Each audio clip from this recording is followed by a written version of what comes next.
In the grand courtroom of the Marineford Judicial Department, the 6 eyes of the 3 chief judges glinted coldly. Fleet Admiral Sengoku sat with a grave expression, leafing through documents, while Admirals Sakazuki and Borsellino took their places at the head of the jury.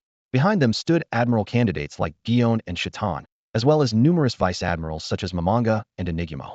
Order in the court. Bring in the defendant. The chief judge struck the gavel with a heavy hand. Dressed in a vice admiral's uniform, Xia Yu stood outside the main doors, recalling the 6 years since he first arrived in this world. He had trained relentlessly to survive, mastered the 6 powers and all 3 forms of haki, and even awakened conquerors Hakihi's strength had soared. But what truly changed him was witnessing countless Marines struggling to make ends meet on meager salaries. He began secretly amassing wealth, distributing his earnings to colleagues in need. At times, he even colluded with bounty hunters, intentionally letting pirates escape so they could split the reward. In just a few years, he had risen to Vice Admiral and helped tens of thousands of Marines escape hardship. 2 bailiffs saluted him with deep respect, while dozens of officers behind them looked on with fervor. Chin held high, Xia Yu strode confidently into the hall. Officers on both sides rose to their feet, some visibly excited, others wary, and many more watching with anticipation. Vice Admiral Xia Yu, the evidence of your embezzlement of 200 billion berries is irrefutable. The chief judge's voice filled the room. That's right, Xia Yu responded calmly. But after a 3-month investigation, only 120,000 berries were found in your home. Where did the 200 billion go? Do you have accomplices? The entire courtroom held its breath. Some were moved by Xia Yu's refusal to keep a single berry, while others trembled at the thought of being exposed. I have no accomplices, Xia Yu declared, his voice booming. I spent it all myself. Lies, the chief judge thundered. You live in an apartment, your furniture hasn't changed in 6 years, how could you possibly spend 200 billion? Xia Yu's expression didn't change. I like to use berries to light my cigarettes. The presiding judge hadn't expected Xia Yu to come up with such an excuse. His face turned ashen with rage, veins bulging on his forehead, and he looked as if he might spit blood. Seated beside him, Marshal Sengoku shook his head silently, his gaze complicated as he watched Xia Yu standing tall and unyielding in the defendant's stand. The officers, who had been anxious because of their involvement in Xia Yu's bribery and embezzlement, finally let out a sigh of relief and looked at Xia Yu with gratitude. Suppressing the fury boiling inside him, the judge clenched his fists until his knuckles turned white and said in a low voice, "This amount is enough to send you through the gates of justice on Judicial Island. Think carefully before you answer. If you cooperate and reveal all the officers involved in the corruption, we might consider a lighter sentence." Xia Yu stood straight, his gaze unwavering and resolute. Without hesitation, he replied, "No one else was involved."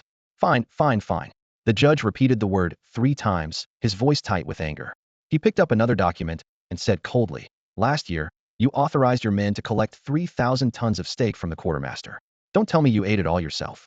"Yes," Xia Yu nodded again, his expression unchanged. "I have a very large appetite." No one expected Xia Yu to claim he ate it all himself. The judge shot to his feet, his chair scraping loudly against the floor. Eyes wide with fury, he shouted, "Xia Yu, are you really going to take all the blame alone? If that's the outcome you want, then so be it. Guards, take Xia Yu to the cells and send him to Judicial Island at dawn." Judge. At the mention of sending Xia Yu to Judicial Island, Marshal Sengoku, who had been quietly observing, turned sharply, his brow furrowed. He said in a deep voice, "This matter still needs further investigation. Don't rush to a final verdict." Marshal Sengoku, the facts of this case are already crystal clear. The judge waved his hand impatiently. If you hadn't been resting just now, you would have heard everything. Xia Yu has admitted to all his crimes. There's no need for further investigation. After a brief pause, the judge suddenly grabbed his gavel and slammed it down, the sound echoing through the courtroom. Vice Admiral Xia Yu of the Navy headquarters, for embezzling 200 billion berries and bribing numerous officers. I, on behalf of the world government's Department of Justice, sentence you to death. You will be sent to Judicial Island for execution tomorrow. As soon as the judge finished speaking, the entire courtroom erupted. The noise surged like waves crashing on the shore. Officers seated along both sides of the hall stood up almost simultaneously, the sound of chairs toppling filling the air. In the jury box, apart from the 2 admirals and 2 admiral candidates in the front row, many of the vice admirals in the back rows also stood up, their shocked eyes fixed on the judge. "Judge, you have no right to sentence Vice Admiral Xia Yu to death," one officer shouted, slamming his hand on the table. "I confess, since I started following Vice Admiral Xia Yu, I've received 70 million berries from him." Another officer called out loudly, "If anyone tries to take Lord Xia Yu away, they'll have to step over my dead body." A burly officer drew his sword, glaring fiercely. "Lord Xia Yu is a good man. If it weren't for him doubling our salaries every year, we wouldn't have made it this far. He embezzled for our sake. More voices joined in, growing louder. As more and more officers stood up, chaos erupted in the hall. Shouts and the crash of furniture filled the air. Two officers even rushed to the defendant's stand, trying to take Xia Yu away. Fine, fine, fine. Watching the sudden chaos, the judge narrowed all 6 of his eyes, raising his voice. Vice Admiral Xia Yu, do you see this? All of this is evidence. Not only did you embezzle and accept bribes, you also formed factions for personal gain. Now, not even Commander-in-Chief Kong himself could save you. Oh dear, that's really quite frightening. As the courtroom erupted into chaos, Admiral Borsellino, seated in the front row of the jury, slowly rose to his feet. An invisible yet overwhelming pressure radiated from him, instantly silencing the entire hall. He glanced at his watch with his usual lazy demeanor and said, "Time's up, I am off duty." Before his words had fully settled, he had already turned and left. Admiral Sakazuki stood up right after him, his gaze sweeping across the room like a blade. With a stern frown and a deep, commanding voice, he declared, "This is a court of law, no more outbursts. The evidence of Xia Yu's corruption is clear. This ends here. Anyone who dares cause further trouble will have to answer to me." With that, he strode out, quickly catching up to Borsellino. Vice Admiral candidate Jiaji cast a silent glance at Xia Yu, who was surrounded by officers, then left without a word. As the 3 senior officers departed, the other Vice Admirals and Rear Admirals on the jury followed suit, leaving only Admiral candidate Ziyuan behind. Ziyuan stood up calmly, her gaze sweeping over the room. "Chief Judge, regarding the charges of corruption and collusion with bounty hunters, we agree they should be handled according to the law. However, baseless accusations must not be imposed on anyone." She looked at Xia Yu and continued, "If you're going to accuse him of forming factions for personal gain, then I should be considered an accomplice as well. Throughout the years, every time I was on a mission, it was Vice Admiral Xia Yu who took care of my family." She then turned to the officers standing in front of Xia Yu, her tone resolute. "Everyone, please remain calm. Without an order from the Fleet Admiral or a direct command from the Holy Land, no one has the authority to sentence Vice Admiral Xia Yu to death. I stake my entire career on this. If anyone dares to abuse their power and pin the crime of factionalism on him, neither I nor my blade will stand for it." Intimidated by Ziyuan's words, and with Fleet Admiral Sengoku remaining silent, the chief judge was forced to back down, ordering only that Xia Yu be detained while awaiting further trial. Thus, the hearing came to an end. That night, as darkness fell, Xia Yu sat alone in his single cell at headquarters prison. He glanced around and shook his head with a quiet laugh. He had foreseen all of this as soon as the internal investigation team got involved. Though some colleagues had secretly advised him to flee Marineford before the verdict was reached, he chose to stay. He knew that if he ran, he would be branded a deserter and hunted by the world government. More importantly, after years of building relationships at headquarters, even if the corruption charge stuck, at worst he would lose his rank and spend a year or so behind bars before it was all over. But what he hadn't expected was that this trial wasn't presided over by the Marshal of the Warring States himself. Inside the cell, Xia Yu stood behind the iron bars, watching as the chief judge of Judicial Island with 3 heads, though clearly just 3 people in disguise, slowly walked away. A grave look flickered in his eyes. He understood all too well that this meant the world government was giving this trial special attention. Over the years, while he had done many good deeds and built strong relationships, he had also threatened the interests of many corrupt officers in the headquarters. This time, it was likely far more serious than a simple demotion. Someone wanted to use this opportunity to take his life. The clanging sound of the iron door being pushed open interrupted his thoughts. 7 or 8 Navy officers, ranging from colonels to brigadiers, filed in. They stood straight outside the cell and saluted Xia Yu. "Sir Xia Yu." The leading officer gripped the bars, his voice trembling with urgency. "I've just received word the visit from the Chief Judge of Judicial Island was orchestrated by Spandine, the highest-ranking officer of CP9. Their goal is to have you killed." Spandine. Xia Yu raised an eyebrow, quickly piecing together the connections in his mind. As a special agency directly under the world government, CP9 didn't have many members, but they were on par with the Navy in terms of authority.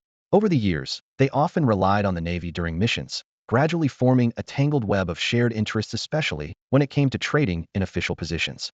Spandine was willing to do anything for a promotion. By working with the Navy, he had reaped massive benefits.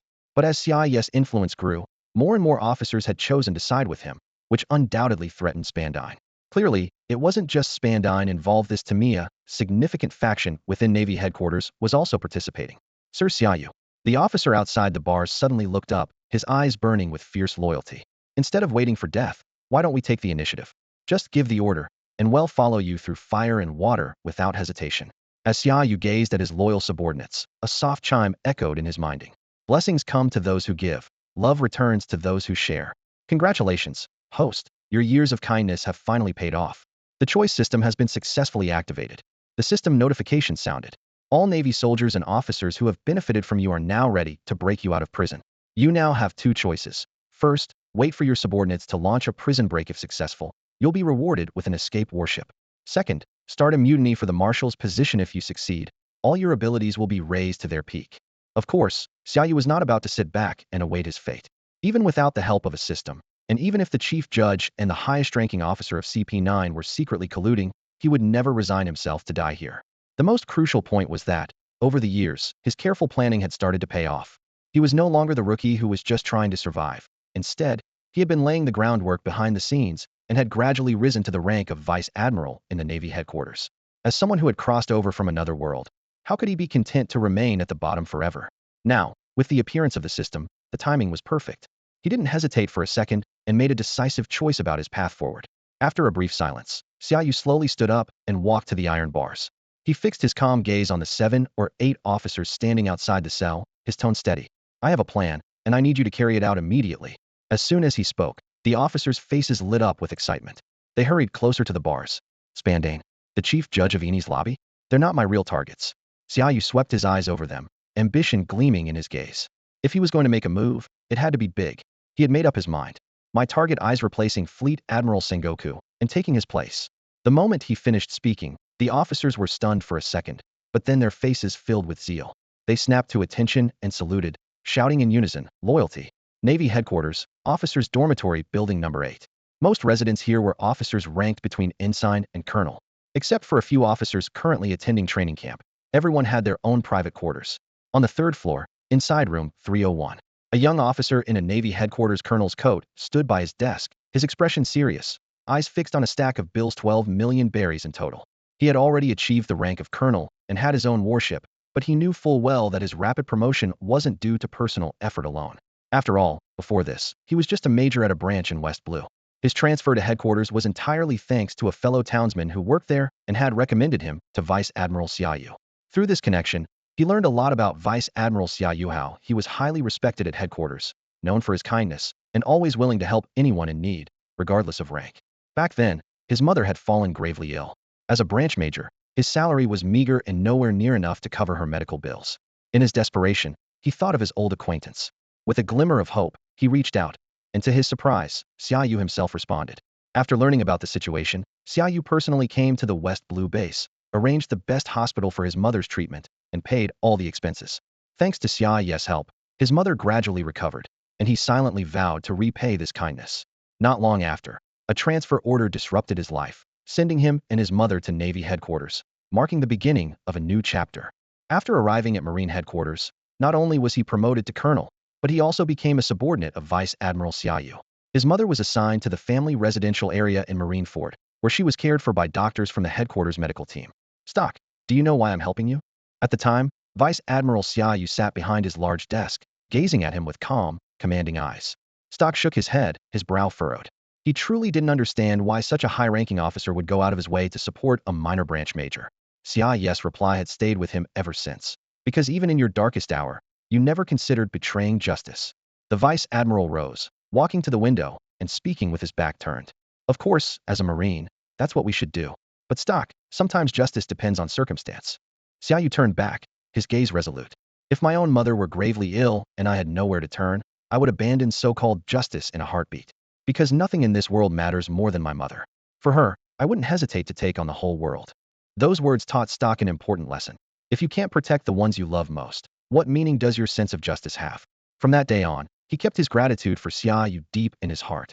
At headquarters, he quickly built relationships with like-minded colleagues, and with Xia Yu's support, he established himself firmly within the ranks. But good times didn't last. Before he could truly make his mark under Xia Yu's command, the Vice Admiral was thrown into prison. Knock, knock, knock. Suddenly, a rapid series of knocks shattered the silence. The door behind him burst open with a harsh crash. Colonel Stock, Vice Admiral Xia Yu needs you. Stock spun around at the words. The moment he saw the 2 naval officers in uniform rush into his bedroom, confusion gave way to a burning intensity in his eyes. He snapped to attention, raising his right hand in salute. Loyalty. Stock's voice rang out, firm and unwavering. With that single cry, the word loyalty echoed from room to room throughout Building 8, swelling into a torrent that swept through the officers' and soldiers' dormitories alike, resonating in the night air.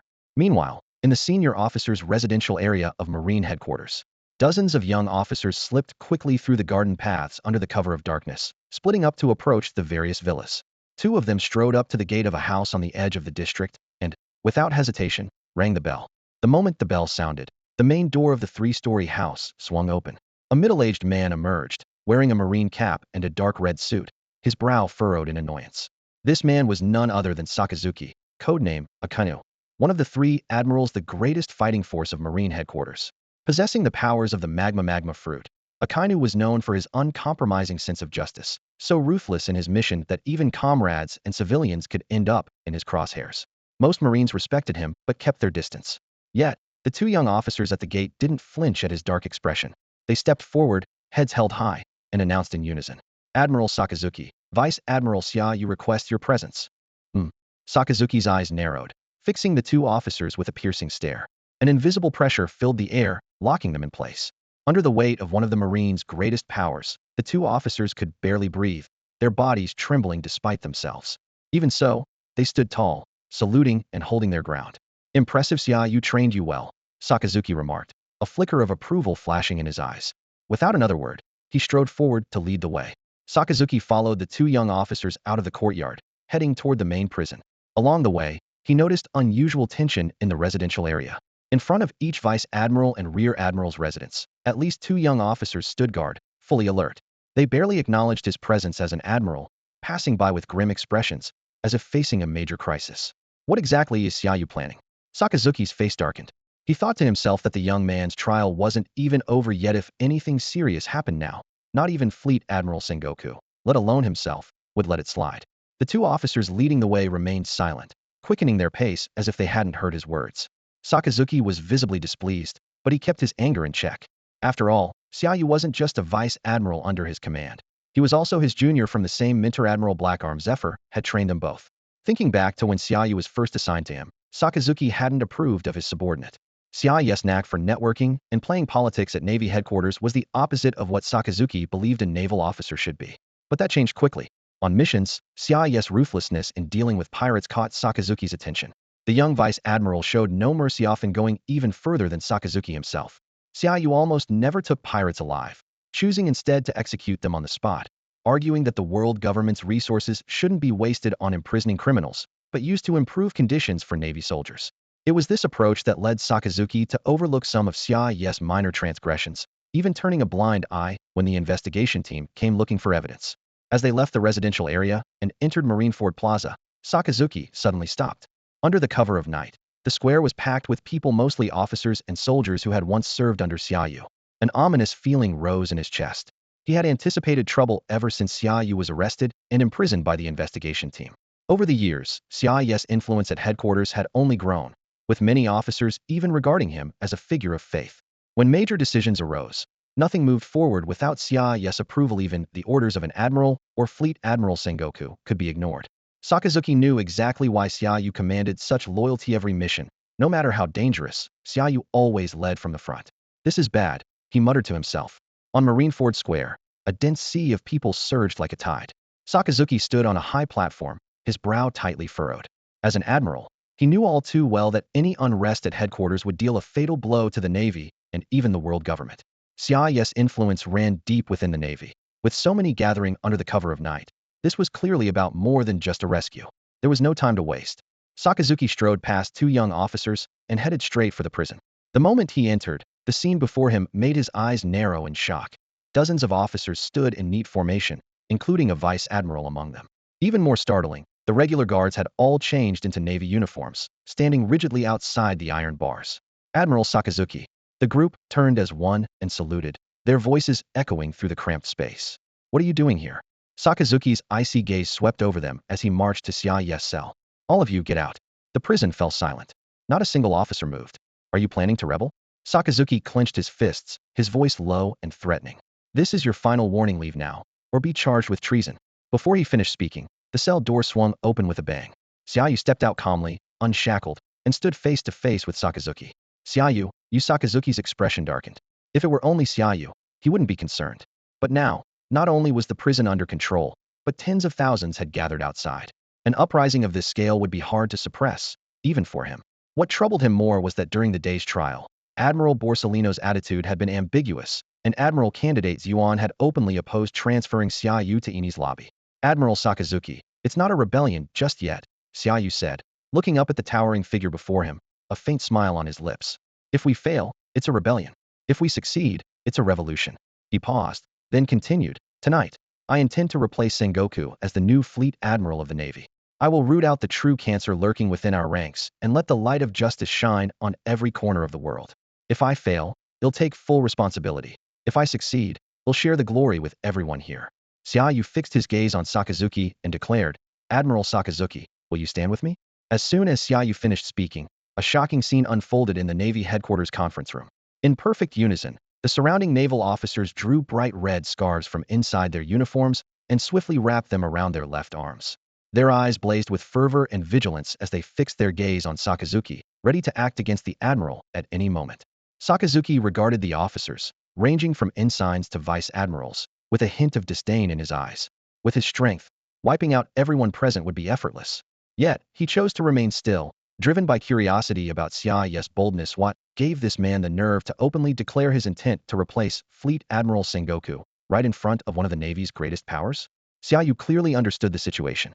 He knew that words alone would not convince Sakazuki and might even provoke his wrath.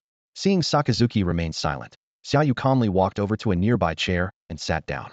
Two prison guards, now dressed in officer uniforms, quickly understood and placed a chair behind Sakazuki. Without hesitation, Sakazuki strode over and sat down as well, his gaze never leaving Xia Yu. Getting straight to the point, Xia Yu spoke in a steady, powerful voice. By convention, investigations into corruption among senior officers at headquarters should be led by the Navy's Inspector General.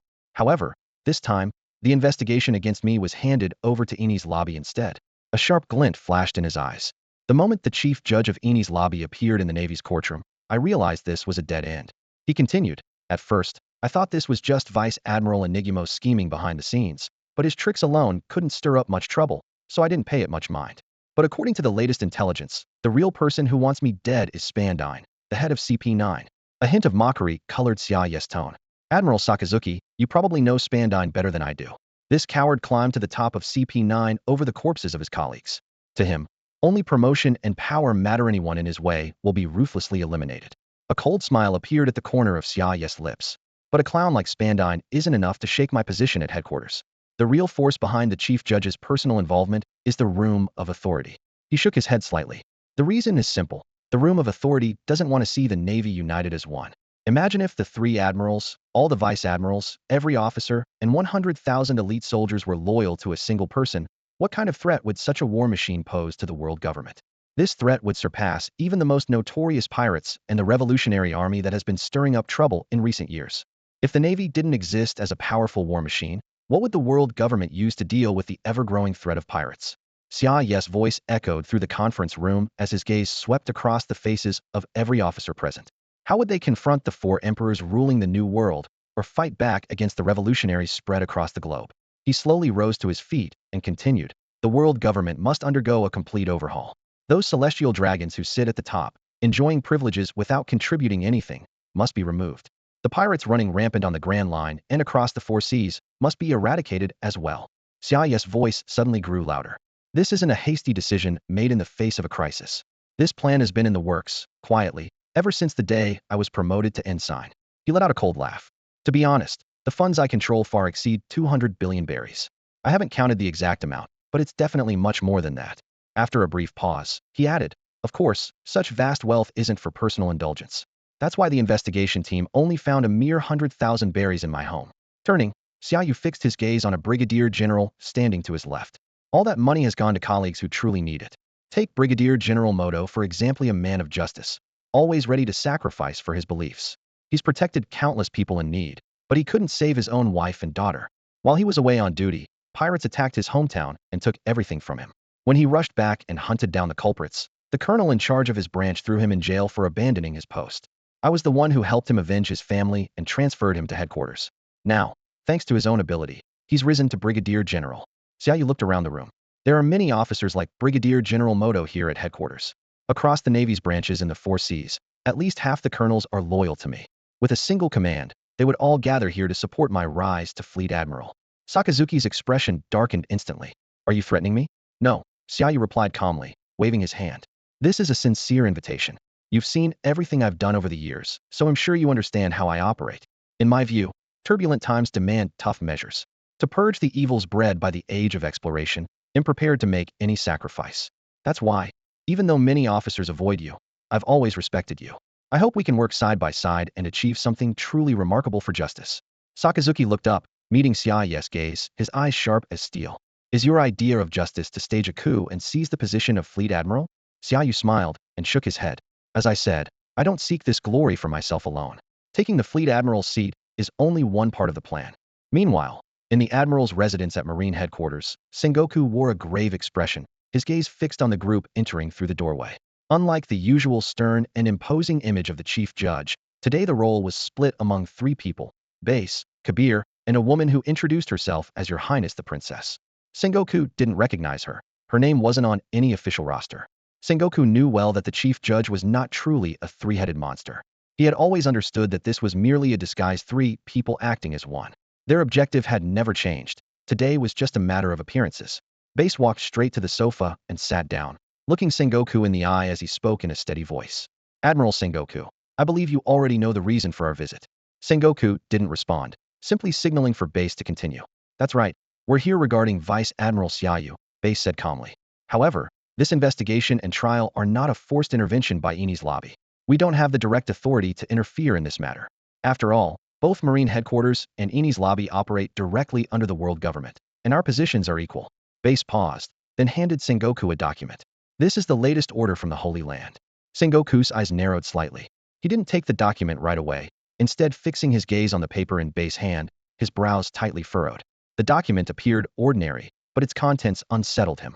He wondered what deeper motives lay behind Eni's lobby's involvement in an internal marine investigation. Why had the world government chosen this moment to target Xia Yu? Although Sengoku hadn't interacted much with Xia Yu, the Vice Admiral had always left a strong impression on him. Xia Yu's abilities and outstanding record had long made him a key figure within the Marines.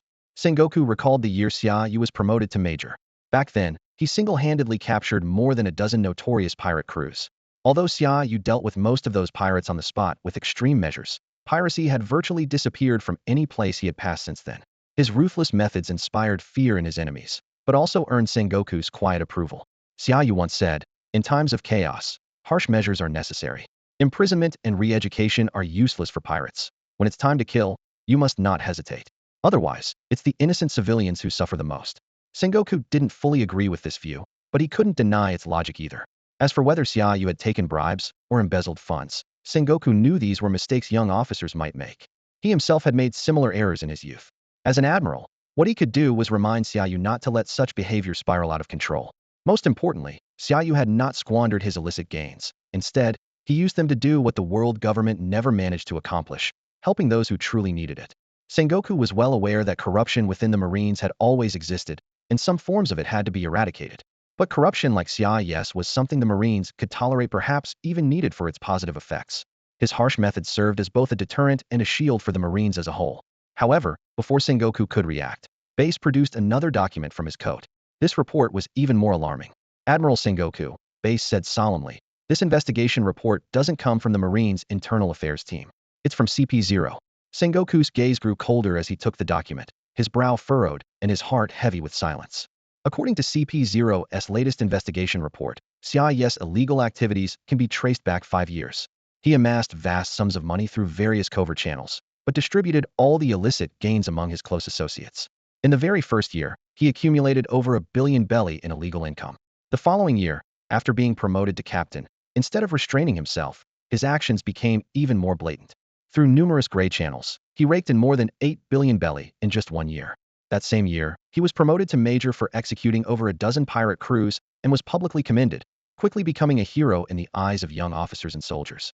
CP0's investigation further revealed that it was from this year onward that things took a sharp turn for the worse. Xia Yu began using his illegally obtained wealth to win people over, recruiting officers and soldiers who were in difficult situations and turning them into his loyal followers.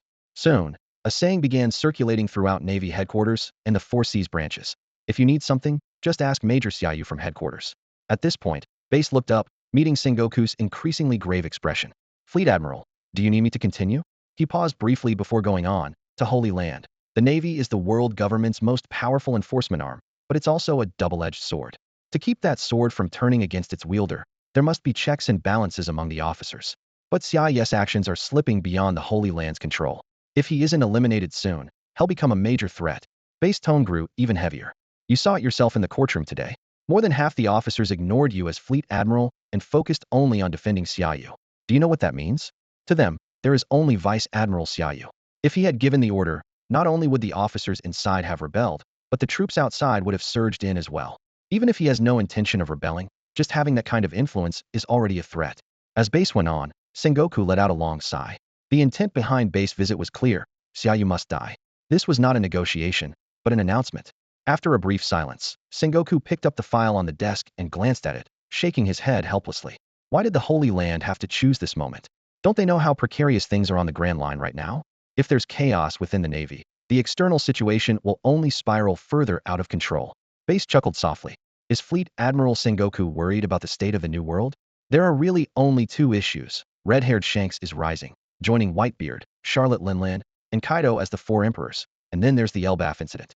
Rest assured, the Four Emperors standoff is exactly what the Holy Land wants. And as for Elbaf, that's just the God Knights manipulating things behind the scenes. Sengoku's pupils contracted sharply as he stared at Bass in disbelief. At that moment, the din-din mushi beside them suddenly rang, and an urgent report came through. Fleet Admiral Sengoku. We have a situation. Over 10,000 soldiers and more than 100 officers have gathered in Marineford Plaza, and the prison holding Vice Admiral Xia Yu has been taken over by dozens of headquarters officers. The sudden report made Admiral Sengoku's eyes widen in shock. He sprang to his feet and grabbed the din-din mushi. Beside him, Vice Admiral Bastille remained unusually calm, a barely noticeable sly smile flickering at the corner of his mouth. Admiral Sengoku, it seems the Holy Land's concerns have finally come true. Meanwhile, Marineford Plaza was packed with people. In response to Xia Yu's imprisonment, Marine headquarters officers and over 10,000 soldiers had assembled in perfect formation, each one wearing a bright red scarf on their shoulder. At the front of the ranks stood more than a dozen Rear Admirals and over 30 Commodores, holding their heads high. In front of them, 3 Vice Admirals Mamanga, Strawberry, and Bastille watched the scene with grave expressions. Vice Admiral Mamanga is on our side too. Vice Admiral Strawberry, the very hero who once pursued the Sun Pirates, is here as well. Lord Bastille is fighting for Lord Xia Yu. The soldiers' exclamations echoed one after another, but the 3 Vice Admirals' expressions remained unchanged. Mamanga slowly looked up, gazing into the pitch-black night sky. As a senior Vice Admiral, Mamanga's career stretched back to when Xia Yu was still just an ensign. He had taken part in many major incidents and was highly respected within the headquarters. However, his rigid and overly serious nature often led to him being isolated by his peers, though he never cared about such things. To him, joining the Navy was all about ensuring justice could protect as many people as possible. During one mission, his father fell critically ill and wished to see him one last time. His younger brother tried reaching out to headquarters, but had no luck, so he turned to the officer known for always helping others, Major General Xia Yu at the time. To everyone's surprise, Xia Yu didn't hesitate. He personally sailed a warship to bring Mamanga's father and a team of medics to him. Although his father ultimately passed away, that act forged a deep bond between them, and they often discussed the Navy's future and the flaws within the world government. Hey, what are you guys up to? A drunken voice called out from behind. Turning around, they saw Vice Admirals Enigmo and Doberman swaggering over, the strong smell of alcohol wafting in the breeze. Mamanga frowned as the tipsy Enigmo continued. Isn't that Vice Admiral Mamanga? Ha, Strawberry and Bastille are here too? Let's go grab a drink. Ghost Spider slung his arm around his companion's shoulders as he sauntered over, his eyes sweeping across the soldiers standing in formation on the square. He quickly shook off Doberman, staggered over to Squirrel, and pulled him, ready to turn away. However, Squirrel didn't move. Instead, he turned his head to look toward the main prison. At that moment, lights suddenly flickered on near the prison. A group of officers, each with a red scarf draped over their shoulders, marched out in 2 neat lines and formed up. Seeing this, Squirrel didn't hesitate. He shook off Ghost Spider's hand, turned to face the 10,000 soldiers assembled in the square, and issued a deep command. All units, target the prison gate. Double time, move out. With a thunderous roar, the mass of soldiers turned as one and charged toward the prison entrance. What? The sudden turn of events made Ghost Spider and Doberman's expressions darken. In unison, they demanded, Squirrel, what are you doing? The times have changed. Before Squirrel could answer, Bastille, his massive cleaver slung over his shoulder, turned around and declared firmly, the Navy needs a better Fleet Admiral, and that person can only be Vice Admiral Xia Yu. What? Ghost Spider and Doberman repeated, momentarily stunned. They quickly regained their senses. Ghost Spider took a defensive step back, glaring at Bastille and demanding in a low voice, "Bastille, how dare you say something so treasonous?" "Damn it!" Doberman, now fully alert, shouted, "Ghost Spider, stop them. They're trying to break into the prison." Bang, bang, bang. Before Ghost Spider could react, sharp gunshots rang out. Bullets tore through both Ghost Spider and Doberman, who had just pulled out his transponder snail. A swarm of soldiers surged forward, emptying their magazines without hesitation. Though gravely wounded, the two Vice Admirals didn't die immediately, thanks to their formidable strength. "Damn it! Who gave the order to open fire?" Squirrel rushed forward, shouting, "Don't waste time, hurry, go meet Vice Admiral Xia Yu." Bang, bang, bang. Before Squirrel could finish, more gunshots echoed. Two officers had appeared in front of Ghost Spider and Doberman, pressed their pistols to the admirals' heads, and emptied their magazines without a moment's pause. "Vice Admiral Squirrel, this is war." After executing Ghost Spider and Doberman, one officer, bearing a Rear Admiral's insignia, looked up at Squirrel with a feverish gleam in his eyes and said, "Anyone who stands in Lord Xia Yu's way is our enemy, no matter who they are." With that, he didn't linger but turned and sprinted off to join the main force heading toward the prison. A heavy feeling settled in Squirrel's chest as he gazed at the bodies of the two fallen Vice Admirals lying in pools of blood. His feelings were complicated. He supported Vice Admiral Xia Yu, but he hadn't wanted to see so many headquarters officers killed in the process. What shocked him most was that two such powerful Vice Admirals had met their end in this way. At the same time, gunshots rang out from the Navy headquarters dormitories, and residential quarters loyalists to Xia Yu were purging opposition, paving the way for his rise to the position of Fleet Admiral. As gunfire echoed above Marineford and the shrill alarms blared, the sounds merged into a death knell, signaling the start of a coup that had been 6 years in the making. In the dead of night, a barrage of gunfire suddenly erupted over Marineford, jolting the soldiers on duty in the armory awake. As they rushed to the main entrance, they were met by a group of heavily armed intruders.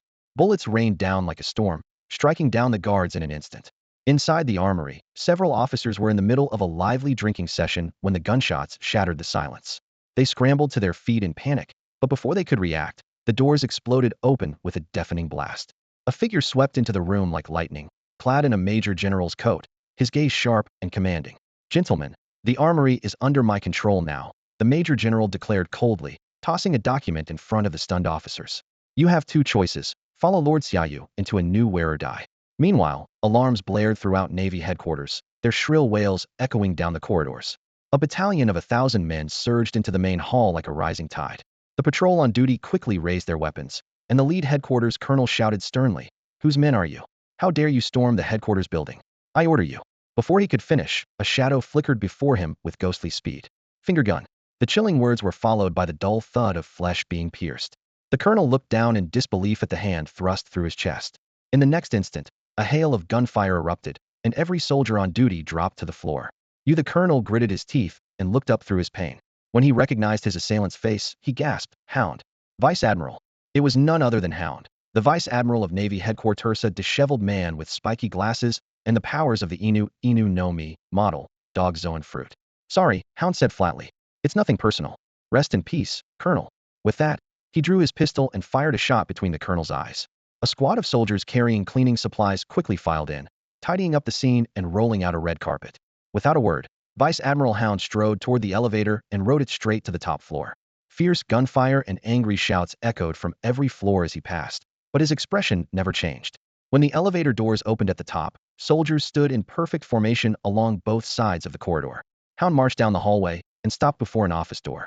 He pushed it open to find a familiar figure inside Borsellino, draped in an admiral's cloak, standing tall and waiting. Borsellino stood with his back to the door, gazing up at the plaque on the wall that bore the ambiguous word "Justice" in bold characters. He seemed oblivious to the gunfire outside, remaining perfectly still as sunlight streamed through the window, casting a stern silhouette across his crisp uniform. "Admiral Borsellino." Vice Admiral Hound approached the doorway, snapping a formal salute, his boots echoing sharply against the floor. He strode confidently into the office, coming to stand behind Borsellino and straightening his back. "Lord Xia Yu asked me to deliver a message to you." How frightening! Borsellino's long fingers pushed his glasses up the bridge of his nose, the lenses flashing coldly. He slowly turned, his gaze sweeping over Vice Admiral Hound and the armed soldiers standing alert outside the door. He spoke lazily. "I knew Xia Yu wouldn't sit still, but I didn't expect him to make such a spectacle." Borsellino paused, glancing nonchalantly at the den mushy strapped to his wrist. "Go on, let's hear how he plans to convince me to stay out of this." Vice Admiral Hound stood even straighter, his voice firm and clear. Lord Xia Yu said, if he fails, he will take all the blame. But if he succeeds, he won't claim all the glory for himself. He paused, then continued. He also said that he always repays kindness and never forgets a favor. If Admiral Borsellino refrains from interfering, that alone would be a tremendous help. That's not enough. Borsellino shook his head, a faint, ironic smile playing at his lips. A verbal promise like that isn't enough to keep an admiral on the sidelines. Even if you fail, I'd still be held responsible. Vice Admiral Hound seemed prepared for this response. Without hesitation, he pulled a neatly folded document from his coat and offered it to Borsellino with both hands. Borsellino hesitated for a moment, his hand trembling slightly as he accepted the file. As his eyes scanned its contents, the lazy smile vanished from his face, replaced by a rare seriousness and a fleeting hint of panic. Impressive. After reading, Borsellino's tone grew deep and grave, his usual nonchalance gone. So Xia Yu wasn't acting on impulse. He's been planning this in secret for a long time, even digging up information about me. He suddenly leaned in, staring down at Vice Admiral Hound, a dangerous glint in his eyes. His voice was edged with unmistakable menace. How many people know what's in this file? Vice Admiral Hound met his gaze without flinching and shook his head firmly. Lord Xia Yu said, if the seal on this file is found broken, Admiral Borsellino is free to kill me and every soldier present. At these words, the murderous intent in Borsellino's eyes faded away. He took a deep breath, his tone returning to calm. As expected of Xia Yu. Very well, he'll stay out of this as he wishes. No sooner had Borsellino finished speaking than two young officers burst into the office, each carrying a bucket of seawater. They flung the water over Borsellino, drenching his uniform and sending cold rivulets down his face. My apologies, Admiral Borsellino. Vice Admiral Hound moved swiftly while Borsellino was still stunned, snapping a pair of dark, sea-stone handcuffs onto his wrists with a click. This is so you'll have an explanation for the Holy Land if we fail. Also, if we do fail, the contents of that file will die with us. With that, Hound quickly retrieved the file from Borsellino's hand, lit it with a lighter right in front of him, and watched as the flames consumed the secrets, reducing them to ash. Soaked to the skin and sapped of strength by the sea-stone cuffs, Borsellino collapsed to the floor. His wet hair clung to his face, his glasses were beaded with water, and his expression was almost comical. Still, there was no hint of amusement on Vice Admiral Hound's face. Their ability to subdue Borsellino had nothing to do with strength. It was the contents of Xia Yu's file that forced Borsellino to cooperate. Otherwise, not a single officer or soldier present, not even all those involved in this mutiny, could have stood a chance against him. After all, Borsellino was one of Marine Headquarters' top admirals, famed for mastering the powers of the glint fruit to their absolute limit. Glancing at Borsellino, who was slumped on the floor against his desk, Vice Admiral Hound immediately took a step back and gave him a crisp military salute. He then turned around and issued an unquestionable order. Leave 2 men here with Admiral Borsellino. If the coup fails, you know what to do. Loyalty. Loyalty.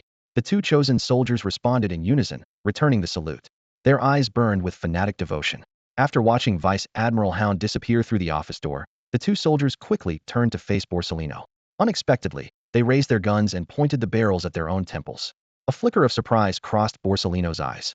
When he heard Hound say, if the coup fails, you know what to do, he had assumed the soldiers would try to take him down with them. But the scene before him was nothing like what he had imagined. What are you? Borsellino blinked, confused. Are you planning to take your own lives if the coup fails? Yes. One of the soldiers replied, lifting his head with unwavering determination. From the moment we chose to follow Lord Xia Yu, we were prepared to die for him. If the coup fails, we will never live in disgrace. Borsellino slowly shook his head, bewildered. What exactly has Xia Yu done for you to earn such blind loyalty? Upon hearing this, the other soldier stepped forward, standing tall. Admiral Borsellino, I once served under your command. 2 years ago, I sailed with your ship to the New World to fight the pirates. But I doubt you remember, or even knew I was there. I was only a sergeant at the time. But Lord Xia Yu not only knew my name, he saved me from despair when I was at my lowest. Oh, Borsellino looked up at the soldier, frowning as he searched his memory for any trace of this man. In the end, he could only give up, had no recollection of him whatsoever. After a brief silence, Borsellino took a deep breath. Drawing on his formidable strength to resist the effects of the sea prism stone handcuffs, he struggled to his feet and sat down in his office chair. In a calm voice, he said, Tell me, how did Xia Yu save you? The soldier stepped forward, his expression growing serious. I was born in the South Blue. Before I joined the Navy, I was a soldier in the Royal Army of a small country there. For a soldier, the greatest honor is to protect the king in times of danger. But how would a soldier feel if the king was injured while trying to save him? At this point, the soldier's emotions surged. His eyes shone as he looked straight at Borsellino. 2 years ago, I sailed with your ship to the New World to hunt down pirates. Lord Xia's ship was part of the fleet. The fighting was brutal. We braved heavy cannon fire to board the pirate ship and fight them hand to hand.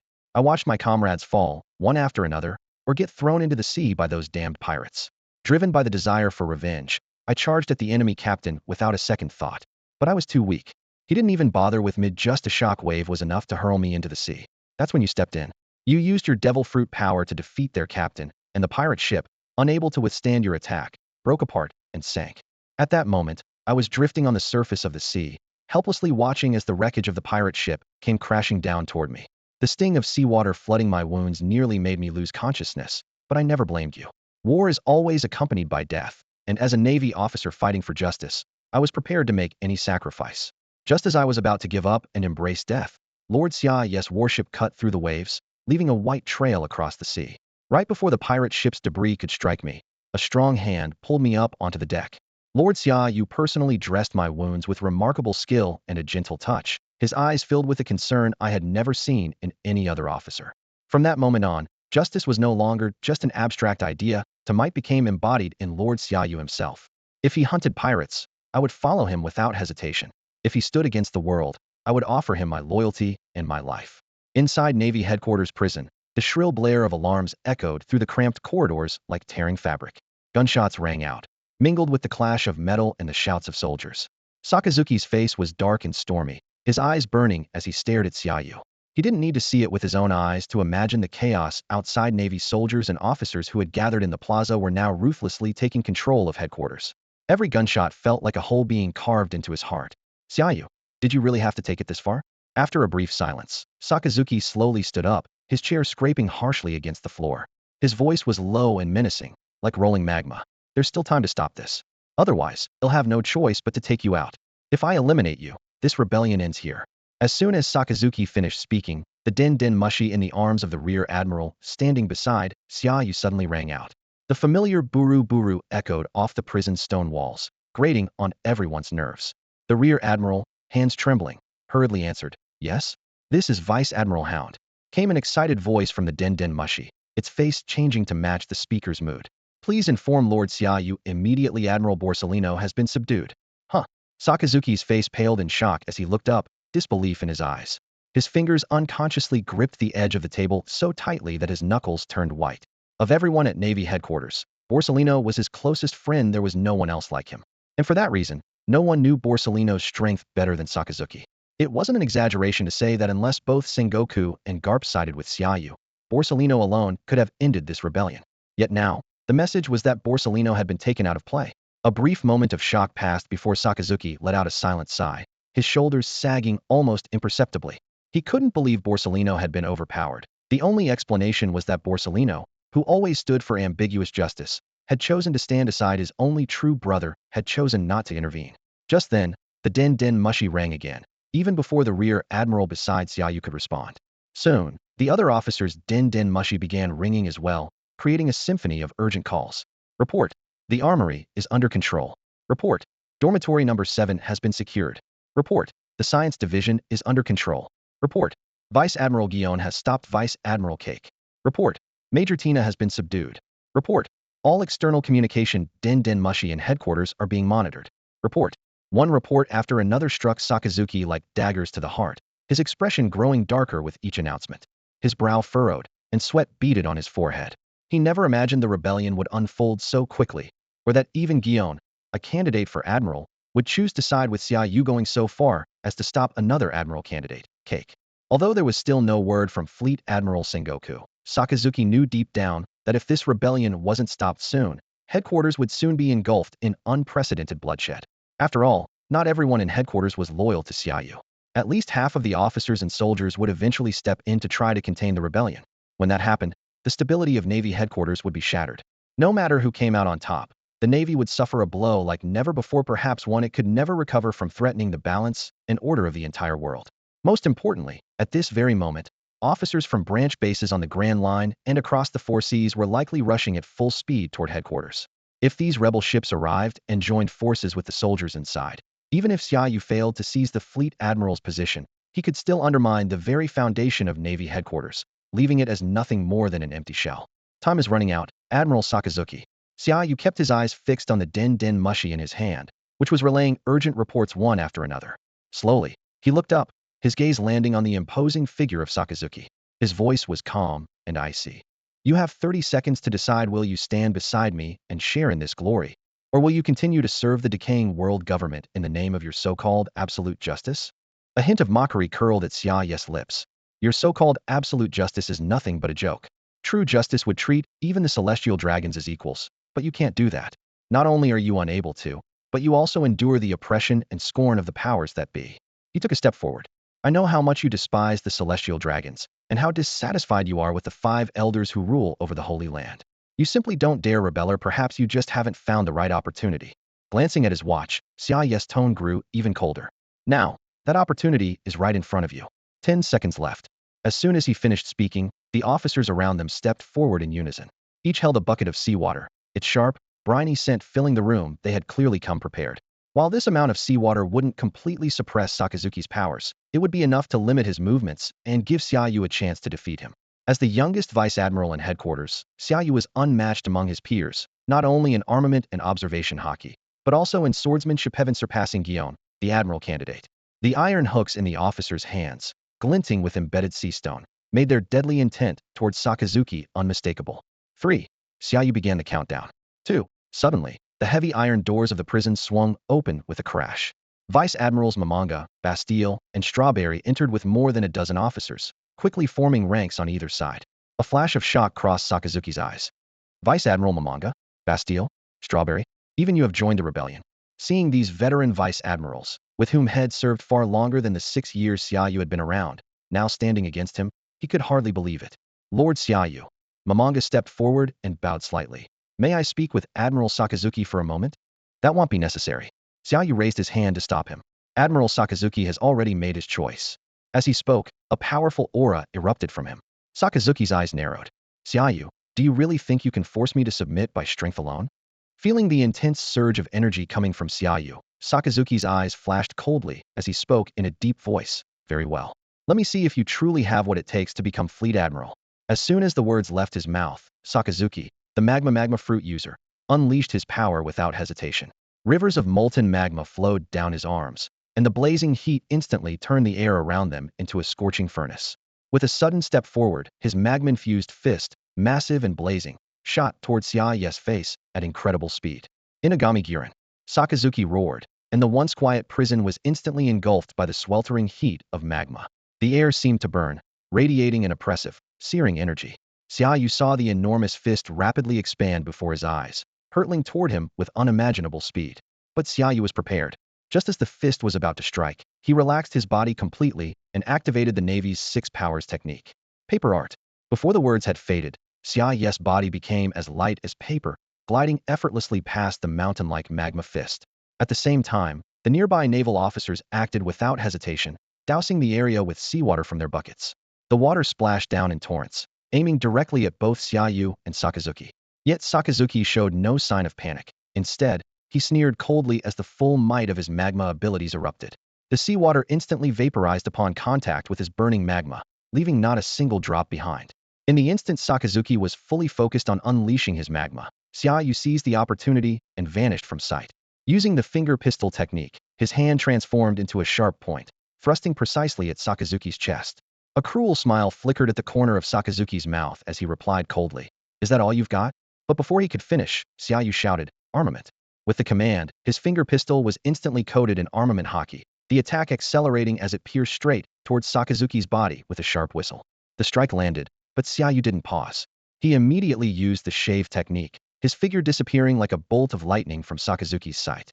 When he reappeared, he stood behind Sakazuki, now holding a hook made of sea stone. "Now's my chance," Xia Yu muttered, swinging the hook with lightning speed at Sakazuki. At the same time, several officers around the room hurled their own sea stone hooks without hesitation. Mouse, Strawberry, and Bastille drew their swords, eyes wary and fixed on every movement in the arena. Even as sea stone hooks flew at him from all directions, Sakazuki's expression didn't change. He stood his ground, unmoving. Just as the hooks were about to ensnare him, his body flickered and vanished. "Don't forget, I am an admiral of headquarters." Sakazuki's voice suddenly rang out from behind the group, filled with fury and murderous intent. "Did you really think you could bring me down with such cheap tricks? You must think very little of me." Upon hearing this, Xia Yu immediately turned around. Sakazuki stood at the entrance like an immovable guardian, his entire body transformed into magma, with searing lava constantly bubbling from his skin and emitting an unsettling gurgle. The overwhelming pressure unique to a Navy admiral instantly filled the prison, leaving every officer present breathless. Those with weaker strength trembled uncontrollably. Sakazuki's cold gaze swept over every officer in the room. He suddenly stepped forward, the ground shaking beneath him. "You brought me here thinking you could keep me trapped in this prison?" he said in a deep voice. "A clever idea, but from the look of things, this place might just become your burial ground." Before his words had even faded, Sakazuki launched his attack. Raising his magma-infused arm, he shouted, "Inagami Gyuren." In an instant, his arm transformed into a massive, flaming dog's head that lunged towards Xia Yu with blinding speed. Faced with this deadly assault, Xia Yu remained calm. In a flash, his right hand gripped the sword at his waist. As the blade left its sheath, a low hum filled the air. Flames instantly wrapped around the sword, and at the same time, an overwhelming force erupted from Xia Yu's body, causing the very air to tremble. With a deafening crash, the dog's head and the sword collided violently. The resulting shockwaves swept through the room, sending the surrounding officers flying. Even the powerful Vice Admirals Mamanga, Bastille, and Strawberry were forced to retreat. The ground couldn't withstand the raging energy and split with thunderous cracks.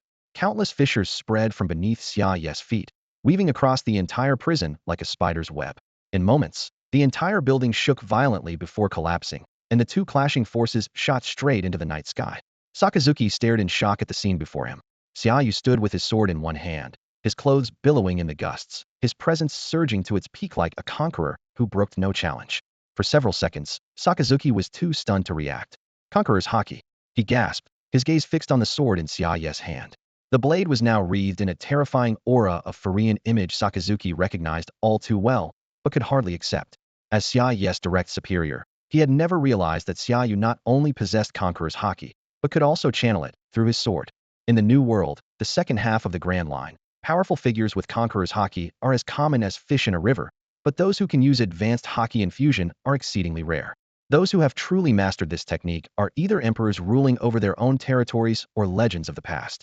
What was even more shocking was that Xia Yu had not only mastered this advanced haki, but had also concealed it perfectly, hiding it from everyone present. On the ground, officers of various ranks who had been knocked down by the overwhelming Conqueror's haki struggled to get back on their feet, their faces pale. Dalmatian, Bastille, and Strawberry exchanged incredulous glances. Since Xia Yu had become a Vice Admiral, they had all, by various twists of fate, received his help and gradually grown close to him. Over the years, even as each commanded their own crews and ships, they maintained a close relationship, sharing drinks during breaks between missions or sparring on the training grounds.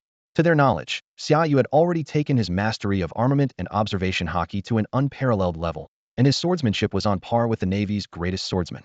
His command of the Navy's 6 powers was flawless. They had always thought this was the full extent of Xia Yu's strength, never imagining he had awakened Conqueror's haki as well, let alone to such a profound degree. "You want to know if I have what it takes to be Fleet Admiral?" Xia Yu, wreathed in black and red haki, effortlessly blocked Sakazuki's magma hound and took a step forward, his gaze sharp as he stared down Akainu, who stood in front of the prison gate. His voice was low and powerful. "Sakazuki, you underestimate me. I told you becoming Fleet Admiral is only one part of my plan." As soon as he finished speaking, Xia Yu charged forward without hesitation, his long sword raised high, its blade gleaming coldly. "Admiral Xia Yu." Dalmatian snapped out of his shock, seeing the two about to clash again. He quickly called out, "Let me talk to Admiral Sakazuki for a moment." "HM." Xia Yu glanced at Dalmatian, a knowing look in his eyes, as if he had already guessed Dalmatian's intentions. He replied in a deep voice, "Dalmatian, now isn't the time for this." "No, it has to be now." Dalmatian stubbornly stepped forward, standing between Xia Yu and Sakazuki. He looked up and met Sakazuki's eyes, his voice firm and clear. "Admiral Sakazuki, part of the funds Admiral Xia Yu has moved over the years involved you as well." "Dalmatian, don't spout nonsense here." Sakazuki stepped forward, magma swirling around him, the air warping from the heat. "Look outside. Because of your rebellion, Marineford is in chaos. As an admiral, I have to stop things from getting worse." Dalmatian ignored Sakazuki's warning and raised his voice. "Admiral Sakazuki, your mother is still alive." The words hit Sakazuki like a hammer. His expression grew complicated in an instant. Before he could respond, Dalmatian pulled a neatly folded document from his coat and waved it in the air. 3 years ago, when Admiral Xia Yu was still a Rear Admiral, he fought a pirate ship during a mission. After eliminating the pirates, he discovered several kidnapped civilians locked in the hold. Dalmatian's voice echoed through the prison. Most of those civilians were returned to their homes, but there was one elderly woman, completely out of her mind and suffering from amnesia. Admiral Xia Yu had no choice but to bring her back to headquarters. At this, Sakazuki's pupils contracted slightly, but he quickly regained his stern composure, his face darkening. He snapped, "Dalmatian, my mother was killed by pirates when I was a child. I buried her myself. That woman can't possibly be my mother." Dalmatian didn't offer further explanation. He simply tossed the document at Sakazuki's feet, letting it unfold and drift to the ground. "This is the result of the investigation Admiral Xia Yu ordered us to conduct." Staring at the file thrown at his feet, Sakazuki hesitated, unsure whether to pick it up or not. Memories from his childhood rose unbidden, those distant, fading fragments, with only the image of his mother closing her eyes in his arms remaining as vivid and indelible as ever. Back then, he was only 7 or 8. His family was happy, their life peaceful. Everything changed the day a pirate ship docked at his hometown's port. The pirates swarmed ashore like wolves, burning, killing, and looting without restraint. His father was beheaded as he tried to protect his family. His mother, shielding him, was mercilessly stabbed. Even as her life ebbed away, she used her body to shield him, making the pirates believe he, too, was dead. Paralyzed by terror, he could only hide beneath his mother, hardly daring to breathe. It was only after the pirates had finished their rampage and left that he crawled out from under her. The memory of his mother gently touching his cheek with her last strength was as clear as ever, even after all these years. No one in his hometown survived. He gave his mother a simple burial in the backyard. Then, driven by burning hatred for pirates, set out alone for the Navy base, vowing to wipe out every pirate in existence. Decades flew by. Pirates fell by his hand beyond counting, and the criminals he sent to impel down were too many to name. Yet, no matter how many honors he earned, he never forgot the vow he made at his mother's grave. After a brief silence, even though he was sure Xia Yu must have made a mistake, Sakazuki couldn't help but bend down and pick up the file. The moment he opened it, a photo caught him off guard. It was of an elderly woman, hunched and wrinkled, clearly approaching her 70s. She sat on a sofa in the living room, a gentle smile on her face, with Xia Yu wearing a Rear Admiral's coat standing beside her. Sakazuki had heard that Xia Yu once rescued an elderly woman during a mission, but had never asked about it.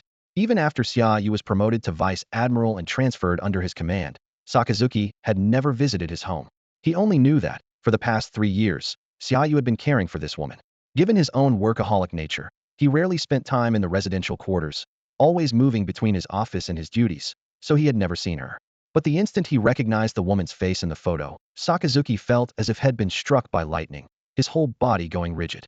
He frantically flipped through the investigation report, his hands trembling more with each page.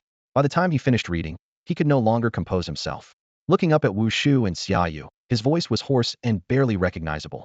"You know, this is impossible. I buried my mother with my own hands all those years ago. She can't possibly still be alive." Sakazuki's eyes fell once again on the faded photograph.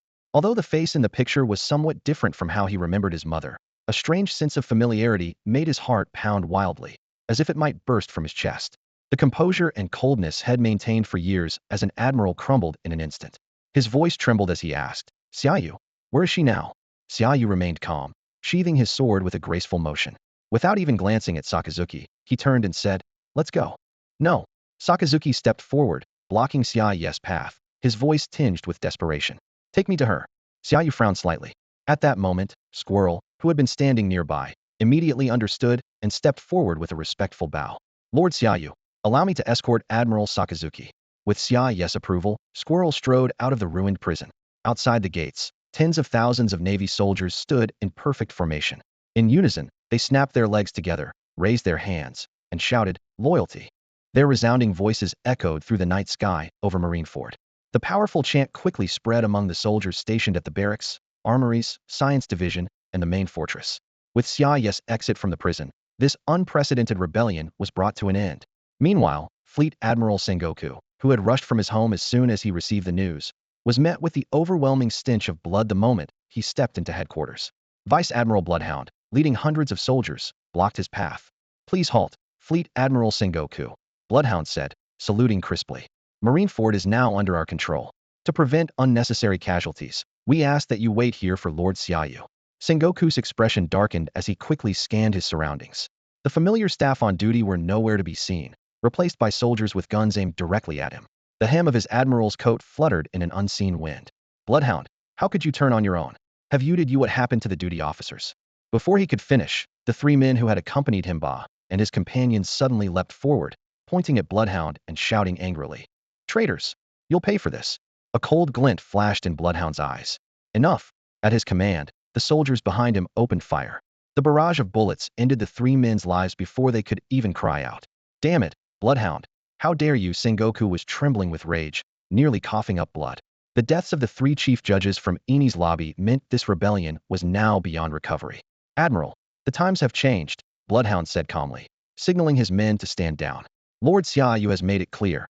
In troubled times, harsh measures are needed. The bloodshed starts with us. The Navy must be reformed, and the corrupt parasites within the world government must be purged. Hound, you're out of line. Fleet Admiral Sengoku strode past the rows of guns and stopped in front of Hound. He glanced at the three men from the Bath family lying on the ground and gritted his teeth. You've killed the chief judge of Eni's lobby. There's no turning back from your rebellion now. Still, I can assure you if you stop here, he'll negotiate with the Holy Land on your behalf. Fleet Admiral Sengoku. Hound cut him off immediately. This is war, not a drill. Lord Xia Yu is right. Only those who lose are called rebels. Not only have we not failed, we've taken control of the situation with minimal losses. A slight smile played at his lips. Oh, and Admiral Borsellino is already in our hands. If you're hoping to stall for time and wait for the three admirals to step in, I'm afraid you'll be disappointed. What did you say? Sengoku's pupils shrank. He really had been trying to buy time, hoping to give the headquarters admirals and those officers who hadn't sided with Xia Yu a chance to counterattack. In his view, the rebellion's initial success was only possible because Xia Yu's men had launched a surprise assault in the dead of night, catching everyone off guard. As soon as the admirals regrouped, this uprising would be crushed. After a brief silence, Sengoku let out a sigh and turned to look at the square of Marineford, shrouded in darkness and echoing with alarm bells. Borsellino, even now, you're still clinging to your ambiguous sense of justice? As Fleet Admiral, he knew that Hound and a few hundred Marines alone couldn't possibly subdue Borsellino, a Logia-type user of the glint fruit. If Kizaru put up any real resistance, these rebels would be wiped out in an instant. The fact that Kizaru was letting himself be taken meant he was choosing to stand aside and see how this power struggle played out. What about Sakazuki?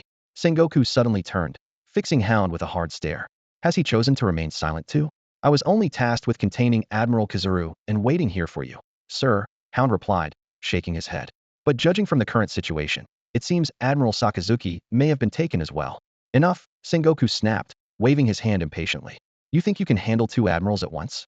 Don't insult my intelligence with such childish talk.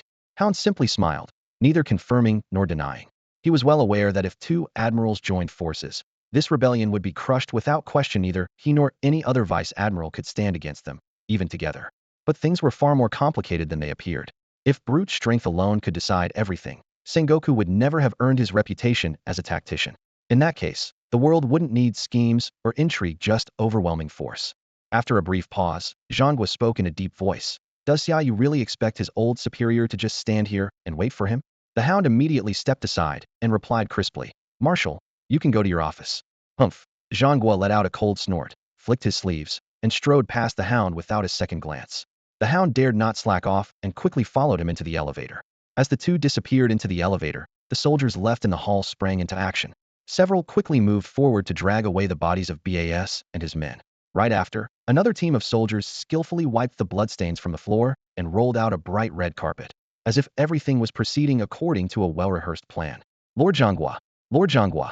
At that moment, a flustered officer burst into the hall, shouting urgently toward Zhangguo, who had just entered the elevator. Something terrible has happened. Surprisingly, none of the soldiers involved in the uprising tried to stop him. They simply let him rush all the way to the elevator doors. Zhangguo glanced at his breathless aide and shook his head with a bitter smile. Is there really anything that could make this situation worse? The soldier shot a nervous look at the Hound and replied in a trembling voice. All communications at headquarters have been cut. Marineford is now completely isolated from the outside world. Zhangguo showed no sign of surprise. He simply said, it seems Xia Yu has been preparing for this day for many years. Even without this trial, he would have launched his rebellion when the time was right. Meanwhile, outside the female officers' dormitory at Navy headquarters, the entire building was surrounded by rows of Navy soldiers, weapons at the ready, their expressions grave. Leading the rebel troops was Headquarters Vice Admiral Guion, her famous sword, Campira, at her waist. Tall and poised, Guion stood at the front of her unit, the sea breeze fluttering her cloak. Her expression was complicated as she stared at the dormitory entrance. Although she was part of the rebellion, it was clear she didn't want any unnecessary bloodshed, especially not here. She hoped the female officers inside would have the sense to stay put and not walk out that door. Guion, why is this happening? A voice filled with despair suddenly called out. Turning toward the sound, Gion saw a middle-aged man in a vice admiral's coat being escorted forward by two soldiers, heavy shackles on his wrists. This man was none other than Vice Admiral Xia Yu, a fellow candidate for admiral. Xia Yu was as influential at headquarters as Xia Yu.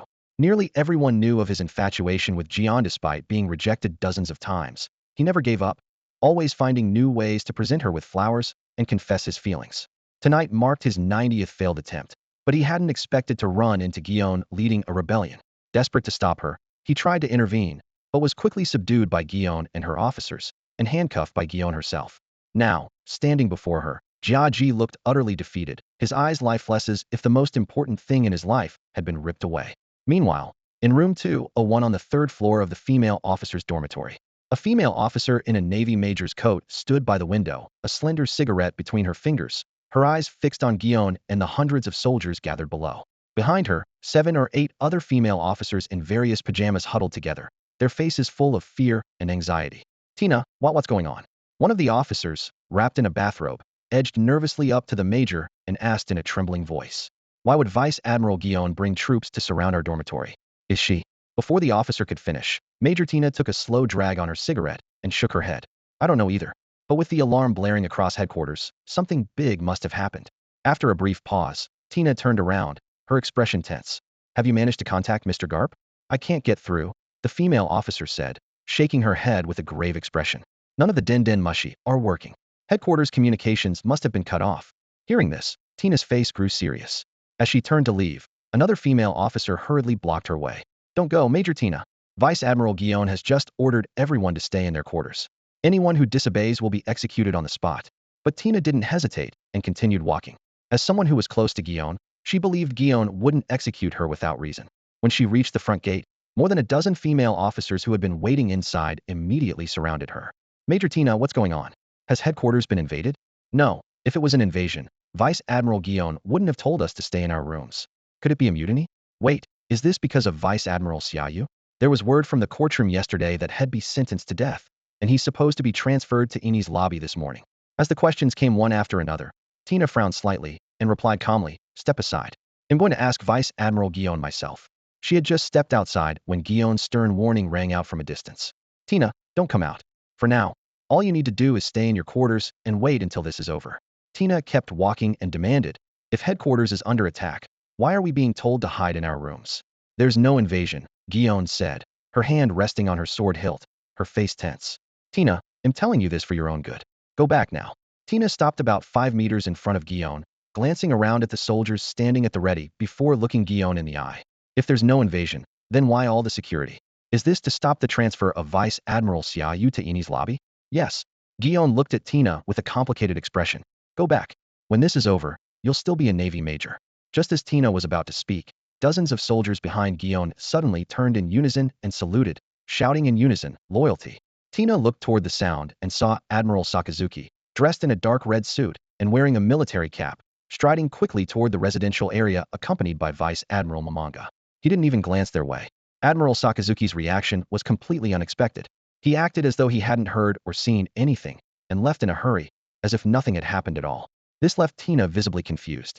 She turned to Gion and asked quietly, Gion, is Admiral Sakazuki involved in all this too? Gion didn't answer right away. Instead, she watched as Sakazuki disappeared down the path toward the residential quarters, accompanied by Vice Admiral Mamanga. Her expression noticeably relaxed clearly. Xia Yu had managed to convince Sakazuki, or the two of them had reached some sort of agreement. That alone removed a major obstacle from their path.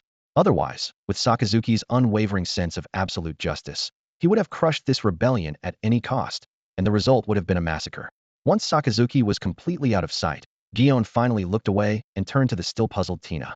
Tina, after tonight, the headquarters will have a new Fleet Admiral to replace Sengoku. This isn't an outside invasion, it's Lord Xia Yu reshaping the Navy from within. When Sakazuki arrived at Zieya's small courtyard, he was met with chaos. Dozens of fully armed soldiers stood guard all around the yard. The ground had been dug up and overturned, with the investigation squad having searched every inch for any sign of illegal possessions Xia Yu might have hidden.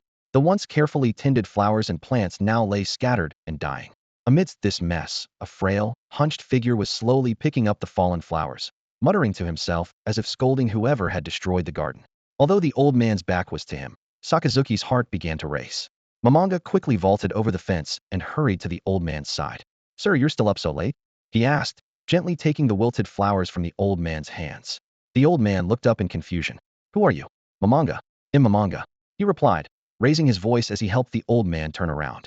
I work with your grandson. At the mention of his grandson, the old man suddenly gripped Mamanga's arm tightly, his voice trembling with emotion. Where's my grandson? Where did he go? There have been bad people coming to destroy our home these past few days. You're with the Navy, arrest them all. Yes, they'll have them all thrown in jail right away. Mamanga agreed quickly. Just then, Sakazuki stepped into the yard, looking at the old man from close by, hesitating to speak. I'm hungry, the old man said, not even noticing Sakazuki, and looked at Mamanga like a child. Let's get you inside first, Mamanga said, helping the old man toward the house. He'll go get you. Before he could finish, Sakazuki had already turned and walked into the kitchen. Sakazuki took a deep breath as he entered the kitchen. The stern look in his eyes, usually hidden under his military cap, softened noticeably when he glanced toward the living room. Seeing the elderly woman, there stirred something deep and familiar within Hima, a powerful sense of kinship, though he still wasn't sure if she was really the mother who had died in his arms all those years ago. He didn't rush to reveal himself. Instead, he decided to test her in a subtler way. In his memory, his mother always made him his favorite meal, plain white rice with chili peppers, a simple combination born out of necessity during the harsh northern winters, but one that had become his lifelong habit. This distinctive preference was well known among his close subordinates, and even to colleagues who only met him occasionally. Knowing the old woman must be hungry, Sakazuki set aside his plan for the moment. He quickly cooked a bowl of steaming ramen and placed it in front of her. Then, he returned to the kitchen, brought out a bowl of white rice, grabbed a few fresh chili peppers, and sat across from her, eating with gusto. His ravenous eating puzzled the flying squirrel nearby, but it soon caught the old woman's attention. Are you one of my grandson's colleagues? She asked, studying him closely and speaking with care. Sakazuki nodded in response. The old woman brightened and leaned in. Could you share some of your rice and chili with me? He was startled for a moment, then pushed his bowl toward her. As if afraid he'd change his mind, she quickly hid the bowl and chilies under the table, whispering conspiratorially, my son loves white rice and chili peppers the most. Before she could finish, her head dropped and her voice grew choked with emotion. But I can't find my son. She turned anxiously to the flying squirrel. Hey, can you help me find my son? Of course, the flying squirrel replied quickly. We've been searching for years. Suddenly, the old woman stood up in a panic. Wait, what's my son's name? I've forgotten who my son is. Who is he? Oh, right, white rice and chili peppers. She spun around twice, then handed the hidden food to the flying squirrel. My son loves white rice and chili peppers the most. Could you help me find him? The flying squirrel took the food and placed it in front of Sakazuki, then ventured, Ma'am, do you think he looks like your son? His name is Sakazuki's an admiral in the Navy headquarters. Sakazuki? Who's that? The old woman glanced at him, shook her head, and said, He can't be my son. My son isn't nearly that old. He's only 8 years old. The flying squirrel shrugged helplessly and began explaining the old man's situation to Sakazuki. I'm sorry, Admiral Sakazuki. His dementia is getting worse. I can't even remember who his grandson, Xia Yu, is. All he knows is that he has a grandson. Before he could finish, the flying squirrel suddenly sensed something unusual. The normally imposing admiral had pulled his cap low over his eyes, but the silent tears streaming down his face were plain to see. Sakazuki was overwhelmed by a storm of emotions. The confused old man before him was, in fact, the mother who had died in his arms so many years ago. What pained him even more was the memory of burying his barely breathing mother in the garden back then. If he had dug the grave just a bit deeper, wouldn't he have truly become his mother's killer? The thought of her possibly waking up in the earth suffocated him. Yet what hurt the most was that, although his mother no longer recognized him, she still remembered his favorite meal, white rice and chili peppers. Suddenly, Sakazuki stood up abruptly, completely disregarding his usual authoritative bearing.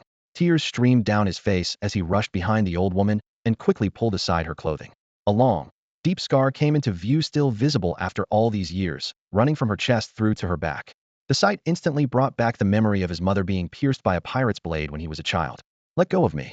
The old woman cried out, startled by his sudden action. She slapped Sakazuki across the face, then trembled as she hid behind the flying squirrel, clinging tightly to his arm. Sakazuki, after taking the slap, looked up and took a deep breath. Then, unable to hold back any longer, he fell to his knees and cried out in a choked voice, Mother! With that, he bowed deeply, his shoulders shaking violently as he struggled to contain his emotions. Outside, the battle in Marineford still raged, gunfire and explosions echoing in the distance. But in this small courtyard, all was still. Gradually, Sakazuki calmed himself. The deep, unshakable bond he felt left no doubt about the old woman's identity. Her memory might have been in shambles, but she still offered him the treasured white rice and chili peppers, her hands trembling as she passed the bowl to her tearful son. Sakazuki lowered his head and ate ravenously. In that moment, the simple meal of rice and chili tasted better than any delicacy in the world. You like white rice and chili peppers too, don't you? The old woman said gently, watching him with kind eyes. Just like my son. If you ever find my boy, promise me you won't bully him. He always wanted to be a Marine, ever since he was little. By the way, what's your name? The memory of burying his mother alive brought another fresh wave of tears, but Sakazuki forced himself to answer, voice trembling, Sakazuki. Sakazuki? The old woman blinked, pondering for a moment. My son-o, do you know what my son's name is? Again, Sakazuki replied, Sakazuki. The old woman seemed to recover her memory, nodding repeatedly. Yes, yes, yes, my son is also named Sakazuki, but he's only 8. As she spoke, her brow suddenly furrowed and a trace of confusion flickered in her eyes. Wait, that can't be right. My son should be grown up by now, otherwise how would I have a grandson? Her eyes grew vacant again. She turned her head to look at Momonga, her gaze filled with bewilderment and anxiety. Who is my grandson? I think I've forgotten again. Oh no, I've forgotten who my grandson is. With that, she hurriedly stood up, her steps unsteady as she rushed toward the bedroom, nervously twisting her fingers together. Momonga didn't try to stop her. Instead, he turned to look at Sakazuki with a serious expression. Taking advantage of the moment, Sakazuki put down his bowl and met Momonga's gaze, his voice low. Has it been Xia Yu taking care of my mother these past 3 years? Momonga nodded. When he's away on missions, Lord Xia Yu asks Rear Admiral Guillaume to help out. Otherwise, he stays with her as much as possible. He paused. You see, sometimes all it takes is for Lord Xia Yu to turn his back, and she forgets who he is or mistakes him for a stranger and tries to throw him out. Sakazuki glanced toward the bedroom, where his mother was rummaging through drawers, searching for a grandson who didn't exist. His eyes grew resolute. He didn't believe Xia Yu had done all this with some ulterior motive. The investigation had shown that before learning of her identity, Xia Yu had no idea of the connection between the old woman and himself. That meant Xia Yu had cared for her with no personal agenda. With that thought, Sakazuki made up his mind. Is your den mushi working? Help me contact Xia Yu. Momonga immediately took out the den mushi and made the call. The line connected quickly. Before the person on the other end could speak, Momonga got straight to the point. Put Lord Xia Yu on. A few seconds later, Xia Yu's voice came through the den mushi. Momonga, you have 10 minutes. Whatever Sakazuki decides, you must return at once and come with me to see Sengoku. Sakazuki took the den mushi, his tone deep and steady. This is Sakazuki. I have only one question. If your answer is what I want to hear, I will help you become Fleet Admiral. Without waiting for a response, he pressed on. Since you've already discovered my mother's identity, why didn't you use it to negotiate with me? You must know that's my only weakness. No reason. Xia Yu's calm voice came through the den mushi. I believe that once you learned who she was, you would compromise on what happens tonight. Even if you were reluctant, you'd still fight for me. Because, for you, a mother has never been a matter of choice. But I won't do that, because to me, family is not a bargaining chip. Meanwhile, on the road to Marine headquarters, Xia Yu tossed the den mushi to Strawberry at his side, then looked up at the towering HQ building ahead, his eyes narrowing. Though he hadn't said much to Sakazuki, the fact that Sakazuki had reached out to him was enough to reveal his stance. As far as Xia Yu was concerned, he didn't need Sakazuki, the Marine Admiral, to stand by his side tonight. If Sakazuki simply chose to stand aside, everything would fall into place. Bang! Suddenly, a gunshot rang out, and a bullet tore through the air, heading straight for Xia Yu's face. Bastille reacted with lightning speed. The swordsman, who had always silently followed at Xia Yu's side, drew his shark-slaying blade in an instant. The blade traced a silver arc through the air, slicing the speeding bullet cleanly in two. Without hesitation, he stepped forward, the aura radiating from his blade chilling to the bone, and swung it fiercely toward the direction the shot had come from. Whoosh!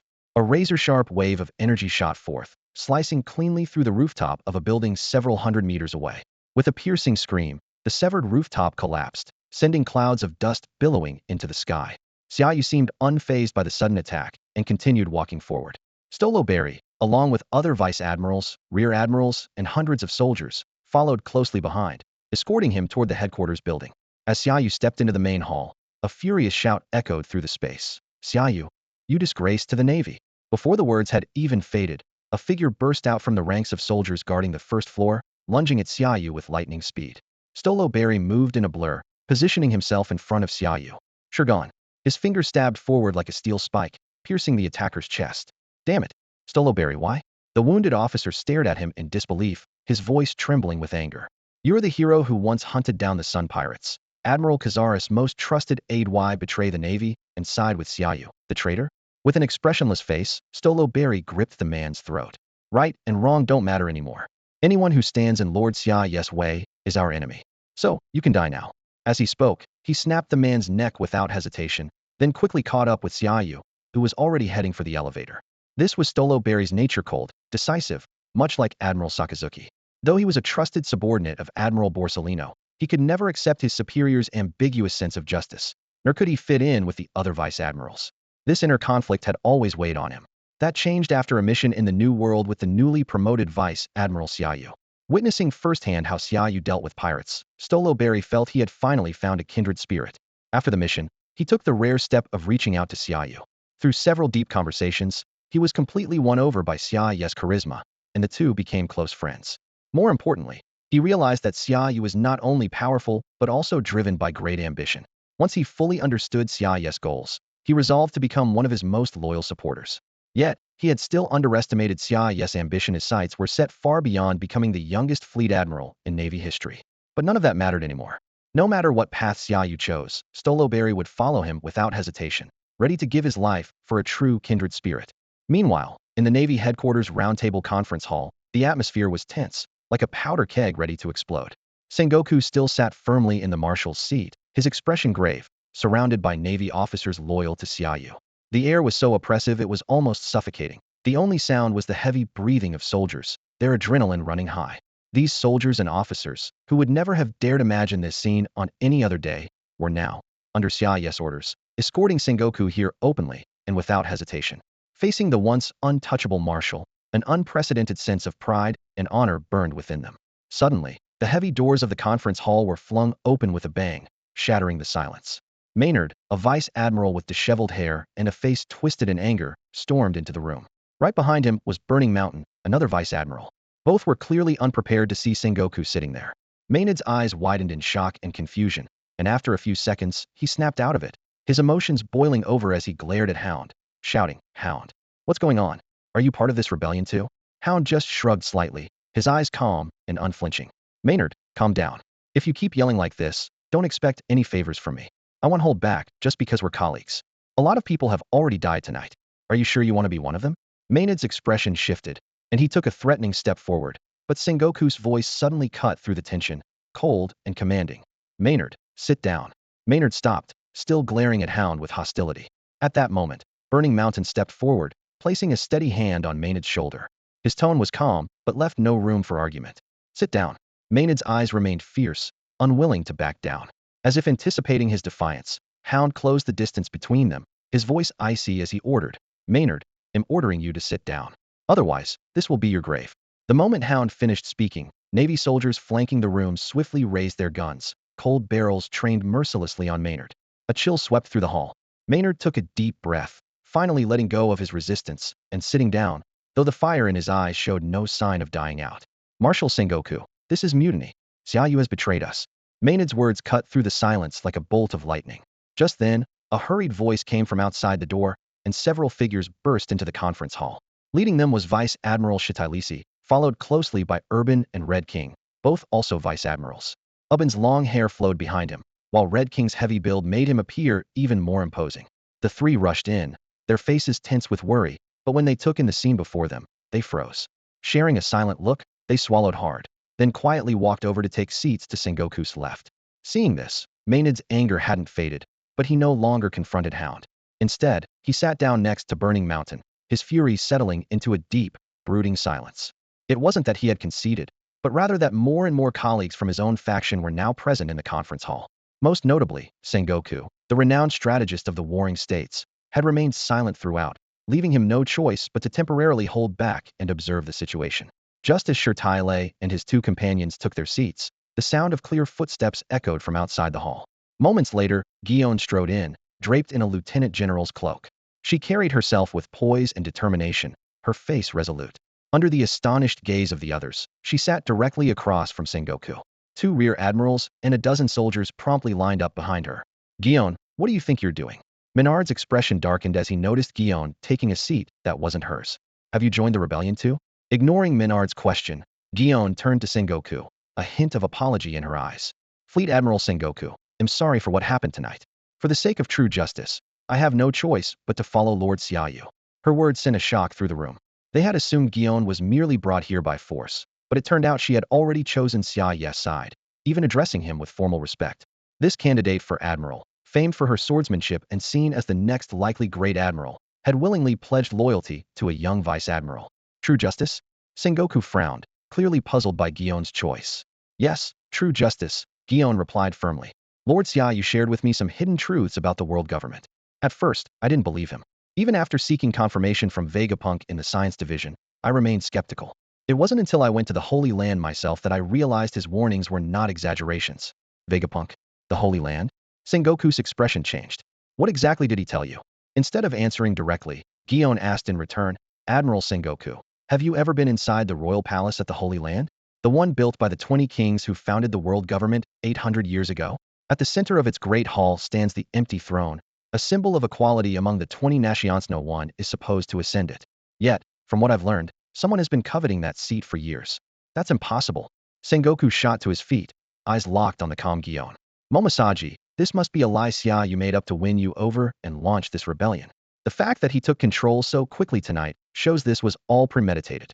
I'm not a child, Fleet Admiral, Guion responded, still composed. Lord Xia Yu told me about this 3 years ago and warned me not to rush to investigate, as it could be dangerous. I've been looking into it in secret ever since. 4 months ago, I finally found a clue and confirmed a shocking truth: the so-called 5 elders are nothing but puppets. Behind them stands an ambitious puppet master. At this point, Guion slowly rose to her feet, her voice grave. That person lives among the flowers of the Holy Land. The 5 elders call him Lord Imu. Lord Imu? Sengoku's eyes flickered with confusion when he heard the name. As Fleet Admiral of the Navy, he frequently traveled between the Holy Land of Mariawa and Marineford, personally overseeing security for countless World Council meetings and preparing for any emergencies. Yet despite all this, the name Imu was entirely unfamiliar to him. If even Sengoku had never heard of it, the others in the room were naturally just as bewildered, exchanging puzzled looks and finding it hard to believe what Guion had said. At that moment, the elevator doors at the top floor of headquarters suddenly slid open. Xia Yu strode out without hesitation, followed closely by Vice Admiral Strawberry and Bastille. Several Rear Admirals hurried after them, all heading straight for the conference hall.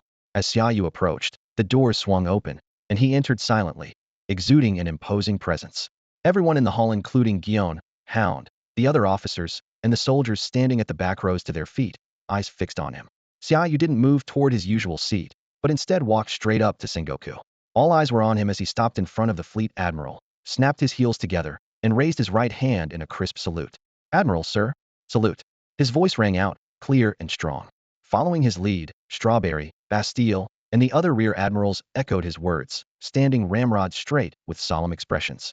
Guion, Hound, and the others immediately followed suit, standing at attention and facing Sengoku. Their voices united as they declared loyalty. Sengoku's face remained calm as he studied Xia Yu.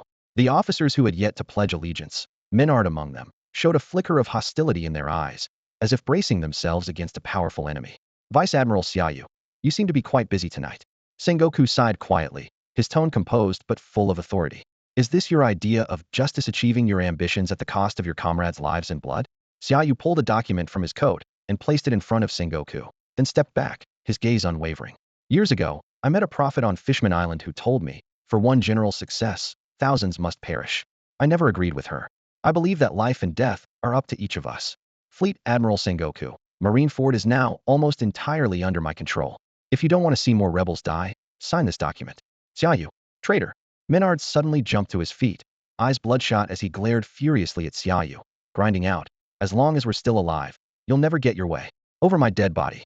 Almost before Menard had finished speaking, Strawberry and Bastille sprang into action. Strawberry leveled his spear at Menard's chest, while Bastille pressed his massive blade against Menard's neck. At the same time, Guion instinctively gripped her sword, and Hound flashed a bloodthirsty grin. The tension in the room was palpable. If Menard or any of the other dissenters made a single move, they would not hesitate to strike. The air in the conference hall froze instantly, the tension so thick it was suffocating. Menard was held at gunpoint and sword point, his eyes bloodshot, his voice trembling with rage. Strawberry, Bastille, Xia Yu has only been in headquarters for 6 years. What did he do to make you abandon the Navy's honor and follow him in rebellion? Strawberry stared at Menard, his face expressionless, his voice low and resolute. A man gives his life for the one who truly understands him. My honor is my loyalty. Bastille issued a direct order, his tone leaving no room for argument. Sit down, or I won't show any mercy for old time's sake. Just as Menard was about to step forward, Sengoku slammed his hand down on the conference table, his voice sharp and commanding. Enough. Menard, sit down. He then ignored the others and turned to open the file that Xia Yu had placed in front of him. The moment Sengoku saw the contents, his pupils contracted. He looked up at Xia Yu in disbelief. You want me to let you temporarily act as Fleet Admiral? Xia Yu, do you think that's realistic? The appointment of Fleet Admiral isn't up to me without approval from the Holy Land. No approval from the Holy Land is needed. Xia Yu's lips curled into a faint smile. As long as the soldiers in Navy headquarters, the Four Seas, and all the major bases on the Grand Line know you're unwell, and I'm temporarily overseeing all naval affairs, that's enough. Of course, you can choose not to sign, but if you don't, many people will die tonight. Sengoku fell silent. As Fleet Admiral, he understood that this was Xia Yu buying time. Once Xia Yu secured control over the Navy across the Four Seas and the Grand Line, he could swiftly eliminate dissent with minimal cost. At that point, the Holy Land would be forced to choose between compromise and all-out war. Seeing Sengoku's hesitation, Xia Yu calmly walked to the empty seat opposite the conference table. Guion immediately stepped forward to adjust his chair, then stood to his left with her hand on her sword. Stalaberry and Bastille took their places on Xia Yu's right, their eyes locked on the grim-faced Sengoku across from them. Admiral Sengoku, you can't sign this. Menard stood up again, agitated. We can still fight. As long as we hold out until Vice Admiral Garp returns from leave, victory will be ours. And the three admirals haven't even made their positions clear yet. Before he could finish, the conference hall doors burst open. Sakazuki strode in, now wearing the Fleet Admiral's coat and cap, accompanied by Vice Admiral Momanga. To the shock of Menard and the others, he walked straight over and stood beside Xia Yu. Admiral Sakazuki. Menard cried out in disbelief. What are you doing? You too? No, that's impossible. You're the one who never tolerates any compromise. You believe in absolute justice. Sengoku also looked up at Sakazuki. Sakazuki, is this your choice? A flicker of hesitation passed through Sakazuki's eyes, but he quickly regained his composure and nodded solemnly. Yes. Before anyone could react, Sakazuki suddenly flashed in front of Maynard. He moved with lightning speed. In the blink of an eye, his iron grip had already closed around Maynard's neck, lifting him clean off the ground. A cold glint flickered in Sakazuki's eyes as he activated his magma fruit ability. The surface of his arm was instantly covered in searing, molten lava. Arc. Maynard let out a heart-wrenching scream as the flesh on his neck blackened and began to smoke under the intense heat. Sakazuki, what are you doing? Sengoku sprang to his feet, his face filled with horror as he shouted, Let go of Maynard. A sharp crack echoed through the room as Maynard's neck snapped. Without a hint of emotion, Sakazuki flung the charred corpse aside like garbage. Ignoring the fury in Sengoku's eyes, his piercing gaze swept over the gathered admirals Borsellino, Smoker, and the other shilling with murderous intent. From this moment on, anyone who shows disrespect to Xia Yu will meet the same end, he declared coldly. He paused, then fixed his gaze directly on Sengoku. That is my stance. Fleet Admiral Sengoku, if you don't want to see Marineford buried under a sea of magma, then sign your name on this document. Sakazuki, Sengoku glanced at Maynard's corpse, his rage almost tangible. What you're doing will bring ruin to the Navy. If the Holy Land finds out, they'll never recognize Xia Yu's legitimacy. When that happens, countless Marines will die because of you. None of that matters anymore. Sakazuki stared directly at Sengoku, his voice low and resolute. From the moment I saw my mother again, right and wrong no longer mattered to me. With that, he said nothing more. He turned and walked back to Xia Yu, his eyes filled with an unprecedented determination. In the past, his unwavering pursuit of absolute justice stemmed from witnessing his parents' brutal deaths at the hands of pirates. The seed of hatred planted in his childhood had only grown stronger over the years. But after learning his mother had survived and had been cared for by Xia Yu for 3 long years, his conviction in justice began to waver. It wasn't disappointment in the Navy or the world government that shook him, but a deep sense of guilt.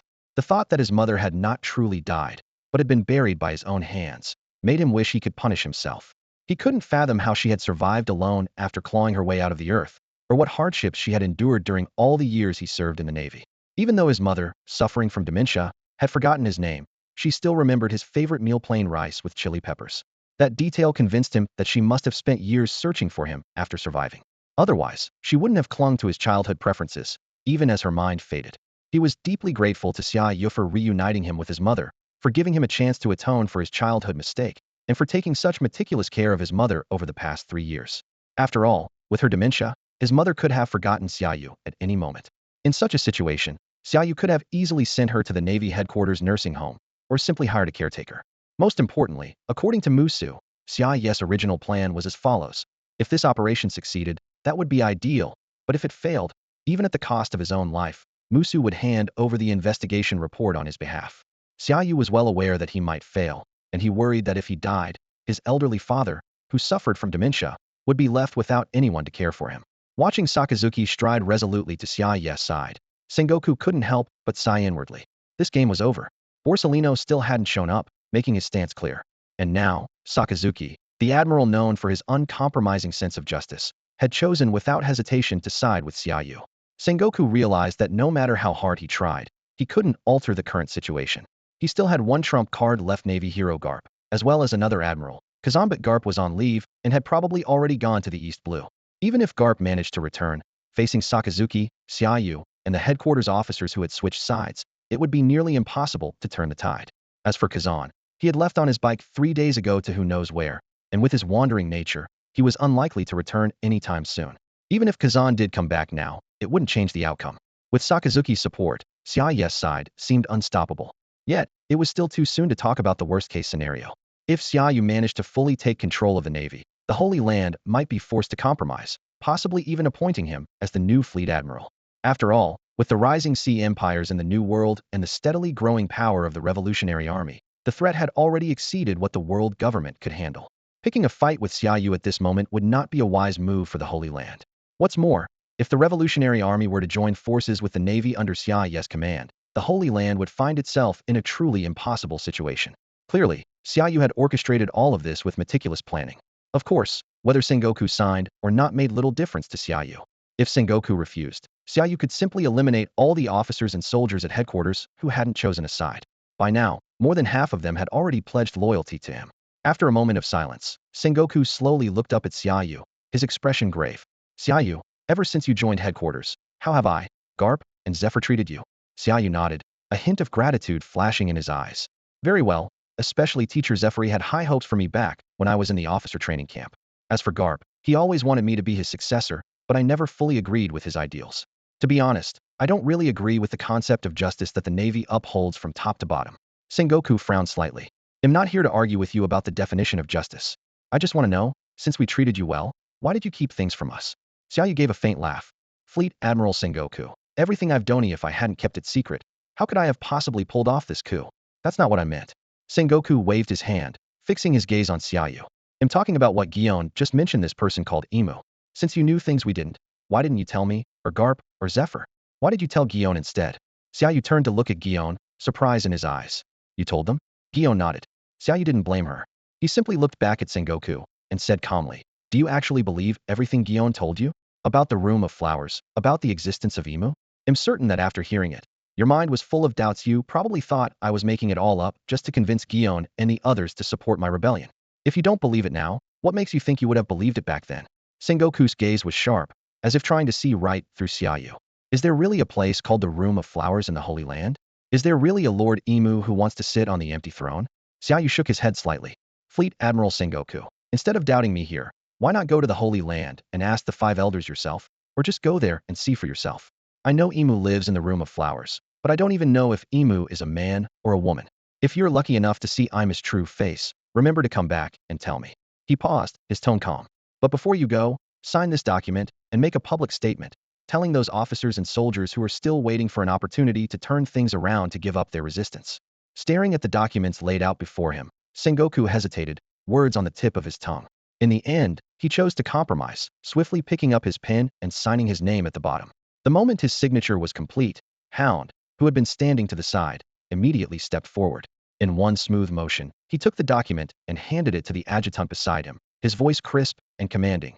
Make copies of this document and send them to all branches and fortresses immediately. Yes, sir. The adjutant accepted the file with both hands, bowed respectfully, and hurried out of the conference hall, his footsteps echoing across the marble floor. Hound didn't withdraw.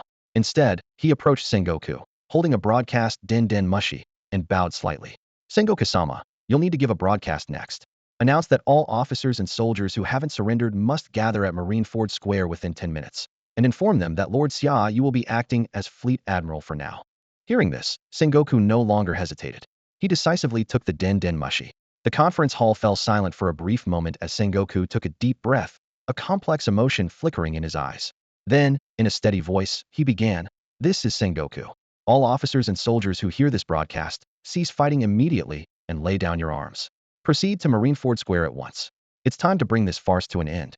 His words were transmitted through the din-din mushy, and the speakers placed throughout Marineford relayed the short, yet powerful announcement to every corner of the base.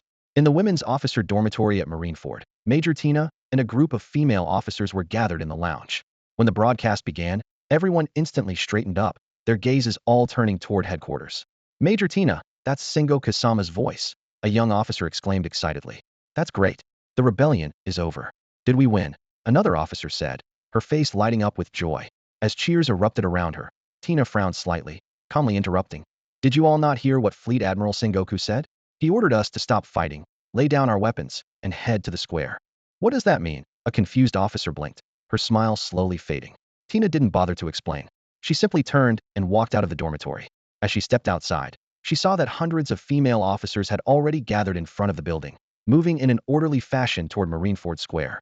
Not far off, crowds of male officers were pouring out of their own dormitories, the rhythmic sound of boots merging into a steady march. Within minutes, the road to the square was packed with people. Some looked tense, whispering among themselves. Others chatted and laughed, as if none of this concerned them. Though several people greeted Tina along the way, she remained distant and aloof, barely glancing at anyone, silently following the flow of the crowd. A few minutes later, Tina and the others reached the entrance to the square. The vast plaza, capable of holding 100,000 people, was brightly lit, every corner illuminated. The moment the crowd stepped onto the square, the noise died away. The sudden silence wasn't voluntary. It was because the square was surrounded by soldiers armed with rifles, each wearing a bright red scarf on their shoulders, forming a stark contrast to the newcomers. At regular intervals, stern-looking brigadiers and major generals kept watch. What's going on?" The officer beside Tina shrank behind her, her voice trembling with fear. "Tina, don't tell me. The rebels won? Are they going to kill us?" Tina whimpered, her voice trembling. Before she could react, Sengoku's voice sounded again over the loudspeakers. "I apologize for what happened tonight. From this moment on, Vice Admiral Xia Yu will temporarily assume the duties of Fleet Admiral in my place." The announcement hit the crowd like a bombshell, instantly plunging the plaza into chaos. The previously calm square erupted into a frenzy, with officers trapped in the dormitory buildings rushing out, their voices growing louder by the second. "Fleet Admiral Sengoku, how can you compromise with the rebels? What makes Xia Yu qualified to replace you as Fleet Admiral?" Sengoku must have been taken hostage by Xia Yu. Angry shouts rang out from all directions. Soldiers stationed around the plaza raised their guns, and the atmosphere grew tense. Suddenly, a major general led a 100-strong unit charging into the square, his voice booming. "Quiet. Everyone, quiet down. Traitors. We will never accept Xia Yu leading the navy." The major general roared furiously, pushing his men toward the surging crowd. But before he could finish, another officer in a major general's uniform raised his arm and shouted, "Who's with me? Let's storm the headquarters together." Bang, bang, bang. A sudden burst of gunfire shattered the uproar. The major general who had just shouted was instantly engulfed in a cloud of blood and collapsed to the ground. Looking for death, two soldiers rushed forward without hesitation, smashing the butt of their rifles down on his head with ruthless efficiency, showing no mercy. The entire plaza fell into a deathly silence. The sight of a major general being taken down so decisively by two ordinary soldiers was shocking. Everyone stared in disbelief, unable to process what had just happened. Meanwhile, in the conference room on the top floor of headquarters, Sengoku stood up abruptly and moved to the window. Although he was too far to see exactly what was happening amid the sea of people, he could feel the sudden hush that had fallen over the crowd, a tense stillness before an imminent eruption. The air was thick with the smell of gunpowder. Xia Yu showed no sign of anxiety. Instead, he watched Sengoku with a hint of interest. He was in complete control of the situation and had no reason to fear any surprises. Now, he intended to force the entire navy into submission, leaving officers and soldiers alike with no choice but to obey. Sengoku's words alone were not enough for that. Taking a deep breath, Sengoku felt the weight of the moment pressing down on him, nearly suffocating. He forced himself to raise his voice, shouting angrily toward the plaza. "Do you want to see Marineford awash in blood? If that's what you want, then keep fighting. The pirates out at sea would love nothing more than to see us destroy each other from within. But if you want this to end, then obey your orders immediately. I declare that, from this moment forward, Xia Yu will act as Fleet Admiral. Anyone who dares defy this order will be considered a traitor." As he uttered the word traitor, Sengoku's voice grew hoarse, as if all his strength had left him. He nearly lost his balance and almost collapsed. Although it was technically Xia Yu's side that had revolted, Sengoku had no choice but to say this, hoping to prevent further bloodshed and chaos. As for the future of the navy, all he could do was place his hopes in the Holy Land, in whatever final decision Xia Yu would make. The moment it was announced that Xia Yu would temporarily assume the role of Fleet Admiral, a crisp notification suddenly rang out in his mind. Ding, the system's voice echoed clearly. Congratulations, host. You have successfully staged a coup and become Fleet Admiral of the Navy headquarters. Immediately, a cascade of system messages poured in like a waterfall. The system first assessed Xia Yu's current abilities, revealing that he possessed armament hockey, observation hockey, conqueror's hockey, swordsmanship, and mastery of the 6 powers of the Navy. Then, one by one, the system began to enhance each of these skills. Xia Yu felt a sudden dizziness, and in the blink of an eye, he was transported to an unfamiliar space. Here, an overwhelming flood of information about his abilities surged into his consciousness. The intricate use of all 3 types of hockey, precise sword techniques, and flawless mastery of the 6 powers, all this knowledge fused together in an instant. In the span of a single breath, Xia Yu experienced an understanding that felt as profound as years of training. He could clearly sense the surging power within him and the unshakable confidence that came from pushing his abilities to their peak. He narrowed his eyes slightly. Although he hadn't expected such generous rewards just for temporarily assuming command, this was a pleasant surprise. After enjoying a brief moment of exhilaration at his newfound strength, Xia Yu calmly stood up. His gaze swept over everyone present, especially Hua Xiaoshan and Shi Tailizi. He spoke with quiet authority. Everyone, the situation is now under control. Gather your units and head to Marineford. I have something to announce. Faced with Xia Yu's commanding presence, Shi Tailizi and the others, knowing the outcome was sealed, didn't hesitate any longer. They stood up straight and saluted, following the example set earlier by the Hound and the others, shouting in unison, "Loyalty." Xia Yu nodded slightly, his voice carrying an unmistakable sense of authority. "This will be the wisest decision of your lives." With that, he turned and strode away, his steps steady and resolute. As Xia Yu turned and left, the conference hall quickly emptied, leaving only Sengoku and Sakazuki behind. The atmosphere was heavy, with Sengoku standing still, his back to Sakazuki. "Sakazuki, tell me what you're really thinking," Sengoku asked in a low voice. "You need to be sure Xia Yu is after more than just the title of Fleet Admiral. Are you really prepared to follow this path to the end?" A hint of resolve flashed in Sakazuki's eyes. "I hesitated before I walked in here. But after hearing about Lord Imu, who has been pulling the strings behind the scenes in the Holy Land, I'm convinced I've made the right choice." Sengoku's brow furrowed deeply. The existence of Imu is only Xia Yu's claim. It's too soon to jump to conclusions. "I believe him," Sakazuki replied firmly. Without another word, he turned and strode toward the door. Just as he was about to step out of the conference hall, Sakazuki paused and looked back. "Even if this mysterious figure, Imu, doesn't exist, it wouldn't change my decision. Xia Yu has given me the chance to honor my mother and spend time with her." Sengoku whirled around, his gaze sharp. "The elderly woman Xia Yu has cared for over the past 3 years, is she your mother?" Sakazuki didn't answer. He simply walked out of the hall. Watching Sakazuki's figure disappear, Sengoku shook his head with a bitter smile. "You're quite something, Xia Yu. You actually found Sakazuki's only weakness." He walked to the window and looked out over Marineford Plaza. The square below was filled with rows of neatly assembled Marines and officers, awaiting the arrival of their new Fleet Admiral, Xia Yu. Soon, accompanied by Guion and the others, Xia Yu emerged from headquarters and made his way toward the plaza. As he watched the young man's silhouette, a trace of hope stirred in Sengoku's heart. If the Holy Land chose to compromise and acknowledge Xia Yu as Fleet Admiral, perhaps he could secure more rights for the Navy and allow true justice to prevail, justice no longer bound by constraints.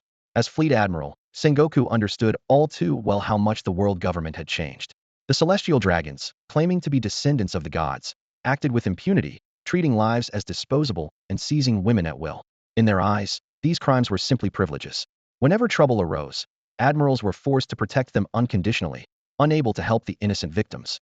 Just as Xia Yu had said, as long as the celestial dragons remained the oppressive force over the world government, the Navy could never achieve true justice. Sengoku knew this in his heart, but he had always lacked the courage to break the status quo. After all, any attempt at change would set off a chain reaction, leading to even greater turmoil. The world government has stood atop the Red Line for 8 centuries for a reason. All he could do was fulfill his duties to the best of his ability, striving to spread the Navy's sense of justice across the world as much as possible. Sengoku stood in front of the headquarters, his gaze following Xia Yu and his group until they disappeared completely into the night. He finally looked away, a bitter smile tugging at his lips. "Glory has always belonged to the young. I too was once full of ambition back in the day." As soon as the words left his mouth, Sengoku's expression suddenly turned alert. He spun around, eyes locking onto the main entrance. 3 figures stood there without him noticing when they'd arrived. Leading them was a tall, upright man with an empty right sleeve, none other than Zephyr, the former admiral known as Black Arm. Behind him stood two young officers, Binz, a man in eccentric attire and a master of the flora fruit, Zephyr's right-hand man, and Ein, a female officer in black pointed heels, her blue cape barely concealing the deep sorrow in her eyes, as if she had just endured a heartbreaking farewell. Zephyr. Sengoku hurried forward in surprise, his gaze instinctively drawn to Zephyr's missing arm. What brings you here? Your arm. Zephyr raised his left hand and lightly touched the stump, his tone calm. Don't worry. It's been 3 years, I've gotten used to it. But you really should push the science division to speed up the development of the mechanical arm. Sengoku opened his mouth, but no words came out. Zephyr seemed to read his thoughts. He walked straight to the meeting table, pulled out a chair, and sat down, looking Sengoku directly in the eye. You seem to have forgotten you already handed the title of Fleet Admiral to Xia Yu. Still, even if you're no longer in charge, the science division will show you some respect. Huh? Sengoku's eyes widened in shock. You're not surprised by what happened at headquarters? Don't tell me you knew Xia Yu would stage a coup all along. Zephyr smiled faintly and nodded. He was my student, after all. Sengoku shook his head helplessly. So you've completely lost faith in the Navy. That's right. Zephyr glanced at Ein and Binz, his voice tinged with barely concealed resentment. If it weren't for Xia Yu, I might have already built a new Navy by now. You all seem to have forgotten what happened 3 years ago when the trainee ship was attacked and dozens of young lives were lost at sea. That was when I lost hope in the Navy. Sengoku's expression changed slightly, and he hurried to explain. I haven't forgotten. Haven't forgotten? Zephyr suddenly stood up, his emotions flaring and his voice rising. Dozens of young officers from headquarters died at sea. As Fleet Admiral, you should have ordered a full-scale pursuit until the culprits were caught and executed publicly. Only then would pirates who dare attack the Navy learn fear. Only then could those lost young lives rest in peace. And only then could the living continue to uphold justice. He pointed at Ein and Binz, his finger trembling. But you didn't do that. Over these 3 years, it's not just my faith you've shattered, it's theirs, and that of every young officer who carries the Navy's future on their shoulders. Realizing his emotions were getting the better of him, Zephyr took a deep breath and sat down again, his voice low. Sengoku, you're old now. We both are. Sengoku remained silent, his face clouded. Of course he remembered the attack on Zephyr's trainee ship 3 years ago had sent people after the culprits ever since. But as Fleet Admiral, he had to consider the bigger picture. He couldn't mobilize all 3 admirals for the sake of a single pirate. Still, Zephyr's accusations weren't without merit. So many young officers had been killed, and the perpetrators were still at large. It was a responsibility he could not deny. I know what you're thinking, Zephyr broke the silence. You're wondering if I stood by, because Xia Yu promised to bring those pirates to justice. He looked Sengoku straight in the eye. To tell you the truth, Xia Yu never promised me anything. But I believe he won't let me down. With that, Zephyr turned to his 2 students waiting quietly at the door. Ein Binz. Things have changed tonight. From now on, you'll follow Xia Yu. He'll be an outstanding leader. Sakazuki left the conference hall and walked steadily toward his office. Standing before the door, he looked up at the plaque on the wall engraved with the words, Absolute Justice. A complicated emotion flickered in his eyes. After a moment, he let out a long breath, as if shedding decades of burden, and a rare smile tugged at the corners of his mouth. He strode quickly down the corridor and stopped outside Borsellino's office. The 2 guards on duty immediately straightened up and shouted in unison, Loyalty. Sakazuki returned the salute with a raised hand and asked curtly, Is Admiral Tsuru inside? Yes, Admiral Sakazuki. One of the soldiers responded immediately. Open the door, Sakazuki ordered in a low voice. The 2 soldiers hurried to obey, clearly aware of his current authority. Inside the office, Borsellino, wearing sea-stone handcuffs, lounged lazily in his chair. When he saw Sakazuki enter, a hint of surprise flashed across his eyes. He spoke with his usual nonchalance. How scary. I didn't expect Xia Yu would manage to convince even you. Weren't you planning to just sit this one out? Sakazuki walked over to the desk and looked down at his old friend. Tell me what you really think. What could I possibly think? Borsellino replied with a helpless shrug, lifting his cuffed hands. Sakazuki turned to the guards and ordered, Unlock his handcuffs and assemble at the plaza. Once the 2 soldiers had left, he spoke seriously. Here at Marine headquarters, you're the only brother I have left. If you agree with my decision, would you still be willing to stand by my side?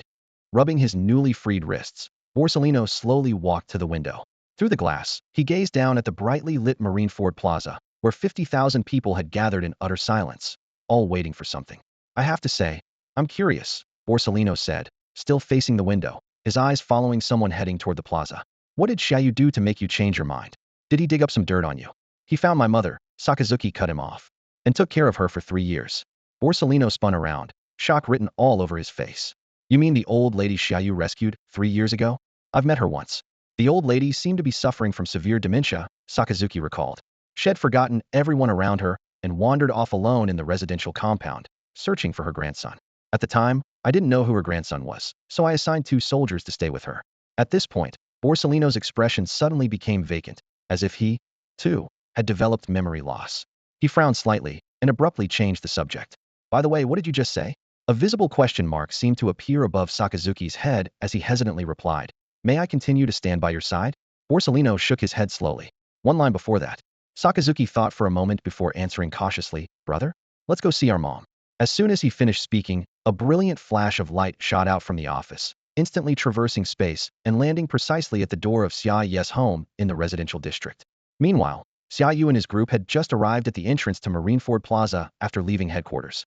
The moment Xia Yu stepped inside, the neatly lined soldiers on either side snapped to attention and saluted in perfect unison. In the center of the plaza, tens of thousands of soldiers and officers at every rank turned as one to look at him. Among them, the female soldiers in Tina's unit watched Xia Yu's every move with anxious anticipation. Xia Yu walked forward with steady steps, showing no hesitation, flanked by Vice Admirals Guillaume, Dalmatian, Bastille, Strawberry, and Hound, making his way toward the high platform at the far end of the plaza. As his group passed the first row, every soldier and officer at the front of the formation took a synchronized step forward, standing ramrod straight as they shouted in unison, "Loyalty." The powerful cry echoed across the plaza. Xia Yu responded with a calm salute, his expression serene. The scene repeated itself with the second row, another coordinated step forward, another fervent, resounding shout of loyalty. Xia Yu maintained his warm smile, returning the salute. Just as Xia Yu was about to pass the third row, something unexpected happened. Before the soldiers could shout their slogan, a towering figure suddenly broke ranks from the fourth row, accompanied by a thunderous roar that left everyone's ears ringing. Xia Yu. The voice, laced with barely contained fury, belonged to the massive figure now standing directly in front of Xia Yu, radiating an overwhelming aura like a moving mountain. John Jiando? Before Xia Yu could react, Strawberry's expression darkened, but without hesitation, he and Jinho was on Xia Yu's left stepped forward protectively, ready for combat. Dalmatian, Hound, and Bastille, though not at Xia Yu's side in the first instant, were equally on guard, keeping a close eye on this unexpected threat.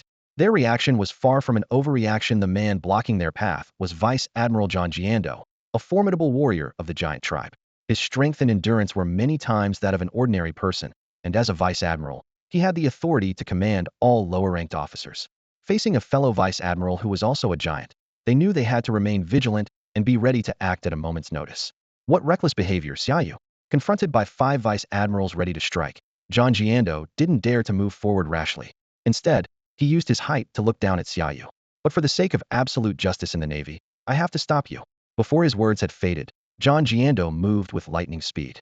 He drew the massive sword from his back, and an overwhelming fighting spirit erupted from him, sending his enormous Vice Admiral's coat billowing wildly. A tidal wave of invisible pressure crashed down towards Xia Yu. "John Jiando!" Xia Yu raised a hand to stop Strawberry and the others from charging forward, his expression unflinching. "You should have stood up for justice sooner. Because if you make your move now, you'll be branded a traitor." With that, Xia Yu took a step forward. Boom. The moment his foot touched the ground, the earth trembled in response. A terrifying shockwave burst forth from beneath his feet, instantly forming a cloud of red and black flames. The overwhelming pressure was so intense, it sent low-frequency vibrations shuddering through the air. In the next instant, John Jiando, who had just drawn his sword, suddenly felt as if invisible chains had bound his entire body, leaving him unable to move. It was as though a mountain had been dropped onto his shoulders. He couldn't resist at all, and collapsed to his knees before Xia Yu. This is John Jiando, kneeling and using his giant sword to support himself, looked up at Xia Yu in shock. "Conqueror's Haki. You've actually awakened Conqueror's Haki." It wasn't just John Jiando who was shocked. Everyone standing behind Xia Yu witnessed this astonishing scene. The Vice Admirals, including Ziwan, and the dense crowd of officers on the square all stared intently at the massive figure now kneeling heavily on both knees. What stunned them wasn't just that Xia Yu had awakened the rare Conqueror's Haki, possessed by only 1 in a million, but that he could subdue a Vice Admiral with nothing but his aura, leaving him completely powerless. Even more incredible was the precision of his Haki. Like a sharpened blade, it targeted only John Jiando, while everyone else remained completely unaffected. What just happened? Why is Vice Admiral John kneeling? It's the Conqueror's Haki. Lord Xia Yu's Conqueror's Haki. That's the innate power of a true king. A wave of murmurs swept through the crowd. Even with an extraordinary gift for Conqueror's Haki, it shouldn't be enough to render a Vice Admiral helpless, someone muttered quietly. Unless another person gasped, Lord Xia Yu's strength is already close to, or maybe even surpassing that of an admiral. Xia Yu paid no attention to the shock around him, and continued to walk forward. With each step, Zhang Jindu felt the invisible pressure above him grow heavier, as if 5 mountains were crushing down on him. The giant Vice Admiral's massive frame sank lower and lower under the overwhelming force, and by the time Xia Yu stood before him, he could hold out no longer, collapsing face first onto the ground. The ground cracked instantly under the terrifying pressure, spiderweb fissures spreading outward in all directions. The nearby soldiers hurriedly dodged the expanding cracks. Conqueror's haki actually split the ground. Xiwan looked down at the fissures reaching her feet, then stared in disbelief at the figure barely over 1.80 meters tall. Conqueror's haki can't be improved through training, it only grows as one's own strength increases. Strawberry exclaimed excitedly. To reach this level, Lord Xia Yu's power must have already surpassed that of an admiral. Xia Yu calmly gazed at the giant Vice Admiral before him. Even with Zhang Jindu sprawled flat on the ground, his enormous size allowed Xia Yu to meet his gaze directly. After a brief silence, Xia Yu suddenly revealed a meaningful smile. Wagering the name of the Navy's absolute justice? Vice Admiral John, aren't you even a little curious why, as a giant, you grew up at Navy headquarters? Zhang Jindu struggled to lift his head, but his entire body felt as if it were pinned to the ground by an invisible force, unable to move. He forced out his words, his voice filled with anger and defiance. Xia Yu, you're a Vice Admiral of headquarters, yet you staged a coup and seized the position of Fleet Admiral. You have no right to speak of justice in front of me. Xia Yu only shook his head slightly, a faint smile playing at the corners of his mouth. He took a single step forward, and instantly the air trembled as his newly enhanced Conqueror's haki, boosted by the system to its peak, surged out like a tidal wave. Boom. The ground collapsed in an instant, and Zhang Jianda's body was driven into the earth until he was level with the surface. Xia Yu narrowed his eyes, clearly satisfied with this test of his upgraded haki. He had never intended to deal with Zhang Jindu personally. Blocking Strawberry and the others was just an opportunity to gauge the power of his enhanced ability. Suddenly, a brilliant flash of light shot up from the residential quarters, tracing a graceful arc across the night sky before landing in Marineford Square. As the glow faded, the figures of Sakazuki and Borsellino appeared, now standing behind Xia Yu. Admiral Sakazuki, Admiral Borsellino. Excited shouts erupted from the crowd, but their hope was quickly dashed. Sakazuki stepped forward and saluted Xia Yu. Fleet Admiral Xia Yu, Sakazuki reporting for duty. The square fell silent. The soldiers and officers who had been clinging to hope now stared in despair. Even Sakazuki, the staunchest advocate of absolute justice, had submitted to Xia Yu. What hope remained for them? Borsellino followed suit and saluted as well. Xia Yu nodded with a smile and led the way forward. Sakazuki and Borsellino fell in behind him, followed quickly by Guion, Mamanga, and the other Vice Admirals. Tens of thousands of soldiers stood at attention in absolute silence, their eyes fixed on Xia Yu as he ascended the platform. Attention, all hands.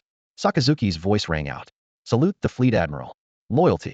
In unison, tens of thousands of voices echoed across Marineford, their powerful shout lingering in the night air. Inside the conference hall of headquarters, Sengoku and Zephyr gazed at the young figure on the platform, feeling the surge of passion in the air. They both sighed in unison. Youth truly is a wonderful thing. Before their words had faded, their expressions suddenly changed, and they looked toward the sea beyond Marineford's walls. Under the moonlight, a lone figure could be seen riding a bicycle, approaching at a leisurely pace. The sea beneath his wheels froze solid wherever he passed. Meanwhile, on the elevated platform in Marineford Square, Xia Yu suddenly looked up under the gaze of the crowd, his eyes fixed on the distant, towering wall. Almost the moment he raised his head, the wall abruptly froze over, transforming into a sculpture of ice, cold mist swirling and frost spreading rapidly. In the next instant, a figure strode up the ice, silhouetted against the pale moonlight, standing tall and solitary atop the wall, gazing down over the entire square. The man standing on the wall was none other than Kazan, one of the Navy's 3 admirals, known by the codename Akiji. Nearly 3 meters tall and possessing the powers of the ice fruit, he narrowed his eyes and swept his gaze over the tens of thousands of soldiers densely packed below. In a lazy tone, he spoke.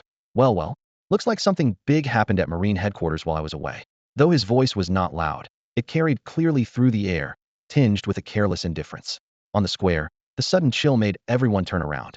When they saw the figure atop the wall, their faces lit up with delight, but the excitement quickly faded as their attention returned to Xia Yu standing at the center of the platform. Borsellino maintained his usual laid-back demeanor, as if none of this concerned him, while Sakazuki's sharp gaze remained fixed on Kazan, alert but silent. Neither man showed any overt emotion, each responding in their own way from their respective positions. Suddenly, Vice Admiral Doberman, who stood a row behind, stepped forward, his expression grave as he addressed Kazan in a deep voice. Admiral Kazan, you've returned at just the right moment. Fleet Admiral Sengoku is currently unwell, and Vice Admiral Xia Yu is serving as acting Fleet Admiral. I see. Kazan glanced up at the platform again, a trace of doubt flickering in his otherwise relaxed expression. But why Vice Admiral Xia Yu? If Fleet Admiral Sengoku is indisposed, the position should traditionally go to one of the three admirals. Xia Yu is only a Vice Admiral. Didn't Sengoku worry he might not be able to hold things together?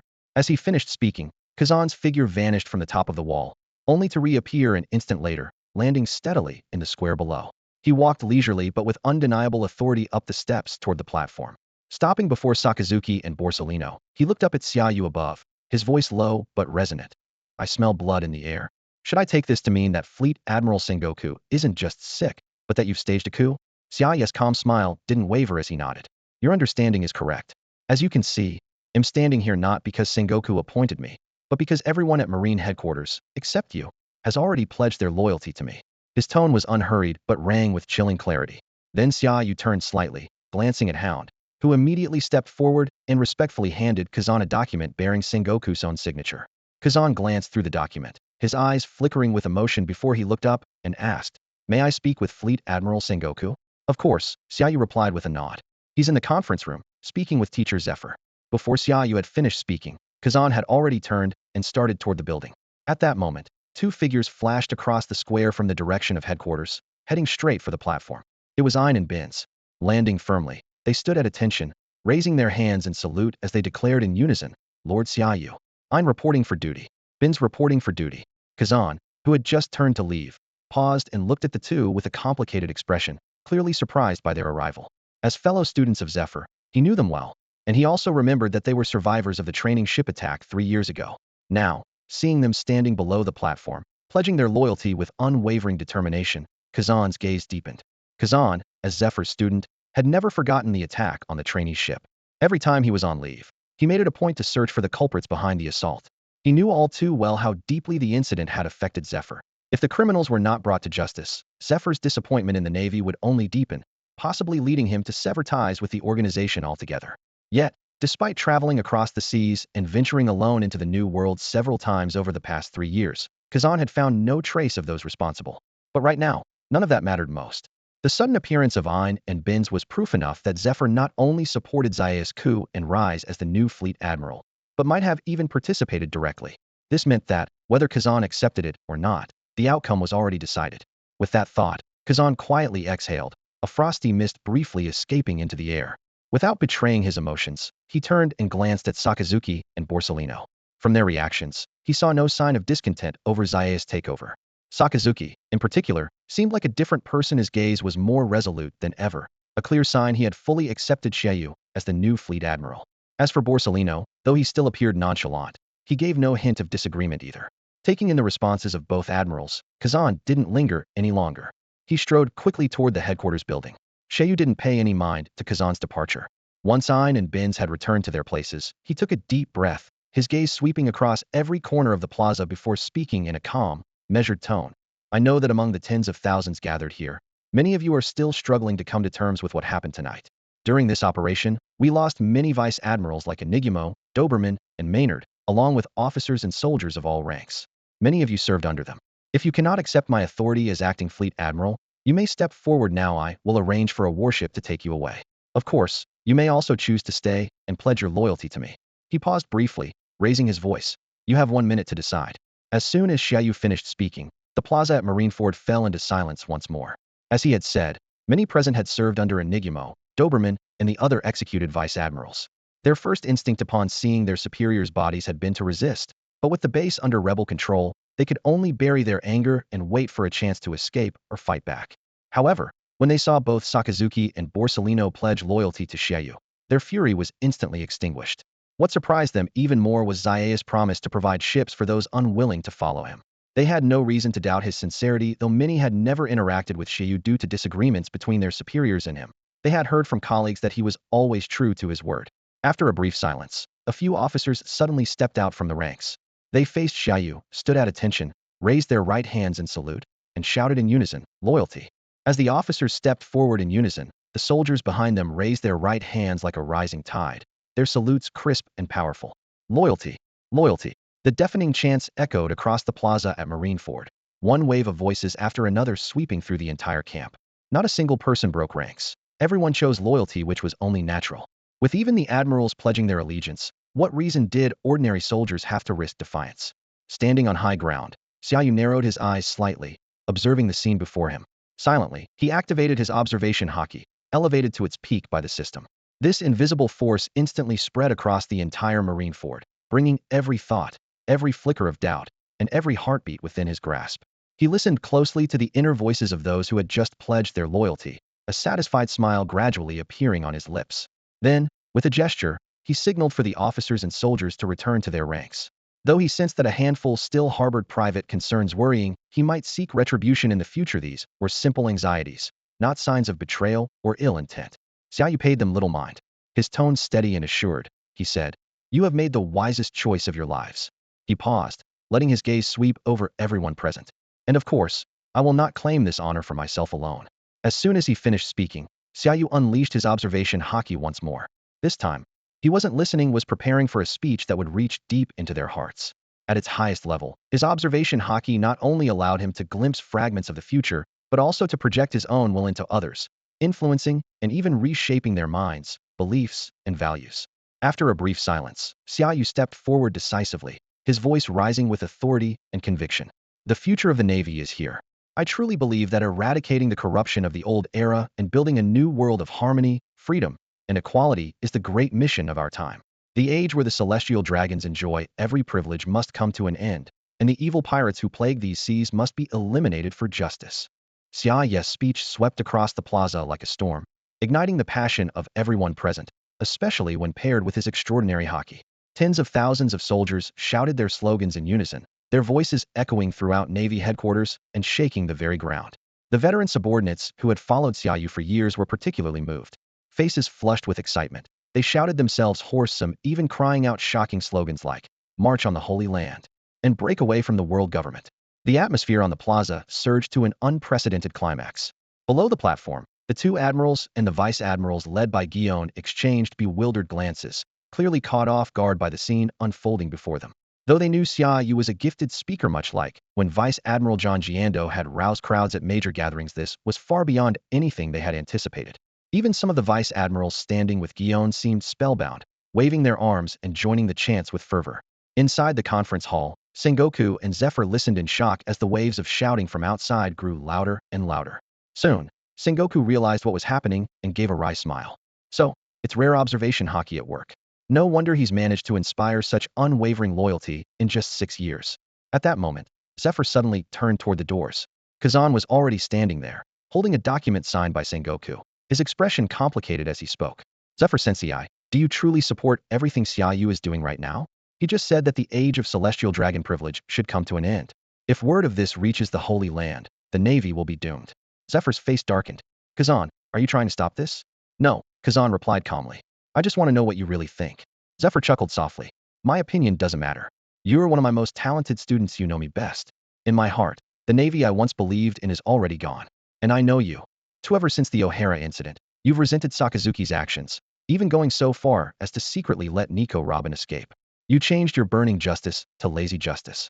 Isn't that a sign you've lost faith in the Navy as well?" "Zephyr-sensei," Kazan began, but Sengoku suddenly stepped forward, staring at him in disbelief. "It was you who let Nico Robin go back then? Kazan, how could you do that? If the Holy Land finds out, your career will be finished." The sound of Sengoku's voice echoed through the office, each word heavy with undeniable authority. "You're well aware that the Holy Land's greatest taboo is historians researching that 100-year gap.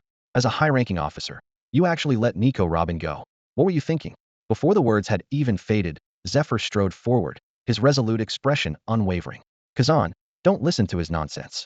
Right now, it's Xia Yu who calls the shots at headquarters." His gaze was sharp and full of conviction. "So what if you let Nico Robin escape? It's no big deal. As long as you stay and support Xia Yu at Marine headquarters, with the three admirals working together and the Navy united like never before thanks to Xia Yu. Even the Holy Land learning about this won't be a problem." Kazan nodded thoughtfully, a hint of curiosity in his voice. "I understand your decision now, Zephyr-sensei. No matter what Xia Yu does next, even if it means going to war with the world government, you'll back him all the way, won't you?" "Of course," Zephyr replied without hesitation. After the mutiny, Marine headquarters gradually returned to order. Accompanied by 2 admirals and several vice admirals, Xia Yu walked through the corridors up to the top floor of headquarters. Instead of heading to the conference hall, he made his way straight to the Fleet Admiral's office. Just as Guillaume reached for the door, it swung open from inside, and Kazan, nearly 3 meters tall, stepped out. Guillaume immediately moved forward, alert. Admiral Kazan, why are you coming out of the Fleet Admiral's office? Kazan glanced at Guillaume before turning his eyes to Xia Yu, speaking in his usual laid-back tone. Xia Yu, no, I guess I should call you Fleet Admiral Xia Yu now. If I were to leave right now, I wonder who would you choose to fill my spot as one of the 3 admirals? A faint smile appeared on Xia's lips. Leave now? Admiral Kazan, I can't let you go at this moment. You're a Logia user with the power of the Ice Farida formidable force. Letting you leave would be a potential threat to me. You have 2 choices, stay and pledge your loyalty to me, continuing as an admiral, or be eliminated by us. Kazan frowned slightly, his gaze sweeping over Sakazuki, Borsellino, and Guillaume. Are you worried he'll go to the Holy Land and tell the 5 elders everything you've done? Xia Yu calmly walked around Kazan and took a seat at the desk. You won't get the chance. I've already sent word to the Holy Land about what you did in O'Hara-letting Nico Robin escape. The moment you step out of this building, the 5 elders will know. He paused, his tone softening. Kazan, times have changed. After meeting with Sengoku and Zephyr, you didn't leave, you waited here for me. That means you've already made your choice. These questions you're asking are just your way of looking for an out. Xia's expression grew serious. I won't give you an easy way out. I'm officially inviting you to stay. If you're tired of wandering and want to rekindle that sense of justice you once held, then help me. There's an old saying from my hometown. Kings and nobles are made, not born. 800 years ago, 20 kings joined forces to create the world government. Today, 800 years later, we can build a better era together. Sitting behind the Fleet Admiral's desk, Xia Yu met Kazan's gaze and raised his voice. So, Admiral Kazan, tell me, will you stand with me? The darkness before dawn had passed, and the sun rose as usual. In the Fleet Admiral's office at Marine Headquarters, the atmosphere was tense and solemn. Kazan stood beside Sakazuki and Borsellino, the 3 admirals lined up shoulder to shoulder. He had ultimately chosen to stay not out of fear of Xia's threats, but because of his years of confusion and doubt about the Navy's internal affairs. He wanted to witness firsthand what changes Xia Yu would bring as the new Fleet Admiral. More than that, he was curious to see where this man, highly regarded by Zephyr Sensei and respected by so many officers, would lead the Navy. Behind the 3 admirals, Guillaume, Mamanga, Strawberry, Bastille, and several other vice admirals stood in a neat row, their eyes fixed on Xia Yu, who sat calmly at the wide desk. It's morning, Xia Yu said, looking up at the admirals and vice admirals, his expression composed. The Holy Land will soon realize they can't reach us. Although we now control Marine Headquarters, the real battle is only just beginning. He paused for a moment and turned to the line of vice admirals. Guillaume, you'll oversee the communications room. All messages from the Holy Land will go through you. Also, bring Ein and Bins in. Yes, sir. Guillaume saluted crisply and left the office at a brisk pace. No sooner had she exited than Ein and Bins entered, walking quickly to stand before Xia Yu and saluting in unison. Fleet Admiral. Xia's gaze softened as he looked at them. 3 years ago, after wiping out a pirate crew and rescuing civilians including Sakazuki's mother had run into survivors from an attacked trainee ship, Ein, Bins, and Zephyr Sensei, whose right hand had been severed. Thanks to Xia's intervention, the 3 of them had made it safely back to headquarters. Even after 3 years, the trauma of that experience remained with them. Over the years, Xia Yu would often visit Zephyr Sensei for a drink, and naturally, he had gotten to know Ein and Bins as well. At first, Ein was withdrawn and rarely spoke, her heart heavy with grief. Bins, on the other hand, was more optimistic, always eager to greet Xia Yu and even challenge him to spar whenever he visited. Perhaps it was Xia's charisma, or maybe the bond they shared as Zephyr's students. But after watching Bins and Xia Yu spar, Ein, also a skilled swordswoman, gradually stepped out of her shell and began joining in. Over time, whenever Xia Yu was away on missions, Ein and Bins would take care of Zephyr Sensei, who suffered from dementia. Though their conversations were few, a quiet understanding and friendship grew between them. Ein, from this moment on, you'll take Maynard's place as the new Vice Admiral, Xia Yu said, handing her a letter of appointment after a brief pause. Your mission is simple. Select the finest recruits from the officer training camp and set out to hunt down the culprits who attacked the trainee ship years ago. Marshal, Ein's eyes widened in shock, and he stammered, unable to form a complete sentence. He had never expected that Xia Yu would promote him directly to Vice Admiral of Headquarters. I haven't really accomplished anything noteworthy during my 3 years at Headquarters. Xia Yu waved his hand to interrupt. That's why I'm giving you a chance to prove yourself now. He then turned to Bins standing nearby. Bins, I'm appointing you as Ein's adjutant. You'll accompany him on this mission. Once it's completed, you'll be promoted to Vice Admiral and take over Guillaume's position. Yes, sir. With absolute loyalty. Bins stepped forward, saluting sharply. Xia Yu nodded. It's settled, then. You're dismissed. Ein and Binz didn't dare linger. After a quick, uneasy glance at the veteran vice admirals and admirals around them, they hurried out of the office. Once the two had left, Xia Yu immediately turned his attention to the three admirals standing in the front row. Headquarters needs restructuring. I've decided to establish 3 new units, each led by one of you, he stated directly. Sakazuki's division will now be called the Akainu Corps, Borsellino's will be the Tsuru Corps, and Kuzan's will be the Akiji Corps. Each unit will have 6 vice admirals assigned, and all officers will be organized in teams of 3. As he spoke, he handed each admiral a folder. These are the lists of vice admirals and rear admirals under your command, along with the names of officers to be promoted. Everyone on these lists distinguished themselves last night. There's no need to question it. Meanwhile, in the room of authority at the Holy Land of Mary Geos, the 5 elders were beginning their daily affairs. Saturn, the science defense saint, stared listlessly at the transponder snail on the coffee table. Nustero, the financial saint, yawned as he stood by the window. Shepherd Jew Peter, the agriculture saint, was reading the newspaper with a serious expression, while Mars, the environmental saint, sipped his coffee leisurely.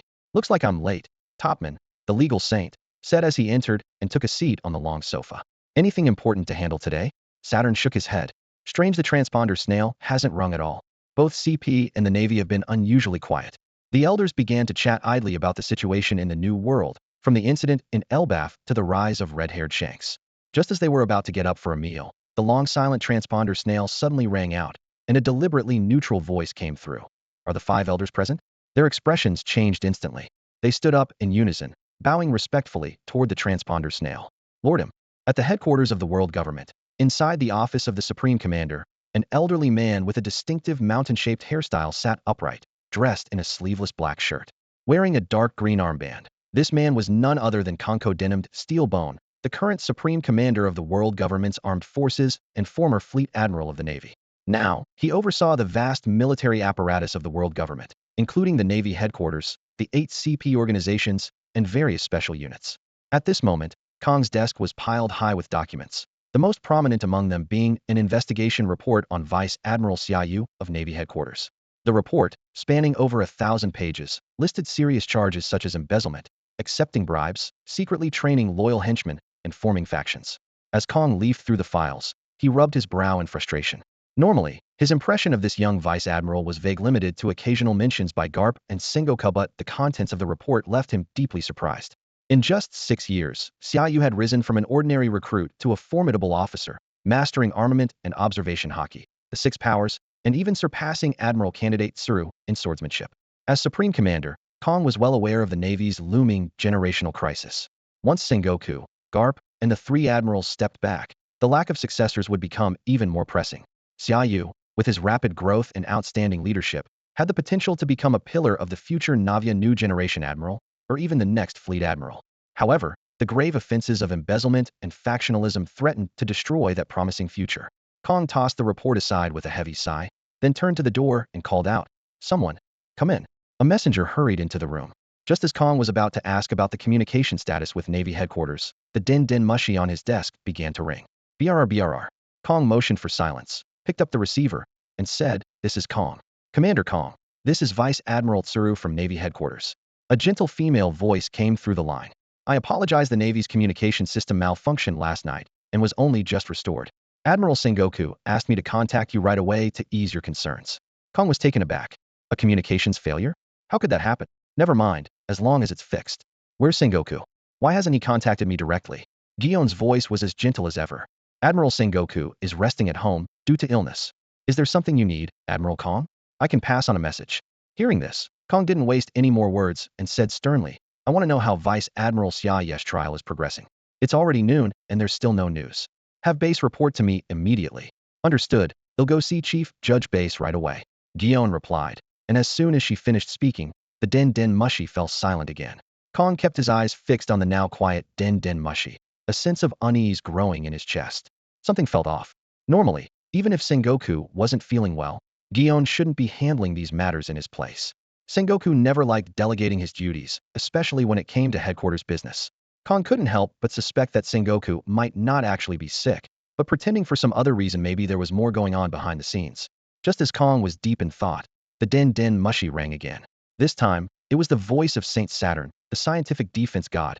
"Kong, why hasn't anyone answered Sengoku's den mushi?" And when I tried to reach the Fleet Admiral's office, I was redirected to Vice Admiral Guion. What's going on? Also, Base isn't answering either.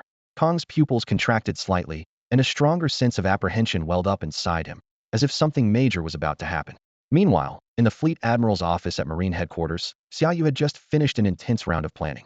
He let out a long breath and leaned back in his chair, exhausted. Everything at headquarters was currently under control, but he knew the Holy Land would soon notice something was wrong and, through persistent contact, eventually figure out what was happening. Once that moment arrived, it would mean all-out conflict between the Navy and the world government. Still, he wasn't in a rush to confront the Holy Land just yet. After all, he held command of the government's most powerful war machine and wasn't worried about the Holy Land taking direct action against him. For now, his priority was to quickly reorganize personnel across the Four Blues and the Grand Line, promote trusted officers, and ensure that power in every region was firmly in his hands. Fleet Admiral Guion burst in, looking a bit anxious. Admiral Kong and Saint Saturn from the Five Elders both called just now. I handled it, but from the tone of their voices, they're definitely suspicious. Xia Yu nodded, a slight frown on his face. Mouseman and Bastille should have arrived at Sabati Archipelago by now, right? Yes, both Mouseman and Bastille have taken over the naval base at Sabati and are controlling the entrance to the Holy Land. If anyone from the Holy Land tries to come down via the lift, they'll be the first to respond. Xia Yu stood up, tidied his desk, and headed for the door. Good. Now we just need to wait for news from the Four Blues and the Grand Line. After working through the night, I'm starving. Come with me to the mess hall. Guion hesitated for a moment and gently reminded him, Admiral Xia Yu, aren't you going home? If you don't, the old lady will come looking for Ein and me. Xia Yu chuckled and shook his head. Sakazuki should be at my house already. Let's not interrupt their family reunion. Come on, let's eat. All right, Guion replied with a smile, following Xia Yu out of the office. Just as they reached the door, a soldier came running up, breathless. Vice Admiral Garp has returned. Marineford Harbor. Ahaha, what a long vacation that was. A hearty laugh echoed from the deck of a warship. Leaping nimbly onto the dock was a peculiar old man wearing a doghead mask and a Marine Vice Admiral's coat, none other than the renowned Monkey D. Garp. This legendary Vice Admiral of Marine Headquarters was famous for driving the Pirate King, Roger, into desperate situations many times, and for becoming a hero to countless Marines after suppressing the Rocks pirates during the God Valley incident that shocked the world government. The moment Garp landed, he couldn't wait to take off his doghead mask. He skillfully pulled out a box of senbei from his bag and began munching contentedly. Vice Admiral Garp, you're finally back. An excited Marine, who had been waiting at the harbor, ran over quickly. Fleet Admiral Sengoku knew you'd be returning today and ordered me to wait for you here. Huh. Garp chewed on his senbei, blinking in confusion. How would Sengoku know I'd be back today? That's impossible. I cut my vacation short and came back early. There's no way he could know. Wait a second, he paused abruptly. Who are you? Where's my usual crew? Vice Admiral Garp, I'm one of your men. The Marine replied, blinking with a hint of grievance in his voice. Really? Garp laughed awkwardly. I must be getting old. Can't even remember you youngsters anymore. Go on, get back to your duties. They'll find Sengoku myself. With that, he casually tossed the doghead mask to the Marine and strode off toward headquarters. The Marine didn't leave right away. As soon as Garp was out of sight, he picked up a din mushi, his smile fading into a serious expression as he reported, Vice Admiral Garp is heading into the main building. Understood. In the first-floor lobby of headquarters, another Marine who received the report was about to pass it on when the elevator doors suddenly opened. Xia Yu and Guion stepped out one after another. Every Marine in the lobby immediately stood at attention and saluted in unison. Loyalty. Xia Yu quickly walked out the main doors and came face-to-face with Garp, who was striding towards him. Ahaha, Xia Yu, I'm back. Garp called out excitedly, picking up his pace.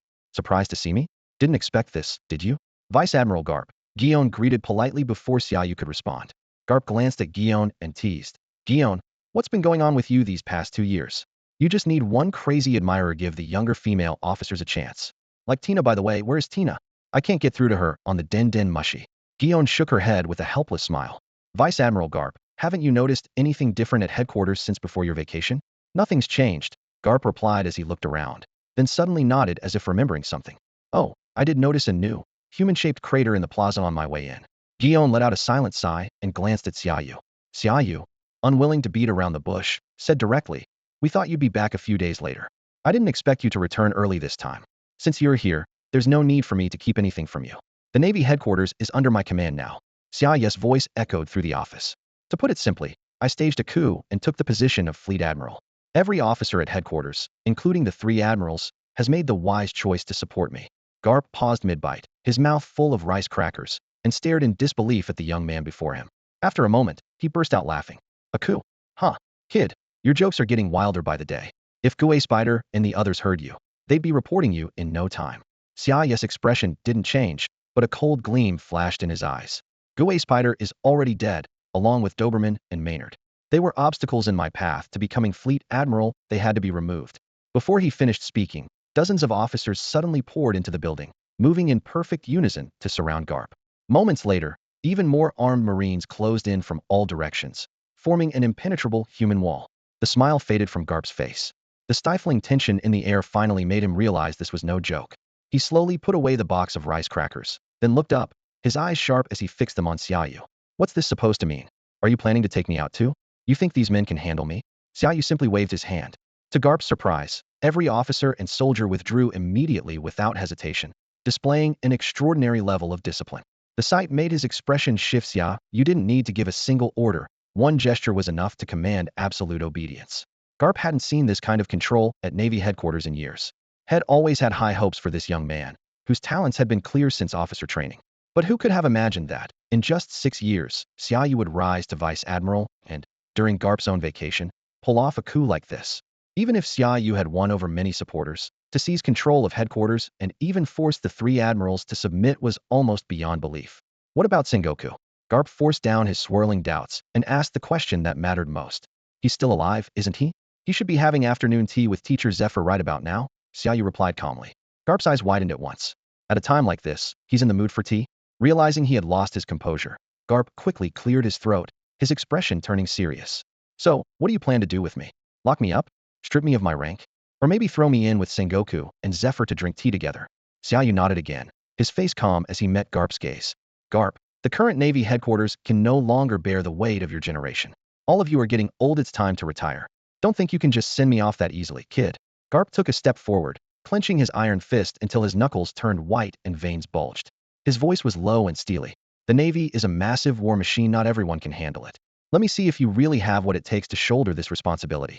The overwhelming fighting spirit that suddenly erupted from Garp seemed to freeze the air for a moment. Standing nearby, Tsuru's eyes flashed with panic as she hurried forward. Garp, please calm down. Lord Xia Yu came to see you alone because he doesn't want to become your enemy. The outcome is already decided. There's no point in fighting now. Step aside, Tsuru. Garp sharply rolled up his sleeves, the muscles on his face taut with frustration. It's one thing for this brat to mess around, but I didn't expect you, of all people, to go along with it. Don't you realize that Sengoku, Zephyr, and I all had high hopes for him? If we step down, even if he doesn't become Fleet Admiral, he'd definitely be one of the admirals. But now he started a coup. Don't talk to me about things being settled. As long as I'm alive, I won't let him continue this nonsense. Before he finished speaking, Garp suddenly stomped forward, the ground beneath his feet cracking open. A terrifying shockwave rippled out from him, spreading like waves on water. In the next instant, a redan-black wave of Conqueror's haki erupted from his body, crackling in the air and making the very atmosphere tremble with a low, ominous hum. The formless pressure surged like a tidal wave, instantly engulfing Xia Yu. But just as that invisible pressure closed in on Xia Yu, an even greater force exploded from him, colliding head-on with Garp's torrent of Conqueror's haki. Boom. As the two forces clashed, a thunderous explosion echoed across the sky, making everyone's eardrums ring painfully. In the next moment, a devastating shockwave burst outward from Xia Yu and Garp, sweeping across the area like a sudden hurricane. The ground split, buildings shook, debris flew, and dust filled the air. It was as if the end of the world had arrived. In the yard in front of a standalone villa in the Marineford residential area, sunlight filtered through the gaps in a patio umbrella. Sengoku and Zephyr sat facing each other, with untouched cups of tea in front of them. Silence stretched between the two until Sengoku finally spoke, his voice tinged with gravity. Zephyr, I've always been curious about something. I don't believe you chose to support Xia Yu so unreservedly just because you thought he could catch the pirate who attacked the trainee ship years ago. There must be another reason. Zephyr lifted his cup and took a sip, his expression calm as he revealed the truth. That's just like you, Sengoku. 3 years ago, while I was recuperating at home, Xia Yu visited me often. He sensed my disappointment in the Navy and confided in me about what he had seen of the future. Setting his cup down, Zephyr's gaze grew serious. He told me that, one day in the future, the culprit behind the attack on the trainee ship would become one of the new warlords of the sea, and that I would become so disillusioned with the Navy that I would leave with Ein and Binz to form a new Navy of my own. Sengoku's expression shifted. And you believed him? Not at first, Zephyr replied, shaking his head. But then he told me something else. 3 years from then, Shanks, captain of the red-haired pirates, would rule the new world alongside Edward Newgate, Charlotte Linlin, and Kaido as one of the four emperors. He also predicted that before becoming an emperor, Shanks would visit Elbaf and subdue Prince Loki of the Giant Kingdom. Sengoku shot to his feet, staring at Zephyr in disbelief. He told you all that 3 years ago? That's right, Zephyr answered, meeting Sengoku's gaze. And those predictions have all come true. Shanks really did become one of the four emperors, and Loki is imprisoned in the underworld. He paused, his voice growing heavier. If you were in my place, would you still doubt Xia Yu? Or would you believe he truly can see the future? There was undisguised anger in Zephyr's voice. I understand you might have done your best to hunt down that culprit. But to make a pirate who slaughtered young officers a warlord, just for the sake of so-called balance? What kind of justice is that for the Navy? Sengoku opened his mouth, but in the end, had no reply. Xia Yu had not only accurately predicted Shanks' rise as an emperor and Loki's fate, but had also foreseen events far beyond that. This went well beyond what even the most advanced observation haki could achieve, and Sengoku was deeply shaken by such an ability. The changing of the seven warlords often signals the unexpected downfall or betrayal of their predecessors. Just as this thought crossed their minds, a deafening explosion suddenly erupted from the direction of Marine headquarters. A terrifying shockwave swept across the area, shaking the ground violently and distorting the very air with its force. Immediately after, a swirling cloud of red and black flames shot out from the main entrance of the headquarters, soaring straight into the sky.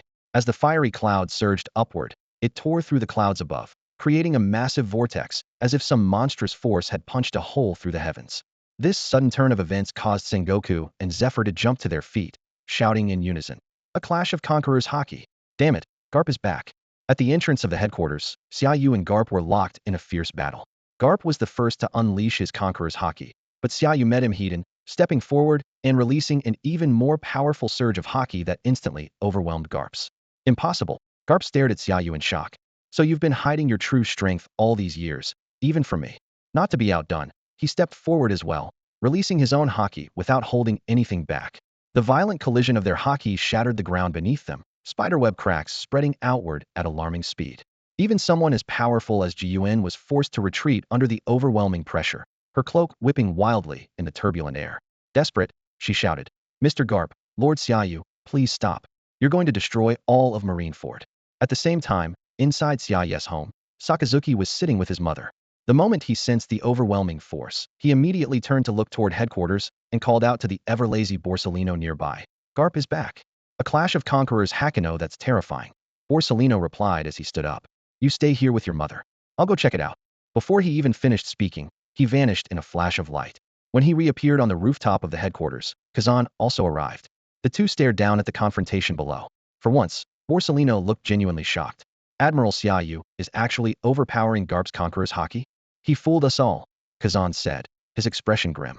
Meanwhile, in the flower chamber at the Holy Land Mariawa, a figure suddenly appeared in the butterfly-filled garden. The person looked up, revealing a pair of dark red, rippling eyes, and stared intently in the direction of Marineford's fiery cloud. In disbelief, they murmured, No, this can't be. A maid hurried over and knelt. Lord him.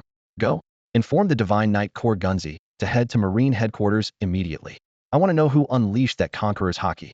The sudden outbreak of battle quickly drew the attention of every officer and soldier in Marineford, but those below the rank of Vice Admiral didn't dare go near.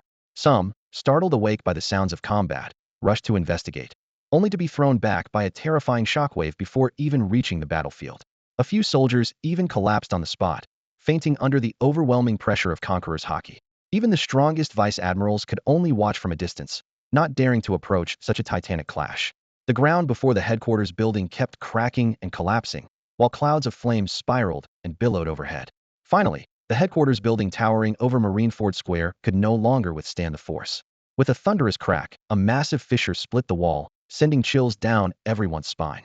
Gion gripped her sword tightly in both hands, plunging the blade deep into the earth to steady herself as she forced her way through the even fiercer wave of conquerors' haki unleashed by the collision. Looking up, she saw Xia Yu and Garpwo had shattered the ground, and the very walls of headquarters with a single clash and shouted with all her might. Lord Xia Yu, Mr. Garp, if you keep fighting, the headquarters will be destroyed. Before she could finish, a dizzying low-frequency tremor swept over the area of Imam, drowning out her voice completely. In the next instant, a world-shaking shockwave burst forth from Xia Yu and Garp, rippling outward with unstoppable force. Haha, I have to say, Xia Yu, you never cease to amaze me. Garp, wreathed in flames, clenched his fists and stepped forward with all his strength, laughing heartily. Now, Let's see if your armament hockey is as fierce as your conquerors. As soon as the words left his mouth, another surge of terrifying energy erupted from Garp, already surrounded by blazing clouds. In a flash, he leaped high into the air, his entire body cloaked in advanced armament hockey. His fists, still wrapped in flames, turned jet black with a metallic sheen. Fistbone impact. Without hesitation, Garp, now airborne, brought his hardened fists crashing down towards Xia Yu below, the attack wrapped in both armament and conqueror's hockey. Just as Garp's fist was about to strike, a sharp sound split the air whoosh. A phantom afterimage remained where Xia Yu had stood. In the blink of an eye, he appeared right in front of Garp, moving like a ghost. Old man, you're too slow. Without missing a beat, Xia Yu's own fist brimming with the same overwhelming power filled Garp's vision. Boom. With a dull roar, Xia Yu's punch tore through Garp's armament hockey defense like it was nothing. To the shock of every officer watching from afar, Garp was sent hurtling through the air like a cannonball, crashing down 100 meters away with a thunderous impact. Before anyone could react, Xia Yu had just sent Garp flying with a single punch. Suddenly turned and reached out toward Guion, who stood in the distance. Guion, let me borrow your sword. Before the words had even faded, the famed blade Kenpyra shot from Guion's waist and landed firmly in Xia Yu's hand. As soon as he gripped it, the blade was instantly engulfed in swirling flames. In the next moment, Xia Yu launched himself forward at incredible speed, wielding the flame-wrapped Kenpyra. With a mighty swing, he unleashed a slash from 100 meters away, sending a wave of fiery energy hurtling toward Garp. In an instant, a dazzling blade aura descended like divine retribution, slashing down toward Garp. The air trembled with a low, dizzying vibration under the immense pressure, and wherever the blade passed, it seemed capable of cutting through anything. This was the legendary divine departure. Garp, who had just scrambled to his feet, felt his pupils contract sharply. With the fatal strike so close, there was nowhere to escape. In a desperate move, he unleashed both armament and conqueror's hockey at once, but he was still a moment too late. With a deafening boom, black and red flames erupted, filling the entire space. The stench of death swept over him as Garp's body was hurled out of control. He crashed through several buildings before finally coughing up a spray of blood, landing heavily amid rubble in the center of Marineford Plaza. The plaza fell utterly silent. Officers watching from afar were stunned, and even Admirals Borsellino and Kazan, observing from the rooftop, couldn't help but gasp in shock. Xia Yu's display of power far exceeded anything they had expected. Was that the divine departure? Borsellino adjusted his glasses, his expression grave. I never thought Roger's ultimate technique would appear again at Marine headquarters. No, Kazan shook his head. This is Xia Yu's own creation. Roger always performed divine departure from a standstill, but Xia Yu executed it while moving. Besides, when Roger was executed, Xia Yu was only 6 or 7 years old. There's no way he could have witnessed it. The most astonished of all was Guion. As Xia Yu's first swordsmanship instructor, she had always believed her skills still surpassed his. Yet this extraordinary strike made her realize that Xia Yu had reached a level she could hardly imagine. A sudden, violent cough shattered the silence in the plaza. Garp forced himself upright, ignoring the shocking wound on his chest. Glaring, he demanded, "We agreed to test our Hakawi. Did you suddenly use your sword?" Before he could finish, a sharp pain made him cry out. Looking down at his wound, he cursed furiously. "You brat! Were you trying to kill me?" Xia Yu's mouth twitched as he casually slid the Kenpyra blade back into Guion's sheath at her waist. With a calm tone, he said, "If you can still yell at me, you're not dying anytime soon." Then he turned to Guion, adding, "Come on, after a fight like that, I'm even hungrier now." Hey. Garp stood frozen, staring in disbelief as Xia Yu walked away without looking back. Blood had already soaked through his uniform from the gaping wound on his chest, but he ignored the pain and shouted urgently, "Don't go, Xia Yu. It was my own carelessness just now. Come on, let's keep going. I can still fight." Xia Yu didn't respond. Instead, he quickened his pace, heading straight for the cafeteria. His back was straight and resolute, as if the fierce battle moments ago had never happened. Every officer and soldier he passed snapped to attention, saluting and pledging their loyalty one after another, the sound echoing all the way to the cafeteria hall. No sooner had Xia Yu disappeared from the square than Zfa and Sengoku rushed to the scene. When they saw the vicious wound on Garp's chest, Sengoku immediately stepped forward to steady the staggering Garp, while Zfa turned and shouted, "Quick, call the medical team." No, that's not necessary." Garp waved them off, forcing a grin. "It's just a scratch, nothing to fuss over, Al." Sengoku accidentally brushed against his wound, making Garp grimace in pain. "Sengoku, watch it. That hurts like hell. Now you know it hurts?" Sengoku shot him a glare, his tone full of reproach. "What were you thinking, being so reckless? The headquarters is already under control. Even if you could beat Xia Yu, what would it matter? Don't forget, the 3 admirals have all made their choice. They won't let you do as you please. Give me my sunbae." Garp pointed to his pocket, his face contorted in pain. That kid really didn't hold back. Sengoku didn't reply. He silently took the sunbae box from Karp's bag, and as he handed it to Karp, he popped 2 pieces into his own mouth. The sight made Karp forget his injury, and he shouted in exasperation, "Give me back my sunbae." Sengoku ignored him, chewing contentedly. Just then, 2 nurses from the medical team rushed over, emergency kit in hand. Zfa stood nearby, eyes narrowed as he stared at the shocking wound on Karp's chest. Then, he looked up at the roof of headquarters. Though Borsellino and Kazan, who had watched the fight from there, were now gone, Zfa's gaze lingered thoughtfully on that spot. When he and Sengoku had first sensed the clash of conquerors hockey, their only thought was to rush over and stop the fight between Karp and Xia Yu. Now that things had calmed down, Zfa seemed to understand Xia Yu's true purpose, why he hadn't targeted Kazan, who had also returned after the mutiny, but instead chose to face Karp Hedon. The reason was simple. Although Xia Yu now controlled Marine headquarters, both the 3 admirals and the officers who hadn't joined the mutiny still had doubts about his strength. After all, despite his rapid progress, Xia Yu was still only at Vice Admiral level. In this situation, to truly take control, he needed to prove himself with overwhelming strength. Kazan, as one of the top powers in the Navy, would have been a good test, but he wasn't the ideal choice. Karp, this legendary Vice Admiral who had cornered the former pirate king Roger time and again, and was the idol of countless Marines, was the perfect opponent. Defeating Karp would shock every officer and soldier who hadn't participated in the mutiny, crushing any thoughts of resistance. More importantly, the 3 admirals themselves would have to take Xia Yu seriously, perhaps even acknowledging this young Fleet Admiral. Lord Xia Yu. Inside the Navy headquarters cafeteria, 2 officers who were about to leave suddenly caught sight of Xia Yu. Their smiles vanished instantly, replaced by serious expressions as they snapped to attention and saluted. At their gesture, the entire dining hall fell silent. Every officer and soldier present fixed their eyes on Xia Yu with fervent admiration. Although the cafeteria was some distance from Marineford, everyone there had witnessed the recent earth-shattering battle. The image of Xia Yu sending the legendary Vice Admiral Garp flying with a single strike had sent the whole dining hall into an uproar. While a few had only pledged loyalty out of necessity, seeing Xia Yu's overwhelming strength firsthand had solidified their resolve. Xia Yu glanced around the cafeteria, showing no sign of exhaustion from his fierce fight with Garp. Wearing a warm smile, he said, "It's meal to me, no need to be so formal." Loyalty. Everyone responded in unison, saluting once more. Oh, right. Xia Yu suddenly remembered something and raised his hand for silence. "We have tough battles ahead, but I won't let my brothers go to war on empty stomachs. Guion, later go to the finance team and increase everyone's pay, officers and soldiers alike, and hand out a full year's salary to everyone, all at once." Before he even finished speaking, the cafeteria erupted. "Long live Lord Xia Yu. Amazing, a whole year's pay at once. With this money, I don't have to worry about my brother's wedding anymore. Lord Xia Yu, you have to come when my brother gets married." Amid the cheers, some soldiers who hadn't joined last night's mutiny were just as excited, though a bit uneasy. A young man in a brigadier general's uniform pushed through the crowd and hurried up to Xia Yu. "Marshal, those of us who didn't take part last night, do we also get a year's salary?" "Of course," Xia Yu replied with a smile. "The headquarters is unified now. Whether you took part last night or not, your pay and benefits will be the same." "That's wonderful." The young brigadier general's eyes reddened with emotion. Choked up, he said, "Thank you, Marshal, this money means everything to me." I overwhelmed. He straightened up and saluted Xia Yu with heartfelt conviction. Loyalty. This brigadier general had served under Vice Admiral Enigmo. His younger sister was gravely ill, and the crushing monthly medical bills had almost broken him. He had borrowed money from every colleague he knew, to the point where people avoided him. Desperate, he turned to Vice Admiral Enigmo for help, only to be met with cold scolding. Now, Xia Yu's decision to pay out a year's salary at once was nothing short of a lifeline for him. In that moment, he finally understood why Xia Yu had earned the loyalty of so many officers and soldiers. It wasn't because Xia Yu was powerful enough to defeat the legendary Vice Admiral Karp in a single blow, but because his genuine care for his subordinates was evident in every detail.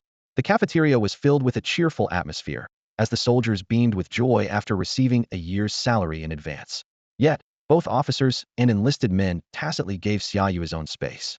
Seated by the window, Xia Yu was hungrily devouring the food Yuan had brought him.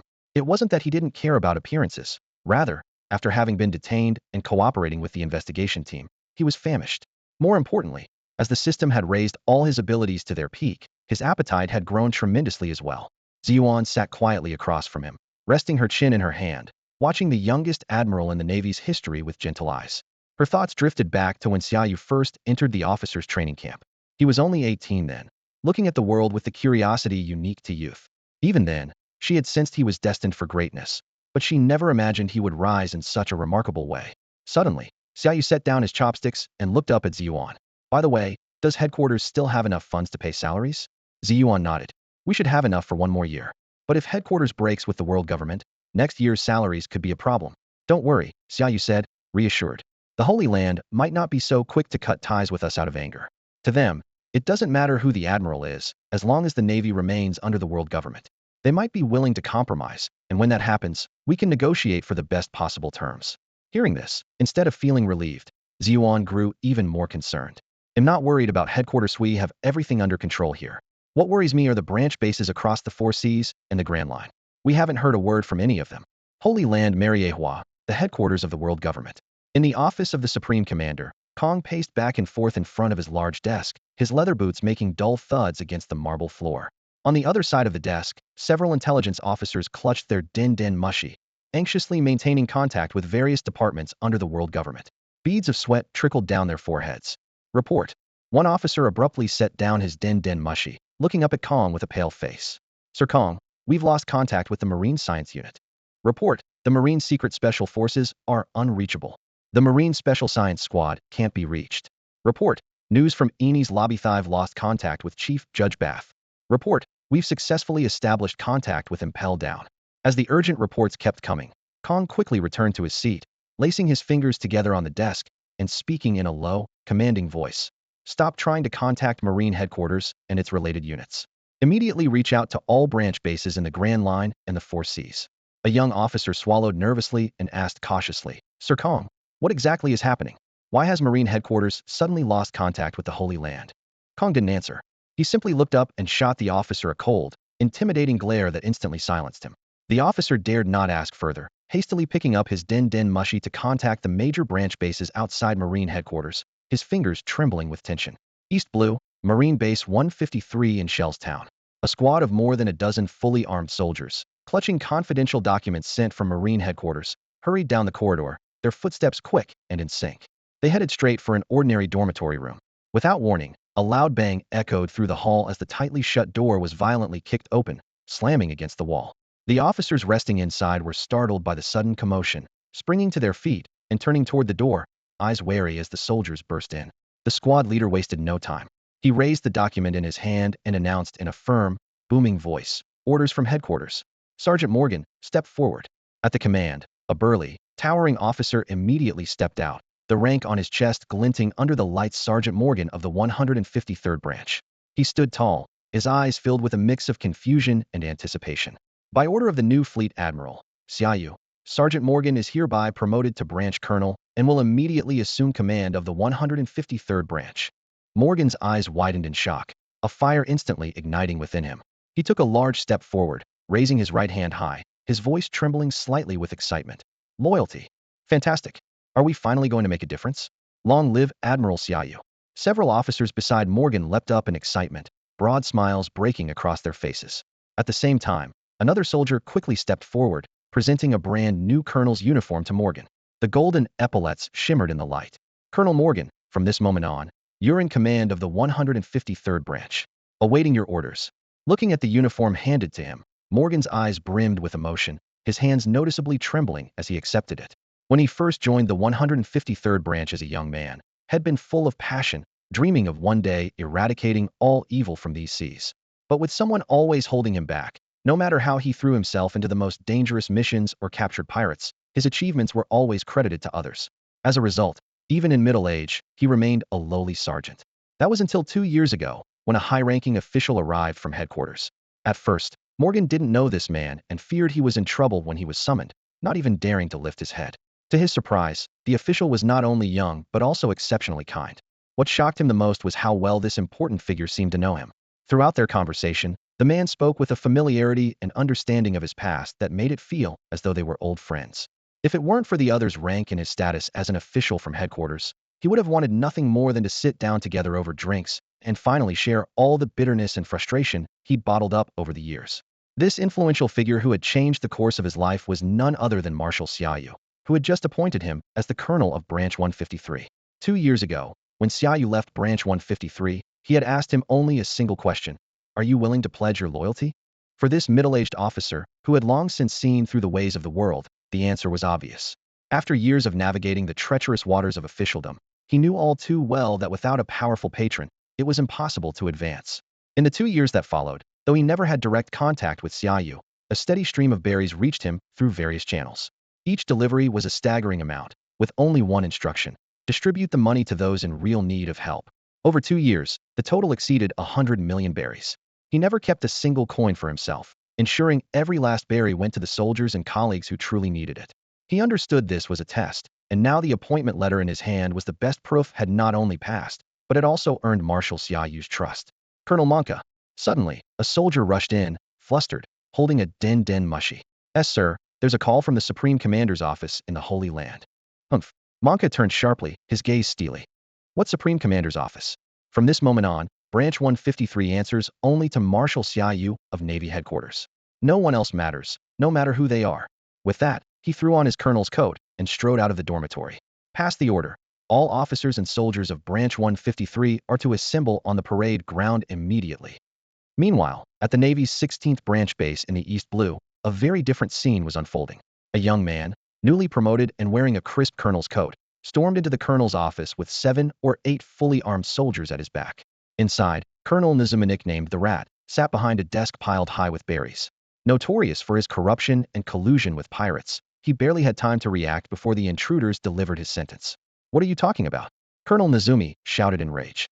"I'm the colonel of the 16th branch. Guards, save your breath, Nizumi." The young man cut him off coldly. "The 16th branch is under my control now. You can die." Before he finished speaking, a barrage of gunfire erupted. By the time the last bullet was fired, Nizumi's body was riddled with holes.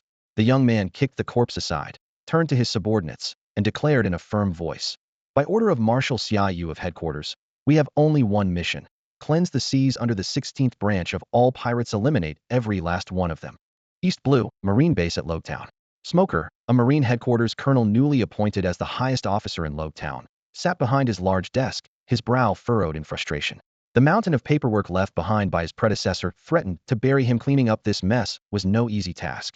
As a Logia-type devil fruit user with the power of smoke, being sent to this remote corner of the East Blue already put him in a foul mood. Now, things were even worse. Suddenly, the office door was flung open. A teenage girl, around 17 or 18, rushed in, round glasses perched on her nose, and a file clutched tightly in her hands. "Colonel Smoker, a confidential document from headquarters," she blurted, hurrying to place the file on his desk. "A confidential document?" Smoker took the file, but before he could open it, the girl quickly turned away. "Tashiji, what are you doing?" Smoker asked sternly. "You're my adjutant. Shouldn't you be handling these documents?" "Huh." Tashiji blinked, looking a little lost. "But this is a classified file. I'm not allowed to read it." "I meant these." Smoker jabbed a finger at the pile of paperwork on his desk, a vein throbbing on his forehead. "You have half an hour. Sort out the important files." With that, he turned his attention to the confidential document. After reading just a few lines, Smoker shot to his feet, staring at the paper in disbelief. Fleet Admiral Sengoku is unwell, and Vice Admiral Xia Yu is temporarily taking over as acting Fleet Admiral? Before he could process this, hurried footsteps echoed from outside. A messenger burst into the office, breathless. "Colonel Nizumi from the 16th branch has been executed on the spot by the new appointee, Colonel Stock. The charges were colluding with pirates and oppressing civilians. Also, the 153rd branch has a new commanding officer, a man named Morgan Stock." Smoker's expression darkened instantly. "Damn it. Stock is one of Xia Yu's men, and so is Morgan at the 153rd branch." He slammed the document onto the desk. "Something big is happening at headquarters. I'd bet this document wasn't even sent by Fleet Admiral Sengoku. Right now, there are personnel changes all across the 4 seas and the Grand Line, and Xia Yu's loyalists are being put in charge everywhere." "What do you mean?" Tashiji adjusted her slipping glasses, looking completely bewildered. "Isn't Xia Yu just a vice admiral? How could he be acting Fleet Admiral?" Smoker met her gaze, his voice grave. "It's a coup. Xia Yu must have staged a coup and seized the position of Fleet Admiral by force." "What?" The shock left Tashiji fumbling with her glasses, her face full of disbelief. "How could that even happen? Vice Admiral Xia Yu is exceptionally skilled at winning people over." Smoker had heard plenty about his deeds. Many officers and soldiers from headquarters with troubled backgrounds had received his help. Yet a cold smile appeared on Smoker's face as he slammed his hand down on the desk. "That's just one of his tactics," he scoffed. Before he could say more, the den mushy on his desk suddenly rang. Smoker barely had time to react before a clear, urgent voice came through. "Is Colonel Smoker there? This is the Supreme Commander's office in Marineford.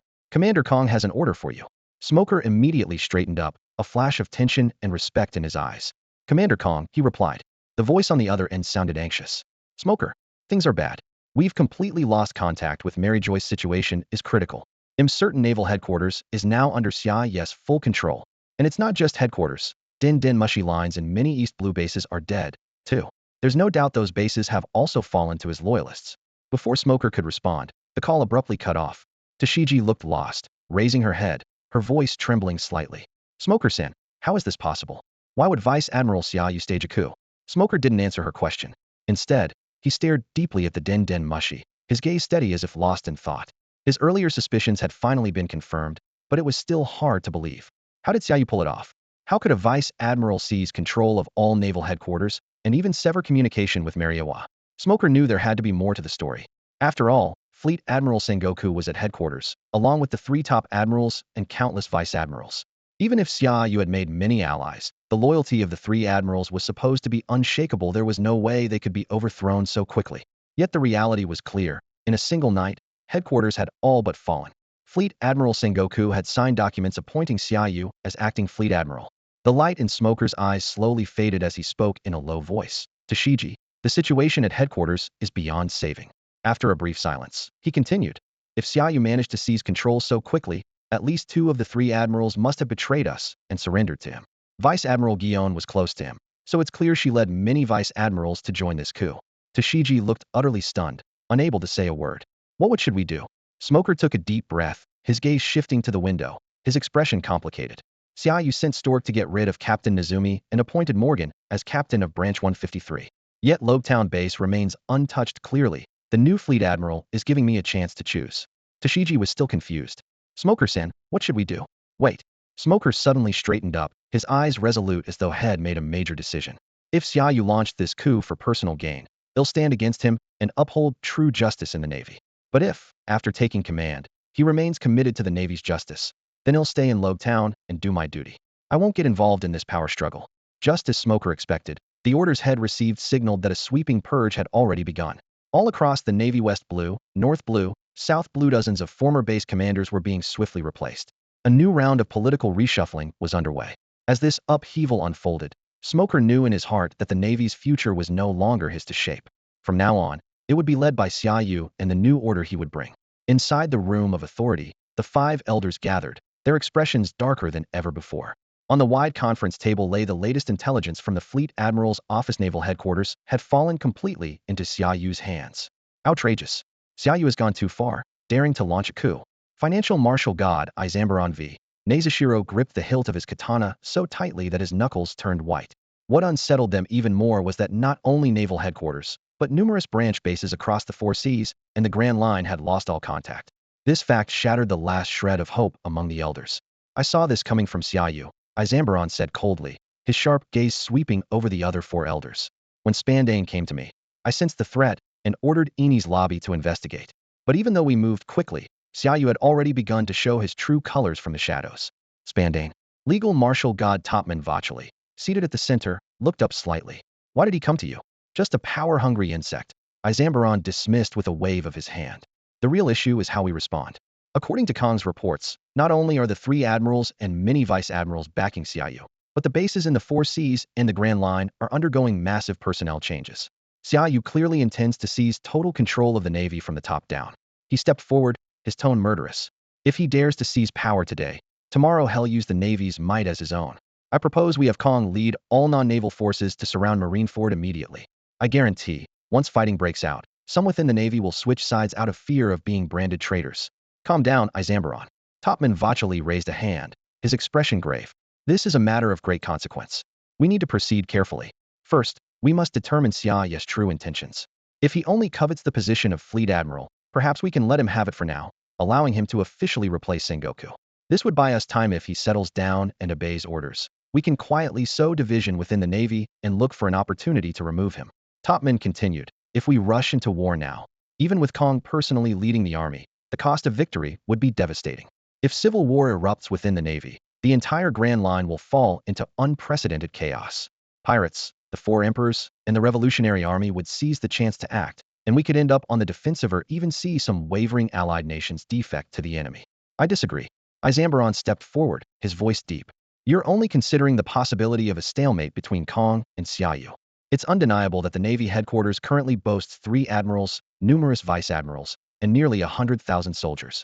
It would be nearly impossible for Kong to suppress them all in a short period of time. Izambaron pondered for a moment, a glint flashing in his eyes. Suddenly, he looked up and said, "But what if the Holy Knights get involved? With such a major upheaval at Navy headquarters, Figureland Garling has no reason to stand by." His voice grew stronger. "As long as Figureland Garling leads the Holy Knights to the headquarters and keeps the admirals occupied, the rest of the Navy's officers won't be a threat." He let out a cold laugh. "As for that reckless Xia Yu, he's just a vice admiral." Izambaron tapped the table with his finger. "Besides, we have the CP agencies, especially CP9 under Rob Lucci's command. Lucci is the most ruthless and powerful assassin in CP9's history. They've been undercover in Water 7 for a year, now they could easily serve as a surprise force to infiltrate the headquarters." Confidence flashed in Izambaron's eyes. "Speed is of the essence. If we strike swiftly and take out Xia Yu, this mutiny will end here. By the time the Revolutionary Army or the so-called 4 emperors of the New World react, we'll have regained control. They wouldn't dare cause any trouble at this point." At these words, Topman fell silent, while the other 3 Gorisei looked at him, clearly agreeing with Izambaron's plan. "No." Just then, a sharp voice interrupted. The doors to the Chamber of Authorities slowly opened, and a tall figure appeared before the Gorisei.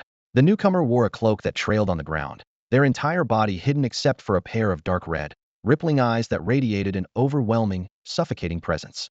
The 5 Gorisei, holders of the world's highest authority, immediately rose and knelt in unison before the figure. "Lord Imu," they called out together.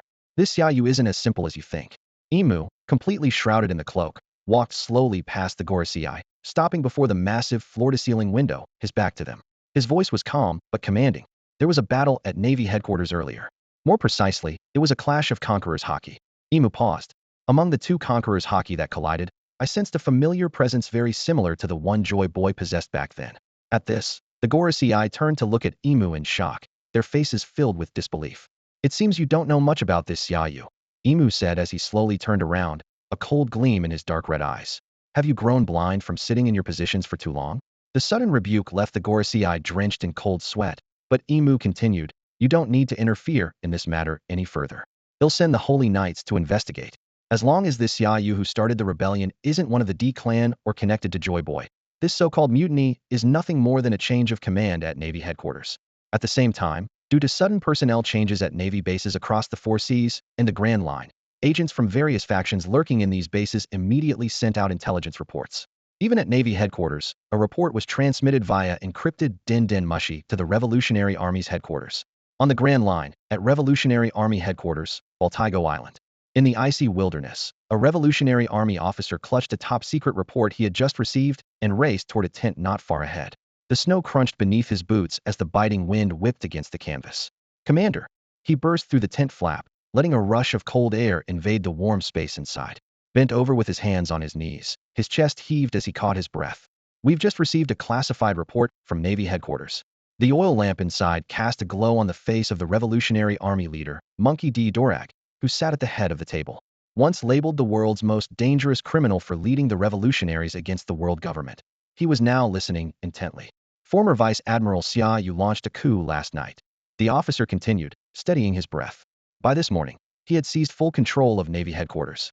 Not only that, but branches in all 4 seas and the Grand Line are undergoing an unprecedented purge. Every commanding officer has been replaced by Xia Yu's loyalists. A heavy silence filled the tent, broken only by the howling wind outside. A flicker of shock crossed Dorag's scarred face, his body leaning forward beneath his green cloak. "Vice Admiral Xia Yu?" he asked, frowning. "The youngest Vice Admiral who rose to prominence at headquarters over the past 3 years? Are you telling me a Vice Admiral managed to pull off a successful coup? Since when has Navy headquarters become so vulnerable?" "This information came directly from our top contact," the officer replied solemnly. "There's no doubt about its accuracy." "Understood." Dorag sprang to his feet, his cloak swirling with emotion. "Send orders to all 5 armies, keep a close watch on every move the world government makes. If they go to war with Xia Yu's Navy, we'll strike at the same time. This is our chance to liberate more nations." Grand Line, Navy G5 branch.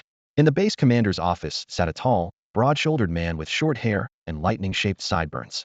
His name was Virgo, codenamed Demon Bamboo. He was a Navy Vice Admiral and the commanding officer of the G5 branch. Sunlight streamed through the window, illuminating the crisp lines of his uniform and the shining badge on his chest. Yet, This was only his public identity.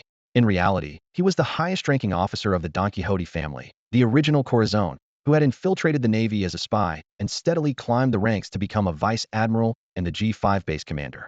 At this moment, Virgo's usual friendly and approachable demeanor was gone. He sat with furrowed brows, his expression grave as he stared at the din mushy on his desk, which was vibrating and ringing loudly in the otherwise silent office. After the din mushy rang 3 times, he finally picked it up and spoke in a deep voice. "Who is it?" "Virgo, it's me." A cool, calm woman's voice came through. The din mushy's face morphed to mimic the stern features of the caller. "Dahl, base commander of Navy G14 branch." "Oh, it's Vice Admiral Dahl," Virgo replied, immediately switching back to his usual pleasant tone. "What can I do for you? Did you receive the document signed by Sengoku? What do you think about Vice Admiral Xia Yu being granted the temporary authority of Fleet Admiral?" The scene shifted to the office of the G14 base commander. A tall woman in her 30s stood leaning against her desk. Her dark, short hair framed her face, and her large eyes were filled with uncertainty about the future. Tapping her fingers on the desk, she continued, "I just got word that there have been major personnel changes across many branch bases in the 4 Seas. Quite a few newly appointed captains are Xia Yu's close allies. If nothing unexpected happens, a new Vice Admiral will soon be assigned here as well. After all, I don't have much of a connection with him." Virgo gently tapped his fingers on the desk and spoke softly. "Vice Admiral Dahl, there's more to your words than you're saying. Based on what you've told me, should I assume you believe Xia Yu has orchestrated a coup, taken over headquarters, and is now purging dissenters? Isn't it obvious?" Dahl raised her voice, her agitation clear as the din mushy mirrored her tense expression. "For Xia Yu to seize control of headquarters and carry out such sweeping personnel changes across the 4 Seas and the Grand Line, it means that at least half of the officers at headquarters, including the 3 admirals, are on his side. It might even be worse than I think. In this situation, no matter which side we choose, we might end up being purged ourselves. Why choose at all?" Virgo shook his head, his tone calm and steady. "What's happening now is just an internal power struggle. As long as the Holy Land hasn't made a statement, there's no need for us to rush into a decision. Let's just focus on our current responsibilities." He paused for a moment before continuing. "Vice Admiral Dahl, that's all I have to say. Goodbye." With that, Virgo decisively hung up the din mushy. After making sure he was alone, he reached into a hidden compartment in his desk drawer and took out a small, encrypted din mushy, no bigger than a baby's fist, and quickly dialed out. "Virgo." The moment the call connected, a familiar voice snapped. "Contacting me at a time like this isn't a wise move." Virgo's expression was serious as he leaned forward and lowered his voice. "Daffy, remember what I told you before? I might get purged by the Navy, but that's just my suspicion. I want to stay and see how things play out." "What are you talking about? What did you tell me?" The voice on the other end grew frantic, the din mushy's face twisting. "Virgo, is your memory acting up again?" Virgo's expression remained unchanged. "Then I'll tell you now." Without the slightest hesitation, Virgo concisely recounted the latest events he had learned from Marine headquarters. As his report came to an end, the office fell into silence, and even the din mushy seemed to go quiet. After a few moments of stillness, a burst of wild laughter suddenly erupted from the other end of the line. "Fufufufu. I know this Vice Admiral Xia Yu. I saw him once during the last Shichibukai meeting at Marine headquarters. Back then, he was just an ordinary Vice Admiral, nothing remarkable about him. Who would have thought that in just 2 years, he'd stir up such a commotion at Marine headquarters? A mutiny? Seizing the position of Fleet Admiral? Fufufu. I really underestimated him." The laughter paused briefly, then resumed. "Now those old geezers at Mary Geos are going to have their hands full. Fufufu." The long, drawn-out laughter on the other end belonged to Doflamingo. He was sitting in the open-air courtyard of the Dressrosa Palace, a huge sunshade behind him. Wearing sunglasses, a pink feather coat, and cropped pants, he exuded an undeniable aura. He raised a glass, laughing heartily at the din mushy. Doflamingo Don Quixote family leader, king of Dressrosa, member of the Shichibukai, and wielder of the string fruit. After his laughter faded, he seized the din mushy and spoke in a low voice. "Virgo, with your strength, getting out shouldn't be a problem. So for now, just watch and wait. If they really plan to replace you, this is your chance to offer your justice to the Holy Land. Who knows? You might even get an unexpected reward. If Marine headquarters doesn't plan to get rid of you, that means they still trust you. Continue to lay low. I need to know, does Xia Yu just want to be Fleet Admiral, or does he have even bigger ambitions?" With that, Doflamingo ended the call without another word and quickly dialed another number. Worororo. As soon as the line connected, a deep, booming laugh echoed through. "Joker, long time no see." Meanwhile, from a massive pit on a remote island, a chilling laugh rang out. A powerful figure slowly rose from the depths. Standing over 7 meters tall, he made no attempt to conceal his overwhelming presence. The very air seemed to ripple around him. "What did you say, Joker? A mutiny at Marine headquarters?" The voice was strong and direct. As he finished speaking, The giant figure leapt from the pit, sending dust flying. A beast unleashed. It was Kaido, governor of the Beast's pirates, known as one of the 4 emperors of the New World, and the user of the fish fruit, Azure Dragon model. Rumored to be the strongest creature in the world, his bounty reached 4,611,000,000 berries. Worororo this brat, Xia Yu, did pretty well, Kaido grinned, his eyes burning with battle lust. The world is boring as hell. If it all gets destroyed, so much the better. Hurry up, Joker, start preparing for the ultimate war. The Revolutionary Army, Doflamingo, and Kaido of the 4 emperors almost instantly. They all received news of the mutiny at Marine headquarters. The information spread like wildfire, and every major power along the Grand Line quickly learned of this world-shaking event. Reporters grew even busier, as nearly every news agency on the Grand Line rushed to publish and distribute the story to every corner of the world. Nowhere was busier than Sabaody Archipelago. As the gateway to the New World and the entrance to the Holy Land atop the Red Line, it drew all sorts from across the globe: pirates, adventurers, world nobles, reporters, and even former powerhouses all gathered here. In a bar in Area 13 of Sabaody, a tall, short-haired woman stood at the counter. Her true age was hard to tell. With a lattice cigarette in hand, she flipped through the latest intelligence. After reading, she looked up at the quiet figure sitting in the corner and smiled slightly, speaking at a leisurely pace. Aren't you curious about what's in this report, really? While the world was caught in a wave of upheaval, Marine headquarters seemed untouched, radiating an air of calm and order. The sound of boots echoed rhythmically down the corridors. On the training grounds, soldiers pushed themselves to the limit, sweat pouring down their faces. In the offices, documents circulated smoothly between officers of all ranks.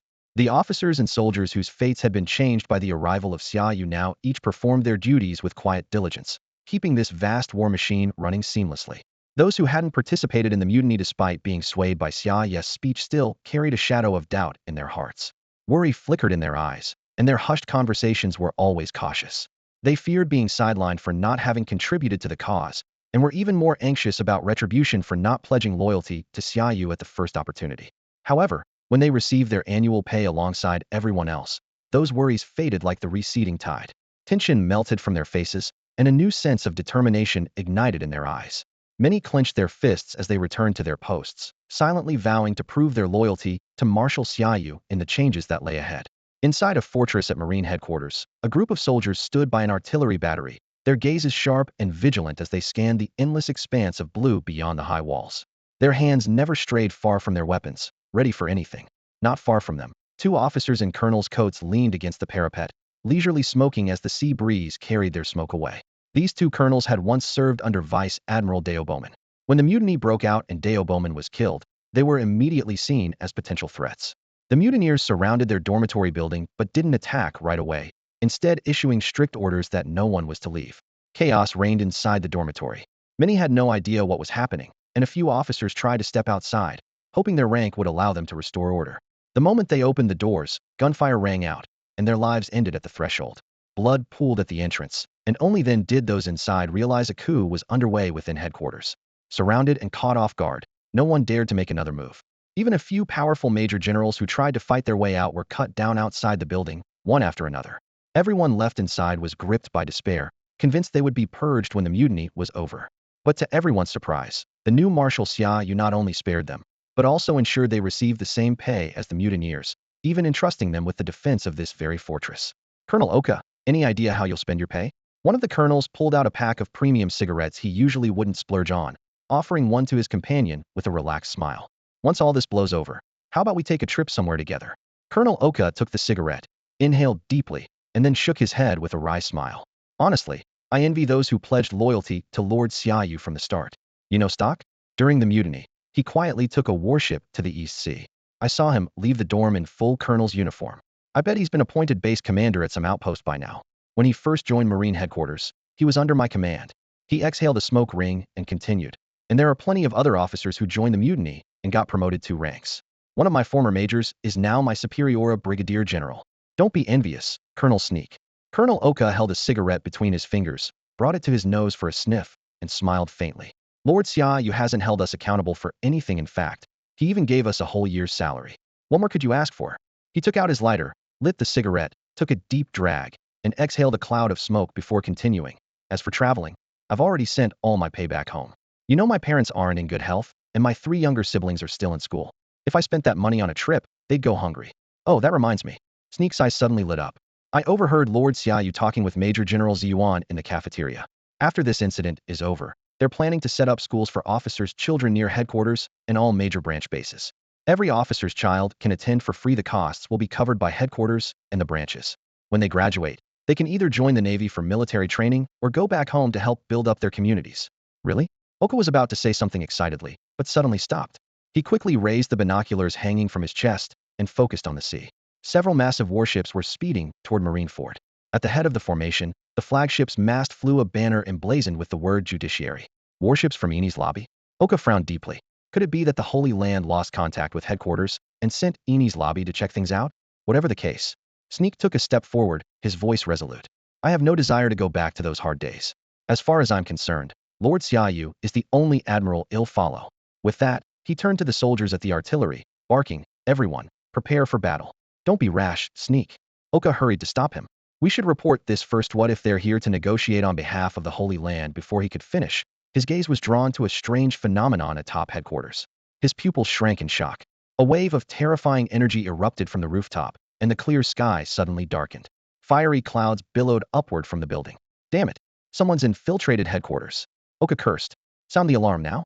At that moment, a massive 5-point star-shaped teleportation array appeared out of thin air atop the headquarters. The air shimmered with strange ripples. A figure stepped out of the array, and instantly, alarms blared across the entire Navy headquarters, sending every officer and soldier into high alert. Outside the mess hall, Xia Yuho had just finished his meal, showed no surprise at the sudden alarm. He looked up at the rooftop and said calmly, a teleportation array? The Divine Knights? In the warring states, the sudden blare of alarm bells shattered the calm. The 3 Navy headquarters veterans didn't even have time to taste the hot tea that had just been served. They rushed straight into the courtyard. Garp was the first to look up at the headquarters building's rooftop. When he recognized the outfits of the figures standing there, his pupils contracted sharply. The Holy Knights. Sengoku's face was filled with anxiety. Why would a Holy Knights teleportation array appear on the headquarters rooftop? Is someone inside helping them? Or did they set this up long ago?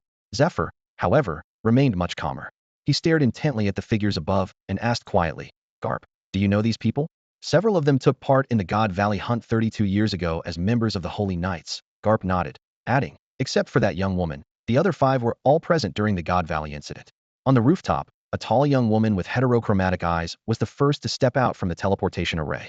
She wore a newsboy cap with goggles, a cloak draped over her shoulders, a double-breasted jacket, and just a pair of ultra-short shorts below. Her long legs were clad in knee-high boots, giving her a bold and commanding presence.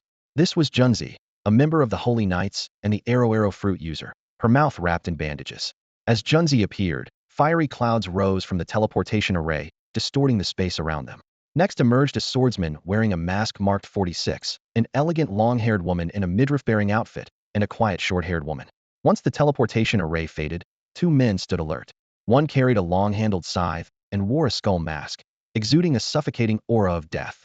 The other was a young man with a hood and a long rifle slung on his back, looking harmless and unassuming. The moment all 6 appeared, Navy soldiers surrounded the building. In a flash of golden light, Tsuru stood before Junzi and the others. Moments later, Akainu and Akiji stepped out side by side from the rooftop entrance. Seeing the 3 Navy admirals arrive one after another, Junzi spoke directly. It seems the mutiny hasn't affected you at all. So, can I assume that the 3 of you took part in last night's unprecedented uprising in Navy history? Hearing this, Borsellino, who was the first to reach the rooftop, lazily glanced around at the unexpected guests and said, the Knights of God? That's pretty terrifying.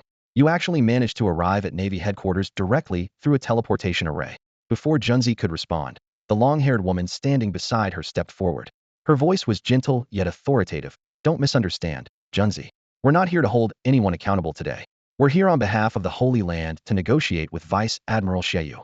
Borsellino and Sakazuki exchanged a knowing look.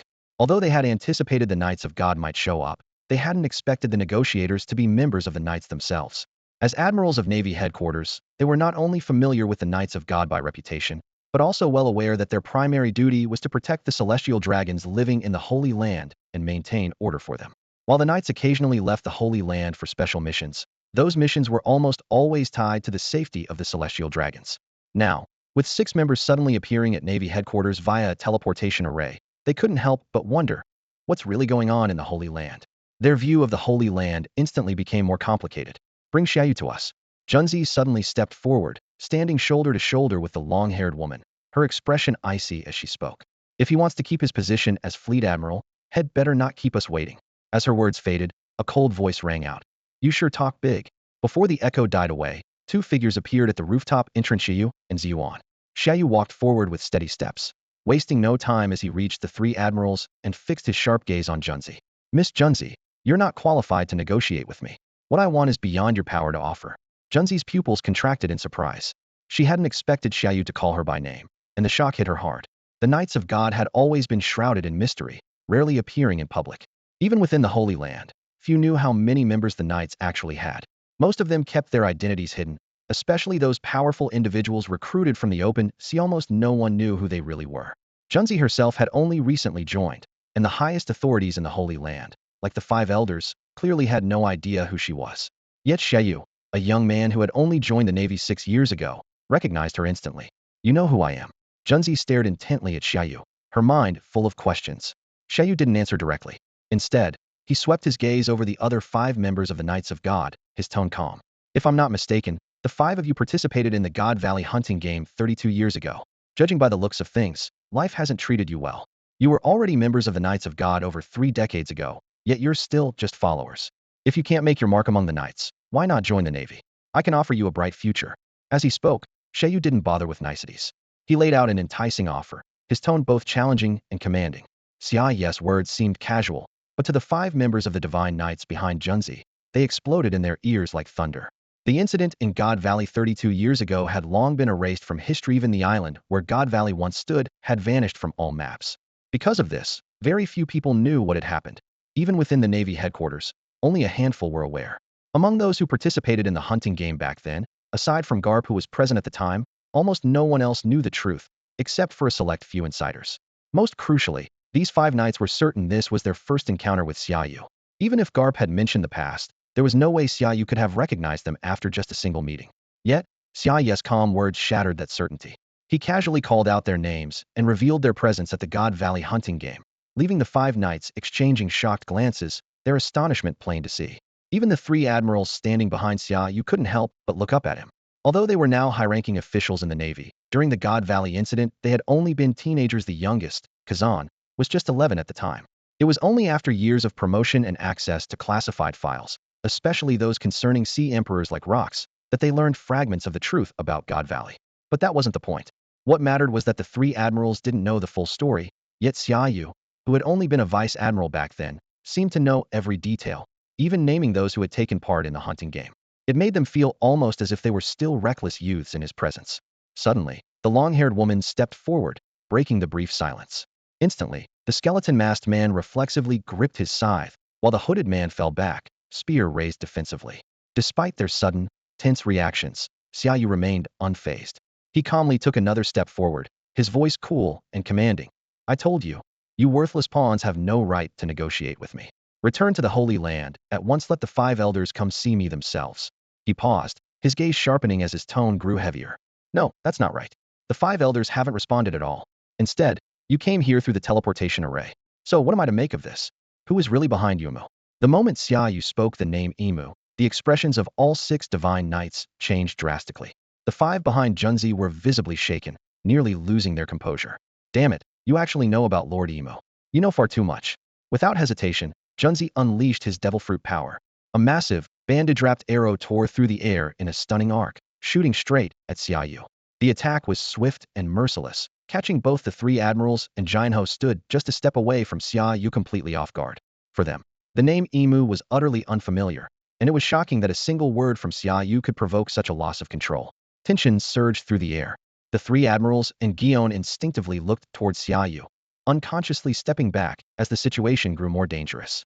Although Ziyuan had learned of IMS existence, she never imagined that even uttering the name could instantly trigger a war. Only now did she finally understand why Xia Yu had warned her not to rush into investigating the truth behind the flowers. And does a mere firefly hope to outshine the full moon?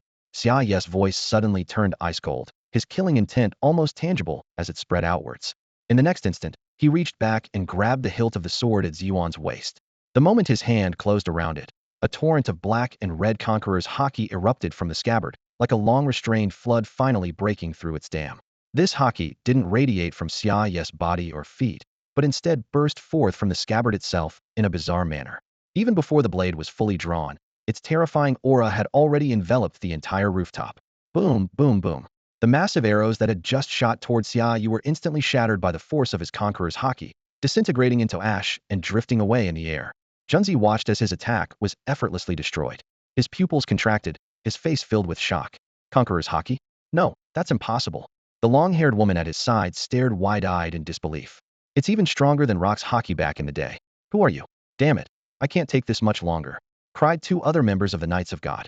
Their bodies seemed paralyzed by an invisible force, their souls almost torn from their flesh, an unprecedented terror rising from deep within. Under the stunned gazes of the Knights of God, Xia Yu unsheathed Yuan's sword without hesitation. A deep hum resonated as the blade left its scabbard, and an even more overwhelming wave of Conqueror's haki exploded from Xia Yu, sending rolling clouds of fiery energy crashing toward the Knights of God. The air vibrated with a low-frequency tremor. Junzi and the other 5 knights could no longer endure it and staggered back uncontrollably. Get lost, Xia Yu thundered, his voice booming like a clap of thunder. Tell him that from now on. It's not just Nika you should fear. Remember the name Xia Yu. As he spoke, he swung the blade, now enhanced to its highest level by the system, unleashing a shockwave of black and red haki that swept over the 6 knights. A wild gale tore across the rooftop, distant thunder rumbling in the sky, and the shockwave visibly distorted the air as it swallowed the Knights of God whole. Agonized screams rang out one after another. Swept up by the Conqueror's haki, the 6 knights, who had just arrived via teleportation, were blasted into the air like cannonballs, hurtling skyward toward the Holy Land atop the Red Line. Behind Xia Yu, the 3 admirals stared wide-eyed, their faces filled with shock. They didn't know the true strength of the Knights of God who had suddenly appeared on the roof, but the sheer power of Xia Yu's Conqueror's haki had far surpassed their wildest expectations. Even among the strongest haki users they knew, not even the pirate King Roger, executed at Lowtown 16 years ago, could have sent people flying so far and high with haki alone. At this moment, whether it was Sakazuki, Borsellino, or Kazan, all were completely convinced of Xia Yu's strength. They finally understood the real foundation behind his confidence in launching this coup. It wasn't just the officers and soldiers who had pledged loyalty to him over the years, but Xia Yu's own kingly potential. After sending the 6 Knights of God flying with a single strike, Xia Yu calmly sheathed the sword back into Yuan's scabbard. Turning to gaze down at the approaching Navy warships beyond Marineford's high walls, he said coolly, Borsellino, sink those ships. They're an eyesore. Understood, Borsellino replied, regaining his composure and leaping into the air, unleashing the power of his glint fruit. Holy Land Marineford, headquarters of the world government. Office of the CP9 director. A middle-aged man sat upright at his desk, eyes fixed intently on the den mushi before him. His expression was grave, as if an unspoken weight pressed heavily on his heart. This man was Spandine, who had clawed his way up the ranks with shrewd political maneuvering and ruthless methods, ultimately becoming the highest authority of CP9. Outwardly, he appeared the cunning mastermind, but beneath that facade, he harbored even greater ambitions. Achieving the role of CP9 director was never his final goal. What he truly sought was to become a member of the Room of Authority. To realize this ambition, Spandine skillfully forged connections across various branches of the world government, especially the Navy headquarters. He had long coveted this vast war machine. 14 years ago, he had journeyed to O'Hara Island in the West Blue alongside Vice Admiral Sakazuki and Kazan, and worked with then Admiral Sengoku to seize the golden den mushi. Back then, he believed these achievements would pave the way to even greater power. Yet, upon returning to Marineford, he found himself anchored in the director's seat for years, trapped in a stalemate. This position brought him not glory, but shackles. He realized that unless CP9 was eliminated, his path upward would remain forever blocked. But CP9, as a covert intelligence organization, was deeply entrenched and powerful. Removing it carelessly could lead to even greater trouble. Thus, a new idea took root in Spandine's mind. Since CP9 could no longer be relied upon, he would have to dismantle it, creating a new path to ascend the ranks. As he busied himself with secret contacts within the Navy, planting spies, and winning over officers, a string of unexpected events began to unfold. Officers who once kept close ties with him started cutting off contact one after another. At first, he paid it little mind, but as more and more trusted allies turned away, Spandine finally sensed the gravity of the situation and began a discreet investigation into a Vice Admiral named Xia Yu. The investigation report left Spandine stunned. It revealed that at least half of the Navy's officers were closely connected to Xia Yu. Those who had once worked with Xia Yu were now distancing themselves from Spandine, openly warning that if he continued to disrespect them, they would not hesitate to expose all his secret dealings and crimes. This revelation struck Spandine like a bolt from the blue. shattering the intricate web of relationships he had painstakingly built over the years. Unable to tolerate such betrayal, he took the report in secret to Izambaron v. Tsuru, the god of finance among the five elders. After reading the report, Izambaron immediately ordered Judicial Island to intervene, launching an investigation and gathering evidence. In the end, Xia Yu was successfully captured and sent to Judicial Island to await trial. However, just as Xia Yu was about to be transferred to Judicial Island for execution, the situation took a dramatic turn. Xia Yu, the Vice Admiral once imprisoned in Navy headquarters, suddenly staged a stunning coup. In a single night, he turned the tables and seized the position of Fleet Admiral. For Spandine, it was almost beyond belief. He had never anticipated that the coup would be so swift and decisive. Not only did Xia Yu win over all three admirals, but many Navy veterans also rallied to his side. Former partners and old allies became his enemies overnight. Even more alarming, Xia Yu completed the transfer of power in just one night, taking full control of Navy headquarters and the massive military machine it commanded. These rapid changes took even the five elders by surprise. For Spandine, the shadow over his heart only deepened, as he could no longer use the Navy to advance his own plans. He now understood that the power he once relied on had grown unpredictable, even threatening him. Xia Yu, the former Vice Admiral, had become a force impossible to ignore. Suddenly, the tightly closed office door was kicked open with force. A man with half of his face covered by a leather mask burst in, his steps frantic, cold sweat beading on his forehead as he rushed straight to the desk. Something terrible has happened. Spandam's voice trembled. That damned Vice Admiral Xia Yu has staged a coup and forcibly seized the position of Fleet Admiral. If he discovers that we were behind the investigation and trial back then, he'll never let us go. Behind the desk, Spandine frowned slightly. As the true power behind CP9, he had let his son Spandam act as his proxy for years. How many times have I told you? Stay calm no matter what happens. There's nothing that can't be solved. If you lose your composure like this, how can you ever hope to lead CP9? Father. Spandam slammed his fists onto the desk with a dull thud. Don't you see what's happening? The Holy Land hasn't made a move at Alt Hats because Xia Yu has already taken control of the entire Navy. This isn't just one man's betrayal anymore. It's a crisis where the whole Navy might break away from the world government. Spandine fell silent. He understood all too well what this meant if things weren't handled properly. The Navy, this massive war machine, could become the world government's greatest threat. In such a situation, the Holy Land would have no choice but to compromise, striking a deal with Xia Yu and recognizing him as Fleet Admiral. And to reach such an agreement, someone would have to take the fall for this incident. As the masterminds behind the trial, he and his son would be the first ones held accountable. Just then, Spandam's eyes widened in shock as he pointed outside the window. Father, what is that? Spandine turned to look, his pupils contracting sharply. High in the sky, several figures streaked through the air like meteors, plummeting straight toward Pangu Plaza in the Holy Land. Boom, boom, boom. Deafening explosions rang out, with thick smoke rising from Pangu Plaza. Alarms instantly blared across the Holy Land as countless figures rushed in from every direction, surrounding the plaza. That lunatic isn't actually attacking the Holy Land, is he? Spandam swallowed hard, then turned and bolted out of the room. Spandam! Damn it, you fool! Spandine cursed and immediately chased after him. By the time the father and son arrived on the scene, the smoke had already cleared. 5 human-shaped craters scarred the plaza. Despite the heavy security, no one dared to approach. Cough, cough, cough. Amid violent coughing, a disheveled figure climbed out of one of the craters. It was Gunzi, who had just been blasted back by Xia Yu's Conqueror's Haki. Step back. All of you, stand down. Just as tensions reached a breaking point in the square, the crowd on the right suddenly parted to form a passage. An imposing elder strode forward, draped in a silver-gray cloak, his hair styled in a crescent shape, and a western sword hanging at his waist. He walked straight to the edge of one of the craters, his expression grave. Greetings, Lord Jalingu. One of the soldiers climbing out of the pit didn't even bother fixing his loose facial bandages. He immediately dropped to one knee in salute. The title thundered through the crowd, instantly stirring a commotion. Lord Jalingu? The commander of the Order of the Divine Knights? My God, he's been stationed here for so long, and this is the first time I've ever seen him. Exclamations erupted all around. Who was that woman in her underwear who fell from the sky? Has the Holy Land been invaded? Fagialandu Jalingu, once a formidable force in the Valley of the Gods and now commander of the Divine Knights, looked down at the kneeling soldier. You look like a mess, Junzi. He then turned to the crowd surrounding the square, his voice low and commanding. Everyone, return to your original positions. From this moment, the Order of the Divine Knights is in charge here. No one is allowed to approach without my permission. The noisy crowd fell silent and began to withdraw in an orderly fashion. At that moment, hurried footsteps echoed from the direction of the world government's headquarters. Spandam pushed through the retreating crowd, shouting, Lord Jalingu, I have urgent information. Stop. A member of the Divine Knights drew his sword, the tip pointing straight at Spandam's throat. Spandam's legs gave out, and he collapsed to his knees. Lord Jalingu, I have important intelligence. Jalingu didn't even glance at him, simply gesturing with a flick of his hand. Take him away. Spandane, who had arrived just in time, hurried forward. Lord Jalingu, please don't be angry. They'll take him away right now. He quickly pulled his useless son to his feet and hurried off.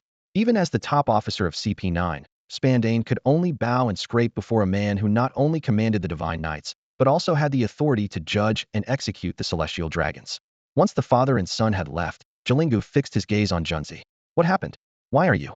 He suddenly looked up at the sky, a flicker of confusion in his eyes. Still kneeling, Junzi replied respectfully. Reporting, sir, we were blasted back by Conqueror's Haki. What? Jalingu's pupils contracted as he glanced at the 5 other Divine Knights behind Junzi. Was it that rebellious Vice Admiral, Xia Yu? The 6 of you together couldn't stop him? Junzi lowered his head in shame, his voice tinged with frustration. We didn't even get a chance to act. Before he finished speaking, a sudden thought struck him. He looked up at Jalingu, his voice dropping to a whisper. Lord Jalingu, Xia Yu he knows about Lord IM's existence. The news hit Jalingu like a sledgehammer. His eyes flew open in shock, and his voice rose involuntarily. What did you say? At the same time, on the rooftop of the Marine headquarters building in Marineford, Xia Yu stood at the edge of the rooftop, hands clasped behind his back, his gaze fixed on a few warships slowly sinking into the sea in the distance. His eyes narrowed as his thoughts raced. Although these ships bore the banner of justice, he had already realized that most of the people on board weren't from Eni's lobby's forces. The majority were actually CP9 agents. Long before these ships approached Marineford, he had detected them with his observation Haki, even eavesdropping on the thoughts of those aboard. That's how he learned this was all orchestrated by CP9's chief, Spandine. Spandine, a cold, ruthless smile flickered across Xaia's lips. For Spandine to send his men at the same time the God Knights made their move, it was clear Head used his intelligence network to track the God Knights' actions. This meant his influence reached not only into Marine headquarters, but had also infiltrated many departments in the Holy Land. Whatever else could be said about Spandine, for someone with little real power to manage all this was impressive. But admiration aside, if he dared to reach this far, colluding with Eni's lobby and a high-ranking official in the Holy Land to try and eliminate him, he must have been prepared to pay the ultimate price. Lord Xia Yu, what should we do about this teleportation array? Guion stood beside Xia Yu, not questioning his decision to sink the warships. Her eyes were fixed on the now-faded teleportation array across the rooftop, her expression grave. Leaving it here is too dangerous. Is there any way to get rid of it? Before Xia Yu could reply, Borsellino stepped forward. I can stay here and guard it. No need.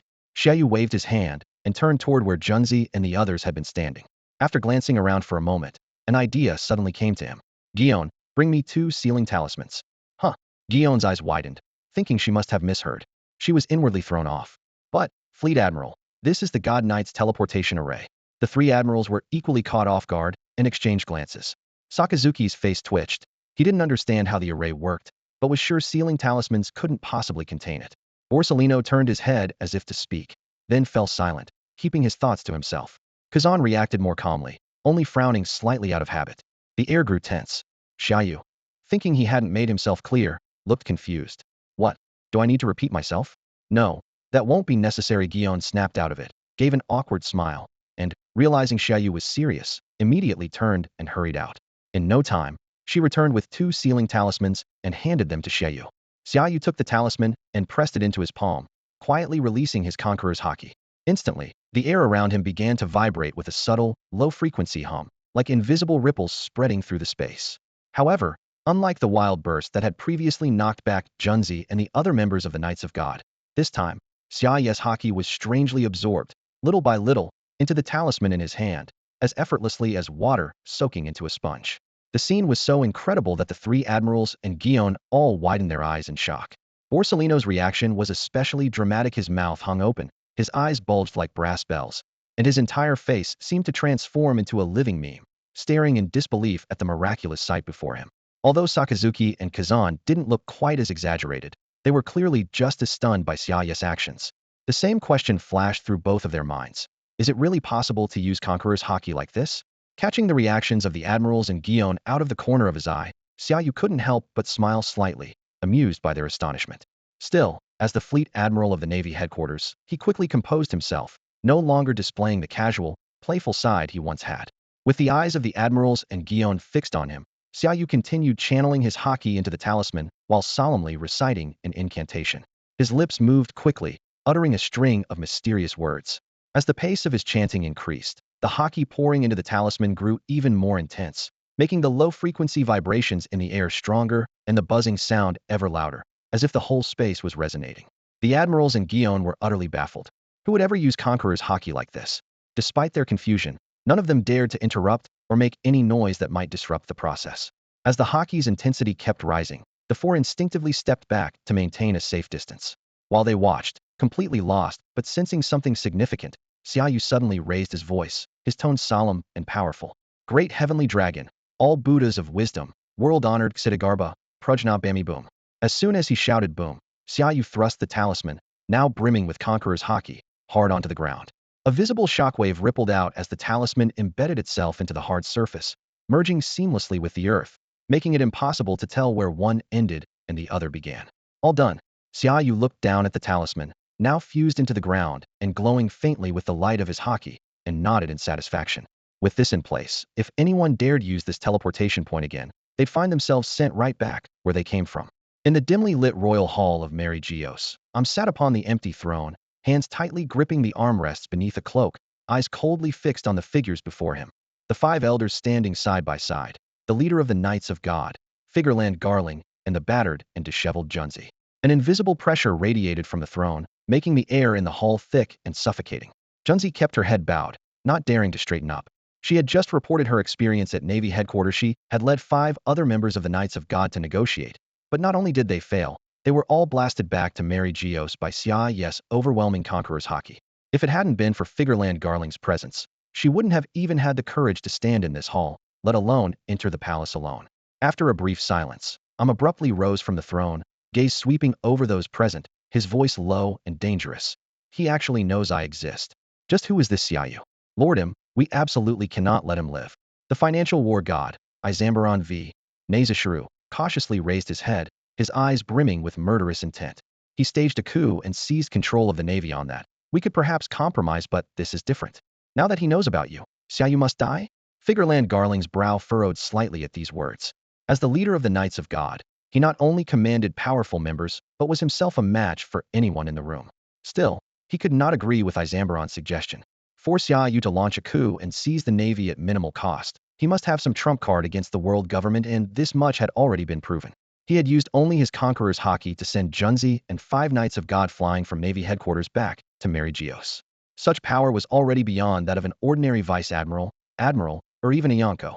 Even legendary figures like Rox and Roger, whose Conqueror's haki was unparalleled, had never wielded it to such an extent. If the world government were to recklessly go to war with Xia Yu, who possessed such terrifying strength and now controlled the navy, even if they won, they would be severely weakened, giving the revolutionary army and lawless pirates the perfect opportunity to strike, worsening the situation even further. Garling looked up at him, bowing slightly. Lord him, Xia Yu mentioned your name in front of the 3 admirals and an admiral candidate. This means that more than just those 4 may know of your existence. Very likely Sengoku, Garp, and Zephyr are aware as well. If we want to keep this secret, would have to go to all-out war with Xia Yu and the navy under his control and ensure they are totally annihilated.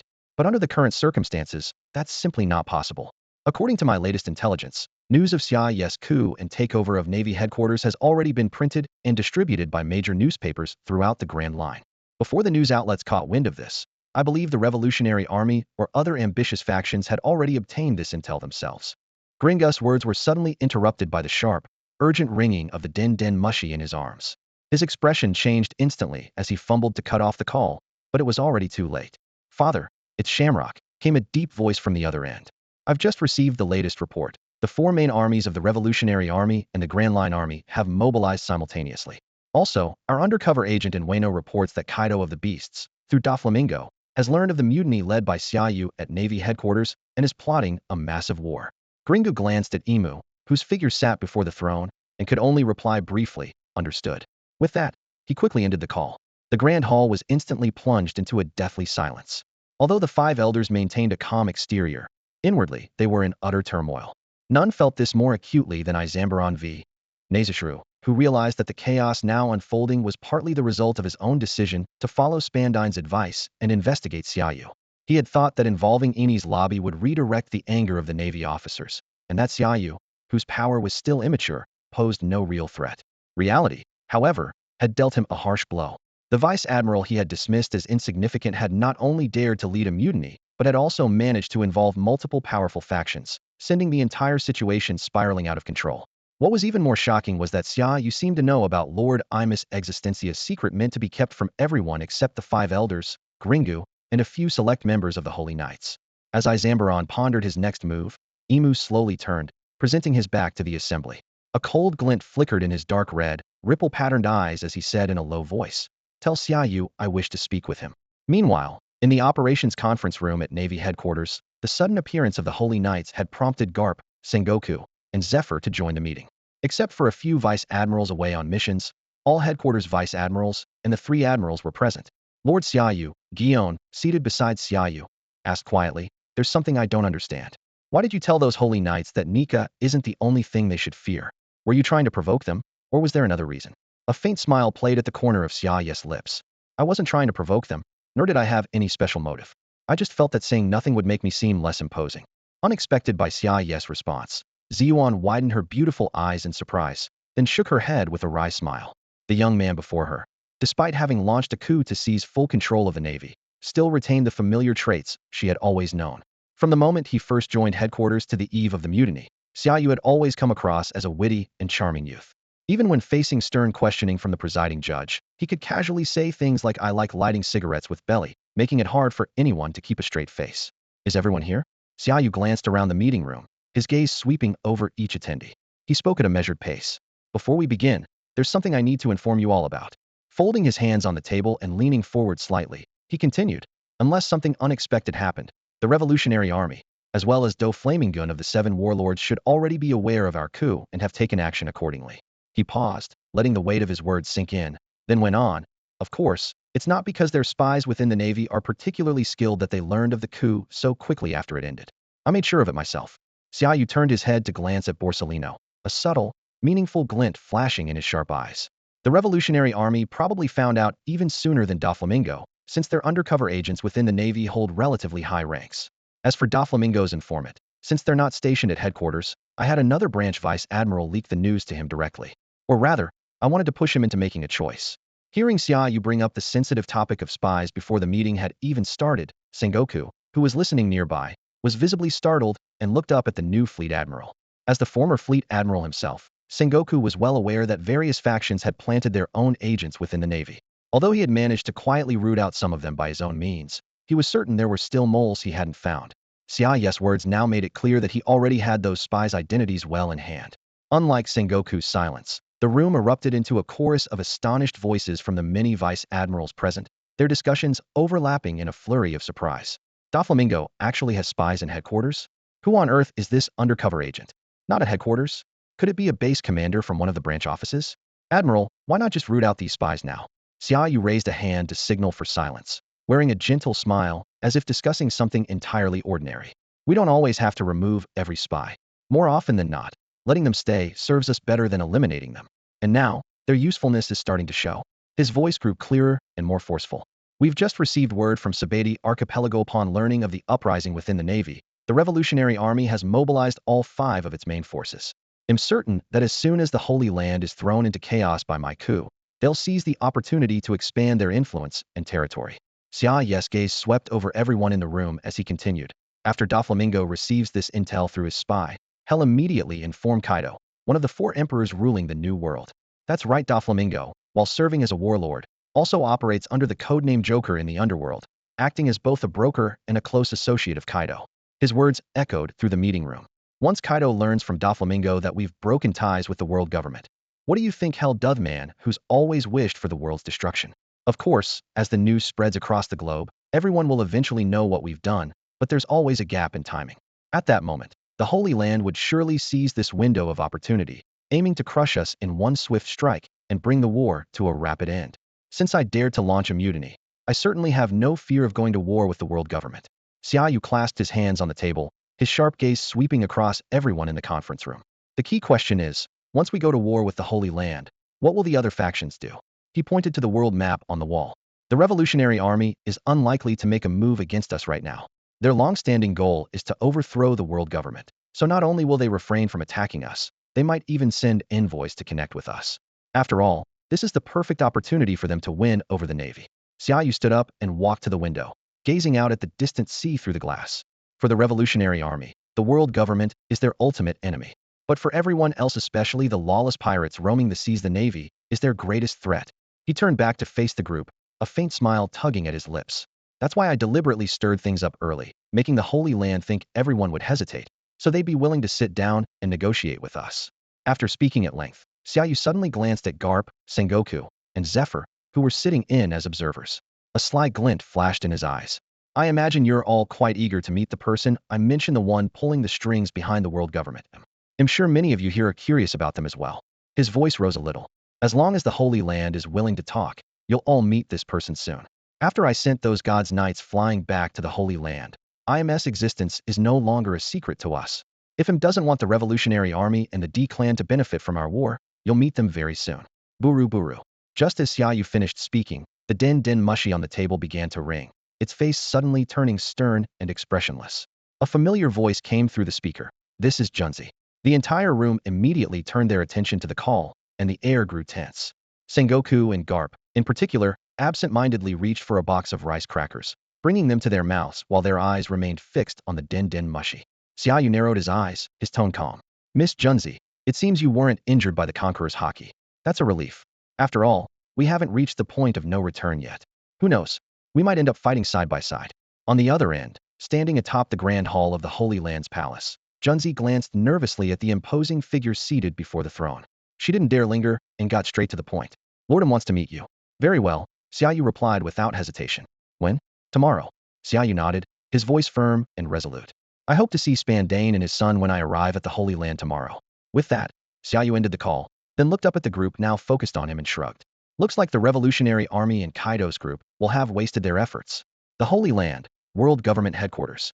Inside the CP9 director's office, Spandane sat at his desk, his face ashen and eyes lifeless as he stared at the din din mushi before him. Sunlight slanted through the window, falling across his stiff features. He had just received terrible news. All the warships he sent from Eni's lobby to Navy headquarters had been sunk, with no survivors. The loss of those men was one thing, but the real issue was this. For Navy headquarters to sink ships flying the Eni's lobby banner without hesitation made it clear that either he or Xia Yu would have to pay with their life for this incident. Spandane drummed his fingers on the desk. Judging from the Holy Land's response, his calculating mind already guessed that they wouldn't go to war with Xia Yu's navy, at least, not now. No war meant compromise. And compromise meant someone had to be sacrificed, perhaps himself, the CP9 director, to appease Xia Yu's anger over the mutiny. Father! Father! Suddenly, Spandane's panicked voice came from outside the office, accompanied by hurried footsteps.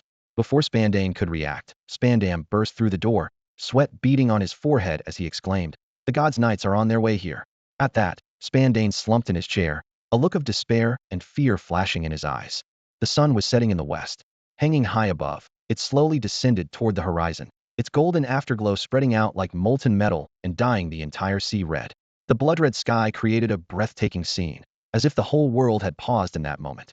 Standing on the rooftop of the headquarters building, Xia Yu narrowed his eyes slightly, gazing out at the endless ocean. Thoughts surged in his mind like restless tides, bringing back memories of the moment 6 years ago when he first crossed into this world of pirates. From the initial excitement to a growing calm, his heart was no longer that of a boy full of naive dreams. Back then, Xia Yu had eagerly hoped for some kind of cheap power, thinking he might become like those protagonists in novels who easily gain immense strength. But as the months passed, no such miracle appeared. Forced to let go of those fantasies, he turned his focus to the path ahead. Without a system to guide him, he chose to grow stronger through sheer determination, tireless training, and forging deep bonds with fellow officers and soldiers. Gradually, he realized that even without supernatural abilities, he could still make his mark in this world, and even carve out a place for himself. At first, Xia Yu's only goal was to survive as long as possible and live a stable life. But as his strength grew, more and more supporters gathered around him, and new ambitions quietly took root. Even so, Xia Yu knew his current power was nowhere near enough to challenge the world government Hedon. A reckless move would be nothing short of digging his own grave. In the coming trial, his only aim was to stay alive. The real test would come someday in the future. What he didn't expect was that just as he was preparing to proceed cautiously, the system granted him a reward before he had fully secured his position as Fleet Admiral. With a single upgrade, all his abilities instantly reached their peak. In that moment, Xia Yu felt as though he had ascended to a new height, his power so overwhelming it was almost unbearable. Mastery over the 3 types of haki, swordsmanship, the Navy's 6 powers, and the combat experience bestowed by the system, all of it felt innate, as if it had always belonged to him. Yet, he knew that truly understanding the limits of these abilities would still require real combat and experience. His fierce battle with Garp and the showdown against the 6 members of the Knights of God made it clear had reached an extraordinary level of strength, especially with Conqueror's Haki, a force he had never truly grasped until now. Only recently had he realized its overwhelming dominance in battle. All of this was thanks to the system. At last, he understood that he was no longer the lost young man he once was. Still, challenges lay ahead. The confrontation with M and the power struggles within the world government were far from over. Although M seemed to have made some concessions, Xia Yu didn't believe for a second that he had truly surrendered. With IM's unfathomable intelligence and cunning, it was impossible for him to give up so easily after a single rebellion. This negotiation was more about buying time and keeping Xia Yu in check. As for himself, even with unprecedented strength, starting a war with the world government now was clearly not the best choice. Reason told him that acting rashly would only turn his current advantage into a liability. Only patience would allow him to seize the perfect opportunity. Tomorrow's meeting with M would be a critical turning point in his plan. Of course, if he only wanted to become some kind of emperor of the seas in this world, there would be no need for a mutiny at all. He could simply take the officers and soldiers loyal to him, leave headquarters, and carve out his own territory. No need for such elaborate schemes. Xia Yu gazed at the distant horizon, murmuring softly. For someone like me, a great transmigrator, armed with dragon-slaying skills, and a system ending up as a pirate is nothing short of a joke. Lord Xia Yu, a familiar voice called from behind. Xia Yu turned to see Gion striding toward him. She wore her Vice Admiral's coat, her famous sword Kanpira at her waist, looking every bit the picture of confidence and strength. Is everything ready? Xia Yu asked. Yes. Gion handed him a document, her expression slightly tense. Aside from Sengoku, Garp, and Zephyr, the 3 admirals have also said they'll be heading to the Holy Land. She paused, worry in her voice. But it seems Kazan and Sakazuki are both feeling rather disheartened. As you know, they've been clashing more and more over their differences these past years, sometimes nearly coming to blows. Don't worry about it. Xia Yu waved a hand, a knowing smile on his lips. It's only natural for them to feel this way right now. The existence of him has shaken the very foundations of the justice they each believe in. His gaze grew distant. Sakazuki has long harbored resentment toward the celestial dragons, and the 5 elders just been holding back because of his position and his idea of justice. And ever since O'Hara, Kazan has been lost about what true justice means for the Navy. Now that he knows about him, his doubts are only deeper. But once they're in the Holy Land, those doubts will disappear. Gion's eyes lit up. So by exposing Im's existence right in front of them, you're not just confronting the world government, you're also giving Kazan and Sakazuki a chance to choose for themselves. Not just them, Sengoku and Garp as well. Xia Yu nodded. For veterans of their caliber, neither force nor the usual tactics can truly win them over. Only by letting them see the truth with their own eyes, combined with everything we're doing now, will they finally let go of their illusions and make the right choice. A gust of sea wind whipped at their coats. Gion studied Xia Yu thoughtfully. Though he was around the same age as Tina, his mind and methods were far beyond his years, his grasp of human nature even sharper than Sengoku's. After skimming through the document, Xia Yu handed it back to Gion, then looked out toward the thin line where sea met sky, eyes narrowing slightly. The wind's picking up. A new day dawned, and the sun rose as usual. As newspapers from major news agencies were delivered all over the world by news birds, the contents published within shocked the powerful factions across the Grand Line and the 4 seas. On the territory of the red-haired pirates in the New World, the camp was in chaos, with members of the crew lying about in various states of disarray. The chorus of snores was so loud that even the birds in the surrounding forest dared not make a sound. Shanks, the newly crowned emperor of the sea, was fast asleep with a bottle of wine in his arms. The night before, he had celebrated his new title with a grand feast, indulging to the point of passing out right where he sat, sleeping until he woke up naturally. When he finally opened his eyes, the first thing he saw was his first mate, Ben Beckman, sitting across from him. Beckman's expression was grave as he tightly gripped the newspaper just delivered by a news bird, paying no attention to Shanks waking up. Morning, Beckman, Shanks said, rubbing his bleary eyes and dragging the wine bottle over as he stood up. With a wide grin, he added, up so early? Didn't have enough fun last night. Beckman didn't respond. He simply handed the newspaper over in silence. Shanks took the paper, and the moment his eyes landed on the headline, his pupils contracted sharply. He gripped the newspaper tightly, reading aloud in disbelief. Mutiny at Navy headquarters? Vice Admiral Xia Yu seizes the position of Fleet Admiral. After a brief moment of shock, Shanks looked up abruptly. When did this happen? While we were having our party last night, Beckman replied, lighting a cigarette, his tone heavy. Before you woke up, I got in touch with our informant in Sabaody Archipelago. It's not just Navy headquarters. The majority of naval branch bases across the Grand Line and the Four Seas underwent a complete shakeup at the same time. Now, every base commander has been replaced with Vice Admiral Xia Yu's loyal followers. He paused, meeting Shank's gaze. To take control of the Navy in just a single day, those are some impressive methods. I have a feeling the balance between the Holy Land, the world government's allied nations, and the Navy's long-standing standoff with the four emperors in the New World is about to be shattered by this Vice Admiral. Meanwhile, in the New World, on the territory of the Whitebeard pirates, aboard the Moby Dick, the symbol of the world's strongest man, a towering figure sat at the bow of the ship. Edward Newgate, standing over 6 meters tall, exuded an unrivaled aura of authority, even with 4 tubes hanging from his body. He held the latest newspaper in his hands, and beneath his thick white mustache, his brows were drawn together in a slight frown. The deck was silent. The division commanders and crew members of the Whitebeard pirates held their breath, moving with deliberate quiet, careful not to disturb their old man. At the very front stood Marco, the 1st Division commander. His trademark golden punk hairstyle was especially striking in the sunlight. As the Phoenix, he was one of the few who dared to meet Whitebeard's gaze. Everyone had already seen the newspaper and knew that the world government and Navy were facing unprecedented turmoil. As one of the most powerful forces in the New World, they understood all too well that this upheaval would inevitably impact the balance of power across the seas. Gurura Edward Newgate suddenly let out a hearty laugh. Looks like Sengoku and Garp are getting old, letting a youngster catch them off guard. His tone was laced with amusement, but soon grew serious. But now, it's the 5 elders at Mary Geos who really have something to worry about. He picked up the newspaper again, his gaze fixing on the figure at the center of the storm. This young Rear Admiral, Xia Yu, what is he after? Does he want to seize the position of Fleet Admiral and continue serving the world government? Or is he aiming to lead the entire Navy away and become an independent force? Marco immediately stepped forward. Pops, I've already arranged for our people to keep watch in the Sabati archipelago. Nothing will escape our notice. He paused, then added. Also, Kaido tried to kill himself on Skypiea again yesterday, but this time, he didn't return to Wano. The All-Stars have left as well. It seems the Beast pirates are preparing for something big. No need to worry about that. Edward Newgate waved him off, his eyes never leaving the young face in the newspaper. He spoke slowly and deliberately. Xia Yu? He's quite an extraordinary young man. Somewhere in the Grand Line, a coffin-shaped boat sliced steadily through the churning waves. On its small, one-person deck sat a young man, his eyes sharp as a hawk's. Slung across his back was an enormous sword with a cross-shaped hilt, and his legs swung gently in rhythm with the rocking of the vessel.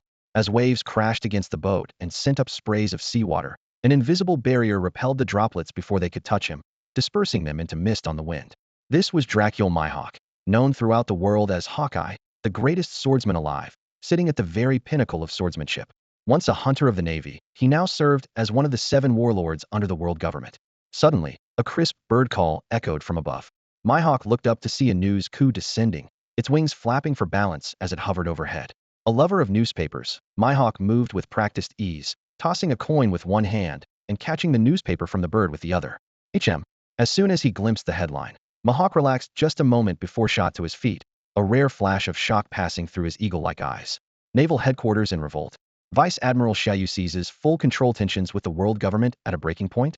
He quickly read through the article, his surprise gradually fading as he gazed out over the sea. The name Xia Yu was not unfamiliar to him. As a warlord, he had once been summoned to Navy headquarters for a meeting. Though they hadn't met in person, Mihawk had heard plenty about this officer from conversations with high-ranking Marines. Among the many rumors, one detail had caught his attention. In just 6 years, this young powerhouse had mastered all 6 forms of Rokushiki. Even more impressive was his talent for swordsmanship, said to surpass that of most swordsmen in the Navy. Vice Admiral Xia Yu? Mihawk murmured after a brief silence, a spark of fighting spirit igniting in his eyes. To take over Navy headquarters in a single day, I never imagined you'd grow this formidable. It seems the time has come for us to meet. Before the words had fully left his lips, the aura of the world's greatest swordsman erupted from within him. In the next instant, his coffin boat surged forward, accelerating like an arrow toward Navy headquarters. But just seconds later, as the boat burst through a towering wave, it suddenly lost momentum and drifted aimlessly with the current. Staring at his now powerless vessel, Mihawk, brimming with determination just a moment ago, was left speechless. He sighed, glanced around to confirm there were no other ships nearby, then decisively pulled the great black sword from his back and used it as an oar, expertly paddling forward once more.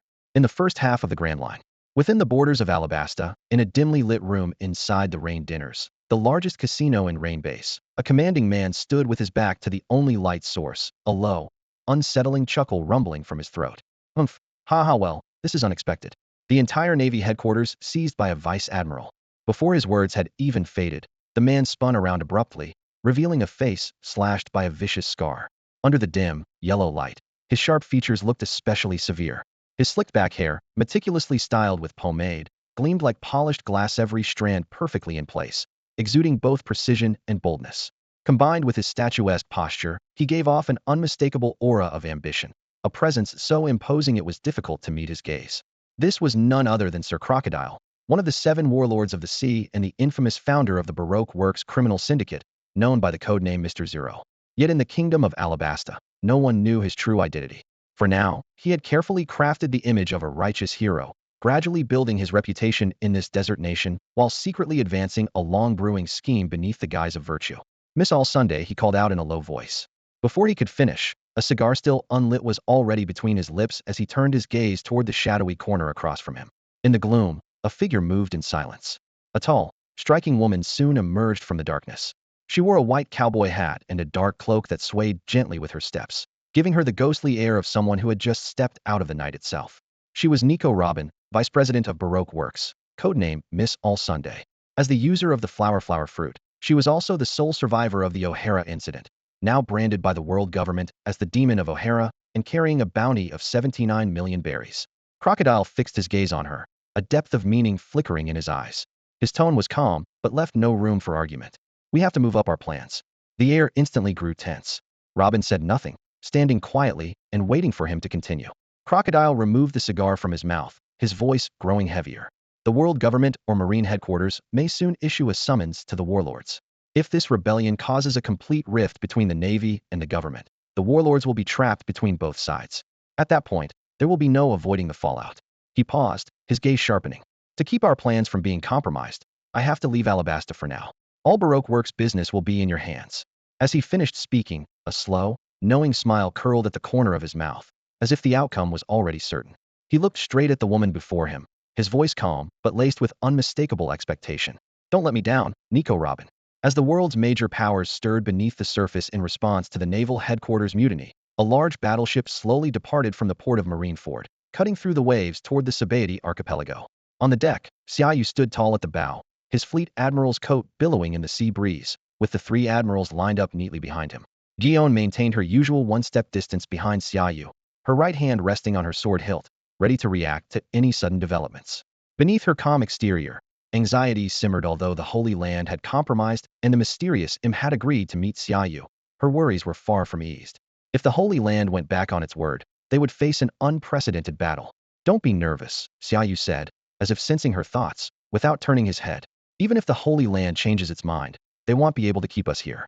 Besides, in the current climate, they wouldn't dare make any reckless moves, not just because of us, but because every action they take is under the close watch of intelligence brokers from all sides." Hearing this, Guion couldn't help but smile.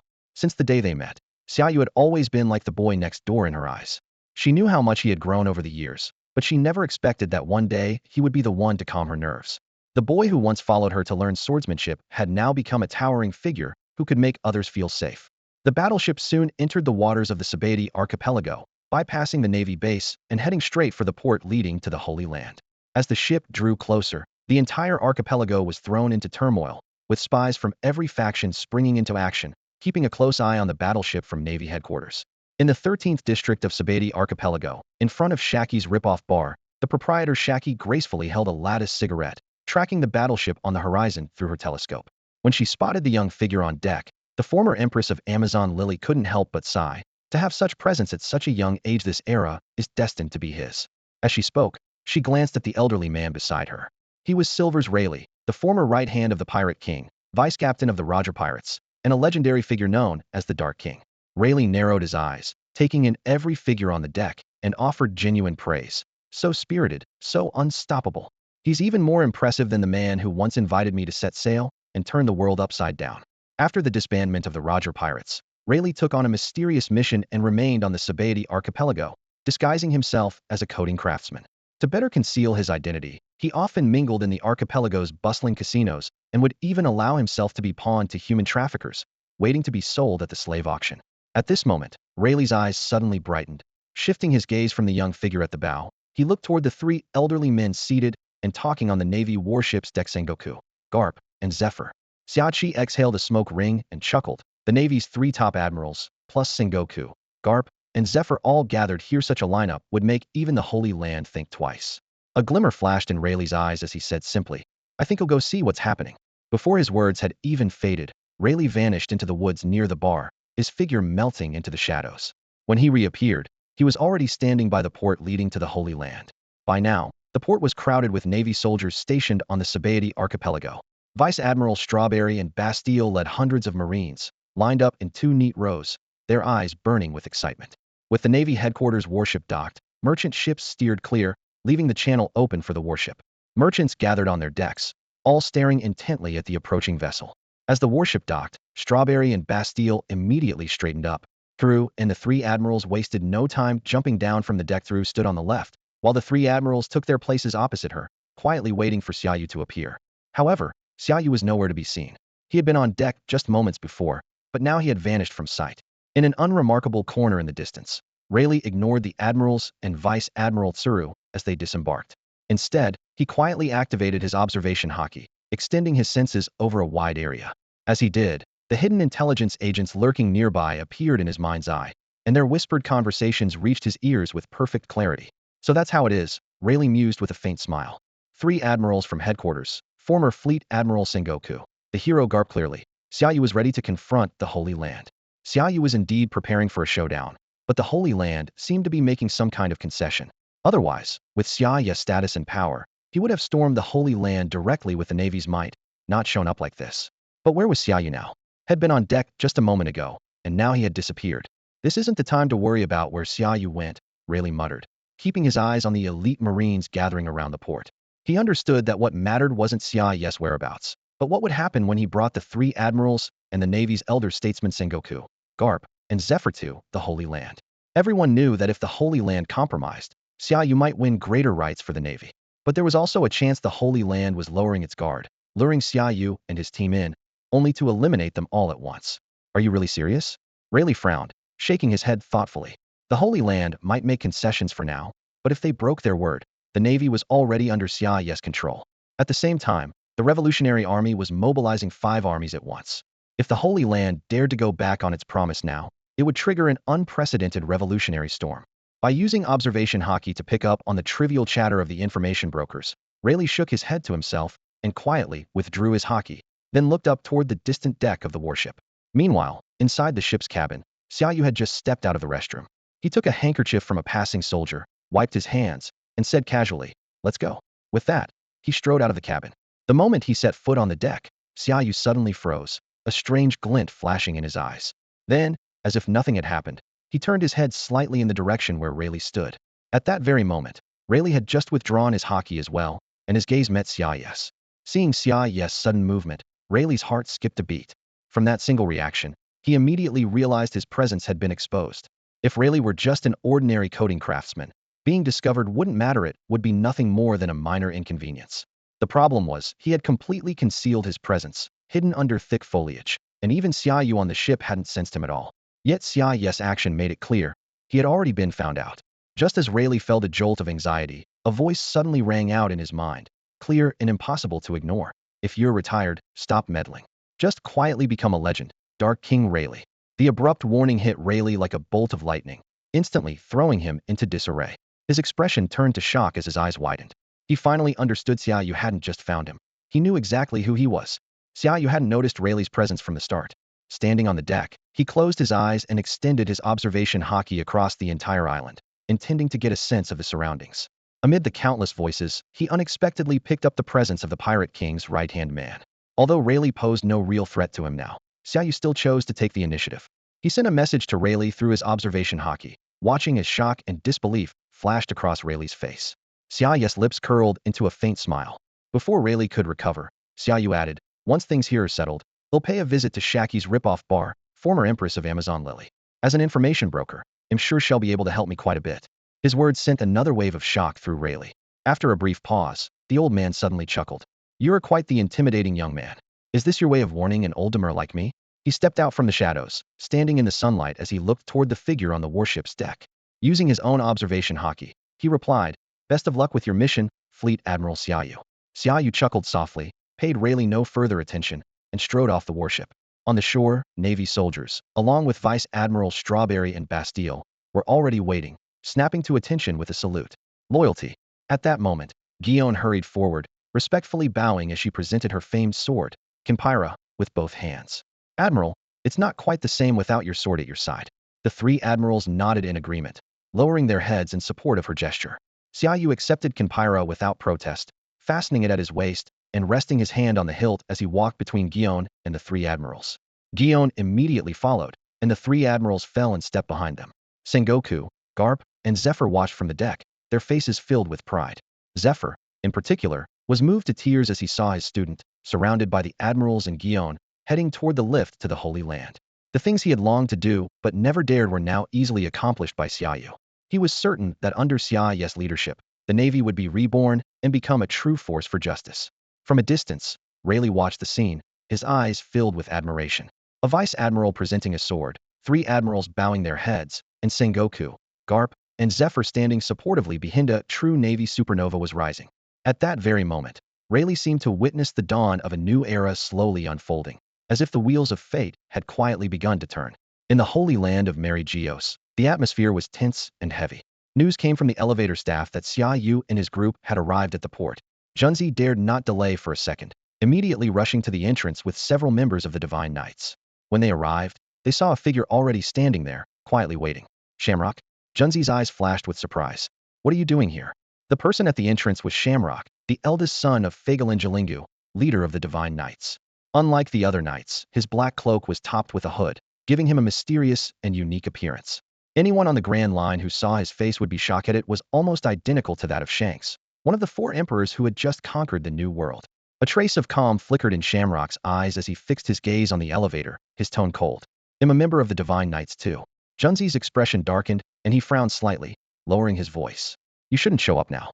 It's not just Guion with Xia Yu. There are also the three admirals, Sengoku, Garp, and Zephyr. If they see you, he trailed off, his voice tinged with helplessness. Do you really think our secret still matters? Shamrock interrupted, his words icy. Even Lord Imus' existence isn't a secret anymore. What does my identity matter to them now? Junzi paused for a moment, then said nothing more. The two stood side by side, eyes fixed on the elevator across from them. As it slowly rose, Junzi felt a strange sense of tension, his breathing growing unconsciously rapid. Noticing Junzi's unease, Shamrock turned slightly and asked in a low voice, Are you nervous? Junzi bit his lower lip, nodding hesitantly, his expression grave. You know what I fear most? They're almost here. The long-haired woman beside Junzi suddenly looked up, as if sensing some threat, her eyes nervously fixed ahead. At that moment, the elevator finally stopped at the entrance. Guion and the three admirals were the first to step out, followed by Sengoku, Garp, and Zephyr. As they prepared to move forward, they were stopped in their tracks by the sight of Shamrock, their eyes widening in shock. Shanks? Garp froze, his voice thick with disbelief. Reacting instantly, Garp's anger flared. Clenching his fist, he stormed toward Shamrock, shouting furiously, Bastard, you think I wouldn't recognize you just because you're wearing a hood? It's bad enough you corrupted my grandson, but now you dare show your face in the Holy Land. Garp. Sengoku's voice rang out sharply, carrying a strong sense of authority. Calm down, he's not Shanks. Garp stopped in his tracks and turned to look at Sengoku. Sengoku said nothing more, but stared intently at Shamrock. His instincts told him this man was definitely not Shanks, yet his face triggered an unusual sense of caution. The three admirals and Guion also noticed Shamrock. They were clearly surprised, but kept their emotions in check. After all, with the world government's cloning technology, replicating someone's appearance wasn't particularly difficult. As the air grew increasingly tense, Xia Yu finally stepped out of the elevator, smiling. He glanced at Garp and explained, Sengoku is right. He's not Shanks. He's Shanks' twin brother Stinks. St. Stinks. Almost simultaneously, Junzi, Shamrock, and the long-haired woman beside them were all stunned, eyes wide with disbelief. Clearly, Xia Yu had long known about Imus' existence and was aware of the truth behind it all. Yet at this moment, Shamrock and the others were still filled with confusion. Who in the world was Stinks? Shamrock was left speechless by Xia Yu's taunt, his hand gripping the hilt of his western sword at his waist as anger surged through him. Yet, he forced himself to hold back. Although he wasn't afraid of Xia Yu's overwhelming power, the same power that had once sent 6 members of the Divine Knights, including Junzi, Flying knew that losing his composure now would only jeopardize their mission. Taking a deep breath to steady himself, he stepped forward and bowed slightly.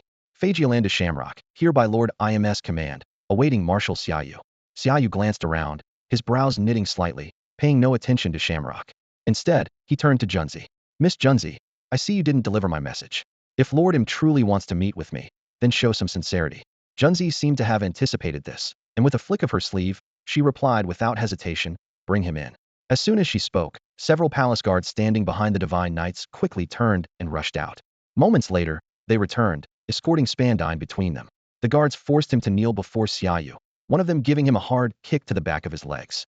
Kneel. The guard barked, his tone brooking no argument. You can't treat me like this. I'm Spandine, who's rendered great service to the world government. Spandine struggled to get up, but two palace guards pressed down on his shoulders, forcing his head low. Despite this, Spandine's anger didn't abate. He thrashed wildly, shouting furiously, let me go? Damn you useless fools. After several attempts to break free, Spandine managed to lift his head, though he still couldn't stand. This time, instead of looking at Xia Yu, he turned to glare at Shamrock and Junzi, who stood by watching coldly. Suddenly, he burst out laughing. Huh, who would have thought?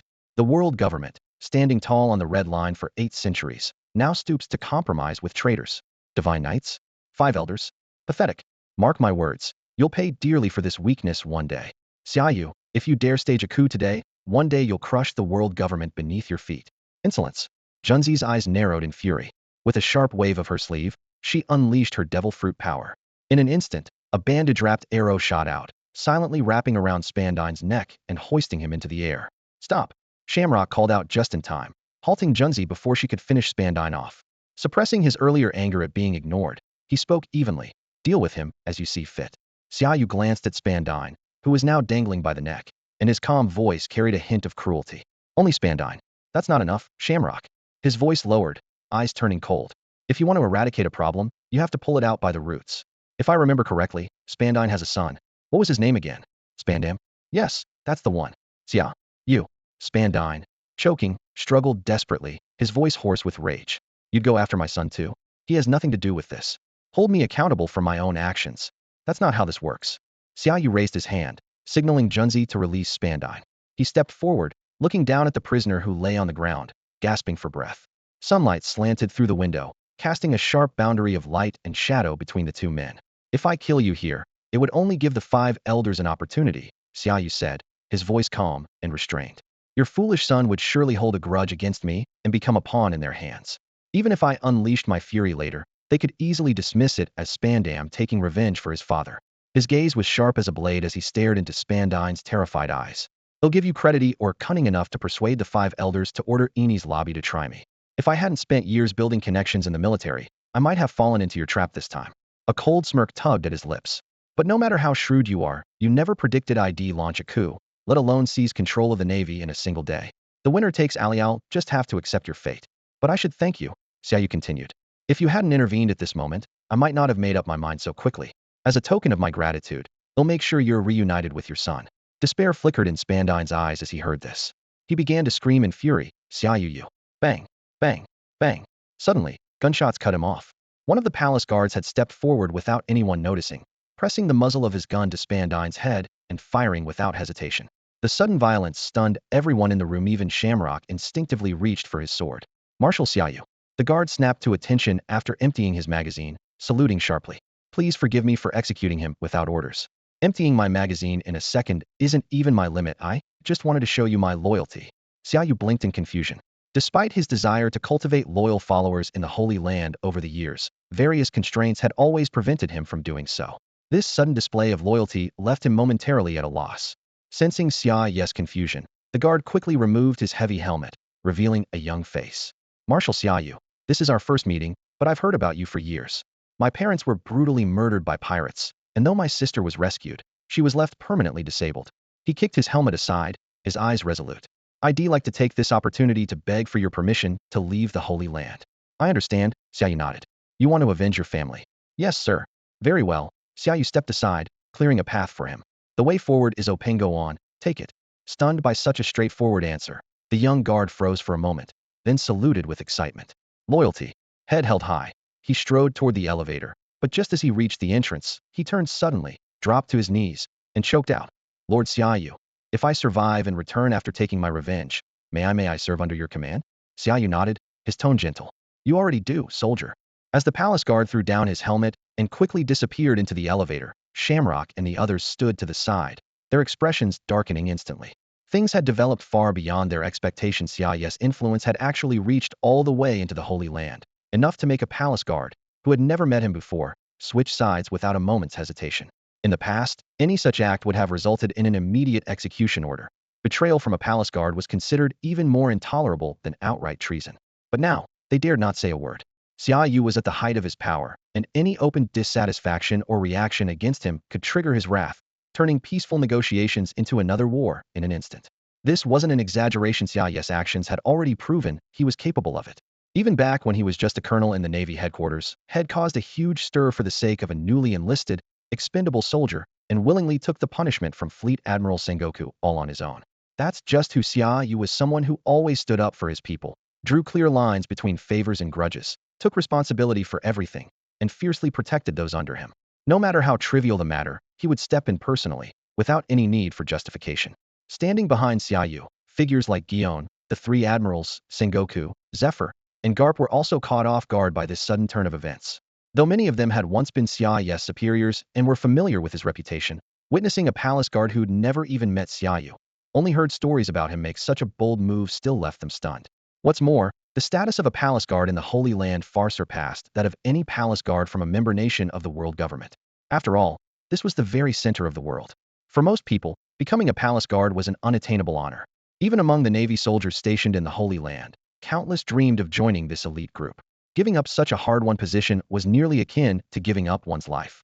Yet this guard had made a choice that no one could understand, abandoning his honor in hopes of joining Xia Yu's ranks. It was undeniable proof that Xia Yu's influence had already reached the very summit of the Red Line, even into the heart of the palace itself. His image had taken root in people's hearts. For many, he was now a figure of faith. The room fell into a heavy silence, the atmosphere thick with tension. Noticing the quiet, Xia Yu paused for a moment, his eyes sweeping the room before finally settling on Shamrock. With a relaxed smile, he teased, "What's with that look, Stinky Kess? Don't tell me you're upset because I let that soldier go? There's no need. He just wants to avenge his parents, and Sistir hasn't done anything seriously wrong. And even if he had, it's not your concern. He's my man now." Shamrock's face twitched involuntarily as he struggled to contain his anger. In a cold voice, he corrected, "My name is Fagelin Shamrock, not Stinky Kess." Forcing himself to calm down, he added in a low tone, "Apologies, my memory isn't the best." Xia Yu nodded as if unfazed by the response, then changed the subject. "How long will it take you to bring Spandam here?" Shamrock's brow furrowed, fully aware of how critical the next decisions would be. Inwardly, he wondered, is Xia Yu really planning to leave no one standing? Spandane has already paid the price for his actions. Before Shamrock could finish, Xia Yu's expression changed abruptly. His gentle smile vanished, replaced by a sharp, icy look. He cut her off coldly. "Shamrock, watch your tongue. Keep talking, and you'll forget your place. You have 10 minutes, bring me his head. If you fail, you'll deal with the consequences." With that, Xia Yu turned and left decisively. Junzi shot Shamrock a quick wink, then hurried after Xia Yu with the other members of the Order of the Gods. At that moment, a squad of fully armed royal guards marched in quickly. Hundreds of guards in shining silver armor lined both sides of the moving walkway, forming an imposing human wall. Their armor glinted coldly in the sunlight, and their synchronized footsteps echoed powerfully. Next, Commander-in-Chief Kong of the world government led a group along the walkway. Behind him were dozens of stationed soldiers from the Holy Land, followed by Vice Admiral Tsuru of the Navy headquarters. She had originally come for an emergency meeting, but was stranded by Xia Yu's coup. Once a beautiful young woman who fought alongside Garp and Sengoku, Tsuru was now a petite elderly lady. She stepped forward, about to speak. "Xia Yu. Nice work, Xia Yu." A pink figure suddenly jumped out from behind Kong, cutting Tsuru off. It was a young woman in a pink dress and matching hat, her strawberry blonde hair accentuating her charming presence. This was Peacock, Tsuru's 20-year-old granddaughter, and a Paramecia-type whip fruit user. She could control anything she struck with her whip, including buildings. But even more troublesome, this once adorable pink-haired girl had become Xia Yu's nightmare after gaining her powers. Back during officer training, Xia Yu often visited the Tsuru household for meals and grew close to Peacock. Since then, she would regularly burst into his office with her steel whip, causing chaos. With Vice Admiral Tsuru's obvious favoritism, rumors ran rampant at Navy headquarters. Some said Xia Yu was Tsuru's chosen grandson-in-law, others claimed they'd secretly married, and a few even gossiped that they already had a child. To escape the constant rumors, Xia Yu used his connections to transfer her to a classified special forces unit. In his eyes, marriage was far from wise. Women would only become obstacles on his path to greatness. How could he think of starting a family before achieving his ambitions? The sudden appearance of Kong K and her shout of "well done" nearly made both He Zhongjiang and Kong's CPUs overheat. The two elders, whose combined age was close to 200, turned their heads in unison, their facial muscles twitching uncontrollably. Kong K, unless you want to end up hanging on a clothesline, keep your mouth shut. He Zhongjiang snapped harshly at his unruly granddaughter, then shifted her gaze to Xia Yu, the one she had once pinned her hopes on, but who had ultimately led a coup. She opened her mouth, wanting to say something, but swallowed her words at the last second. At this point, anything she said would be meaningless. Xia Yu broke his silence, stepping forward to face Kong directly. Commander-in-Chief, it's been a while. Are you here on orders, or did you just want to ask why I did all this? I am the Commander-in-Chief of the entire army. Kong struggled to contain his fury, his voice low and tense. With all this chaos you've caused, how could I not show up? Let go of me. Let go. Ow, my hand, it's about to break. Just as the tension reached its peak, a piercing wail shattered the atmosphere. Spandam, half his face covered by a leather mask, was dragged in by two members of the Holy Knights. Xia Yu, trembling from head to toe, Spandam was consumed by the fear of death. Though it was their first meeting, he recognized Xia Yu instantly. He threw himself forward, clutching Xia Yu's leg desperately, his voice shaking so much it was barely audible. Lord Xia Yu, this has nothing to do with me. Please, I beg you, let me go. I swear I'll never seek revenge. Xia Yu's brow furrowed instantly. His voice was icy. What are you doing? I asked for his head, not to listen to his whining. At his words, the two holy knights looked up at Shamrock, waiting for instruction. Shamrock didn't speak, but gave a small nod. With permission granted, one of the knights dragged Spandam away and, without hesitation, drew his sword and executed him. Disgusting. Xia Yu shook his foot as if to rid himself of something filthy, muttered the word, and strode into the moving walkway. Xia Yu, wait for me. Before Guillaume or the three admirals could follow, Conque darted after Xia Yu. But just as she was about to catch up, Junzi stepped in front of her. You can't come with us. Conque stopped in her tracks, scowled in frustration.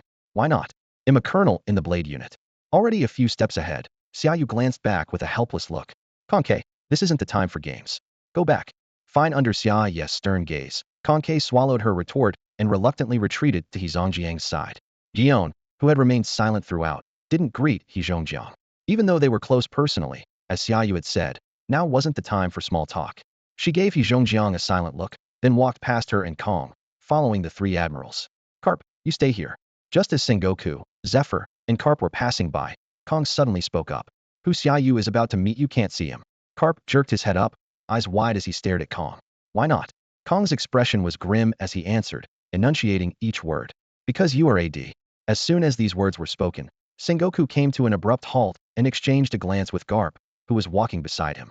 Tilting his head upward, Sengoku frowned and said, Kong, you must have known about the mysterious figure above the five elders for a long time, haven't you? Kong let out a soft sigh, his gaze following the young figure moving further away on the moving walkway. Perhaps you all learned this secret before I did, he replied. Sengoku nodded slightly and quickly stepped onto the walkway with Zephyr. Garp, however, remained where he was, his eyes flashing with discontent as he stared at Kong. In the end, he swallowed the question that was on the tip of his tongue. Even though he was in his 70s, standing before his nearly century-old teacher still made him feel young. Kong's expression was heavy as he crossed his arms over his chest, his eyes never leaving the distant figure. The unwavering determination that once filled his gaze was now tinged with confusion. Before learning of Imus' existence, his only concern had been how to salvage the situation. The responsibility for his subordinates' rebellion rested on his shoulders as the supreme commander. He was prepared to go to war with Xia Yu, who now controlled Marine headquarters, if necessary. But after discovering there was someone above the five elders, his resolve began to waver, leaving him at a loss. Unlike Garp's anger, Kong was more curious to see this mysterious figure who stood above the five elders. Yet, the elders had strictly forbidden both him and Vice Admiral Tsuru from getting involved. Unless he was willing to follow Xia Yu's example and start a rebellion, he had no choice but to obey. Meanwhile, accompanied by Junzi and Shamrock, Xia Yu was riding the moving walkway into the holy land of Pangaea Castle. He looked up at the imposing world government headquarters ahead, his eyes sweeping across the surroundings. Such a vast and beautiful place, yet it's reserved solely for the celestial dragons. What a waste. Before he could finish his thought, the doors of the headquarters swung open and the five elders emerged in quick succession. Legal Affairs God Topman Warcury led the group, followed by Agricultural God Shepherd Jew Peter, Science and Defense God J. Garcia Saturn, and Environmental God Marcus Mars. The last to appear was the stern-faced Financial God Ethan Baron V. Nashiro, clutching his katana. The five spread out with Topman at the center, their overwhelming presence creating visible distortions in the air. Figureland Garling, leader of the Holy Knights, appeared on the steps with several knights behind him, looking down at Xia Yu from above. Well, quite the reception, Xia Yu said, narrowing his eyes. In an instant, his conqueror's haki burst forth, scattering the oppressive force descending on him. He looked directly at the five elders and the holy knights, his own aura rising steadily, forcefully overpowering theirs. A wise man doesn't stand under a crumbling wall. The fact that I dared to come here means you can't keep me and you might even lose everything to me. His conqueror's haki surged like a tidal wave, engulfing the five elders and Figureland Garling. Xia Yu placed a hand on the hilt of his sword and stepped forward. Drop your lofty airs. You're in no position to negotiate with me in terms of strength or status. He raised his head, enunciating each word. Bring out Emu. The overwhelming force of black and red conquerors' haki surged outward, its presence sweeping over the five elders and the god knights led by Gringu. Yet, this power didn't stop there. It expanded rapidly from Xia Yu at the center, surging outwards like a tidal wave in all directions. In the blink of an eye, the entire Panga city seemed to be shrouded by an invisible barrier, thick with suffocating pressure. Standing at the heart of this energy storm, Xia Yu, clad in his admiral's coat, remained unmoved. His coat snapped sharply in the wind, the aura around him growing ever more commanding and impossible to ignore. Dominant, unyielding, and utterly imposing, this was the shockwave of power Xia Yu unleashed, leaving a deep impression on everyone present. It was as if every cell in their bodies could feel the overwhelming force radiating from him. Behind him stood Gion, Sakazuki, Borsellino, and Kazan. Though all had reached middle age, in this moment, it felt as if they were transported back to the passionate days of their youth. The long-lost fire within them was reignited, and their eyes brimmed with respect and awe at Xia Yu's strength and resolve. Sakazuki, in particular, was stunned that Xia Yu would confront the five elders and Gringus god knights so heathen, refusing to compromise in the slightest. Xia Yu's words, neither your strength nor your status qualifies you to negotiate with me, set Sakazuki's inner fire ablaze. As an admiral of the Navy headquarters, Sakazuki had endured countless reprimands and humiliation from the five elders in the Holy Land. He knew all too well what it meant to be disrespected, especially by the celestial dragons, whether useless children or decrepit elders, who looked down on him, ordered him around, and even insulted him. Though anger simmered within, he could only suffer in silence. But all of that was in the past. Now, he was an admiral under Xia Yu's command. The dignity he once lost would reclaim, one piece at a time. The flames in his eyes burned brighter as he strode forward, taking his place at Xia Yu's right side. The heat of his magma fruit ability erupted, and the atmosphere instantly grew scorching. Borsellino followed close behind, stepping up beside Sakazuki. Brilliant flashes of light burst from him, cutting through the darkness like lightning, dazzling and impossible to ignore. Yar, Kazan chuckled quietly, a hint of mischief curling at his lips. He, too, was shaken by Xia Yu's presence, his sense of justice rekindled, making it impossible to stay indifferent. Adjusting his glasses, he stepped forward without hesitation, taking his place at Xia Yu's left alongside Gion. In that moment, the four of them formed a formidable lineup, their combined presence capable of crushing any obstacle. It was as if the prelude to a great battle had just begun. In the next moment, his unique ice powers quietly unleashed. With a crisp sound of freezing, frost rapidly spread outward from beneath his feet. In the blink of an eye, every building, plaza, tree, and flower within 100 yards was buried under a thick layer of ice, transforming the area into a frozen kingdom. At the same time, dark clouds churned overhead. Dense sparks rained down from the sky, quickly shrouding the entire city of Pangu. An epic clash of ice and fire was about to erupt in this sacred land, as the full might of the Navy headquarters descended without warning. Caught off guard by this sudden turn of events, Shamrock and the others responsible for the reception turned pale. Under the crushing force of Xia's conquerors' haki, even drawing their swords or taking a fighting stance became a struggle. The five Knights of God who had once taken part in the God Valley incident fared slightly better, but they too felt an invisible pressure bearing down on them, as if the slightest movement would bring down a thunderous strike. Faced with Xia's overwhelming presence and the unprecedented unity of the three admirals, the five elders and Gringu were unwilling to back down. Bracing himself against the suffocating haki, Gringu stepped forward, drew his sword, and pointed it straight at Xia Yu. What do you think you're doing? We came here to welcome you, yet you show up ready for battle. Do you really think we're afraid of you? Welcome me? Xia Yu let out a cold laugh. All this fanfare is nothing but an attempt to test my strength and gain leverage for the negotiations to come. He swept his gaze around. Well, are you satisfied with our response? Before Gringu could reply, Izambaron stepped forward, glaring down at the three admirals as he shouted, Sakazuki, Borsellino, Kazan, are you really going to follow Xia Yu to the very end? Shut up. Sakazuki snapped, years of pent-up fury finally erupting. I know exactly what you're thinking. In your outdated view, you can't believe we would ever truly stand behind Admiral Xia Yu. To be honest, I've long been dissatisfied with your orders and policies, but I've tolerated it because of your status. That ends now from this day forward. Sakazuki serves Admiral Xia Yu alone. High above the sky, rolling black clouds spread out in an instant, and meteoric volcanoes erupted, casting an unprecedented sense of oppression over everyone in Mary Geos. The blazing glow of magma flickered through the clouds, like an omen of doomsday, shrouding the entire Holy Land in shadow. The tense atmosphere spread at an alarming rate, reaching every corner. The world nobles, their faces pale, staggered toward their mansions in panic, their ornate outfits billowing as their bodyguards hurriedly shielded them. Damn it, meteor volcano. It's Sakazuki, how dare he? One noble shouted in terror, disbelief thick in his voice. So the Navy headquarters is really under Xiea's control after the mutiny? Even Sakazuki, the admiral who stands for absolute justice, has turned traitor. Another called out, glancing back at the sky with fear in his eyes as he ran. Enough talking, barked a CP-0 agent. Protect the celestial dragons and get them out, unless you want Sakazuki's version of justice to fall on your heads. In Pangaea Castle, the celestial dragons, who had been leisurely strolling through the plazas, gardens, and lakesides, were instantly overcome by suffocating pressure from above. Their expressions changed dramatically as they abandoned their usual elegance, scrambling away in panic, faces twisted behind their transparent helmets. Fortunately, each celestial dragon was closely guarded by bodyguards and the so-called strongest shield of the celestial dragons, the CP-0 agents, who quickly formed human barricades to prevent a stampede. Meanwhile, at the entrance to the moving walkway, Kong, Tsuru, and Garp stood side by side, all gazing intently toward the world government headquarters. Their expressions were grim, brows furrowed, eyes sharp. Peacock, standing nearby, glanced nervously at the sky where meteor volcanoes flashed like wildfire. Instinctively, she took a half-step back to stand behind Vice Admiral Tsuru. Swallowing hard, she whispered, Admiral Sakazuki's meteor volcano, does this mean a fight is about to break out? She hesitated, then turned to Garp and asked tentatively, Mr. Garp, if fighting does break out, whose side will you take? Don't worry, there won't be a fight, Garp replied, dropping his usual carefree tone.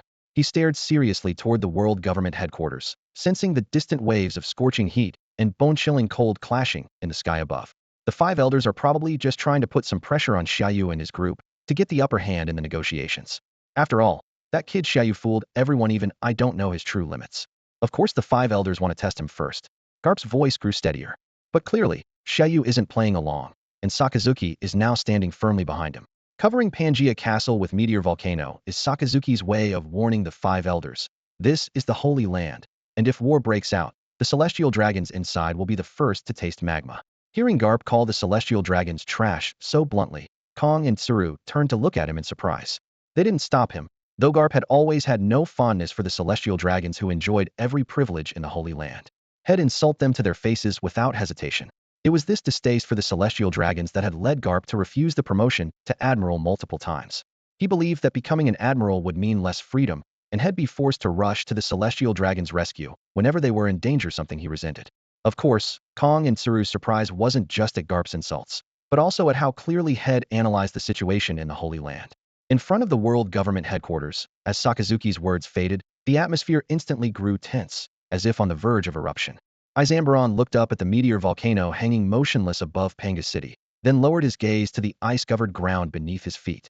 Even though a murderous intent was surging in his chest, he dared not make a rash move. The imposing formation they had displayed earlier was merely a test of Xia Yu's strength and the reaction of the three admirals. However, events quickly spiraled beyond their expectations. They had anticipated the three admirals would unite with Xia Yu, but had not foreseen Sakazuki and Kazan unleashing their most powerful attacks outright. If they continued to probe under these circumstances, a battle would break out at any moment. Once the fighting started, the meteor volcano in the sky would inevitably come crashing down, indiscriminately consuming every living being in Pangaea City. At the same time, Kazan's freezing abilities could instantly transform the surrounding area into an ice fortress. While they themselves were not afraid of such a scene, the celestial dragons within the city would undoubtedly suffer heavy casualties. Just as tensions reached their peak, a sharp yet deep voice sounded from behind the five elders, and the god knights led by Jalingu, stand down. A rhythmic set of footsteps echoed closer and closer, resonating clearly in everyone's ears. From within the gates, a figure completely shrouded in a cloak emerged, only a pair of dark red ripple-patterned eyes faintly visible beneath the hooded Wazimu. The five elders and the members of the god knights immediately stepped aside, bowing respectfully.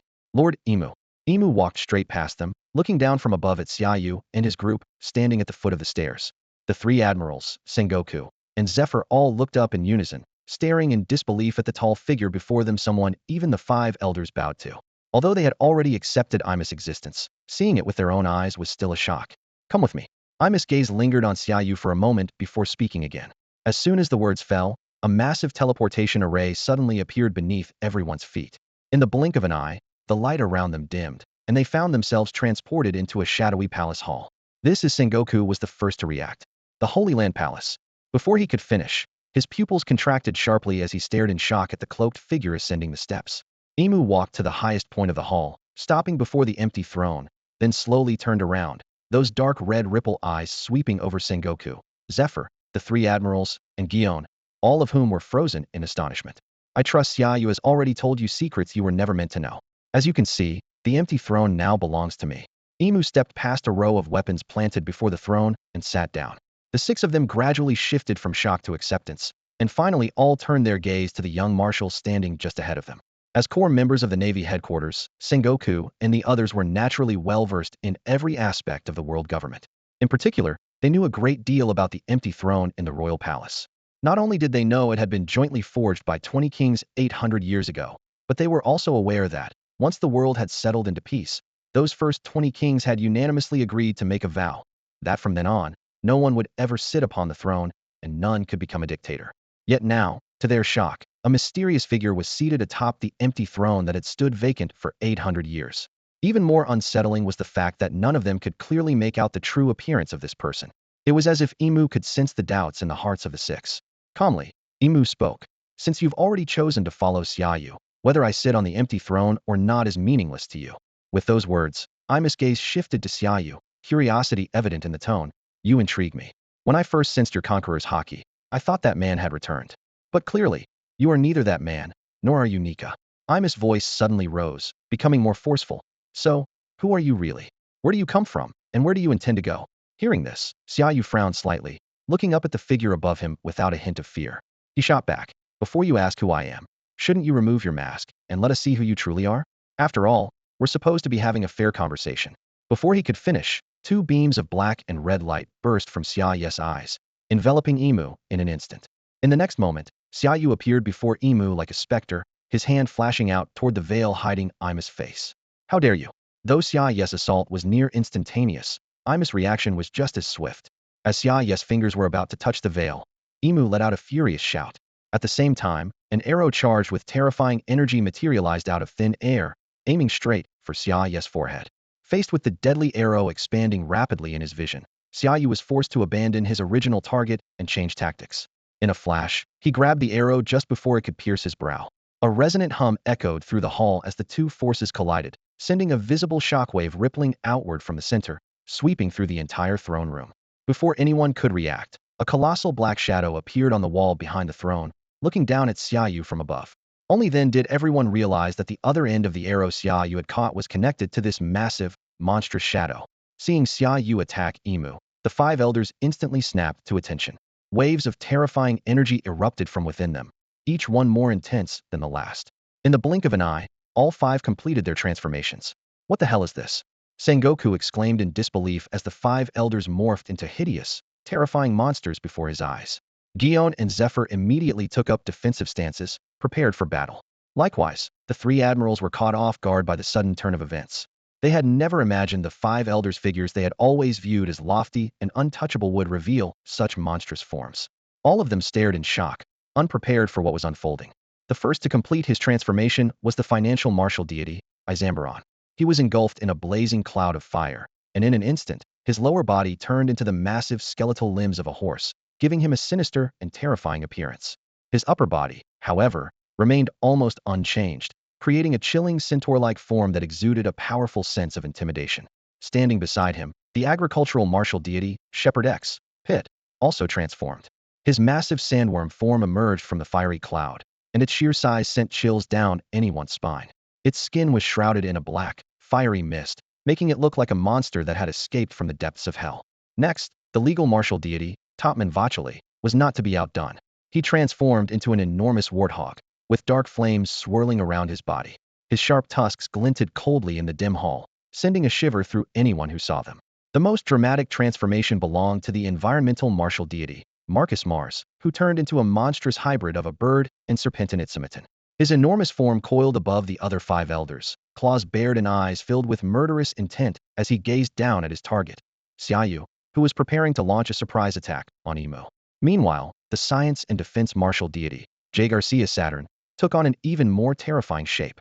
His lower body became that of a massive black spider, its heavy legs thudding against the ground, while his upper body grew fearsome bull horns, radiating a suffocating aura. The oppressive presence spread throughout the entire palace hall, enveloping it in a chilling sense of dread. Sengoku, Zephyr, the 3 admirals, and Giant, all former servants of the world government, felt as if they had fallen into hell, barely able to breathe under the weight. At that moment, Xia Yu suddenly turned around, gripping his arrowhead tightly. A surge of conqueror's haki burst from him, instantly enveloping the 5 elders. The low-frequency hum of the air vibrated, as if the entire hall was being torn apart by a raging tidal wave. The conqueror's haki crashed against the transformed 5 elders like a furious sea. Arc. Saturn couldn't withstand the sudden blast of conqueror's haki and let out a cry of pain. His body immediately reverted to its original form, collapsing to the ground, weak and powerless. Thud thud. Thud. The other 4 elders were similarly shaken by the overwhelming haki, forced back into their human forms. Witnessing this, the 3 admirals, Sengoku, and Zephyr, all widened their eyes in shock. Sengoku even swallowed hard. As a conqueror's haki user himself, he had never seen such a display, especially not against the highest authorities of the world government, the 5 elders. Although the 3 admirals had already witnessed Xia Yu send the god knights flying from the rooftop of Marine headquarters, they still couldn't help but be stunned in this moment. The thought of an all-out battle left them unable to imagine the outcome. Only now did they fully grasp the deeper meaning behind Xia Yu's words when he faced the 5 elders in Green Bull beneath the world government's main building. A wise man does not stand under a crumbling wall. Suddenly, a terrifying sword aura flared, accompanied by a dazzling flash. Green Bull made his move. As he drew his sword, the air was filled with a chilling blade's edge. At that moment, Sakazuki stepped forward, his body radiating a molten killing intent. He clenched his fists and spoke coldly. Green Bull, if you dare to swing that sword, we'll do whatever it takes to take you down. No sooner had he spoken than Borsalino, Kazan, and Gion moved to stand by his side. Sengoku was no longer a bystander, his gaze locked onto Emu on the empty throne, all illusions gone from his mind. Without hesitation, he joined Zephyr, standing shoulder to shoulder with him. At the same time, all the god knights, including Shamrock and Junzi, readied themselves for battle, and the tension in the hall reached its peak. Enough. Just as conflict was about to erupt, Emu, seated on the throne, finally spoke. His voice was deep and carried an invisible authority. Green Bull, stand down. Before Green Bull could react, Emu shifted his gaze to Xia Yu, his tone turning cold. This probing ends here. There's no doubt you are qualified to speak with me as an equal. He paused for a moment, then continued in a solemn voice. Junzi, prepare a seat for Fleet Admiral Xia Yu. Wait. Xia Yu spoke calmly, tossing aside his arrowhead and scanning the room with steely determination. Under everyone's gaze, he descended the steps, moving to stand beside Sakazuki and the others. Then he turned, fixing his eyes on Emu atop the empty throne, and said in a deep voice, so this so-called equal dialogue means we sit here, still looking up at you on your lofty throne? The thick clouds and suffocating meteor volcano that had shrouded the sacred city of Pangu gradually faded away as I'm transferred Xia Yu and the others through the teleportation array. The ice that had covered 100-jong radius quietly melted, and the lingering chill slowly dissipated under the sunlight. Standing on the moving walkway, Kong, Vice Admiral Crane, and Garp watched the sky brighten once more, their expressions finally relaxing a little. Still, they all knew that the disappearance of the meteor volcano didn't mean Sakazuki had given up the fight, only that the Holy Land's probe had failed. Kong, why can't I go just because MAD? Garp turned to the Supreme Commander at his side, frowning. Now that Xia Yu has openly confronted the world government, my identity shouldn't matter anymore, right? Of course it matters. Kong glared at Garp, his tone stern. That person is especially wary of the D clan. If you were there, the negotiations could have turned into all-out war in an instant. You saw how tense things got when Sakazuki and Kazan took their stands. Any unpredictable element could ignite a battle. That person? Garp's expression grew grave. Kong, are you acknowledging him as the true power behind the world government? A trace of confusion flickered in Kong's eyes. Compared to Garp and Sengoku, IMS appearance had shaken him the most. It wasn't until the 5 elders summoned him last night that he even learned of IMS existence.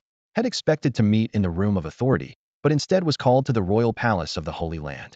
When he entered the Grand Hall and saw the 5 elders kneeling before the empty throne and the figure seated upon it, his mind went blank.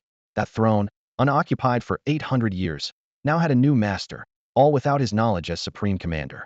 Remembering what Im had said to him last night, Kong found himself at a loss for words.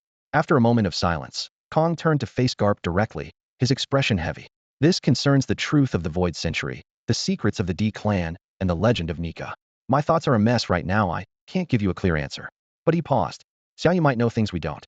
He might be able to give you the answers you're looking for. Kong glanced toward the world government headquarters, a burden seeming to lift from his shoulders as he sighed. When all this is over, it'll be time to retire. Meanwhile, inside the conference room of the Holy Land's royal palace, Im and Xia Yu sat at opposite ends of a long table. Sengoku, Zephyr, Gion, and the three admirals sat facing the five elders and Green Bull. Although the five elders had just been repelled by Xia Yu's conqueror's haki, they hadn't suffered serious injuries and now glared angrily at Sengoku and the others.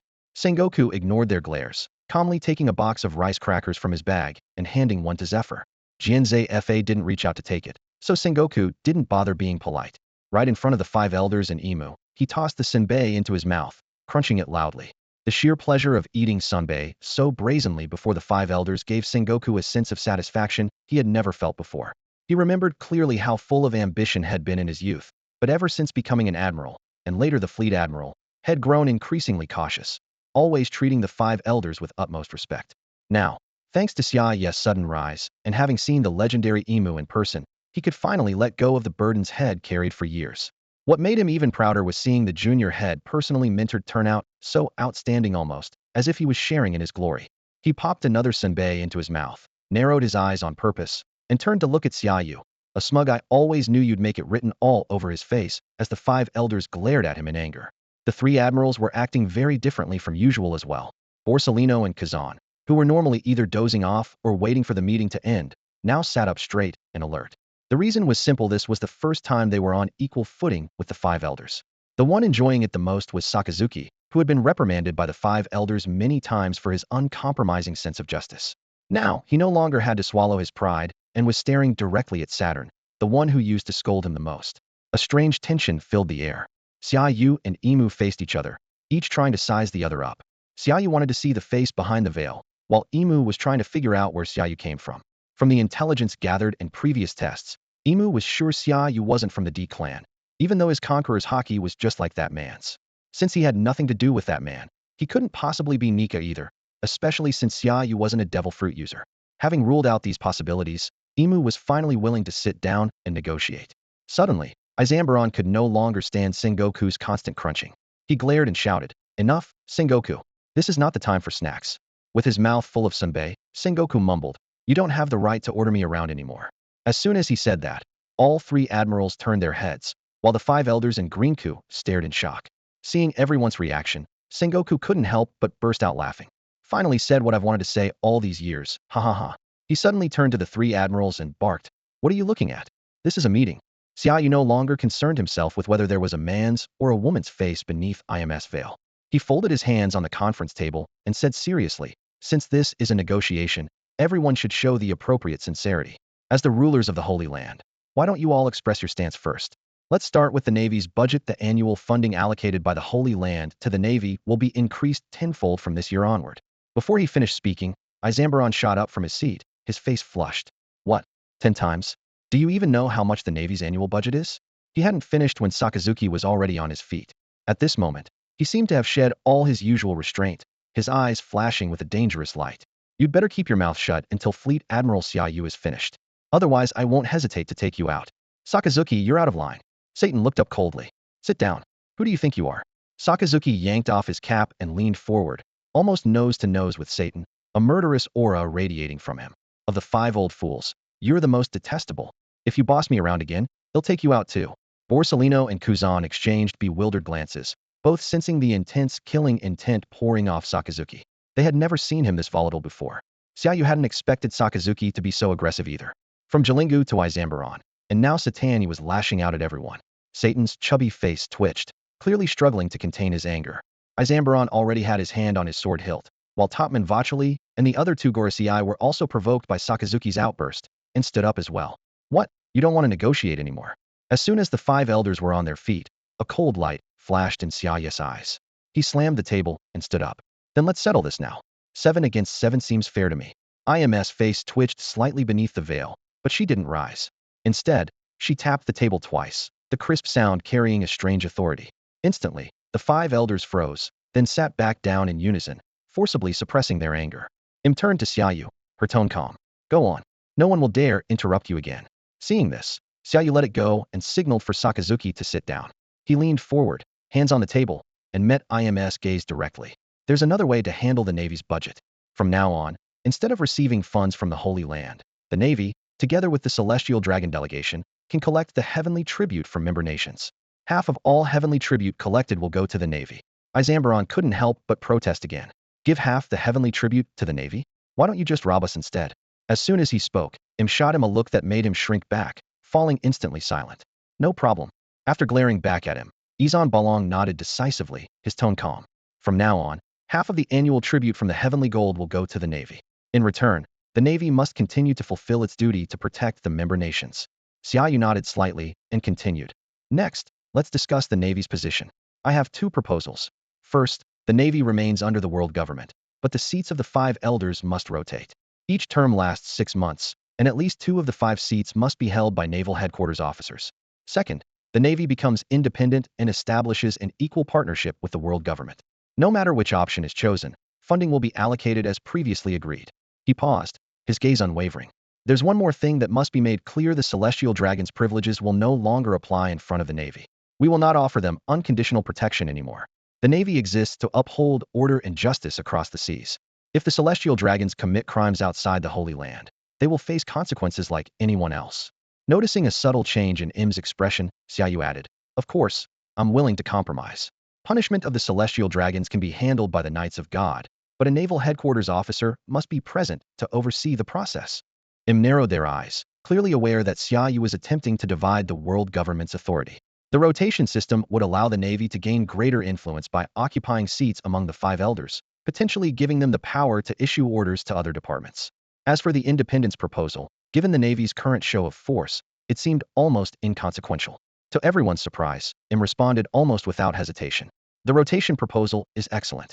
Perhaps this is exactly the opportunity for the world government and the Navy to create a brighter future together. As for the enforcement against celestial dragons outside the Holy Land, I agree to let the Navy enforce the law and the Knights of God carry out the punishment. No, absolutely not. Lord Im, the 5 elders protested in unison. In stark contrast, the admirals, Gion, Sengoku, and Zephyr were visibly stunned.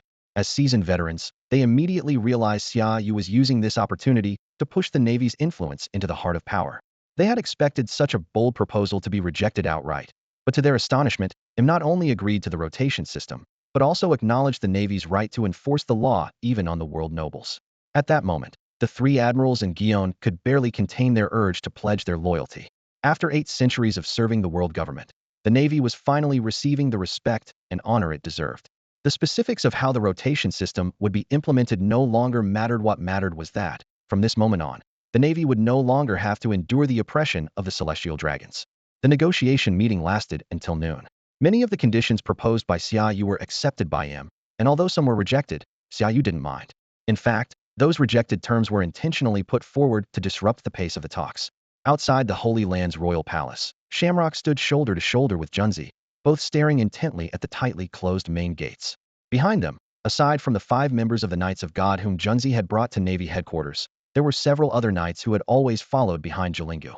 Unlike the 5 who had been brought in from outside, these knights standing behind Shamrock and Junzi all had Saint in their Namisa, clear sign they were not outsiders, but rather powerful warriors chosen from among the celestial dragons of the Holy Land. At the forefront were Kylingam and Somas, both core fighters of the Knights of God, each possessing formidable devil fruit powers. Kylingam wielded the dragon fruit, mythical beast model, Qilin. His powers had already awakened, and he now stood in a humanoid Qilin form, white clouds swirling around his long neck, dressed in an ornate military uniform and the signature cloak of the Knights of God. Despite standing upright, his eyes remained closed as if in a trance, and he muttered words that no one else understood. Somas, on the other hand, possessed the Paramecia-class thorn fruit.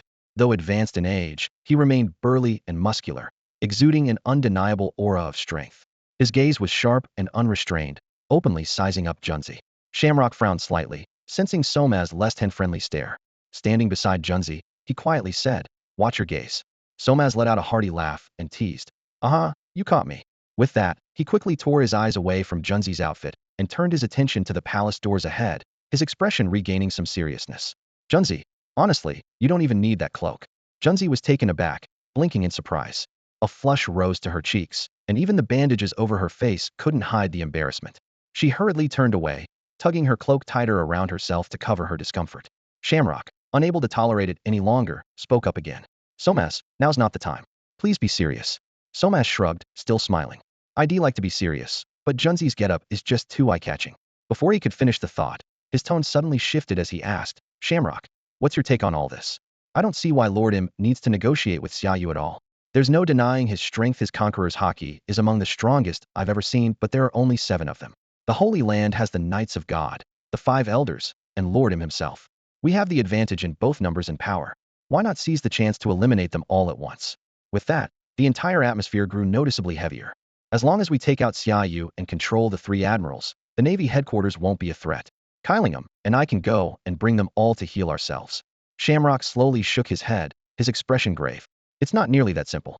Xia Yu dared to ascend to the Holy Land with only 6 people, not just because of his own strength. More importantly, he has a group of loyal Navy officers and soldiers behind him, from high-ranking officials to ordinary troops. You have to understand, the Navy can break away from the world government now, but the world government absolutely cannot afford to lose its grip on the Navy at this moment. Somas was about to glance at Junzi, but Shamrock stopped him with a sharp look. Forced to give up, he shrugged helplessly. This kind of major event is far beyond our authority. With Lord Im here in person, I'm sure it will be resolved soon enough. Inside the Holy Land Palace conference room, the atmosphere was tense. Im had already agreed to all the conditions Xia Yu proposed. At that moment, Xia Yu suddenly stood up, walked past the 5 elders, and approached him directly. IMS dark red, rippling eyes narrowed slightly, his voice low. Xia Yu, that's enough. Relax. I have no intention of removing your veil. Xia Yu replied calmly, taking a document from his coat and placing it on the table. Even though you verbally agreed to my terms, I still need your signature on this document. Im looked down at the document, and when he saw the bold title, the Marineford Treaty, the corner of his mouth visibly twitched beneath the veil. Once you sign this treaty, our negotiations are finished. Xia Yu added with a smile. Of course, in addition to your signature, the 5 elders must sign as well. Copies of this treaty will be sent to all member nations. No, Im refused outright. My existence must remain known only to Navy headquarters and the Holy Land. Ah, I see my oversight. Xia Yu nodded as if suddenly realizing. On the surface, the highest authority in the world government is still the 5 elders. As he spoke, he slid the document toward Topman Vachali, the leading elder. In that case, please sign. Topman Vachali glanced at him cautiously, and only after getting a nod did he begin to review the treaty.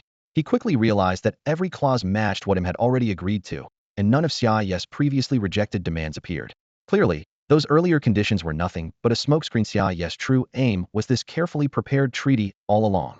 Topman Vachali looked up and gave Xia Yu a deep, lingering glance.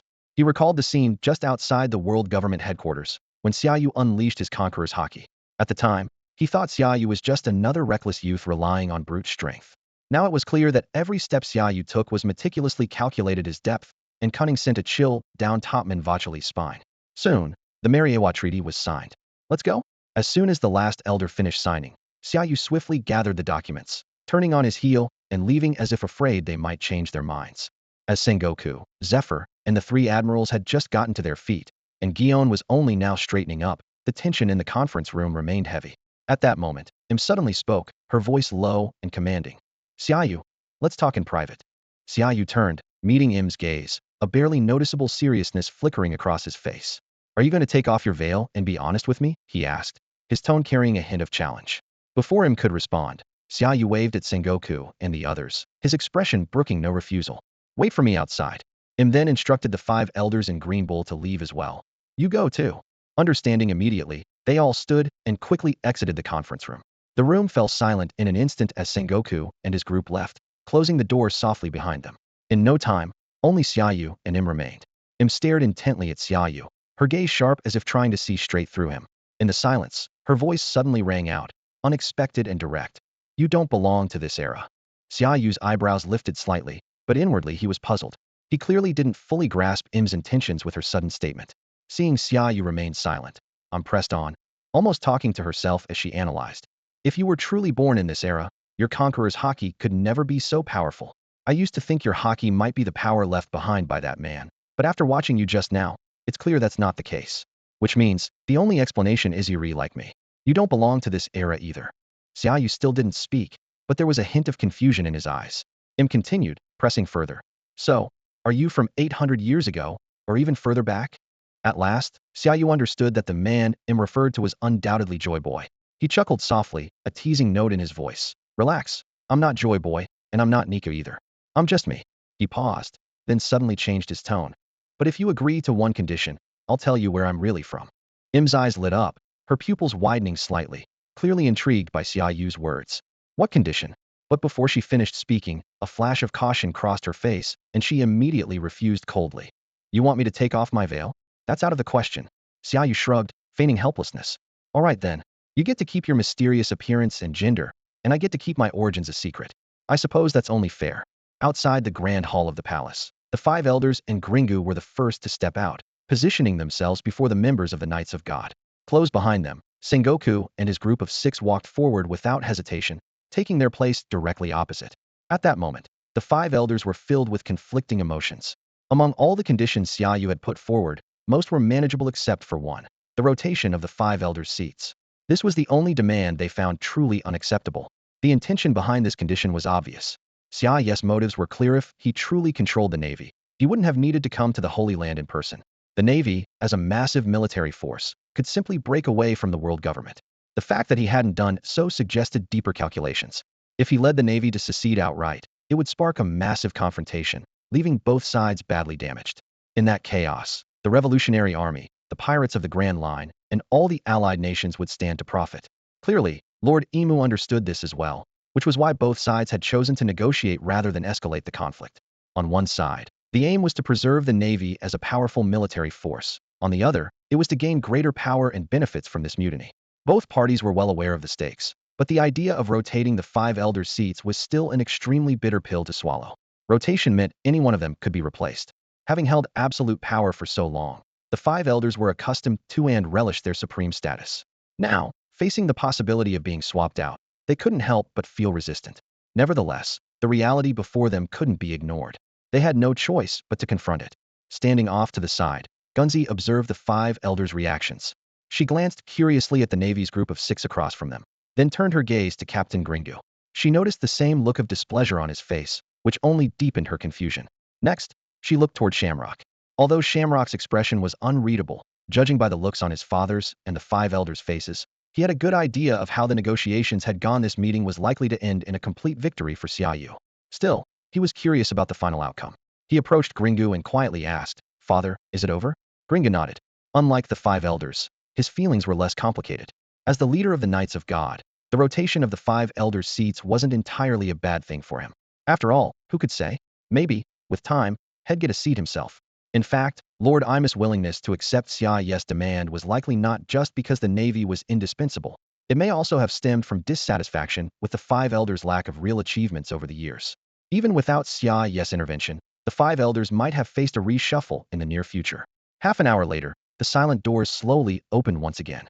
Xia Yu stepped out, looking relaxed and confident. He glanced around at everyone present, showing no concern for the presence of the 5 elders or the Knights of God. He walked straight over to Guion and handed her the documents in his hand. Then he turned and walked to the edge of the steps, facing away from the crowd.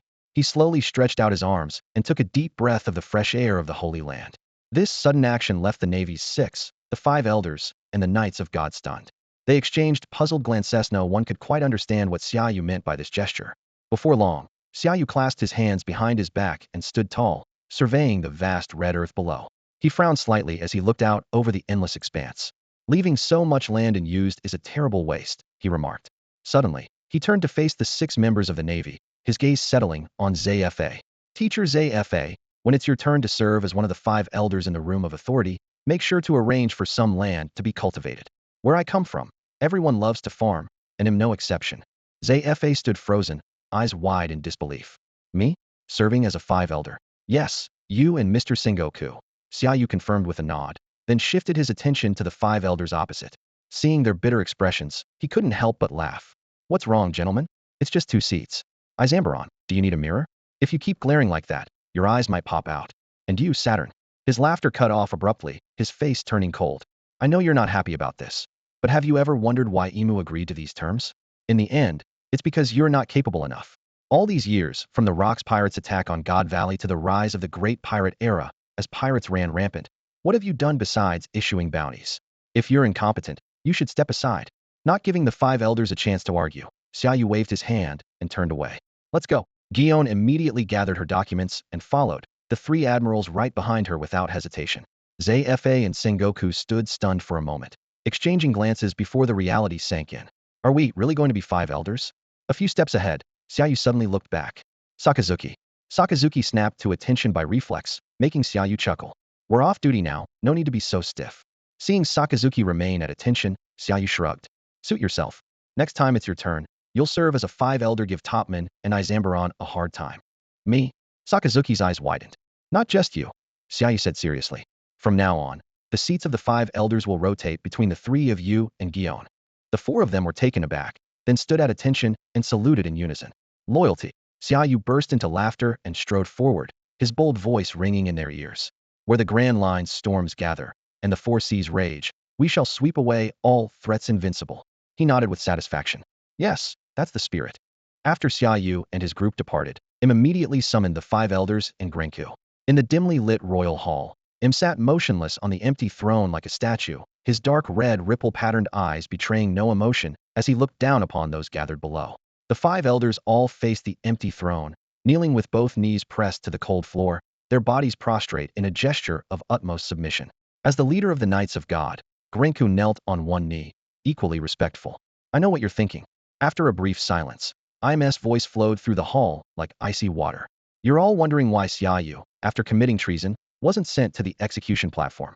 Why did I agree to his demands, surrendering 2 seats among the 5 elders and granting him privileges equal to your own? At these words, the 5 elders visibly tensed, beads of sweat forming on their brows. These thoughts had indeed crossed their minds, but none dared to speak them aloud. The reason is simple, Im continued, his voice utterly devoid of warmth. If someone like Monkey D, Garpa member of the D clan can become a naval hero, and you, who should have died long ago, can hold the highest power as 5 elders, and if so-called emperors of the sea keep emerging along the Grand Line, then why shouldn't I support a new king of the Navy? Lightly tapped the armrest of the throne and went on. As more people learn of my existence, the world will be thrown into greater turmoil. It may even hasten the return of Nika to the Grand Line. 800 years ago, 20 founding kings allied against Nika, but today, the world government is already on shaky ground. Do you really think you alone can handle what's coming? The air in the hall seemed to freeze. The 5 elders barely dared to breathe. Xia Yu is ambitious, very ambitious, but that's not necessarily a bad thing. IM's voice suddenly rose. Ambition means he has needs. As long as he isn't one of the D clan or Nika himself, we can meet those needs. Giving up 2 seats among the 5 elders is nothing. If he proves useful to me, I might even let him take your place. At this, sweat poured from the 5 elders' foreheads like rain, their bodies growing even tenser, not daring to make a sound. IM's warning was unmistakable. If they remained ineffective, only death awaited them. So long as Im wished them to live, they would live as long as he wanted. But if he deemed them useless, he could erase them in an instant, no matter how far they tried to run. Having taken in all their reactions, Im left it at that. Then, the supreme ruler of the world rose, stepped forward, and glanced back at the empty throne, eyes narrowing as he murmured to himself. Do you want to be the master of this throne as well? Show me just how far you can go, Xia Yu. Meanwhile, at the port linking Sabeti archipelago directly to the Holy Land. Attention!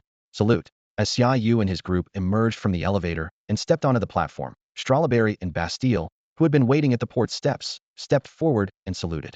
At their command, the naval soldiers lining both sides of the stairs snapped to attention, their voices ringing out in unison, echoing across the port and lingering in the air. Xia Yu raised his hand in return, then quickly strode over to Strawberry and Bastille. He reached out, hooked an arm around each of their shoulders, and pulled them in front of him, giving them both a big, heartfelt hug without hesitation. Well, Marshal, Strawberry and Bastille's eyes widened in shock and disbelief at the same moment. But almost immediately, they blurted out together, no, we can't. Can't what? Xia Yu let go, still smiling, but there was no trace of jest in his eyes. He said seriously, on duty, I'm the Marshal. But off the clock, we're still brothers. Come on, let's head back to headquarters. Before he even finished speaking, he grabbed them both by the arms and led them down the steps. At first, Bastille and Strawberry were a little stiff as they were pulled along, but soon they relaxed, glanced at each other in silent understanding, and straightened their backs as they walked beside the young Marshal. During this whole ordeal, they had worried that Xia Yu might run into trouble at the Holy Land, and even wondered if, after rising so quickly through the ranks, he would grow distant from them. But in the end, their fears were unfounded. When Xia Yu said, "We're brothers," there was a spark in his eyes that made their hearts clench and brought a sudden sting to their eyes. This glory isn't mine alone. No matter what, the marshal they swore to follow had kept his word. Damn it, the world government actually gave in. A communications officer muttered, eyes wide with disbelief. As he watched the massive warship returning to Marine headquarters, it suddenly dawned on him that Xia Yu had managed to get everything he wanted in such a short time. Quick, report this immediately. As news of Xia Yu's return from the Holy Land spread, intelligence agents and factions around the world sprang into action. Almost simultaneously, the media, the Revolutionary Army, the four emperors of the New World, and the tangled web of underground forces all received the shocking update. In District 13 of Sabaody Archipelago, inside the Shaki's rip-off bar, Shaki lit a cigarette, exhaled a ring of smoke, and turned her head slightly to look at Rayleigh standing outside the bar's door. She spoke slowly. "Rayleigh, back when you and Roger reached Laughtail and learned the truth, did you see any sign of this young marshal?" Rayleigh, still outside, gazed through the dense woods at the massive warship sailing towards Marine headquarters. After a moment of silence, he shook his head. There was nothing about him in the records. Shaki gave a faint, almost teasing smile. "Maybe it's time to rethink your plans from back then. You chose to stay at Sabaody, while Jabba went to Elbow Fall in hopes of waiting for the one Roger had anticipated. But that person hasn't appeared. Instead, the Marines now have a young marshal who can force the Holy Land to compromise. With the momentum he's shown, taking full control of the Navy and negotiating directly with the Holy Land, it's not hard to imagine his next move will be a full-scale purge of pirates. If he really does launch a sweeping crackdown across the Grand Line and all four seas, the one Roger was waiting for may never have the chance to appear." Rayleigh listened, then turned to her, his expression calm, even tinged with a gentle smile. "I may have been a pirate, but if he truly wipes out piracy and brings peace to the world, I'd be glad to see that day come." Shaki was stunned, surprise flickering in her eyes. "Rayleigh, I never thought I'd hear that from you. You've really changed." "Have I?" Rayleigh chuckled, a nostalgic look in his eyes. "Maybe life's just been a little too peaceful lately." Before he could finish, the din mushy on the bar rang. Shaki didn't hesitate, walking over to answer it. "It's me." A slightly urgent voice came through the line. "Xia Yu has signed the Marineford Treaty with the Five Elders. The treaty is being mass-printed and will be sent to all the world government's member nations today. I didn't get to read the whole thing, but I skimmed it. One article states that the Five Elders' seats will rotate, with 2 seats given to Marine headquarters. And Xia Yu will have the same privileges as the Five Elders." Shaki's eyebrows rose, her gaze sharp. "Go on. There's more. The right to appoint the warlords of the sea will be completely transferred to Marine headquarters. Xia Yu has full authority to replace, or even abolish the warlord system." These revelations sent shockwaves through the world, reshaping the balance of power and causing unprecedented upheaval. The Navy headquarters port was packed with people. Tens of thousands of officers and soldiers stood in perfect formation, their eyes fixed intently on the massive warship gliding slowly into the harbor. Bathed in sunlight, Marshal Xia Yu stood tall at the bow, exuding confidence and vigor. "All officers and soldiers of Navy headquarters, salute the Marshal." The officers of every rank stepped forward in unison, raising their hands in salute. This resounding call acted like a spark, instantly igniting the crowd that stretched from the port all the way to Marineford Square. Thousands upon thousands of soldiers saluted as one, their deafening cries of loyalty echoing through the skies above Marineford. Xia Yu looked down at the sea of people below, a smile curling at the corner of his lips. "Comrades, the Navy's moment of glory has finally arrived." His gaze shifted to those beside him: Strawberry, Bastille, the 3 admirals, and Guillaume. Without a word, Strawberry and Bastille stepped forward in perfect sync, standing shoulder to shoulder with Xia Yu. Xia Yu reached out and grasped Strawberry's hand. Guillaume, understanding his gesture, moved closer, taking Xia Yu's other hand and casting an expectant glance at the 3 admirals. Though the aging admirals hesitated for a moment, Sakazuki quickly set an example, taking hold of Borsellino's hand with one hand and Guillaume's with the other. Borsellino, cheeks tinged with red, took Kazan's hand in turn. As the group stood hand in hand, Xia Yu led them forward, his voice ringing out. "This honor belongs to every officer and soldier present, to all comrades who have sacrificed for justice. It belongs to the entire Navy. Long live the heroic Navy." His words sparked an even greater response. Cries of "long life" surged again and again, echoing across the skies of Marineford. The wave of voices quickly spread to every sea and the Grand Line, as Navy branches everywhere joined in with thunderous shouts of loyalty, displaying the Navy's unprecedented unity to the world. That day, with Xia Yu's successful coup and the signing of the Marineford Treaty with the Holy Land, the Navy turned a new page.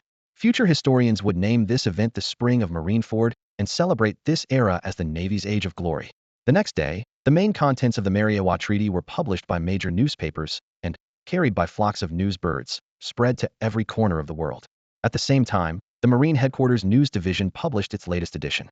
The front page, personally printed and distributed by the Marines, made no mention of the Mariawa Treaty. Instead, it featured a series of photographs that stunned the world. Dominating most of the page was a grand group photo of the entire Marine Headquarters. At the center sat the young Fleet Admiral, Xia Yu, composed and sharpied. To his right, the three admirals, the highest combat force of the Marines, sat with legs crossed, their casual postures radiating unquestionable authority. On his left sat former Fleet Admiral Sengoku, the legendary Vice Admiral Garp, and the distinguished former Admiral Zephyr, all with rare, satisfied smiles on their faces. Behind Xia Yu stood the full ranks of headquarters officers, led by Vice Admiral Tsuru, Vice Admiral, Rear Admiral, Commodore. An officer was lined up in immaculate uniforms, epaulets gleaming. Further back, forming a fan-shaped formation, were countless Marine soldiers. Some pointed swords skyward, others stood at attention with rifles, and a few crossed their arms confidently. Though their stances varied, they all exuded the pride and confidence of victors. Every face wore a genuine smilium mark of triumph. Below the photo stretched rows of densely packed names. The topmost line, reserved for one name alone, was that of Xia Yu, the youngest Fleet Admiral in Marine Headquarters history. Next were the elder statesmen led by Sengoku and the three admirals, representing the Marines' might. Below them, listed without distinction, were the names of every headquarters Vice Admiral and those of the branch Vice Admirals, none omitted. Those who saw the newspaper first, they pirates roaming the seas, or the four emperors ruling the New World, were left speechless by the photo's impact. Especially the legendary pirates from the old era, Whitebeard, Edward Newgate, Charlotte Linlin, and Kaido of the Beasts, who, for the first time since their youth, witnessed a Fleet Admiral commanding such overwhelming unity. Before this young Fleet Admiral, even Sengoku, known as the strategist, and his predecessor Kong, now supreme commander of the world government, led a navy that appeared formidable but was fractured within. During Sengoku's era, the three admirals seemed harmonious but harbored their own agendas. It was common knowledge among those familiar with the navy that Kazan and Sakazuki had fundamentally opposing ideals. As for Admiral Borsalino, codenamed Tsuru, he had always given off an ambiguous air, making his true intentions hard to read. Because the three admirals pursued their own versions of justice, and with the world government intentionally maintaining the balance of power through the warlord system, the Navy's immense war machine could never reach its full potential. Had the headquarters truly acted as one, even if just two admirals had worked together, the four emperors' dominance over the New World would have been impossible. Now all of that is history. With the publication of this group photo, the divided navy of the old era has faded into the past. Under the leadership of the young Fleet Admiral Xia Yu, a new, united marine force has emerged, one destined to become the nightmare of every pirate. On the docks of Area 13 in the Sabaody archipelago, Rayleigh sat alongside several coating workers, having just finished coating a ship. They all held the Marine Headquarters newspaper, and Rayleigh's gaze lingered thoughtfully on the young Fleet Admiral seated at the center of the photo. After the disbandment of the Roger Pirates and Captain Roger's surrender and execution, Rayleigh, Jabba known as the Pirate King's left Armand the crew's Dr. Crocus, each went into seclusion in Sabaody, Elbaf, and Twin Capes. Outwardly, they lived in retirement, but in truth, they were waiting for the one Roger had hoped for, a member of the D clan, someone with great strength, unwavering will, and extraordinary charisma. Without a doubt, this young Fleet Admiral in the photo had already demonstrated formidable power and remarkable leadership. The only uncertainty was whether he belonged to the D clan Roger had spoken of, as Xia Yu's name bore no D. But that question no longer mattered. The coming era would tremble before this powerful and united navy, and Xia Yu was destined to shine as its brightest star. Naval Headquarters, Officer Family Residential Area. In the courtyard of Xia Yu's home, a peaceful atmosphere enveloped the secluded space. Sakazuki was kneeling on the ground, fully absorbed as he carefully pruned an elegant bonsai with a pair of gardening shears. Not far from him, Borsalino moved leisurely about with a watering can, tending to the vibrant flowers and plants. Droplets sparkled in the sunlight as he watered them. A large parasol stood open on the lawn, but the mood beneath it was anything but calm. Sengoku and Garp were in the midst of a heated argument over a box of rice crackers, their faces flushed with frustration. Garp was especially furious, had only managed to grab 2 crackers, while Sengoku had snatched up the rest. Now, Garp stood with clenched fists, looking ready to throw a punch at Sengoku at any moment. Sitting quietly across from them, Zephyr tried to keep a straight face, but couldn't help the slight smile tugging at his lips as he watched his 2 old friends bicker like children over snacks. The scene reminded him of their younger days, when Sengoku was always the troublemaker of the trio, never missing a chance to rile up the honest Garp. Suddenly, a chill swept through the air. Kazan strode over, carrying several boxes of rice crackers in his arms. Before he could even set all the snacks down on the table, Sengoku and Garp had already snatched up the ones Head managed to put down. With a resigned sigh, Kazan handed the last box to Zephyr. A surprised voice sounded from behind Kazan. Before anyone could react, Sakazuki's mother poked her head out. The elderly woman eyed the rice crackers in Zephyr's hands, glanced at the now feasting Sengoku and Garp, then grabbed onto Kazan's sleeve, asking excitedly, "Son, what are these?" Huh. Kazan looked down at the old woman clutching his sleeve, his face twitching slightly. He quickly pointed toward Sakazuki, who was still tending to the bonsai. "Ma'am, Kazan, your son is over there." No, he's not my son," the old woman insisted, gripping Kazan's sleeve even tighter. "He's my eldest grandson. You're my son." At this, Sengoku, Zephyr, and Garp all stared in shock. Even Sakazuki, so focused on his gardening, nearly froze in place. "No, ma'am, you're mistaken," Kazan panicked. He and Sakazuki rarely saw eye to eye on matters of justice, but he certainly didn't want to take advantage of the mix-up. Besides, Sakazuki was a good 5 or 6 years older than him. If he really was her son, wouldn't that make him Sakazuki's father?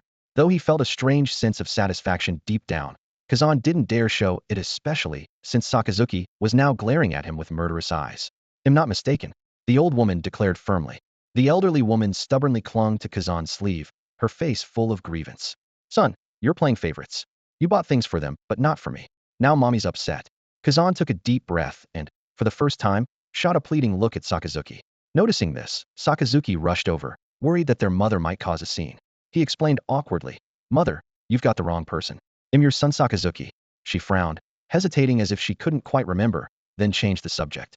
Pointing at the senbei and Zephyr's hand, she tugged harder on Kazan's sleeve. "Son, I want to eat that." Yar.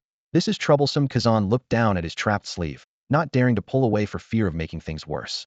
He forced a gentle smile and replied in a dutiful tone, All right, mother, please wait here. They'll go buy it for you." "No, I want to go with you." She still refused to let go. Kazan resigned himself to his fate and nodded obediently. "All right, they'll take you with me." He gently took her hand and slowed his pace, walking with her out of the courtyard. Just outside the gate, she suddenly stopped, noticing a bicycle parked under a tree. "Son, is that your bike? Can I ride on it?" Without hesitation, Kazan hurried over, wheeled the bike over, and carefully helped her onto the back seat. Taking the handlebars himself, he said, "Hold on tight, mother." All right, my son is the best." She hugged Kazan's waist tightly, chattering excitedly like a child. Back in the courtyard, Sakazuki's expression shifted from barely contained anger to a much softer gaze as he watched Kazan ride away with their mother. A faint smile even appeared on his face, almost without him realizing. Xia Yu took in the whole scene and turned to tease Gion. "Did you see Sakazuki's face? It was hilarious. When the old lady mistook him just now, he looked like he was about to explode." Gion smiled and nodded. As it was a holiday for the entire Navy headquarters, she had worried the two admirals might clash. But seeing Sakazuki smile, she relaxed. It seems their relationship has eased up quite a bit thanks to her. Of course, an elder in the family is like a treasure. Xia Yu shrugged. Just then, a loud, urgent shout broke the peaceful atmosphere in the courtyard. "Fleet Admiral." A colonel burst in, saluted Xia Yu, and reported breathlessly, "Dracula Mihawk has arrived at headquarters." Meanwhile, at the port of Marineford, a coffin-shaped boat rested quietly at the dock. Surrounded by nervous Navy soldiers, the world's greatest swordsman, Mihawk, strode forward with his supreme grade sword on his back. "I am Dracula Mihawk. Tell your Fleet Admiral I'm here as promised." Author's note remains unchanged. Mihawk. Xia Yu paused for a moment, his eyes narrowing in confusion. Without a summons, he actually dares to come to headquarters? He asked. The colonel hurried to explain. He said he's here for an appointment. Hearing this, Xia Yu suddenly recalled the past. The corners of his mouth lifted slightly in a faint smile. "Now I remember. 6 years ago, when I was stranded on that deserted island, he happened to pass by. It was thanks to him that I had the chance to join the Navy." His eyes flickered at the memory. "I still owe him a favor. If he hadn't come by at just the right time, things might have turned out very differently." With that, he waved his hand lightly. "Go on, bring him here." "Yes, sir." The colonel saluted and hurried out. Just as the colonel turned to leave, the kitchen door was suddenly thrown open. A thick cloud of smoke rolled out, followed by a fit of violent coughing from inside. Strawberry, Mamanga, and Hound stumbled out, their faces smeared with oil and smoke, gasping for air. "Lord Xia Yu, are you sure this is the hot pot base you wanted?" Hound asked between coughs, nearly brought to tears by the spiciness. "This is way too spicy." Strawberry and Mamanga didn't even bother greeting Xia Yu. They rushed out into the courtyard, gulping down fresh air as they tried to recover. Seeing Hound's miserable state, Xia Yu couldn't help but laugh. "What? Not spicy enough for you?" he teased. "This is hot pot from my hometown, spicy with a numbing kick." You're actually getting off easy. Hound drooped his head, looking a bit resigned. The base is ready. What do we do next? At that moment, Guion shook her head and stepped in with a smile. Leave the rest to me. You all go get some fresh air. Fresh air? Who needs fresh air? Xia Yu stood up with a grin, rolling up his sleeves, his eyes gleaming with anticipation. With the base ready, it's time to toss everything in. Whatever you want to eat, just throw it in. He turned and headed into the kitchen, bringing out trays of vegetables and meats he'd prepared earlier and carrying them out to the courtyard. Seeing this, Hound quickly rushed to set up the tables and chairs. In no time, everything was arranged, and the food was brought out. As the hot pot base reached a rolling boil, its aroma filled the air, instantly putting Carp and Sengoku's rice crackers to shame. The two of them wasted no time, sitting down at the table and tossing their favorite vegetables and meats into the pot. With Sengoku, Carp, and Zephyr seated, Mamanga, Strawberry, and Hound quickly joined them, everyone chatting and laughing together. Xia Yu picked up a bowl and chopsticks and sat down beside Zephyr, just as Borsalino and Guion arrived. After taking her seat, Guion glanced around and suddenly frowned, lowering her voice. Wait, where's Sakazuki? Following Guion's gaze, Xia Yu noticed Sakazuki standing on the other side of the courtyard, pacing anxiously and keeping his eyes on the main gate. Xia Yu shook his head and called out with a smile, Sakazuki, stop pacing. If you're worried, just go check on him. No, it's fine. Sakazuki stiffly turned around, looking a little embarrassed. We'll just wait here. Let's eat first. With that, she resumed her pacing, glancing at the gate every so often. Just then, the familiar sound of a bicycle bell rang out. Kazan came speeding around the corner on his bike, heading straight for the courtyard gate. Kazan. Sakazuki, seeing Kazan returning alone, didn't hesitate for a second. She dashed out the gate and asked in a low, urgent voice, Where's my mother?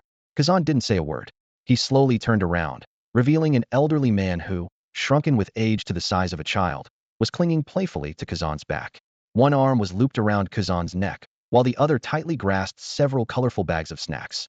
The old man's face radiated with a childlike, innocent smile. Mother. Sakazuki was so shocked to see his elderly mother hanging onto Kazan's back that he nearly lost his composure. He gasped and hurried forward, carefully lifting his mother down.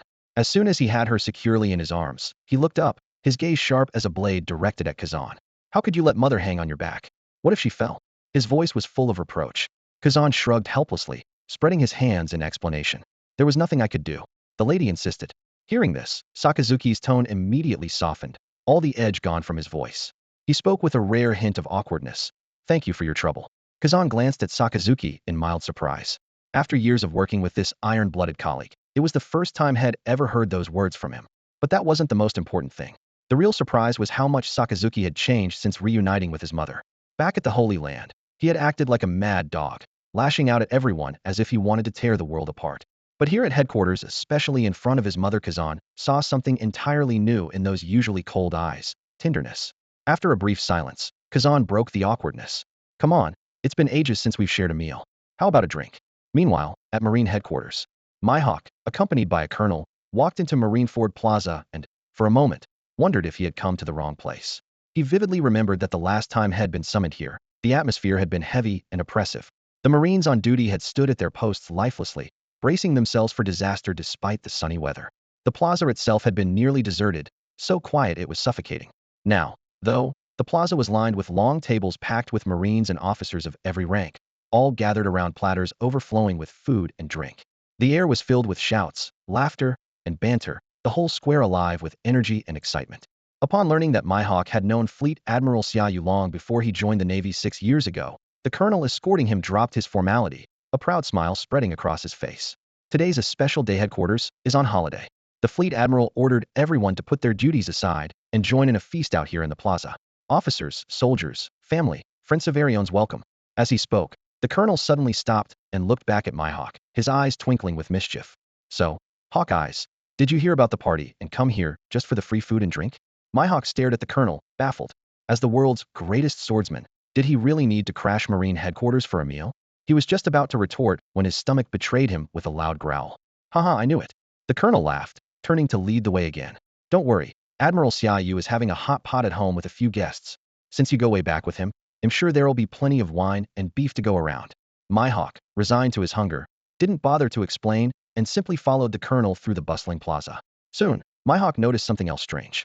When Head first arrived at Marineford, many soldiers and officers had been visibly intimidated by his reputation as the world's greatest swordsman. Some had trembled at his approach, and most hadn't even dared meet his eyes. But today, As he walked across the square, the Marines barely glanced at him before returning to their food and drink. Some, after catching his gaze for a moment too long, even snapped at him with a "what are you looking at?" or a casual "hey, isn't that Hawkeye's Mihawk?" as if he was nothing special. The colonel ahead seemed to sense Mihawk's confusion and offered an explanation. "Don't take it personally, Mihawk. It's not about you. Honestly, even if the 5 elders showed up, nobody here would flinch. Right now, everyone at headquarters is eager to make their mark and repay the Fleet Admiral. Especially those new recruits who glared at you. They followed the Admiral into battle even during basic training. Harryberry, hand over your power of love. Spare me, and don't forget to add a bookshelf, please." Mihawk's facial muscles twitched slightly as he looked at Marineford, now buzzing with excitement over recent military achievements. Who could have imagined that in just 6 short years, the boy he had once rescued from a deserted island would rise to become the new Fleet Admiral, reshaping the entire Navy with a stunning coup? He recalled the first time they met back then. Xia Yu was just a lonely teenager, standing alone on that isolated island. For the world's greatest swordsman, it had been a rare moment of compassion to bring the boy to a nearby town. Such a small favor meant little to Mihawk, and though the boy had promised never to forget the kindness, Mihawk hadn't thought much of it. Just days ago, when Mihawk answered the Navy's summons and arrived at headquarters, the officers kept mentioning the name Xia Yu, describing a young swordsman whose skills surpassed even those of Admiral candidate Gion. It was only when Mihawk saw the group photograph in the Navy newspaper, with the young Fleet Admiral seated at the center, that he realized it was the same person. Suddenly, his comment about keeping an appointment when he arrived at Marineford made sense, even though, in reality, there had been no such promise between them 6 years ago. Mihawk had simply waved goodbye and left. After following a colonel across Marineford Square, Mihawk was met with a surprising sight. Along a narrow road, tables were lined with food, and, just like in the square, officers and soldiers mingled in lively celebration. Yet the moment Mihawk stepped onto the street, the raucous atmosphere came to an abrupt halt. Every head turned, eyes locking onto the unexpected visitor. "Hawkeye? Dracula Mihawk." After a brief silence, several officers at the nearest table sprang to their feet. Some wore Commodore coats, others bore Rear Admiral insignias, and a few stood bare-chested, muscles on display. Suddenly, the scraping of chairs filled the street as everyone rose, their eyes fixed on Mihawk with fierce intensity. A wave of undisguised hostility washed over him. In that instant, these Navy officers in their uniforms appeared more like members of an underworld syndicate than defenders of justice. They showed no fear of Mihawk's reputation as the world's greatest swordsman. Instead, the air seemed even more dangerous. For a moment, Mihawk almost felt as though he had mistakenly walked into a gang stronghold. Hey, what do you think you're doing?" Sensing the sudden tension, the colonel quickly stepped forward, a hint of urgency in his voice. "Didn't you see who that is? He's a member of the 7 warlords of the sea, the world's greatest swordsman, Dracula Mihawk. Of course we know he's one of the 7 warlords." A burly Rear Admiral strode forward, his eyes fixed sharply on Mihawk. His voice was steady and powerful. "But I also remember who he used to be, a Marine hunter." The Rear Admiral gripped the hilt of his sword, drawing it in a flash. The metallic ring echoed through the air. "Hawkeye, do you remember the colonel you killed years ago? Apart from Lord Xia Yu, he was the man I respected most. I've been waiting for my chance at revenge ever since. So what if you're a warlord now? Ever since Lord Xia Yu signed the Marineford Accord with the Holy Land, the 7 warlord system is destined to become history." He pointed his sword at Mihawk, his voice ringing with resolve. "I, Rear Admiral Noah of Marine Headquarters, challenge you in the name of Marine Justice. Dracula Mihawk, show me your skills." "And me?" The officers around him echoed. "Hawkeye, I nearly died by your blade once myself." Though some voices in the crowd tried to dissuade them, "Calm down, everyone. He's the world's greatest swordsman. You'll be killed." More and more officers lined up behind Noah, their eyes burning with fighting spirit. A cold light flashed in Mihawk's eyes. The supreme grade black blade on his back seemed to respond, radiating an intense, suffocating aura. He glanced around, the faintest hint of a smile appearing at the corner of his lips.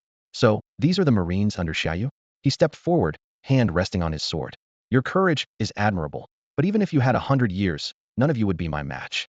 Still, his voice suddenly rose. "I never turned down a challenge from a fellow swordsman. If you want to fight, come at me."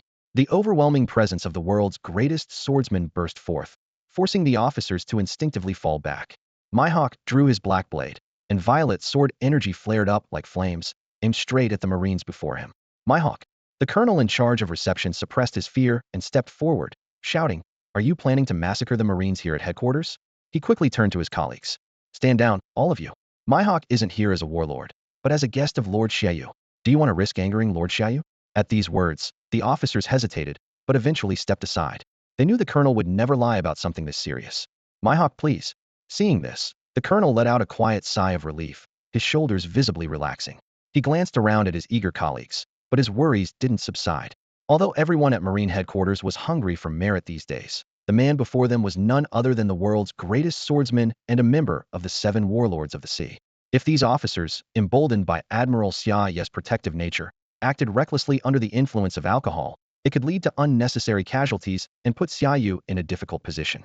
After all, Xia Yu had personally admitted that Mihawk had once helped him. It was well known that their admiral valued gratitude and always repaid his debts. If these officers and soldiers picked a fight with Mihawk now, it would surely damage Xia Yu's reputation. Attention! Salute! Suddenly, a commanding voice rang out from the far end of the narrow road, echoing through the space. Instantly, all the officers and soldiers who had made way for Mihawk straightened up, stepping to the sides of the path and raising their hands in a crisp salute, their movements perfectly synchronized. As the ranks parted, several figures appeared at the end of the road, walking forward at a measured pace. Leading them was a man with a commanding presence and an air of authority. It was none other than Admiral Xia Yu himself. Mihawk, it's been a long time. Xia Yu approached with a warm smile, his eyes shining with genuine delight. I was planning to invite the 7 warlords after the celebration banquet, but I didn't expect you to show up early. Mihawk glanced at the officers and soldiers, now standing at rigid attention thanks to Xia Yu's arrival, and silently sheathed his supreme-grade sword, his expression as calm as ever. You really have changed, Xia Yu, he said evenly. In the past, these officers and soldiers would lower their heads in fear when they saw me. Now, because of you, they're bold enough to draw their swords. Impressive. Xia Yu shrugged, a wry smile tugging at his lips. What can I say? Like attracts like. Mihawk sized up Xia Yu, his gaze as sharp as ever. Gone was the inexperienced youth from 6 years ago. In his place stood a confident, charismatic leader, his commanding presence unmistakable. If Xia Yu hadn't greeted him first, Mihawk might not have recognized that the young admiral before him was the same boy had helped all those years ago. Of course, that's not why I'm here. Mihawk's expression grew serious, getting straight to the point. Are you planning to abolish the 7 warlord system? I am considering it, Xia Yu replied, then quickly changed the subject, giving Mihawk a friendly pat on the shoulder. But this isn't the time for work talk. Let's go have a drink. Watching the 3 Navy legends Sengoku, Garp, and Zephyr gathered around the hot pot in the courtyard, their faces gleaming with oil as they ate, and seeing Admiral Sakazuki and Kuzan silently raising their glasses again and again, even Dracula Mihawk, the world's greatest swordsman, couldn't help but feel a chill run down his spine. The atmosphere radiating from Marine headquarters made his heart beat a little faster. It wasn't just the unity among officers at every level. What truly stunned him was seeing all 3 admirals sitting at the same table, chatting and laughing with former Fleet Admiral Sengoku, Marine hero Garp, and former Admiral Zephyr. If this scene were ever published in the Marine headquarters newspaper, it would surely rock the world, just like that famous group photo did. Standing there, Mihawk felt a growing sense of regret. Now he finally understood why the officers and soldiers on that narrow road earlier had dared to draw their swords to block his way. It wasn't blind arrogance. They weren't foolish enough to think they could defeat the world's greatest swordsman. It was because they had an unprecedented force backing them up. He realized that if he had chosen to cut down those officers and soldiers, the 3 admirals before him would have acted immediately. Even if he fought with everything he had and managed to defeat one of them by sheer luck, facing all 3 at once would be a death sentence. Not even Edward Newgate, known as the strongest man in the world, could survive that. In such a situation, losing his warlord title would be the least of his concerns. Escaping Marine headquarters alive would become uncertain. Ah, Mihawk. Long time no see. Just as Mihawk was feeling the pressure of being surrounded by the Navy's top brass, Garp, his mouth slick with oil, suddenly turned his head and waved at him, calling out boisterously, "Don't just stand there, come have a drink with us." Sengoku also looked up, his gaze falling on Mihawk. "So it's Mihawk. I didn't expect you to show up now. Since you're here, sit down already. You're still a warlord after all." Sakazuki and Kazan, clearly tipsy, paid Mihawk no mind. They clinked their glasses together, mimicking a catchphrase they'd picked up from Xia Yu over the years. "Bottoms up." Borsellino, too, acted as if Mihawk wasn't there, rattling off his own catchphrase, "Scary, scary. You've already had 5 leaders. That's enough, Sakazuki. Are you 2 planning not to leave until you're both drunk?" Seeing the 3 admirals ignore Mihawk so thoroughly, Garp immediately called them out. Hey, don't you 3 have any manners? Don't you see Mihawk's here?" Oh, the 3 admirals finally looked up in unison, their eyes landing on Mihawk as they spoke in perfect sync. "Sit." Mihawk said nothing, steeling himself as he found an empty seat. The moment he sat down, he felt something was off. For the first time as the world's greatest swordsman, he felt a trace of unease, like a lamb among wolves. He quietly glanced around at everyone present, letting out a silent breath. Aside from a few vice admirals, there wasn't a single person here he could afford to underestimate. It was no exaggeration to say that this was the most dangerous situation had faced since becoming the world's greatest swordsman. The arrogance unique to the world's greatest swordsman was something he dared not show. Mihawk sat in the Navy headquarters dining hall, his gaze as sharp as a hawk's, yet he forced himself to suppress the discomfort he felt. Just then, Vice Admiral Guion approached with graceful steps, placing a set of tableware in front of him with swift, fluid movements. Right behind her, Vice Admiral Hound Dog roughly dropped a crate of wine next to Mihawk with a loud thud, then turned away with a haughty toss of his head and returned to his seat, his pride on full display. A mere Vice Admiral dares give me attitude? Mihawk narrowed his golden, hawk-like eyes at Hound Dog seated across from him. He took a deep breath, slowly releasing his grip from his sword's hilt and forcibly suppressing the urge to draw his blade. Everything had changed. The Navy he once knew had completely transformed. Under Sengoku's command, even the most arrogant soldiers would show him respect, and Vice Admirals would greet him with courtesy. Especially the ones present now Momonga and Hound Dog used to treat his slightest glance as if facing a deadly threat. But now, they were like different people. Momonga focused on his hot pot, never sparing Mihawk a glance, while Hound Dog had brought over the wine, but clearly did so with great reluctance. Here we go. Xia Yu's voice broke the subtle tension in the dining hall. He lugged in a crate of wine from the lounge and plopped down beside Mihawk, grinning without restraint. One crate per person. No one leaves until they finish theirs, Xia Yu declared, pulling out a bottle of red wine and handing it to Mihawk. He opened another bottle for himself, raised it high, and said with great gusto, "Forget the glasses, everyone. Grab your bottles, and let's toast together welcome Mihawk." At his words, everyone who had been eating and drinking in their own worlds raised their bottles in unison, their eyes converging on Mihawk, waiting to see how the world's greatest swordsman would respond. Mihawk glanced at the bottle in Xia Yu's hand, then at the crate next to him. His lips moved as if to speak, but in the end, he chose silence. He simply raised the bottle and took a long, hearty drink, the wine trailing down his sharply defined jawline. Haha, that's the spirit. With company like this, how can we not drink to our heart's content? Xia Yu downed his bottle in one go, laughing as he wiped his mouth, then pulled out another bottle and handed it to Mihawk. Mihawk's forehead practically sprouted question marks, his lips twitching uncontrollably. Wasn't it supposed to be one crate per person? Why does Xia Yu keep passing him bottles from his own stash? Marshal, no cheating. Guion, seated on Xia Yu's other side, caught Mihawk's reaction and laughed softly. Hound Dog just brought Mihawk his crate. The one you're holding is yours. Haha, you're right. Xia Yu scratched his head and promptly pulled back the bottle. Don't just sit there, Mihawk. 6 years ago, if you hadn't happened to pass by that deserted island, I'd have been stranded for good. Words can't express my gratitude, it's all in the wine. Come on, let's drink. After 2 rounds with Xia Yu, Mihawk, now feeling the effects of the alcohol, began to relax. The cold, guarded demeanor from when he first sat down faded away, and he took the initiative to strike up a conversation, a rare spark of interest lighting up his golden eyes. Xia Yu answered every question without reservation. Even when Mihawk asked about the mutiny, Xia Yu only withheld the existence of the system and his identity as a transmigrator, sharing every other detail without hesitation. As Mihawk listened to Xia Yu recount his growth at Navy headquarters over the past 6 years and the overwhelming support he received during the mutiny, the swordsman, already 7/10 drunk, gradually sobered up. His grip on the wine bottle tightened, and his gaze grew even sharper. As the world's greatest swordsman, Mihawk wasn't naive enough to believe that Xia Yu had won the loyalty of so many officers and soldiers in just 6 years through money alone. True loyalty and devotion are never bought with gold. What Xia Yu possessed was a dazzling charisma, the ability to swiftly draw people to his side and unite them, forging them into the most formidable force on these seas. Because Sakazuki's elderly mother insisted on going for a bike ride again, Kazan had no choice but to take on the responsibility of escorting her. This time, Sakazuki and Borsellino joined as well, so the 3 admirals jogged side by side behind the old lattice bicycle, making sure she left the courtyard safely. No sooner had the 3 admirals left than several vice admirals and rear admirals, who seemed to have been waiting for this moment, rushed into the courtyard.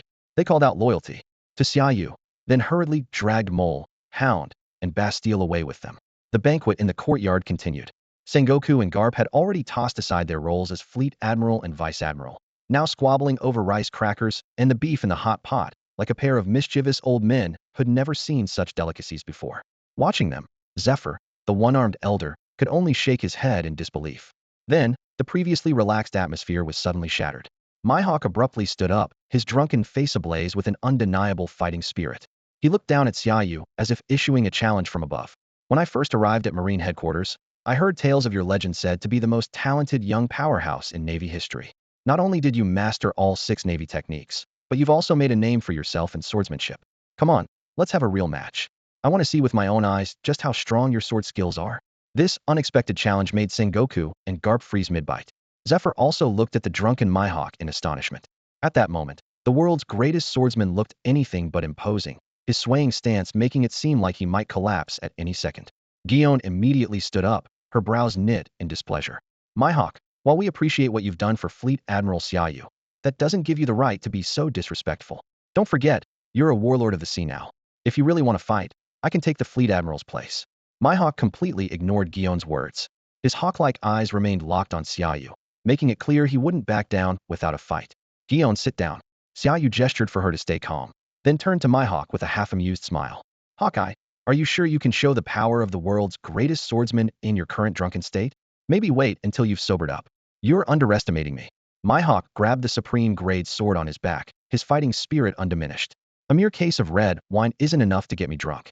Come on, show me how much you've improved over the last 6 years. Just as Xia Yu was about to refuse, a familiar system prompt sounded in his mind. Challenge detected. You have 2 options. Decline and receive a bottle of red wine. Accept, and, if you win, receive one of the 12 supreme-grade swords.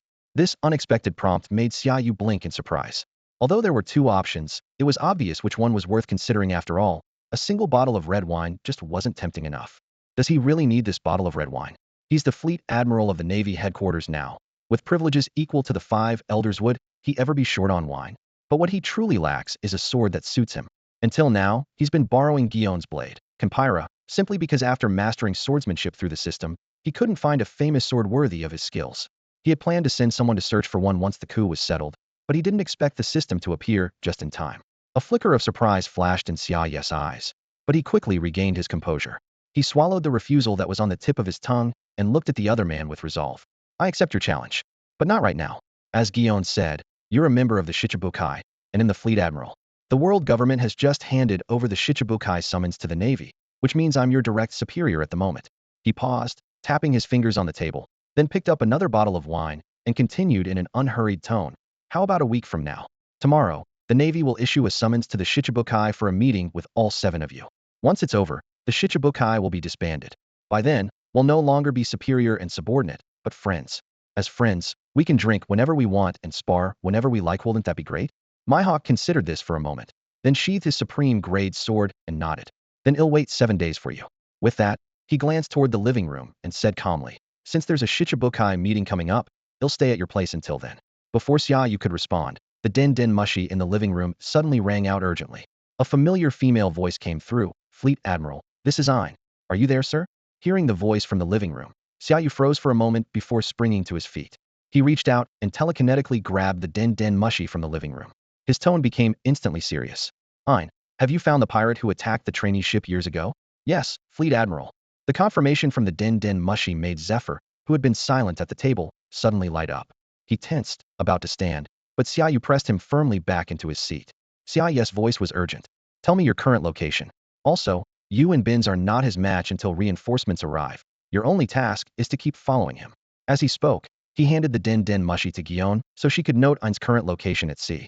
At the same time, Xia Yu decisively activated his observation haki, his voice as if echoing directly in his target's mind. Borsellino, get here now. Just as Xia Yu's message finished, Tsuru, who had just left the compound on his bike, abruptly stopped, frowning. Without hesitation, he activated his devil fruit power. In a flash of blinding light, Borsellino appeared in front of Xia Yu, his face unusually serious. Xia Yu got straight to the point. We've found the pirate who attacked the trainee ship years ago. Head to the sea area Gion just marked and support Ein and Bins. I have only one order: capture him, cut off one of his arms, and bring him back. Remember, no mercy. Wait. As Borsellino turned to leave, Xia Yu suddenly remembered something and turned to Zephyr.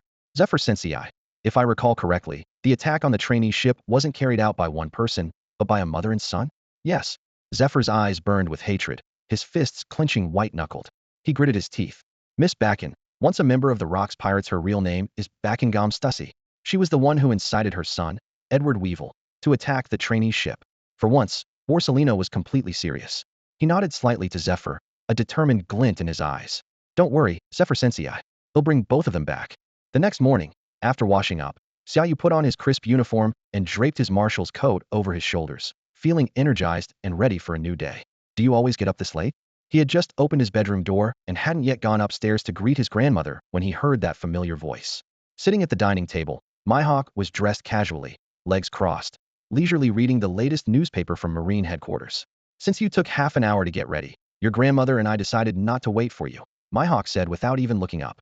Xia Yu glanced at the table, which was filled with an array of breakfast dishes. He couldn't help but twitch the corners of his mouth at the sight of the world's greatest swordsman, who had shamelessly made himself at home and even volunteered to cook. What surprised him even more was that his grandmother seemed to ignore Mihawk's presence completely, happily enjoying her rice balls. It wasn't until she had finished eating that his grandmother noticed Xia Yu standing nearby. To his surprise, her memory was sharp this morning. She recognized him instantly. Come here, dear. I've saved you all kinds of treats. Don't let Sakazuki find out. That rascal would eat everything. Xia Yu quickly sat down beside her, pretending not to know, and asked, Grandma, who made all this food? Mitaro did. It's delicious, she said, pointing at Mihawk. And Mitaro. Xia Yu almost burst out laughing, while Mihawk's face twitched noticeably. Earlier that morning, Mihawk had still been asleep when the grandmother suddenly barged into his room, startling him.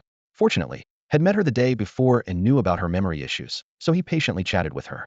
But she kept asking his name, forgetting it almost immediately, which nearly drove him crazy. Thankfully, she suddenly said she was hungry, giving him the perfect excuse to escape to the kitchen. To his surprise, she didn't disturb him while he cooked. Instead, she praised his impressive skills at the stove.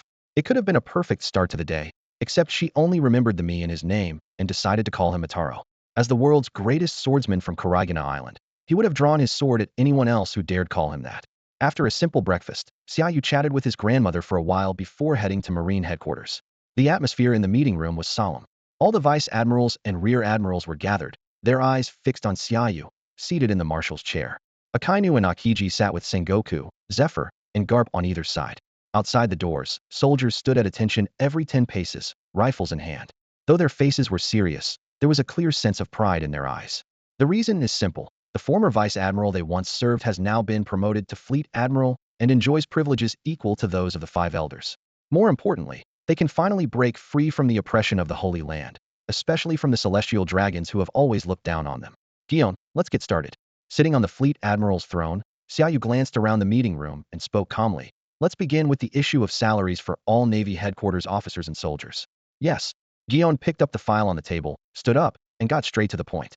Because we paid all officers and soldiers a year's salary in advance, the funds we can currently mobilize are almost depleted. For now, we're unable to pay out the bounties submitted by our branch bases. This problem must be addressed soon. If we can't pay the bounties on time, the Navy's credibility will suffer. Of course, this is only part of the issue. There are many more expenses to consider. Gion's words cast a heavy mood over the room. After a brief pause, he suddenly raised his voice. I have a suggestion, if I may. Could we ask officers above the rank of colonel to make a generous contribution to help us get through this critical period? Once the heavenly tribute comes in, we'll pay them back double. No. Xia Yu didn't wait for the others to respond and immediately waved his hand to stop the idea. You might not know the situation of many officers at headquarters, but I do. Many have parents to care for and children to raise, and they send nearly all their salaries home. Asking them to contribute now would only make things worse. He paused for a moment, a sly smile flickering at the corner of his mouth. But I do have an idea. The air in the room seemed to freeze as Gion and the others focused on Xia Yu. In recent years, several big names have emerged in the underworld, calling themselves the kings of the underground world, Xia Yu continued. Some have become the kings of transport by monopolizing shipping routes on the Grand Line. Others have grown rich through loan sharking. They might not be as famous as the four emperors, but in terms of wealth, they're absolutely overflowing. I plan to personally invite them to Navy headquarters. If they're afraid to come here, we can meet elsewhere. He raised an eyebrow, his tone turning stern. If they dare refuse, the Navy won't be polite. Well, take over all their businesses and assets. As Xia Yu finished speaking, the tension in the room grew even heavier. And it's not just the so-called kings of the New World's underworld. I also plan to include those world nobles from the Holy Land. They can casually spend hundreds of millions just to buy a slave. It's about time they contributed to the cause of justice. Xia Yu's gaze sharpened as he looked directly at Gion. Gion, go to Sabaody Archipelago yourself and book a hotel. I'm planning to organize an entertainment event, similar to a role reversal show, and invite some world nobles to participate at the right time. Upon hearing this, Gion lowered her head and couldn't help but cover her face. As expected, Xia Yu hadn't changed at all. Even as Fleet Admiral, with privileges equal to the Five Elders, he was still unmatched when it came to making money and could easily pull off these kinds of schemes. Unlike Gion, the other attendees except for Sengoku, Sakazuki, and Kuzencal barely hide their excitement. Indeed, Their Lord Xia Yu hadn't changed a bit since his promotion to Fleet Admiral. It was still the same familiar approach, and he still had a knack for making money. Xia Yu Sengoku's expression darkened slightly as he spoke in a low voice. At that moment, Sengoku suddenly stood up. His expression was as stern as ever, and his voice carried an undeniable authority. The 6 underground kings of the New World wield immense influence. If we recklessly seize their businesses and wealth, it could throw the world into chaos. Especially the so-called transport kingi controls the shipping routes between major pirate factions and nations, and even supplies the Holy Land through his company.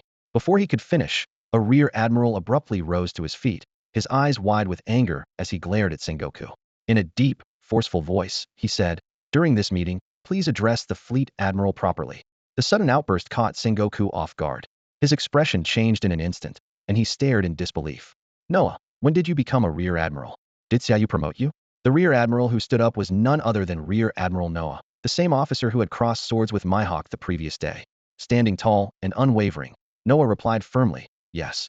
Every officer below the rank of Vice Admiral who sided with Lord Xia Yu against you has been promoted by 1 rank. Mr. Sengoku, let me repeat, please address Lord Xia Yu as Fleet Admiral." Sengoku's mouth twitched. He casually popped a rice cracker into his mouth, and, shedding his former air of authority, lifted his chin with a hint of pride. "Well, as it happens, I've just been promoted 3 ranks myself.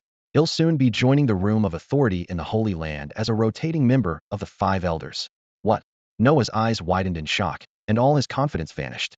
He quickly glanced at Xia Yu for help. Xia Yu stifled a laugh and waved his hand. "Everyone, take your seats. The decision about the money is final. There's no need to argue further. Let's move on to the second topic. As for the warlord system, I don't support it." Xia Yu's tone was steady as he glanced around the room, meeting everyone's gaze. Since its establishment, the 7 warlords have done nothing to support the Navy. Instead, they've used their status to expand their own interests. Still, before abolishing the system, I've decided to summon a meeting of the 7 warlords by official order. It's time to remind them who's in charge and reign in their arrogance. With that, Xia Yu's eyes swept over several Vice Admirals: Mamanga, Strawberry, Bastille, Dalmatian, Burning Mountain, and Stainless. As soon as he spoke, the 6 named Vice Admirals stood up straight, their eyes resolute. "You are to take the summons immediately and bring it to the 6 warlords excluding Mihawk. Make sure they arrive at Navy headquarters within 3 days to attend the upcoming meeting. Tell them that if they fail to show, not only will they lose their status as warlords, but they should also be prepared to face the full wrath of Navy headquarters." His words rang out with authority, leaving no room for doubt. Everyone in the room could feel the pressure in the air. At Navy headquarters port, Mamanga walked ahead, his steps a bit hesitant as he stole glances at Strawberry and Bastille beside him. His lips parted several times before he finally mustered the courage to speak. "Bastille, should we switch assignments? I could deliver the message to Doflamingo, and you could go to Amazon Lily instead?" "No, no, no." Bastille waved his hands frantically. "Doflamingo is in the kingdom of Dressrosa now. That's a long journey. With your small build, I'm worried you wouldn't make it." He patted his sturdy chest. "Better let someone strong like me handle it. Besides, Doflamingo is a celestial dragon, is not someone you want to mess with." Mamanga's mouth twitched at Bastille's excuse. He knew all too well why Bastille wanted to avoid Amazon Lily, the island ruled by Boa Hancock, the pirate empress, who possessed the powers of the love fruit and was famed as the most beautiful woman in the world. Any man who fell for her would be turned to stone. Worse still, her temper was as notorious as her beauty. If anyone made the slightest mistake, they could end up as statues. After a brief silence, Mamanga turned to the other side. "Strawberry?"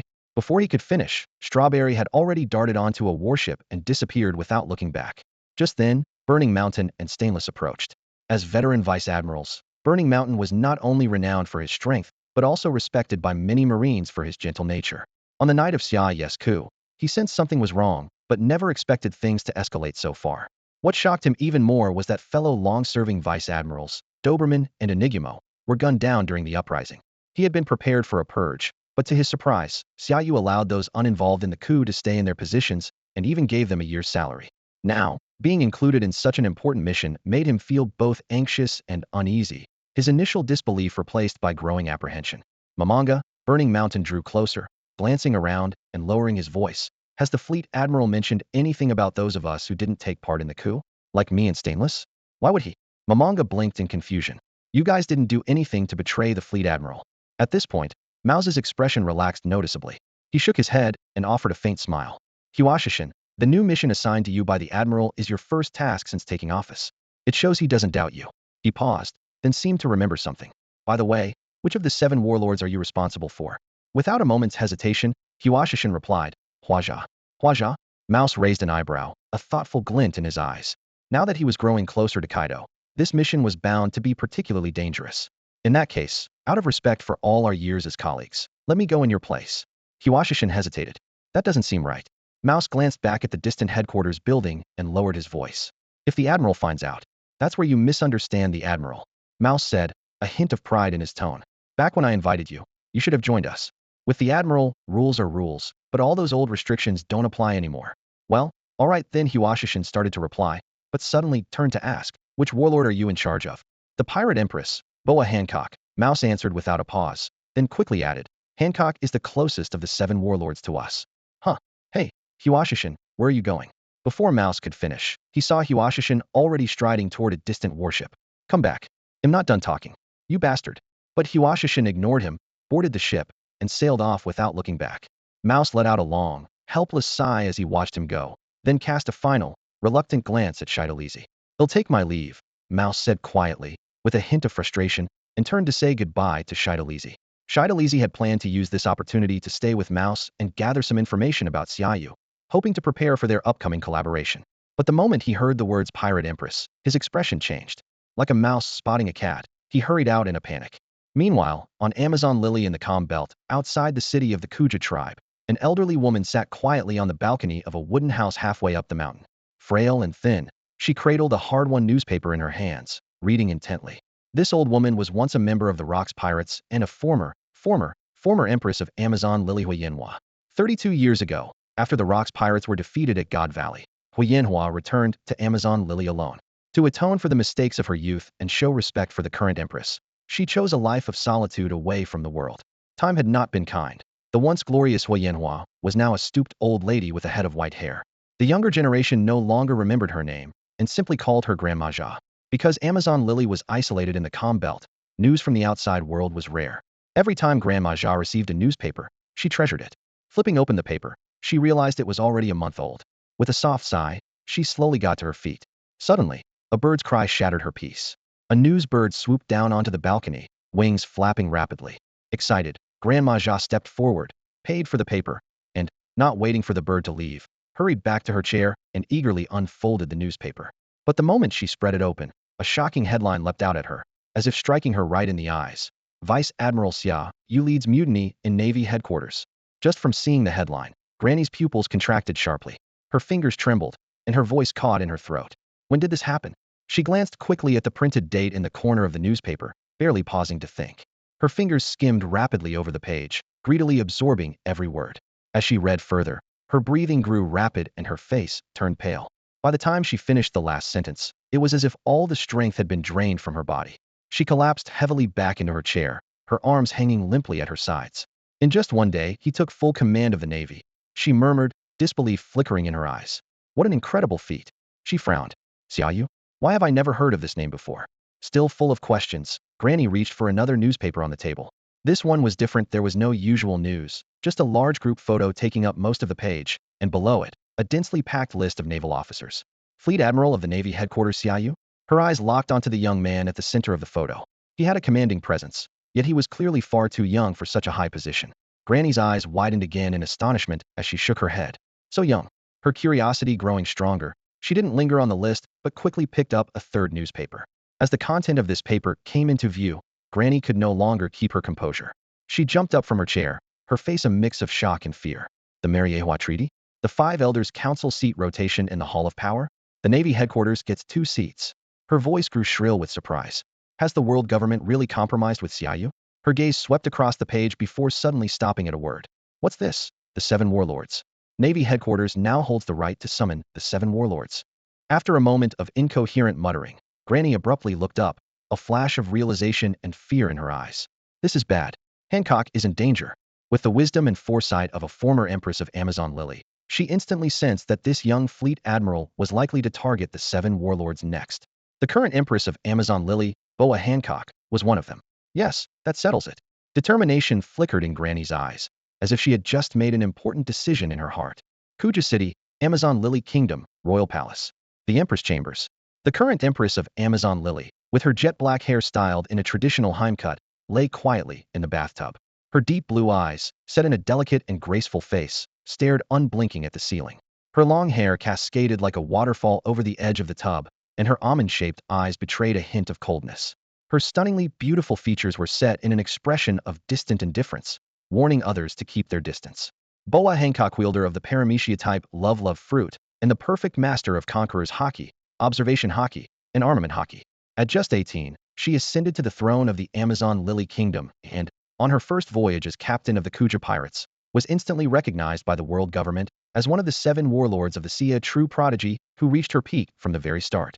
At this moment, the area around the Empress Chambers was under strict lockdown. Not even a bird could fly overhead without being instantly shot down. The reason was simple. The Amazon Lily Empress was taking a bath. Apart from her 2 younger sisters, no one was allowed anywhere near her chambers. Hancock wasn't worried about being seen after all. Amazon Lily was a country of women. The real reason for the lockdown during her baths was that she and her sisters shared a secret that could never be revealed to outsiders. Suddenly, Elder Nyan, you can't go in. Big sister is bathing. Outside the chamber doors, Elder Nyan rushed over clutching a stack of newspapers, only to be blocked by 2 women standing guard Hancock's younger sisters, Sandersonia and Marigold. Unlike the breathtakingly beautiful Hancock hailed as the most gorgeous woman in the world, Sandersonia and Marigold's appearances were, to put it mildly, unusual. Sandersonia had a disproportionately large head, while Marigold was short and stocky. Out of the way. This is urgent. Elder Nyan ignored the sisters and, using her wiry frame, squeezed past them. The moment she burst through the doors into the chambers, she shouted at the top of her lungs, Hancock, Hancock, come out here right now. Before Hancock could react from within the bathroom, Elder Nyan threw back the curtain and hurried to the bathtub, her voice trembling with excitement. How can you still be bathing? The whole world has turned upside down. Sandersonia rushed in after her, alarmed by Elder Nyan's urgency. Elder Nyan, what happened outside? See for yourselves. With that, Elder Nyan tossed the newspaper to Sandersonia. Sandersonia glanced at the paper, confusion written all over her face. I can't read all the words, big sister. You'd better take a look. While Elder Nyan and Sandersonia spoke, Hancock stood up from the tub and wrapped herself in a robe. She silently took the newspaper, and her icy expression shifted dramatically the moment she saw the headline. Big sister Sandersonia and Marigold called out tentatively, noticing Hancock's reaction. Without a word, Hancock quickly finished reading the front page, then snatched the rest of the newspapers from Elder Nyan's hands, unable to hide her urgency. After reading all the newspapers, Hancock's hands trembled slightly. She looked up at Granny Nyan in disbelief, her voice filled with shock. He took full control of the Navy in just 1 day, and even signed the Marineford Treaty with the Holy Land. This man, how have I never heard of him before? She unfolded the newspaper again, her eyes locked on the group photo of the Navy headquarters. At the center of the picture, the young Fleet Admiral sat confidently in the middle, brimming with energy and ambition. Hancock's breathing quickened unconsciously. Granny Nyan, does the Marineford Treaty really say the Navy now has the authority to arrest celestial dragons who break the law? Granny Nyan nodded gently. That's what the paper says. Hancock's chest heaved, her voice trembling. Does the treaty also mention that the power to summon the 7 warlords now belongs to Navy headquarters? Before she could finish, she suddenly turned around, as if pulled by an invisible force, and exclaimed excitedly, I must go meet this new Fleet Admiral right away. Sister, sister, Sandersonia and Marigold quickly called out. You haven't changed your clothes yet. Granny Nyan stopped her just in time. Hancock, there's no need to rush. This decisive young Fleet Admiral will soon send out the summons for the 7 warlords. What you really need to worry about now is whether you can keep your position as a warlord. Don't forget why you joined the 7 warlords in the first place. These words hit Hancock like a cold shower, freezing her in place. Memories surged back. She had accepted the world government's invitation to become a warlord only to protect Amazon Lily from outside threats. She never had any fondness for the world government, and her hatred for the celestial dragons ran deep. As children, she and her 2 sisters had been kidnapped by slavers and sold to the celestial dragons, branded with the mark of the flying dragon's hoof, a symbol of shame. Yet, for the safety of her people, she had to bury her hatred and wear the mask of a warlord. Just then, hurried footsteps sounded outside the palace, followed by a slightly panicked voice. Empress, Vice Admiral Mamanga from Navy headquarters has crossed the comm belt with a warship and brought the warlord summons. He asks that you attend the meeting of the 7 warlords called by the new Fleet Admiral in 3 days. Before the messenger could finish, Hancock had already spoken. He'll go change at once. In the holy land of Mary Geos, amidst the flowers, Emu stood quietly in the garden, her robe swaying gently in the breeze. Even though Xia Yu had staged a mutiny and forced the Holy Land to make concessions, she remained composed. A butterfly settled on her slender fingertip, and her dark red ripple-patterned eyes watched it closely, a rare flicker of emotion passing through them. Lady Emu. A maid hurried into the garden, dropping to one knee. Ima's gaze remained fixed on the butterfly perched on her finger as her voice drifted out from behind her veil. What has Xia Yu been up to these past 2 days? Lady Emu, the maid replied respectfully. Yesterday, Xia Yu hosted a banquet at headquarters, granting the entire army a day off for officers, soldiers, and their families. This morning, he immediately convened a meeting at headquarters, dispatched 6 Vice Admirals to summon the 7 warlords, and scheduled a meeting with them in 3 days. Due to financial issues at headquarters, he's now targeting Amit, the king of shipping in the New World, and Du Feld, the king of loans, among others. Oh, Emu gently waved her hand, allowing the butterfly to fly away, and turned to face the kneeling maid. He's not just after their wealthies cutting their ties to other powers. Without Amit's shipping routes, Kaido, Edward Newgate, and Charlotte Linlin will all struggle to maintain control over their territories. The days are numbered for the arms dealers and smugglers as well. Emu raised her head slightly, her dark red eyes shimmering in the sunlight. 3 birds with 1 stone. Impressive tactics. Lady Emu, the maid said, her voice tinged with hesitation. Xia Yu has also proposed a transformation plan. He's planning to lease hotels on the Sabaody archipelago and invite the celestial dragons to attend. A transformation plan? Ima's brow furrowed slightly. What kind of plan? The maid shook her head. We don't know yet. Emu pondered for a moment, then gave an order. Send Junzi to Navy headquarters. I want the details of this plan. Yes, Lady Emu. The maid rose and quickly left. Just as she exited the garden, the maid ran into Junzi, Shamrock, and 2 other members of the Knights of God. She immediately stopped Junzi and relayed Ima's orders. I have to go to Navy headquarters again. Junzi's eyes widened reflexively, recalling her last visit, but she quickly regained her composure. They'll go right away. With that, she activated the teleportation array in full view of everyone. Junzi, are you sure you want to use the teleportation array to go to Navy headquarters? The long-haired woman standing next to Shamrock asked, her voice filled with concern. What's wrong? Junzi blinked, her tone relaxed. Everything's settled now, isn't it? Xia Yu has already gotten everything he wanted, so he probably won't come after me again. The long-haired woman nodded slightly, though she still looked worried. That's true, but you should still show some respect if you see Xia Yu. He's not just the Fleet Admiral, now has the same privileges as the 5 elders. I know what to do. Junzi cut her off, activating the teleportation array without another word. In a flash of blazing clouds and invisible energy, both Junzi and the array vanished from sight. Just as the teleportation array disappeared, a faint, startled scream rang out, making the long-haired woman and Shamrock instinctively look around. Seeing no one nearby, they assumed it was their imagination, shook their heads, and prepared to leave. But before they could take more than a few steps, a powerful surge of energy suddenly swept down from above. In the blink of an eye, a figure plummeted toward them, growing larger in their eyes. Both the long-haired woman and Shamrock froze, one bewildered, the other wide-eyed. She got blasted back again. What's going on? This time, Junzi, falling from the sky, was more alert and tried to use her devil fruit powers before hitting the ground. But the overwhelming pressure of Conqueror's Haki pinned her down, leaving her helpless as the ground rushed up to meet her. With a thunderous crash, a human-shaped crater appeared in the ground. Junzi lay at the bottom, staring blankly at the sky, utterly defeated. The long-haired woman darted over and lifted Junzi from the pit. What happened? Don't tell me Xia Yu was waiting for you over there. Isn't he supposed to be busy as Fleet Admiral? He wasn't waiting for me, Junzi replied, still dazed. He left 2 seals at the marked teleportation point. Each one stored his Conqueror's Haki. This revelation made the long-haired woman gasp. As a member of the Knights of God, she had seen countless powerful people, but she had never heard of anyone storing Conqueror's Haki on slips of paper. Junzi shakily got to her feet, her legs trembling. Could you 2 please take me to the Sabaody archipelago? My legs aren't working so well right now. Meanwhile, at Marine headquarters, the sudden surge of Haki and the distant scream had caused an uproar. When people looked up, they saw the headquarters rooftop shrouded in blazing clouds, and a figure shooting into the sky before vanishing from sight. Back at home, Xia Yu sensed his seal had been triggered and glanced up at the rooftop. In the yard, Mihawk, who was lounging with his legs crossed, actually spoke up for once. Did someone just break into headquarters?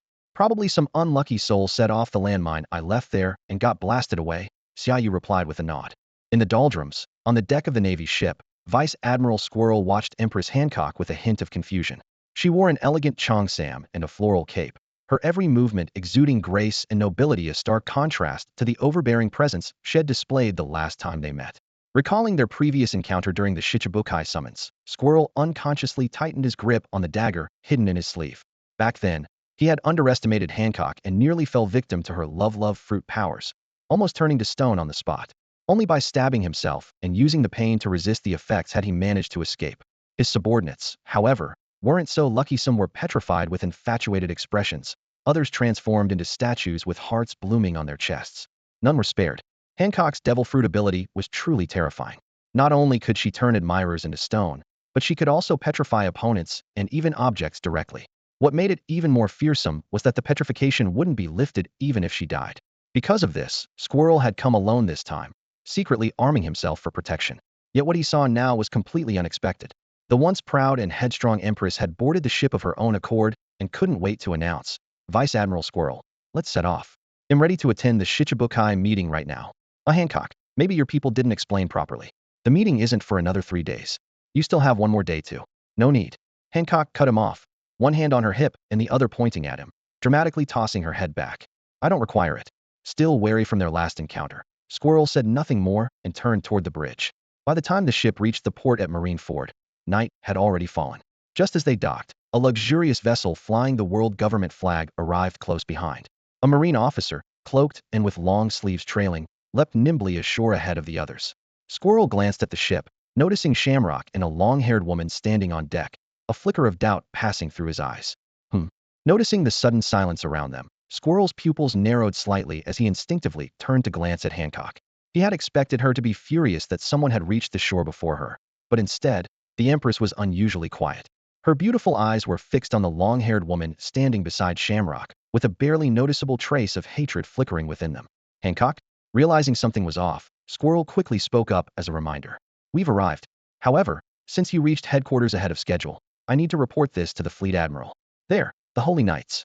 Hancock seemed not to hear him, her gaze locked on the long-haired woman by Shamrock's side. She clenched her teeth and forced out a few words. I've seen her before. Memories flashed through Hancock's mind back when Fisher Tiger caused chaos in the Holy Land. She had taken the opportunity to escape with her 2 sisters, barely making it out alive before almost being caught by that very woman. If not for Gloriosa and the others arriving in time, she might still be suffering in the Holy Land to this day. Sensing the intense hatred in Hancock's voice, Squirrel hurriedly tried to stop her. Hancock, don't do anything reckless. This is Marine headquarters. So what? Hancock suddenly stepped forward, her gaze burning as she stared at the long-haired woman on the opposite ship. Her voice rose in defiance. No matter what I do, the world will forgive me. As she spoke, she turned back, flashing a breathtaking smile. Because I am simply too beautiful. Before Squirrel could react, Hancock's aura surged, sending out a ripple of energy as her unique paramecia-type Mero Nomi powers began to manifest. Damn it. This woman Squirrel nearly fell for her charm when she turned and smiled, wiping cold sweat from his brow. He quickly called out, Hancock, I don't know if the world will forgive you, but if you cause trouble here, the Fleet Admiral will strip you of your Shichibukai title and take you down on the spot. Put away your powers, this is your final warning. Before he finished, Hancock snapped back to her senses, withdrawing her abilities at once, though her eyes remained fixed on the long-haired woman across from her, still filled with resentment. Seeing her enemy again brought all the old rage flooding back, and for a moment, she lost all reason. Thankfully, Squirrel's timely warning brought her back. Had she lost control, it would have been a catastrophic mistake. With the new Fleet Admiral now able to force the world government to compromise, any reckless move would have provoked a furious response. Losing her title would be the least of her worries. Her people on Amazon Lily could be dragged into disaster. Meanwhile, on the other ship, the long-haired woman who had already noticed Hancock blinked in mild surprise. That woman. I feel like I've seen her somewhere before. The Pirate Empress, Boa Hancock, one of the 7 warlords, Shamrock replied, stepping forward with a hand on her sword hilt. It looks like there's some bad blood between you two. Want me to teach her a lesson? The long-haired woman shrugged lightly, her tone relaxed. As long as you're not afraid of drawing Xia Yu's wrath, you can take her out for all I care. At this, Shamrock turned to look at her. Even you don't think I'm a match for him? The long-haired woman turned gracefully, a faint smile on her lips. I've never denied your strength, Shamrock. But haven't you realized by now? The reason the Holy Land compromised with Xia Yu isn't because he's unbeatable, but because his presence may be the unpredictable variable between Nika and Lord Imu. Wushu felt overwhelmed. Although he had managed to stop Hancock from charging at the Holy Knights, he was powerless to hold back the frenzied officers and soldiers of Marine headquarters. The 7 warlords meeting wouldn't be held for another 3 days, but Hancock had arrived 2 days early, meaning she would have to stay at headquarters for at least a whole day. The thought only made Wushu's headache worse. He regretted rushing to bring Hancock back from Amazon Lily, so soon if had known she would be this cooperative, he wouldn't have acted in such haste. But now that things had come to this, the only thing left to do was hand the mess over to the Fleet Admiral. After all, the Admiral's home already hosted one of the 7 warlords. One more wouldn't make a difference. Relieved, Wushu felt a weight lift from his shoulders and said, Hancock, they'll take you to see the Fleet Admiral now. To his surprise, The stubborn and headstrong Hancock suddenly blushed, covering her face shyly. I am not ready for this yet, she said, her voice soft. Wushu was so startled by her sudden bashfulness that he took a step back, his eyes wide as saucers. Clutching his thigh with one hand and gripping his dagger with the other, he snapped, I said I'm taking you to see the Fleet Admiral, not setting you up on a date. Hancock lowered her head slightly, a rosy flush spreading across her cheeks. In a quiet voice, she asked, Did I say something wrong? Her innocent gaze left Wushu completely flustered. Enough talking, just follow me. Wushu didn't dare meet her eyes and quickly turned to leave. Meanwhile, at the Admiral's residence in the family quarters, Xia Yu was crouched in the garden, diligently tending to his vegetable patch with a hoe. When he saw Hancock and Wushu approach, he put down his hoe and handed it to Sakazuki, who was standing nearby. After a brief pause, he said in an unhurried tone, You used the teleportation array just for something like this? Junzi didn't try to avoid the question. Her gaze was steady as she replied directly, Yes. Lordum wants to know exactly what this transformation plan is about. Xia Yu nodded, seeming a bit surprised but not entirely caught off guard. Since you're here, you might as well experience it for yourself, he said. Without hesitation, he picked up a sickle and tossed it over. Help me clear the weeds in the yard. It's part of the plan, consider it a chance to get familiar. Junzi paused, glancing down at the sickle on the ground, her face twitching with frustration. She was a member of the Holy Knights, yet here she was, being told to pull weeds? After traveling all the way from the Holy Land, she hadn't even been offered a place to stay, and now she was being put to work? Still, confronted with Xia Yu and Sakazuki's calm demeanor, Junzi didn't dare show her displeasure. With a quiet sigh, she resigned herself to the task.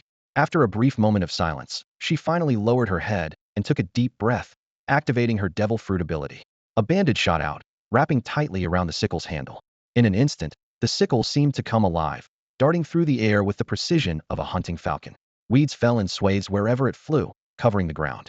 Xia Yu glanced over but didn't intervene. He calmly steadied the fence in front of him, then stood up and strode toward the sun umbrella, where Maiha, currently known as Mitai Lang, was seated, reading the newspaper. Mitai Lang, come help me with this fence. The sudden shout nearly made Mihawk lose his composure.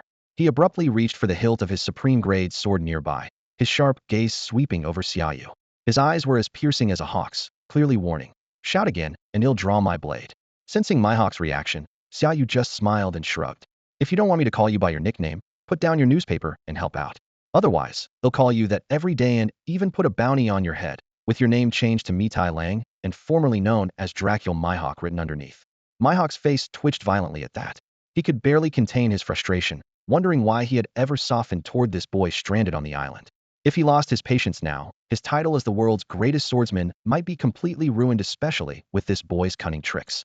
Though he was clearly reluctant, Mihawk took a deep breath, set aside his newspaper, stood up, and walked toward the fence. As Mihawk joined in, Gion arrived at the gate with Hancock. The moment she approached, Gion froze, her pupils narrowing in shock at the scene before her. Admiral Sakazuki, you're working too? She saw Sakazuki swinging a hoe, digging with impressive vigor. Even a member of the Holy Knights was busy, his sickle slicing effortlessly through the weeds. But what shocked her most was Mihawk, the so-called world's greatest swordsman, actually crouched beside the Fleet Admiral, helping to reinforce the fence. The whole scene was beyond anything she could comprehend. For a moment, Gion's mind went blank. She stood at the gate in a daze before snapping back to reality. Hastily taking off her Vice Admiral's coat and rolling up her sleeves, she hurried over to Xia Yu, excitedly saying, Fleet Admiral, you shouldn't be doing this yourself. Let me handle it, I'm the best at weaving fences. Gion? Xia Yu looked surprised and puzzled. You haven't left yet? Mission accomplished. Gion replied proudly, nodding toward the tall figure outside the gate. Xia Yu turned and, sure enough, saw Hancock standing there. The yard was already a chaotic scene. Aside from the woman with half her face bandaged, everyone else she recognized, but what they were doing was simply unimaginable. Xia Yu's eyes lit up when he saw Hancock. He gave her a big thumbs up and a cheerful smile, offering his wholehearted approval. He then stood, dusted the dirt from his hands, and waved at Hancock. What are you waiting for? Come help. Before Hancock could react, Xia Yu quickly grabbed 2 wooden buckets from under the eaves, walked over to her, and set a carrying pole on her shoulders. You know how to carry water, right? There's a well in the backyard. Go fetch some, quick, you need it. Hancock was stunned, her mind swirling with confusion as if the world had stopped spinning. Instinctively, she steadied the pole on her shoulders, blinked in bewilderment, and muttered softly, I don't know how to carry water. With a warm smile, Xia Yu shook his head.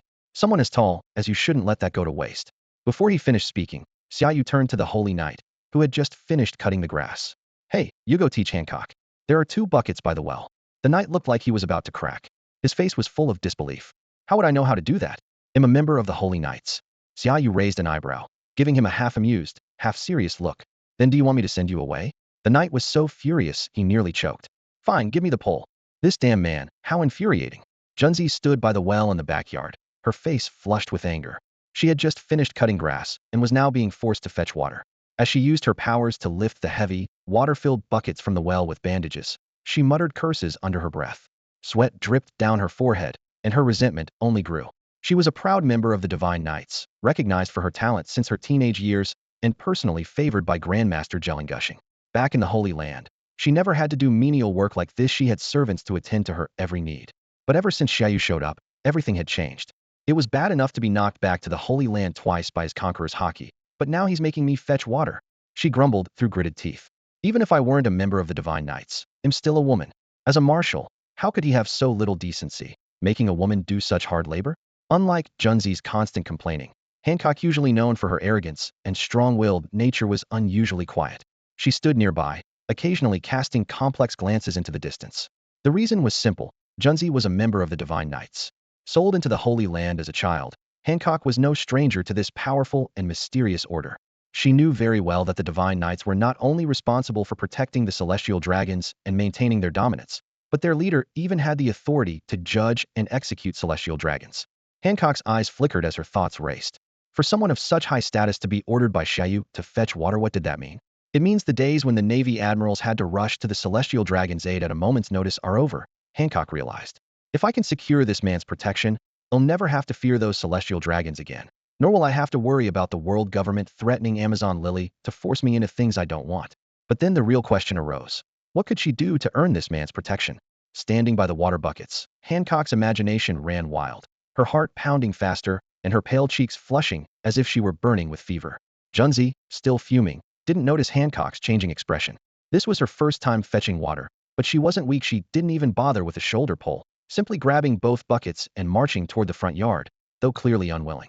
Meanwhile, with Hancock and Junzi now handling the chores, and Mouseman having taken over his previous duties, Xia Yu was free to relax without fear of upsetting anyone. He strolled over to a sun umbrella across the way, sat down, and leisurely crossed his legs. Buru buru. Just as he settled in, the din mushy on the table beside him suddenly rang. Marshal, are you there? It's Ein. Hearing this, Xia Yu quickly picked up the receiver and got straight to the point. Have you caught Weevil? Yes, and back in two. Ein replied, her voice tinged with excitement. Marshal, we might not be able to return until tomorrow. The battles between Admiral Borsellino and Weevil damaged the ship, so we need repairs. Xia Yu nodded. Leave the repairs to the maintenance crew. Have Admiral Borsellino personally guard those who don't let them escape. After ending the call with Ein, Xia Yu gently placed the din mushy back on the coffee table and leaned back in his chair. He narrowed his eyes as his thoughts began to churn.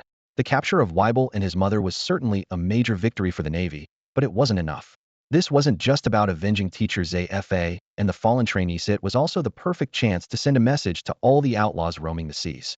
A plan gradually took shape in his mind. A public execution, broadcast live to show the world what fate awaits pirates. Having made up his mind, Xia Yu stood up and walked to the vegetable garden, where Sakazuki was working. Sakazuki, Borsellino, and the others will be escorting Weibel and his mother back to headquarters tomorrow. I need you to take care of something. What is it? Sakazuki put down his hoe and turned to Xia Yu. Arrange a live broadcast of the public execution, Xia Yu said, meeting Sakazuki's gaze. Schedule it for the day of the Shichibukai meeting. I want the whole world to see it. A sharp gleam flashed in Sakazuki's eyes as he straightened and saluted. He'll get right on it. As Sakazuki turned to leave, Mihawk put down the tool he'd been using to reinforce the fence and looked over at Xia Yu. Why choose the day of the Shichibukai meeting? Xia Yu picked up the hoe Sakazuki had left behind, a meaningful smile tugging at his lips. It's the perfect opportunity to send a warning to certain unsavory elements. Mihawk's expression grew serious. I've heard about the attack on Zay Fa's trainee ship. That so-called Whitebeard Jr., Edward Weibelremore, has it he's Whitebeard's son. If that's true, Whitebeard himself might bring his entire crew to Marineford. Just as the conversation reached a critical point, a sweet voice broke the heavy atmosphere. Xia Yu, I'm here. Hancock strode over gracefully, carrying 2 buckets of water, walking ahead of Junko. Carrying water isn't difficult at all. I picked it up right away. What would you like me to do next? See the basket of potatoes under the eaves? Bring it over for me. Okay. In a flash, Hancock vanished and reappeared with the basket full of potatoes. Feeling cheerful, Xia Yu raised his hoe, ready to start planting. Curious, Hancock leaned in and asked, Xia Yu, what are you digging for? A grave, Xia Yu replied offhandedly. Huh.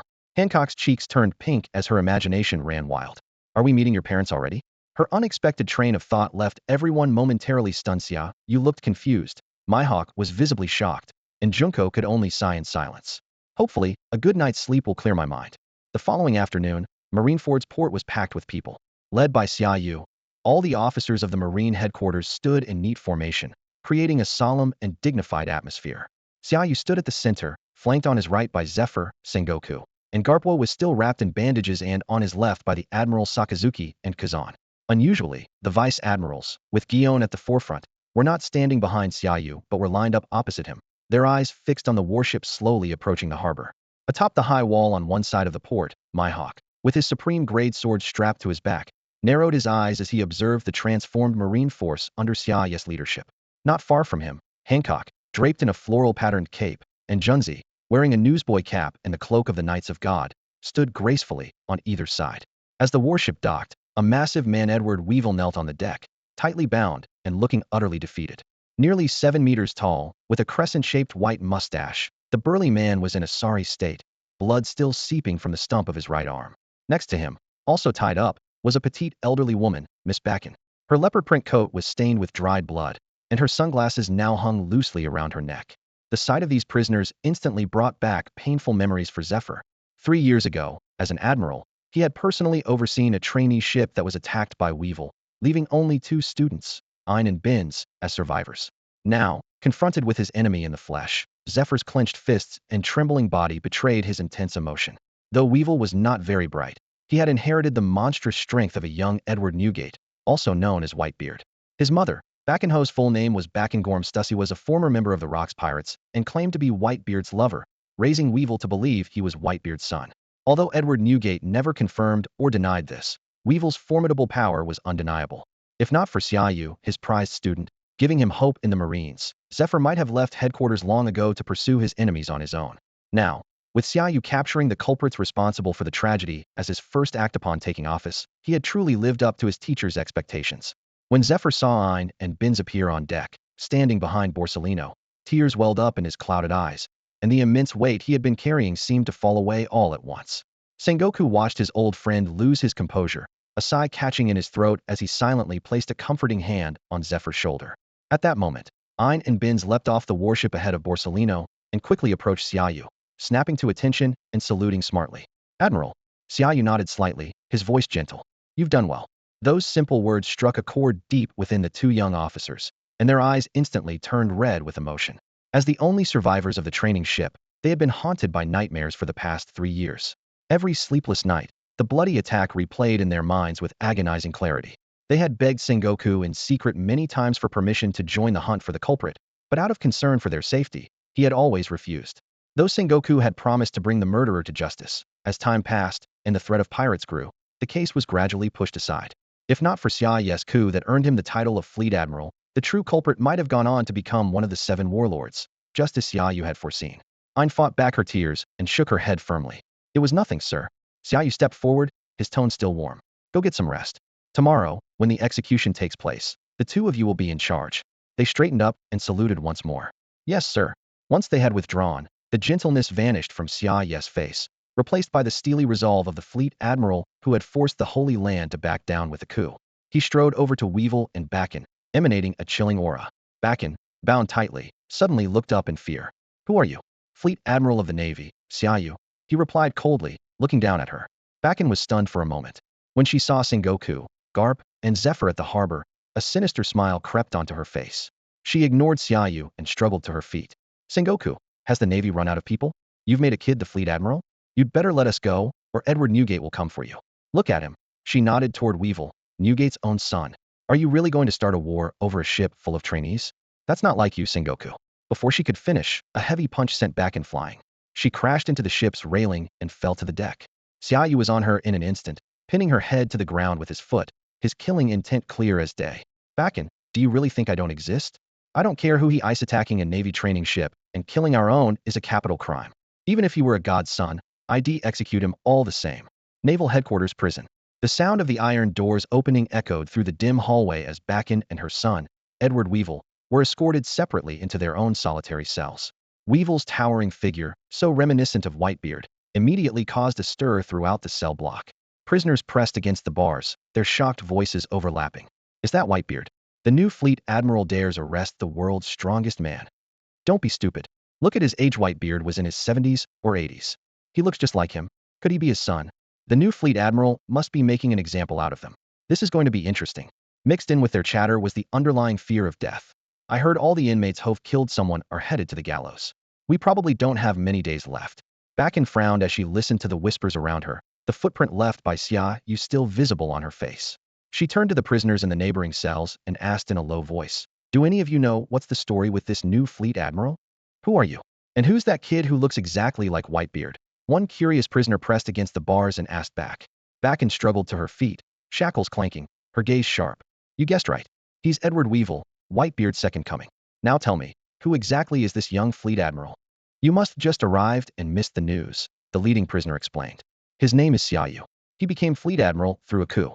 Don't be fooled by his age. Everyone in naval headquarters is fiercely loyal to him. Even the guards here one look from him, and they'd pull the trigger without hesitation." "What? A coup?" Bakken's face changed dramatically. As the prisoner revealed all the rumors had picked up from the guards, even Bakken, once a member of the Rocks Pirates, couldn't help but gasp. A man bold enough to stage a coup, force the Holy Land to compromise, and be granted privileges equal to the 5 elders. If he wanted Bakken and her son dead, it would be all too easy. Just as Bakken was gripped by the terror of impending death, the prison doors swung open again and 2 guards strode in. Aine, clad in her Marine headquarters Vice Admiral coat, strode quickly toward the cell holding Bakken and her son, accompanied by several Marine officers and followed closely by Binns. Her boots rang sharply on the cold stone floor as she briskly opened the file in her hand, her gaze cold and unwavering as she stared at the prisoners behind the iron bars. "Miss Bakken, real name Bakken Stussy," she announced in an emotionless voice. "Former member of the Rocks Pirates. 3 years ago, you ordered your son, Edward Weevil, to attack a Marine headquarters training vessel, resulting in the deaths of dozens of trainee officers. After a thorough investigation, the evidence is conclusive. You will be publicly executed tomorrow at noon in Marineford Square." "Damn it." Bakken lunged at the bars, gripping them tightly. "You can't do this.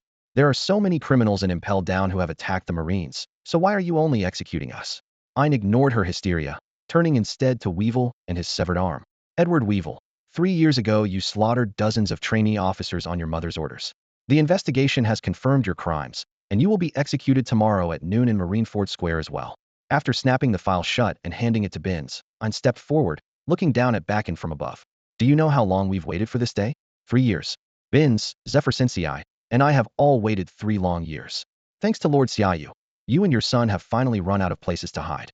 For the first time in 3 years, a relaxed smile appeared on Aine's face. "Enjoy your last moments." As she walked away, Aine suddenly turned around, her smile chillingly bright. "By the way, he'll be the one carrying out your execution tomorrow." The news swept across the Grand Line like a storm. The Marine headquarters press office immediately released Bakken's true identity, her son's capture, and the announcement of their pending execution. In just half a day, this shocking news spread throughout the world via major newspapers and Den Mushy broadcasts. In the New World, aboard the Moby Dick in Whitebeard's territory, all the division commanders gathered on deck. They watched as Whitebeard, Edward Newgate, sat at the head, waiting for his response to the astonishing news. Pops, Marco, captain of the 1st Division, stepped forward cautiously. "This Edward Weevil, who claims to be Whitebeard's son, who exactly is he?" "It doesn't matter who he is." Whitebeard suddenly rose, his overwhelming haki shaking the air and casting a suffocating pressure for hundreds of meters around. He flung the newspaper aside, his fury as the world's strongest man erupting. "Bakken Stussy, how dare you let someone use my name to slaughter Marine trainees? You truly deserve to die." "Miss Bajin is actually Bakken Stussy." Charlotte Linlin let out a booming laugh that echoed through the hall. Mama, now that's a piece of news I didn't see coming." In the New World, within Big Mom Pirates' territory of Tato Land, on Whole Cake Island, the dimly lit, cake-shaped castle hall was dominated by a massive throne, upon which sat an elderly woman nearly 9 meters tall, her large frame draped in a bright pink dress that stood out vividly in the gloom, making her look like a moving pink mountain. This was Charlotte Linlin, captain of the Big Mom Pirates, one of the 4 emperors ruling the New World, a former member of the Rocks Pirates, and now the queen of Tato Land. As the user of the Soul Fruit, she carried a bounty of 4,388,000,000 berries, making her one of the most dangerous figures on the seas. Lined up on either side of the hall were several of Linlin's children, who also served as Tato Land's ministers. At the front stood the 3 sweet commanders of the Big Mom Pirates: Katakuri, Minister of Flour; Smoothie, Minister of Juice; and Cracker, Minister of Biscuits. The three wore puzzled expressions, their earlier worries about the Marine headquarters announcement momentarily forgotten as their mother laughed. They had all heard the name Miss Bajin, but Bakingam Stussy was unfamiliar to them. Judging by their mother's reaction, though, it was clear that Linlin knew Bakingam Stussy well. After a brief silence, Katakuri stepped forward, his tall figure casting a long shadow across the hall. His voice was deep and curious. Who exactly is Bakingam Stussy? Charlotte Linlin narrowed her eyes, a knowing smile playing on her lips as she answered without hesitation. She was a member of the Rocks Pirates back in the day, and had quite a complicated relationship with Edward Newgate, who was also a member at the time.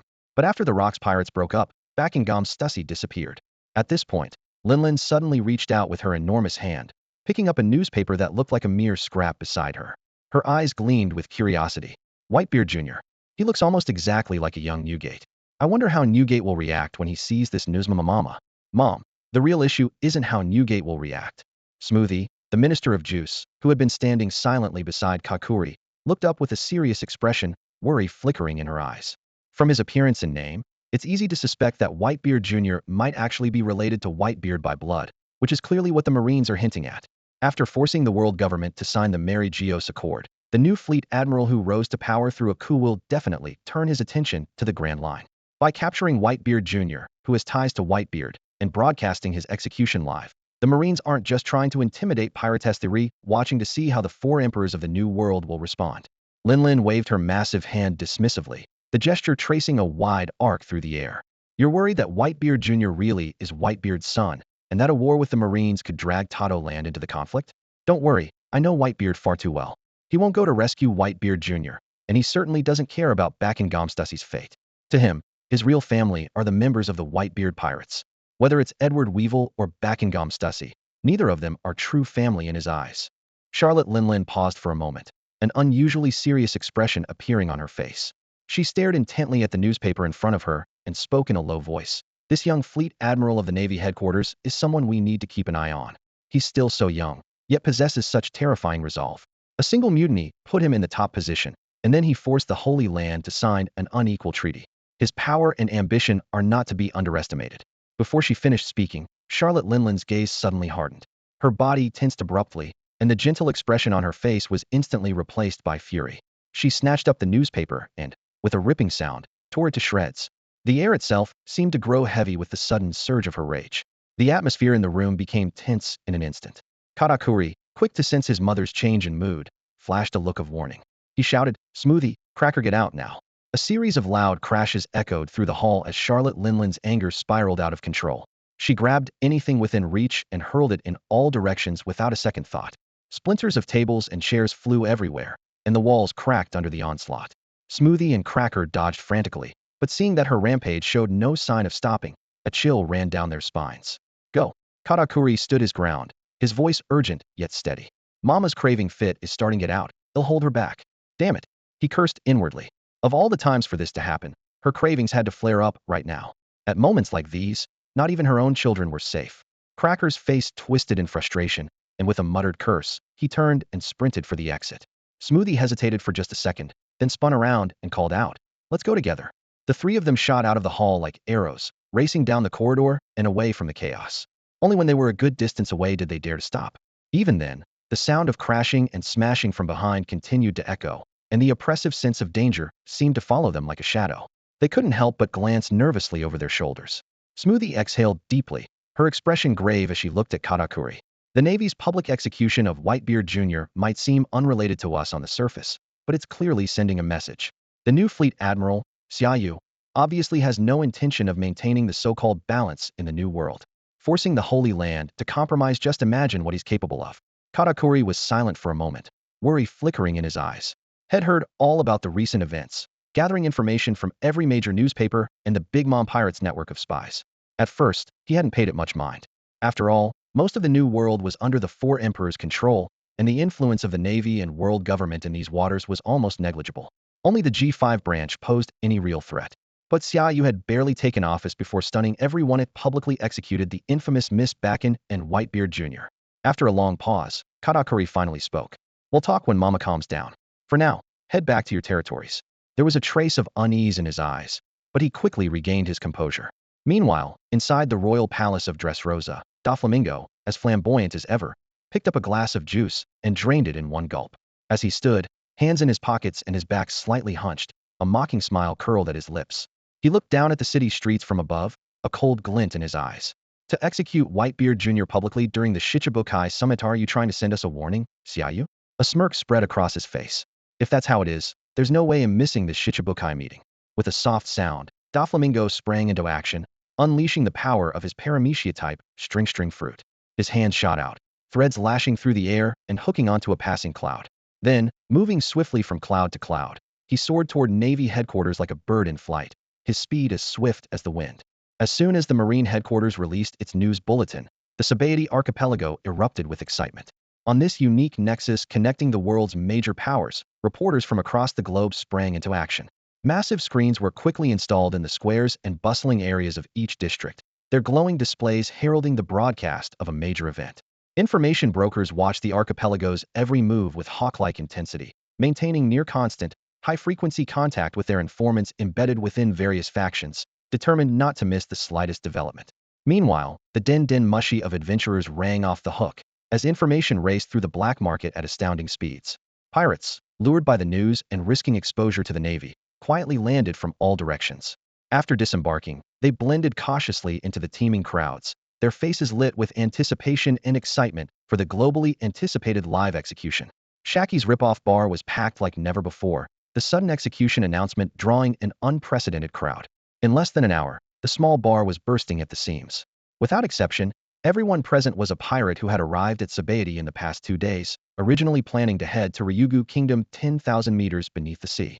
2 cruise ships were currently being coated by Rayleigh Huff. The work was finished. The Marine headquarters' abrupt announcement had delayed their departure. There was also a newly arrived group of pirates, just 7 or 8 of them, but they had claimed a conspicuous spot in the bar. Captain, do you know what the relationship is between this so-called Whitebeard Jr. mentioned in the Marine announcement and Whitebeard himself, the man called the world's strongest in the New World? In booth number 1, a tall pirate, his face flushed from drinking, suddenly stood up. His hand shook his mug, spilling a few drops of amber liquid as he fixed his intense gaze on the middle-aged man across from him, who wore a heavy coat. Even though the Marines didn't spell out the connection between the two, the tall pirate analyzed excitedly, his voice even louder from the alcohol. The fact that they're making such a big deal out of this public execution means they must know something about Whitebeard Jr.'s relationship with Whitebeard. They're using this broadcast to declare war on the Whitebeard pirates. Haha, you've really got a point there. The middle-aged man laughed heartily, his voice cutting through the bar's noise. He downed his drink in one gulp and slammed the mug back on the table. If Whitebeard Jr. weren't someone important, the Marines wouldn't go to all this trouble. He paused briefly, his eyes suddenly sharp as he changed the subject. But honestly, I'm more interested in learning about the new Fleet Admiral at Marine headquarters than I am about the connection between Whitebeard and his so-called son. He lowered his voice, drawing his crew closer. We're pirates once we head to the New World and aim to become the next emperors of the sea. We'll definitely have to deal with him. Ah, yeah, that's something we really need to think about. A scrawny crew member chimed in, a wild glint in his eyes. Captain, maybe we should take this chance to challenge Whitebeard ourselves. If Whitebeard Jr. really is his son, he's sure to come to the rescue. If we ambush them on the way, we could catch them off guard.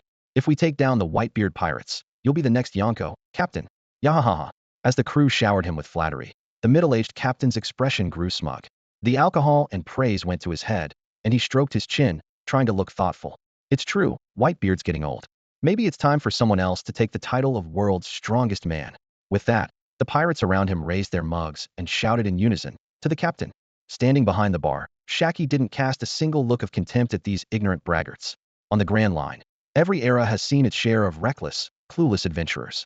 These drifters of the sea spend years trapped in their own bubbles of knowledge and limited information. A few lucky victories are enough to inflate their egos, making them naively believe they're the strongest out there. That's why, even though Whitebeard, Charlotte Linlin, and Kaido have ruled the New World for years and earned fearsome reputations, countless fools still rush in to challenge them. To this day, only Shanks, a former apprentice on Roger's ship, has managed to stand out. Others, even someone like the current warlord Gecko Moria, once lost his entire crew when he dared to take on Kaido. As for the loudmouth pirates boasting in the tavern right now, they wouldn't even make it past Whitebeard's division commanders, let alone challenge the man himself. Just then, Rayleigh, wearing his straw hat, pushed open the bar door and walked in with steady steps. Under Shaki's watchful eyes, he went straight to the bar, drained his glass in one go, and looked up with a wry smile. The new Fleet Admiral at Marine headquarters really doesn't play by the rules, does he? What happened? Shaki asked, a flicker of confusion in her eyes. Rayleigh didn't answer immediately. Instead, he turned to look at the pirates in the bar, his gaze tinged with a hint of sympathy. There are more than a dozen warships outside now, led by Sakazuki. Plus, the Sabaody Marine base has mobilized every last officer, with Vice Admiral Strawberry and Bastille leading the charge. Any pirate crew that's just arrived at Sabaody or has been lingering here these past few days is in for a world of trouble. Shaki blinked, a bit slow to react. What do you mean? Before she could finish, her eyes widened in shock. You mean Xia Yu plans to eliminate every potential threat near Marine headquarters and Sabaody before the public execution? Before Rayleigh could nod, 7 or 8 pirates who had been quietly sitting at booth number 3 suddenly stood up, turning their heads toward the bar. Huh, did they hear us? Rayleigh tilted his head at them and said cheerfully, well, since you heard, you'd better pay up and run for your lives. Bang. Just as Rayleigh finished speaking, the bar door, which had just been closed, was suddenly kicked open. With a face like stone and a skull that was far longer than any normal person's, Strawberry strode inside, his sharp eyes sweeping over everyone present. Run? He said coldly. The entire Sabaody archipelago is under the range of our cannons. Where do you trash think you can escape to? Meanwhile, on the deck of a massive warship dispatched from Marine headquarters to clear the area, Sakazuki, wearing his officer's cap, stared at the approaching base harbor. He picked up a din mushi and issued his orders in a voice devoid of emotion. Pass on my command. All ships are to lock onto their assigned sectors. If you spot a pirate vessel, open fire immediately. Don't let a single one get away. Also, all personnel landing on the Sabaody archipelago are to begin a sweep at once. Eliminate every last pirate hiding on these islands. Leave no one behind. With Sakazuki's order, a ruthless crackdown on the pirates hiding in the Sabaody archipelago began. Gunfire, the clash of swords, and agonized screams echoed throughout the various districts of the Sabaody archipelago, continuing from dusk until nightfall. As darkness finally descended over the entire archipelago, it signaled the end of the large-scale purge against the pirates. In the shakedown bar of District 13, a squad of heavily armed Marines herded all the captured pirates onto the open ground across the street. Dozens of pirates were forced to their knees, their faces etched with terror under the dim, flickering bar lights. Standing at the front, Strawberry held a thick stack of bounty posters, the pages rustling softly in the breeze. His eyes scanned each wanted poster before pausing on one. He strode forward and pressed the poster against the forehead of a middle-aged man, same man who had loudly proclaimed inside the bar that Whitebeard should step down from the throne of the strongest. Eric, captain of the charged pirates, Strawberry announced, his voice calm, yet commanding. Born in the North Blue, during his time on the Grand Line, he burned and pillaged 3 villages, and together with other pirate crews, seized a town of 1 million residents, resulting in the deaths of hundreds of innocent civilians. Bounty, 67 million. Not a devil fruit user. Before he finished speaking, a cold glint flashed in Strawberry's eyes. The Marines behind him immediately stepped forward, raising their rifles with practiced precision. 2 shots to the heart, 1 to the head, swift and merciless. Strawberry continued to flip through the bounty posters, reading out each pirate's crimes one by one, with the soldiers carrying out the executions after every announcement. Each name was followed by 3 crisp gunshots, and another notorious pirate fell. In just a few moments, more than a dozen pirates had been executed. This was not an isolated scene in District 13. Similar executions were taking place all across the Sabaody archipelago. In the darkness, every volley of 3 gunshots meant that another dangerous pirate had been permanently removed from the world. Inside the bamboo knock bar, the atmosphere was so heavy it felt like you could wring water from the air. Through the half-open door, the execution scene outside was clearly visible. Even veterans like Shaki and Rayleigh, who had weathered countless storms in the old era, couldn't help but feel a chill down their spines. The Grand Line is about to change, Rayleigh said in a low voice, eyes fixed on the execution outside. This young Fleet Admiral is bound to use unprecedented iron-fisted methods to suppress the pirates. With his support, Sakazuki will have free rein to enforce his extreme brand of justice. Rayleigh turned toward Shaki behind the bar, his expression grave. Let's just hope Whitebeard doesn't make another mistake because of Bakken. Sending Sakazuki to clear the surrounding seas is clearly meant to guard against any moves from the Whitebeard pirates. Shaki skillfully lit a slim cigarette and exhaled a slow stream of smoke. I'm more curious about why Buckingham Stussy is pushing Whitebeard Jr. to attack the Navy's trainee ship. She's been flaunting her ties to Whitebeard and Whitebeard Jr.'s identity for years. What's her real goal? Speaking of which, Rayleigh gave a knowing smile. Buckingham Stussy was once a member of the Rocks Pirates. She wasn't particularly strong, but her ambition was enormous.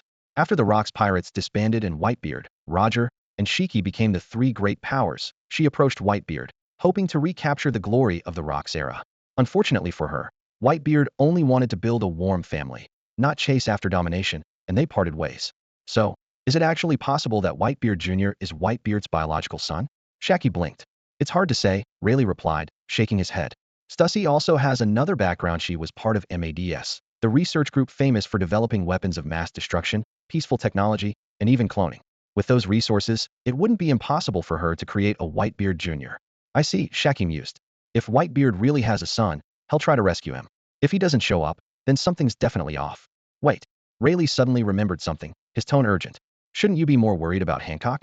Xia Yu scheduled the execution and the warlord meeting for the same time, clearly forcing the warlords to make a choice. With his style, the warlord system probably won't survive this. For every warlord, this meeting is a matter of life and death. Shaki exhaled another ring of smoke, her tone tinged with helplessness. According to Marine headquarters, Hancock's been sticking close to Xia Yu these days. I have a bad feeling about it. It's definitely bad news, Rayleigh said, a dark line of worry appearing on his forehead. I thought her aversion to men would spare her from this kind of trouble, but it looks like she's not going to escape it after all.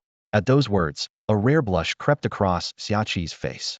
She turned slightly, her gaze drifting elsewhere, clearly unwilling to let Rayleigh catch her momentary lapse. Throughout the history of Amazon Lily, 3 empresses had fallen victim to lovesickness herself, her predecessor, and her successor. The previous empress was forced to leave Amazon Lily in order to survive. Xiaqi herself, in her early 20s, nearly died of the same affliction and ultimately followed her predecessor's example, leaving the island in search of her own cure. Her successor, however, wasn't so lucky and passed away after losing all contact with her beloved. Xiaqi had thought this curse would disappear with her successor's death, but unexpectedly, a Marine Admiral, one who had once forced the world government to sign the Marioa Treaty, entered the picture. Hancock already harbored deep resentment toward the world government and the descendants of the 20 kings. Faced with such a man, she was powerless to resist his charm and fell head over heels after just one meeting. Xiaqi turned away, hiding her thoughts. If Hancock really did fall ill because of Xia Yu, it might not be the worst thing. After all, as the Fleet Admiral, Xia Yu's whereabouts were always known. Unlike certain others who would vanish without warning or constantly travel, putting her at risk of being caught by Garp, at least Hancock would always know where to find him. Rayleigh gave an awkward chuckle. That's true. Lovesickness is only one-sided, after all. No matter how Xia Yu feels about Hancock, as long as she can see him when she wants, that's enough. Just then, Strawberry strode into the bar with 2 officers in tow. His sharp eyes quickly swept the room, and after confirming nothing was overlooked, he gave the order. Take everything they left behind. Burn all the junk, and confiscate the treasure for the government. The 2 officers' eyes lit up and they rushed to the booths, eagerly gathering up the pirates' abandoned loot. Soon, they returned with their arms full, not even bothering to hide their excitement. Vice Admiral, these pirates were loaded. We've really hit the jackpot this time. Strawberry's mouth twitched as he kept a stern face. Don't bring your old habits here. All of this treasure must be handed over. He paused, then added, you can keep a little to reward the others who took part in tonight's operation. Meanwhile, under the cover of night, Sakazuki sat aboard a large battleship anchored in the waters off Sabeti Archipelago. After receiving the latest intel that nearly all pirates hiding on the islands had been eliminated, he stopped patrolling for any escapees and ordered the ship to return to headquarters. As an admiral, he didn't have to handle every detail personally, but tomorrow's public execution was a major event. Since Xia Yu had entrusted him with the responsibility, he intended to see it through thoroughly. As Sakazuki's battleship headed for Marineford, Strawberry remained on Sabeti to wrap up the aftermath. Thus, the pre-execution purge came to an end. Inside the rip-off bar, Strawberry didn't leave right away. After sending his subordinates off, he sat down at the bar and ordered a cocktail. He had barely taken a sip when he suddenly broke the silence. You look familiar, he said, fixing his gaze on Rayleigh. If I'm not mistaken, last time I raided the human auction house, weren't you the one being wheeled out in a cage for auction? Rayleigh burst out laughing. That's right. I lost everything at the casino and ended up using myself as collateral. I thought someone would come bail me out, but those guys had no honors, sold me straight to the traffickers. I should thank you, actually. If you hadn't raided the auction house, I might have ended up as some rich guy's slave by now. Ha! Strawberry, usually stone-faced, struggled to keep a straight face. His hand trembled slightly as he held his glass. Had seen people lose their homes or families to gambling, but someone gambling themselves away? That was a first. Unbelievable. Under the cover of night on the Sabeti Archipelago, a shadowy figure descended silently in front of the human auction house in Area 1, landing like a great bird. It was none other than Don Quixote da Flamingo, one of the 7 warlords of the sea. With his hands in his pockets and his body hunched, he landed lightly, but immediately frowned. After quickly scanning his surroundings, he flared his nostrils and sniffed the air. Fufufu, the stench of blood is overwhelming. Has there just been a battle here? He muttered. Before he finished speaking, Da Flamingo spun around abruptly, eyes narrowed as he fixed his gaze on the auction house entrance. From the darkness, a figure emerged. Bastille, a Marine Vice Admiral, stood tall and imposing with a massive broadsword in hand. Doflamingo, he said in a deep voice, by order of Lord Xia Yu, before the public execution of Whitebeard Jr. tomorrow, the Marine headquarters and the waters around the Sabati archipelago are to be completely cleared. No pirates are allowed. If you're here for the warlord meeting, come with me now. Otherwise, your title will be revoked and you'll be arrested on the spot. Doflamingo threw back his head and let out his trademark sinister laugh. Under the new Fleet Admiral's command, even you Marines have become so overbearing? But Bastille, watch your tone, or I might just kill you right here, fufufu. A murderous glint flashed in Bastille's eyes as he raised his sharp cutter sword high. So, you're not here for the warlord meeting? Meanwhile, at the port in Area 7, 2 pirate ships had just docked when a swarm of Marines rushed over, guns drawn, surrounding the vessels. On one ship, flying the Red Sun insignia, stood Jinbi, the whale shark fisherman and a fellow warlord. His wild eyebrows, thick sideburns, and 2 prominent lower fangs made him instantly recognizable. I didn't expect the Marines to show up the moment we docked, Jinbi remarked.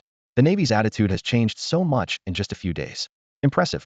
A young man in a Rear Admiral's coat stepped out from the ranks, the same Noah who had previously drawn his sword against Mihawk at headquarters. He fixed Jinbi with a sharp stare. Rear Admiral Noah, under orders from Lord Xia Yu. The Sabati archipelago and the waters around Marineford are under strict lockdown. You have 2 options, cooperate and come with me, or lose your title and face immediate execution. Noah then turned his attention to another figure standing on the deck of the second pirate ship. Warlord Hanaja, was I clear enough? The man let out a cold laugh. So bold. Even a Rear Admiral dares talk to me like that now? It seems the new Fleet Admiral has really boosted your confidence. As the words fell, a figure stepped slowly out of the shadows on the deck of the pirate ship. Bathed in moonlight, his head, covered by a bat-shaped hood, looked especially eerie. The massive scythe gripped tightly in his hands gleamed coldly in the night, making him appear like death itself stalking through the darkness, exuding a chilling, sinister aura. Hua Zhaona of the 7 Warlords of the Sea. This formidable fighter, who had clashed with Emperor Kaido multiple times before forging a deep friendship with him, spent years traveling the Grand Line alone to gather more ancient Zoan-type devil fruits, and strengthened the beast pirates. It was his terrifying strength that led the world government to forcibly enlist him as a warlord. Reaching the edge of the deck, Hua Zha gazed out at the Sabati archipelago shrouded in darkness. His extraordinary sense of smell easily picked up the lingering scent of blood in the air. Narrowing his eyes, he said, "It's the perfect night for murder. If we don't cooperate, we might not make it out alive this time." As he spoke, he suddenly turned to look at the figure standing across from him on the deck of the Sun Pirate's ship. "Isn't that right, Jinbi?" Jinbi nodded silently, then leapt forward, landing steadily in front of Vice Admiral Noah. With an unexpectedly courteous gesture, he said, "After you, Vice Admiral Noah." Huaja jumped down from the deck as well, following close behind, scythe in hand. "Thank you both for your cooperation." A flash of disappointment crossed Noah's eyes. He recalled past warlord meetings. Each warlord was more arrogant than the last, and some had even bullied the staff responsible for order right in front of Fleet Admiral Sengoku. He had hoped to make a name for himself if any of the warlords caused trouble this time. But to his surprise, Jinbi and Hua Zha were so compliant. He had heard about Jinbi's reputation, a kind and righteous warlord from the Fishman race. But Hua Zha was a madman who had once fought Kaido Hiden and ended up becoming close friends with the Yonko. For someone like him not to show off his power seemed completely out of character. Had the new Fleet Admiral's reputation really intimidated him? Noah felt a pang of regret for missing his chance to shine. Rumble. Without warning, a deafening explosion rang out. A terrifying slash of sword energy swept across from the direction of Area 1, slicing through towering trees as if they were nothing. The scene was shocking. Even from a distance, Vice Admiral Noah instantly recognized the attack, his expression turning feverish. That's Bastille's shockwave slash. His mind raced. Someone's not cooperating? Who could it be? Crocodile? Doflamingo? Or maybe Gecko Moria? Before he could finish the thought, Noah found himself running uncontrollably toward the direction of the sword slash. Disappointment over Jinbi and Hua Zha's cooperation now replaced with excitement. But he quickly snapped out of it, skidding to a halt, frustration written all over his face. Forget it. With Vice Admiral Bastille there, the credit won't go to me anyway. Jinbi and Hua Zha exchanged puzzled glances, taking in Noah's reaction. What was going on? It seemed like this Vice Admiral didn't actually want their cooperation. Did that mean if they resisted, Noah and the other soldiers would have a chance to earn merit? Whoosh. Just then, a swift figure flashed through the night sky.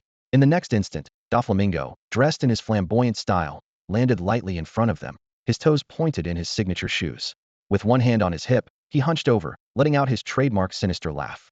"Fufufa Bastille, are you really trying to take me down?" He suddenly turned, his sharp gaze sweeping over Jinbi and Huajia. Hmm? So you two are cooperating so willingly. Seeing their calm and composed faces, his grin grew even more wicked. Huajia, that's not like you. How about teaming up with me and causing some real trouble? Fufufu.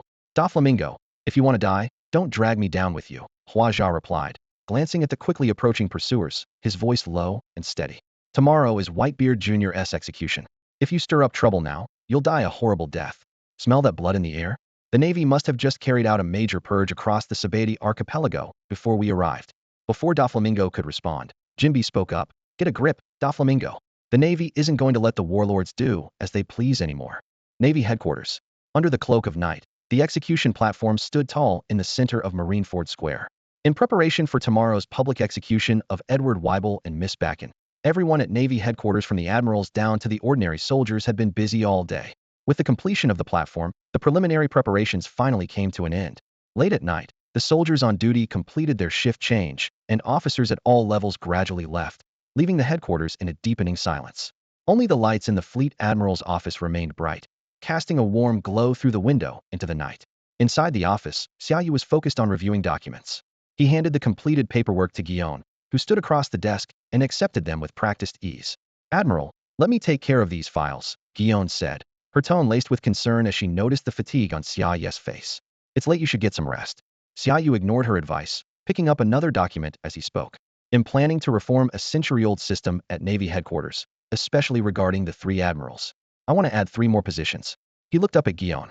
You've been a candidate for admiral long enough. It's time for your promotion. When the time comes, your forces will be called the Peach Rabbit Unit. What do you think? Guillaume chuckled and shook her head. Are you asking for my opinion, or just informing me? If it's up to me, I'd rather stay by your side. Things aren't like when you were just a vice admiral and could focus on your own duties. Now, you're responsible for every major decision in headquarters and all the branches. Without me to assist you, you'd be overwhelmed. She paused, then added, of course, if this is an order, I'll lead the Peach Rabbit Unit and clear the way for you. Xia Yu set the document down and looked seriously at his longtime comrade in arms. To him, Guillaume was more than a mentor and a friend. She was the person he trusted most.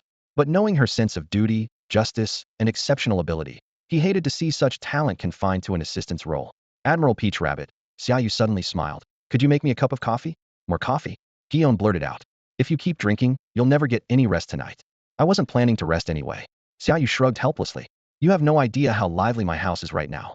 Mihawk is staying over, Hancock refuses to go to the guest house, and Junko is joining in the chaos. The 2 women bicker nonstop. One says, no matter what mistakes I make, I'll always be forgiven, while the other threatens to wrap her up like a mummy with bandages and hang her from the ceiling. Mihawk was so spooked he ran off to the guest house. With all that going on, there's no way I'm going home. Seeing Xia Yu's troubled expression, Guillaume couldn't help but cover her mouth and burst out laughing.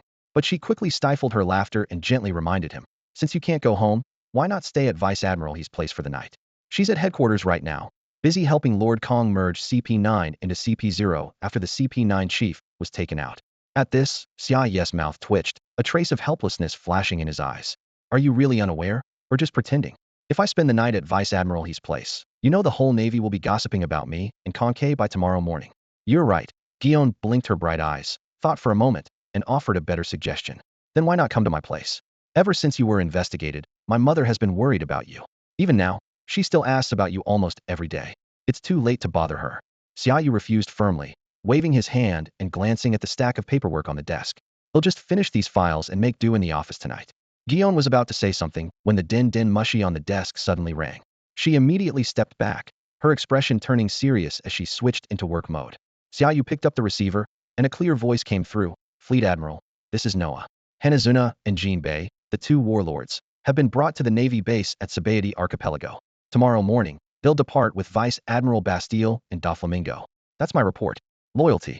Xia Yu detected a hint of frustration in Noah's tone and smiled. Why do you sound a little resentful? Is it because all 3 warlords were so cooperative that you had no chance to show off your charm? Ah, you noticed? Noah replied, a bit embarrassed. It's true, Hanazuna and Jinbei were both very cooperative. Doflamingo did get into a scuffle with Vice Admiral Bastille, but it didn't go beyond a few blows. His tone turned puzzled. Fleet Admiral, what's going on? Back when Sengoku was in charge, these warlords were arrogant, especially Doflamingo. At the last meeting, he even used his powers to control 2 soldiers right in front of Sengoku. I was ready to team up with Bastille and teach him a lesson if he acted up again. But this time he just backed down. Listening to Noah's complaints over the din din mushi, Xia Yu couldn't help but laugh. Are you just itching for a fight with anyone these days? Is it because Mihawk helped me out once and you can't take revenge for your old boss? So you're taking it out on the other warlords? Not at all. Noah replied without hesitation, his tone full of conviction. From the moment I pledged my loyalty to you, my personal grudges stopped mattering. Well said. Xia Yu praised, then grew serious. Don't worry when all this is over. You'll make sure Mihawk gives your former boss the closure he deserves. I always repay my debts, but I won't let my brothers suffer. That's it for now. See you tomorrow. Loyalty. Noah shouted the slogan loudly, a little reluctant to end the call. If Xia Yu hadn't said see you tomorrow, he could have chatted all night with this young, but far more commanding Fleet Admiral. Especially when Xia Yu said, I won't let my brothers suffer. Those words made Noah want to rush back to headquarters and declare his loyalty in person. Ziyuan stood off to the side, watching as Xia Yu chatted and laughed with his subordinates, an involuntary smile tugging at her lips. She vividly remembered the look of helplessness and pain that crossed his face whenever he spoke about Hancock, Junzi, or Konkei. But now, he was full of energy, engaging with his men and showing genuine concern for their thoughts and feelings. The stark contrast amused Ziyuan, but she also felt a deep sense of agreement. This approach to dealing with people was exactly why Xia Yu had earned the sincere loyalty of countless Navy officers over the years. His charisma resonated throughout headquarters, winning the heartfelt support of both officers and soldiers alike. Meanwhile, at the Navy base on the Sabaody archipelago, Noah could barely contain his excitement after speaking with Xia Yu. He threw his head back and laughed, his voice echoing through the base. Ha! When the laughter finally subsided, he turned eagerly to Bastille and Strawberry, who had just returned from District 13, and asked smugly, Guess what the Admiral just said to me? What? Bastille shot him a look as if he were crazy. The Admiral said we can't let our brothers suffer. Noah couldn't help but burst out laughing again. Brothers. The Admiral called me brother. Ha ha ha. He laughed so hard he started coughing. At that moment, Noah suddenly sensed something and spun around, only to meet Doflamingo's face, twisted into a devilish grin. Doflamingo, wipe that grin off your face, or I swear I'll take you down right now. I feel ridiculously strong at this moment. The sudden threat wiped the smile right off Doflamingo's face.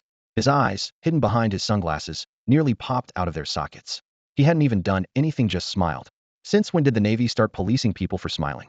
Sensing trouble, Jinbei and Hanafuda had been standing beside Doflamingo. Quietly slipped away. As Hanafuda quickly put some distance between them, he muttered under his breath, insane. The whole Navy headquarters has gone mad, from officers to soldiers. Did you see those troops just now? They looked at us like cats eyeing a mouse, eyes glowing green. The Navy never used to be like this. Sometimes it feels like they're the real pirates now. Jinbei didn't say a word, but nodded repeatedly in agreement. The time for the Shichibukai meeting arrived as scheduled. However, the Navy headquarters had shifted all its attention to Edward Weevil and his mother, Miss Bakken, showing little interest in the approaching Shichibukai gathering. In the center of the plaza, the towering execution platform was already under tight security. Navy officers and soldiers, dressed in crisp uniforms, stood at attention, forming an impenetrable human wall stretching from the execution stand all the way to the gates of the main prison. Staff from the headquarters press office were busily setting up visual din din mushi, gradually enabling connections to the outdoor screens on the Sabaody archipelago. Reporters from major news outlets had gathered in front of every outdoor screen in Sabaody, clutching their visual and regular din din mushi, waiting for the live broadcast signal from headquarters so they could beam the public execution to the entire world. The preparations were proceeding in an orderly fashion, with everything in place for the moment of execution. At the Navy headquarters port, the ships assigned to transport the Shichibukai docked slowly. Bastille's ship was the first to arrive, and he, along with Doflamingo, wasted no time in jumping off the deck. Soon after, Jinbei and Huaxia, who had traveled with Vice Admiral Strawberry and Rear Admiral Noah, also disembarked. As soon as the three Shichibukai gathered, Navy soldiers who had been standing by immediately lined both sides of the road leading to Marineford's main plaza, their sharp gazes locked onto the newcomers' every move. The scene was nothing new to any of the three, even the usually arrogant Doflamingo. They simply followed Bastille and the others up the steps in silence. At that moment, two more Navy ships pulled in.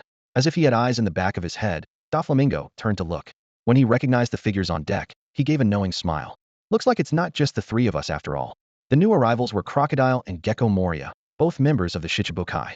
Surprisingly, the nearly 7-foot, rotund Moria was uncharacteristically subdued, hanging his head and standing meekly beside Vice Admiral Hound, looking for all the world like someone who'd just been scolded.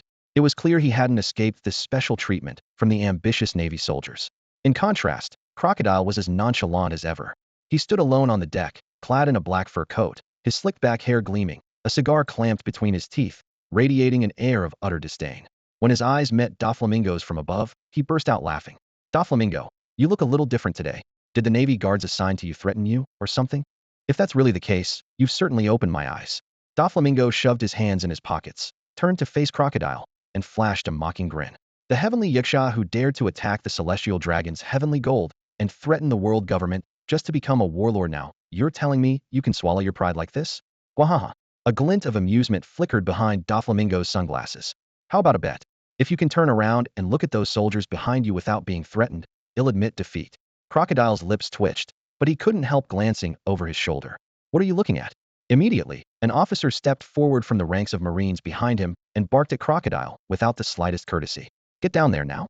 Crocodile took a deep drag from his cigar, a cold gleam flashing in his eyes. Humph. Ha ha, Crocodile, you're not so tough after all.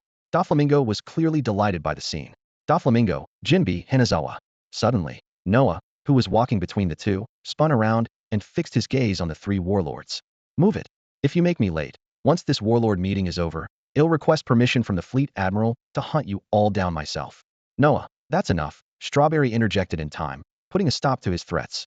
Doflamingo ignored Noah's words. After Crocodile and Gecko Moria jumped off the warship, he deliberately drew closer to Crocodile and lowered his voice.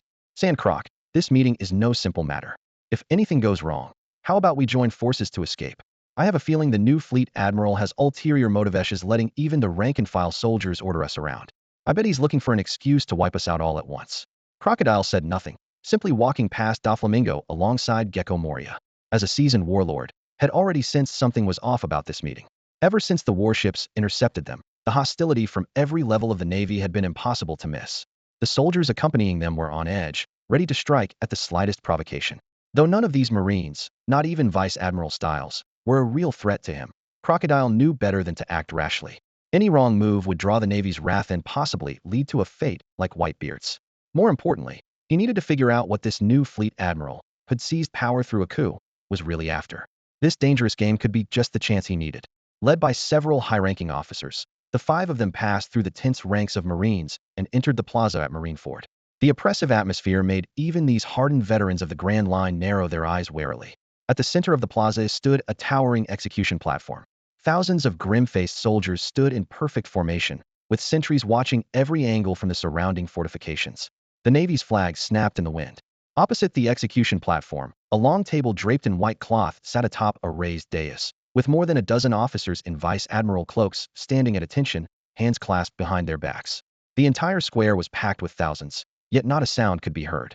The only movement was the fluttering of the Navy's banner symbols of justice and honor rippling in the sea breeze, adding to the stifling sense of tension. Sensing the suffocating tension in the air, the members of the Shichibukai instinctively swept their gazes across the plaza. Rows upon rows of Navy soldiers stood in formation, their disciplined presence exuding an unprecedented aura of power. For once, the usually arrogant Doflamingo fell silent, a grave expression clouding his face. Crocodile narrowed his eyes, reassessing the revitalized Navy before him. Though Hancock and Mariah did their best to maintain a calm demeanor, the fleeting panic in their eyes betrayed their true feelings. Only Jinbe remained composed and unruffled. Long before receiving the Shichibukai summons, he had already learned through various channels about the changes within Navy headquarters. The newly appointed, young Fleet Admiral had not only staged a coup to eliminate internal opposition, but had also forced the world government to sign the Mariewa Treaty. In Jinbai's view, this gathering of the Shichibukai was more a show of force than an act of suppression. Doflamingo was the first to step forward, his usual swagger replaced by a cautious stride. Under the piercing gaze of thousands, the others had no choice but to rein in their arrogance and quietly follow suit. Even the ever-proud Crocodile, after a quick glance around, simply took his seat without a word. All hands, attention! A sharp command rang out from the entrance of the plaza. Instantly, everyone including those on the platform, such as Strawberry, turned in unison toward the sound, their eyes shining with fervor. Fleet Admiral on deck. Stand at attention. Salute. Loyalty. Thousands of soldiers straightened up, raising their right hands to their caps as one, their unified shout echoing across the plaza. Xia Yu strode forward, draped in the Fleet Admiral's coat, head held high. The three admirals and the newly promoted Guion followed close behind, radiating an overwhelming presence. Passing between the ranks of officers and soldiers, they made their way to the platform. Even the five Shichibukai on the platform, all accustomed to grand occasions, couldn't help but feel awed. Doflamingo in particular, though he had seen Xia Yu's photo in the papers, found himself unable to hide his excitement upon seeing him in persona, wicked grin unconsciously curling at his lips. Had he watched the tales of Chu and Han, he would surely have echoed Liu Bang's words upon meeting the first emperor. This is what a true man should be. As the 5 warlords of the sea were captivated by the dramatic entrance of the young Admiral Xia Yu, 3 more figures strode quickly into the square. Leading them was Dracul Mihawk, the world's greatest swordsman, moving with an air of elegance and confidence, his supreme black blade strapped to his back. Behind him, the arrival of Boa Hancock, the Empress of Amazon Lily, immediately caused a stir among the previously composed Navy soldiers. The last to appear was Jinzi, dressed in his signature eccentric outfit, underwear worn over his pants, a cape draped over his shoulders, and a newsboy cap perched on his head. Doflamingo grinned with his trademark sinister laugh as he saw Mihawk following Xia Yu's group into the square. Fufufu, who would have thought he'd actually live at Navy headquarters? Has he truly submitted? But when his gaze landed on the insignia of the Knights of God on Jinzi's arm, his smile froze, and a flicker of astonishment flashed in his eyes. At that moment, Xia Yu, accompanied by the 4 Admirals Sakazuki, Borsellino, Kazan, and Tsuru, ascended the platform and walked directly to the head of the conference table. The 4 admirals took their seats on either side of him, radiating an invisible pressure. Xia Yu removed his gloves and placed them on the table, his face wearing a warm smile as he swept his gaze over the 5 seated warlords. Good afternoon, everyone, the scum and outlaws of the Grand Line. The 5 warlords' eyes widened instantly. They had been prepared to respond to Xia Yu's cordial greeting, only to be caught off guard and left speechless by his sudden insult. Mihawk and Hancock soon followed, taking seats closest to Xia Yu. As soon as she sat down, Hancock spoke anxiously, Xia Yu, but she was immediately silenced by a stern look from Xia Yu. Hancock, there's only one thing you need to do next. Sit quietly and don't speak. Okay. Hancock blushed and obediently straightened up, soon lost in her own daydreams. This little scene did not go unnoticed by the other warlords, who exchanged glances, silently assessing the interaction between the two, with the exception of Mihawk, who remained indifferent. Clearing his throat to break the tension, Xia Yu continued, I'm sure you've all heard about the recent events between the Navy and the Holy Land from the news. But let me make it official. I am Xia Yu, the current Fleet Admiral. According to the new agreement with the Holy Land, from today onward, the warlord system will be managed entirely by Navy headquarters. In other words, you will now report directly to me. Before the 7 warlords could react, Xia's gaze swept over everyone present, his expression suddenly changing. He pressed his hands firmly on the conference table, his voice steady and commanding. The ambiguous relationship between the 7 warlords of the sea, the Navy, and the world government ends here. He stood up, looking down at them as he declared, you have only 2 options before you either accept reorganization and become true members of the Navy, and you'll overlook your past crimes. Or, his tone turned ice cold, you'll be arrested immediately and pay for every crime you've committed. As for you devil fruit users, Xia's lips curled into a cold smile, until I find a way to transfer your abilities, I won't let you die yet, but you'll wish you had. Before he finished, Doflamingo let out a low chuckle. Hehehe, Admiral. This meeting looks like a negotiation, but our fates were decided long before we walked in, right? You're right. Xia Yu nodded calmly, his eyes sharp as steel. Maybe some of you were forced into piracy, or perhaps you never committed senseless violence despite flying the pirate flag. But that doesn't matter. He pointed to the seagull banner above. As Fleet Admiral of the Navy, I will never stand with criminals. Pirates must be eliminated. Glancing at his watch, Xia Yu added, you don't have to answer now. The execution is about to begin. Just give me your decision before then. Of course, his gaze swept the room. If you think you can defeat the 4 admirals at my side and break through the Navy's defenses, you're welcome to try right now. Jinbi, who had been silent, suddenly stood and asked sincerely, Admiral, is there really no other choice? No, Xia Yu replied, meeting Jinbi's eyes. Honestly, some of you deserve nothing less than public execution. Offering you a chance at redemption is the greatest mercy you'll get. He turned his attention to Jinbi. Jinbi, I've heard of your deeds. Since you became captain of the Sun Pirates, you haven't killed the innocent, and your sense of justice earned you the title Knight of the Sea. But, his voice hardened, a true knight should wear the mantle of justice and dedicate himself to eradicating evil, not fraternize with pirates and lose himself in empty praise. After a brief pause, Xia Yu shifted the topic, a glint of wisdom flashing in his eyes. I know why you became pirates. Some of you were driven by the oppression in your homelands, others by the corruption and unchecked power of the world government. But things are different now. His voice echoed across the plaza at Marineford. Under my command, the Navy will be completely transformed. We have only 3 priorities: justice, justice, and more damn justice. His tone rose sharply. Even if a celestial dragon, claiming to be a descendant of the gods, commits a crime, the Navy will arrest them. The God Knights will personally judge their fate, execute them if necessary, imprison them if needed. As long as I'm here, no one will be allowed to trample on justice.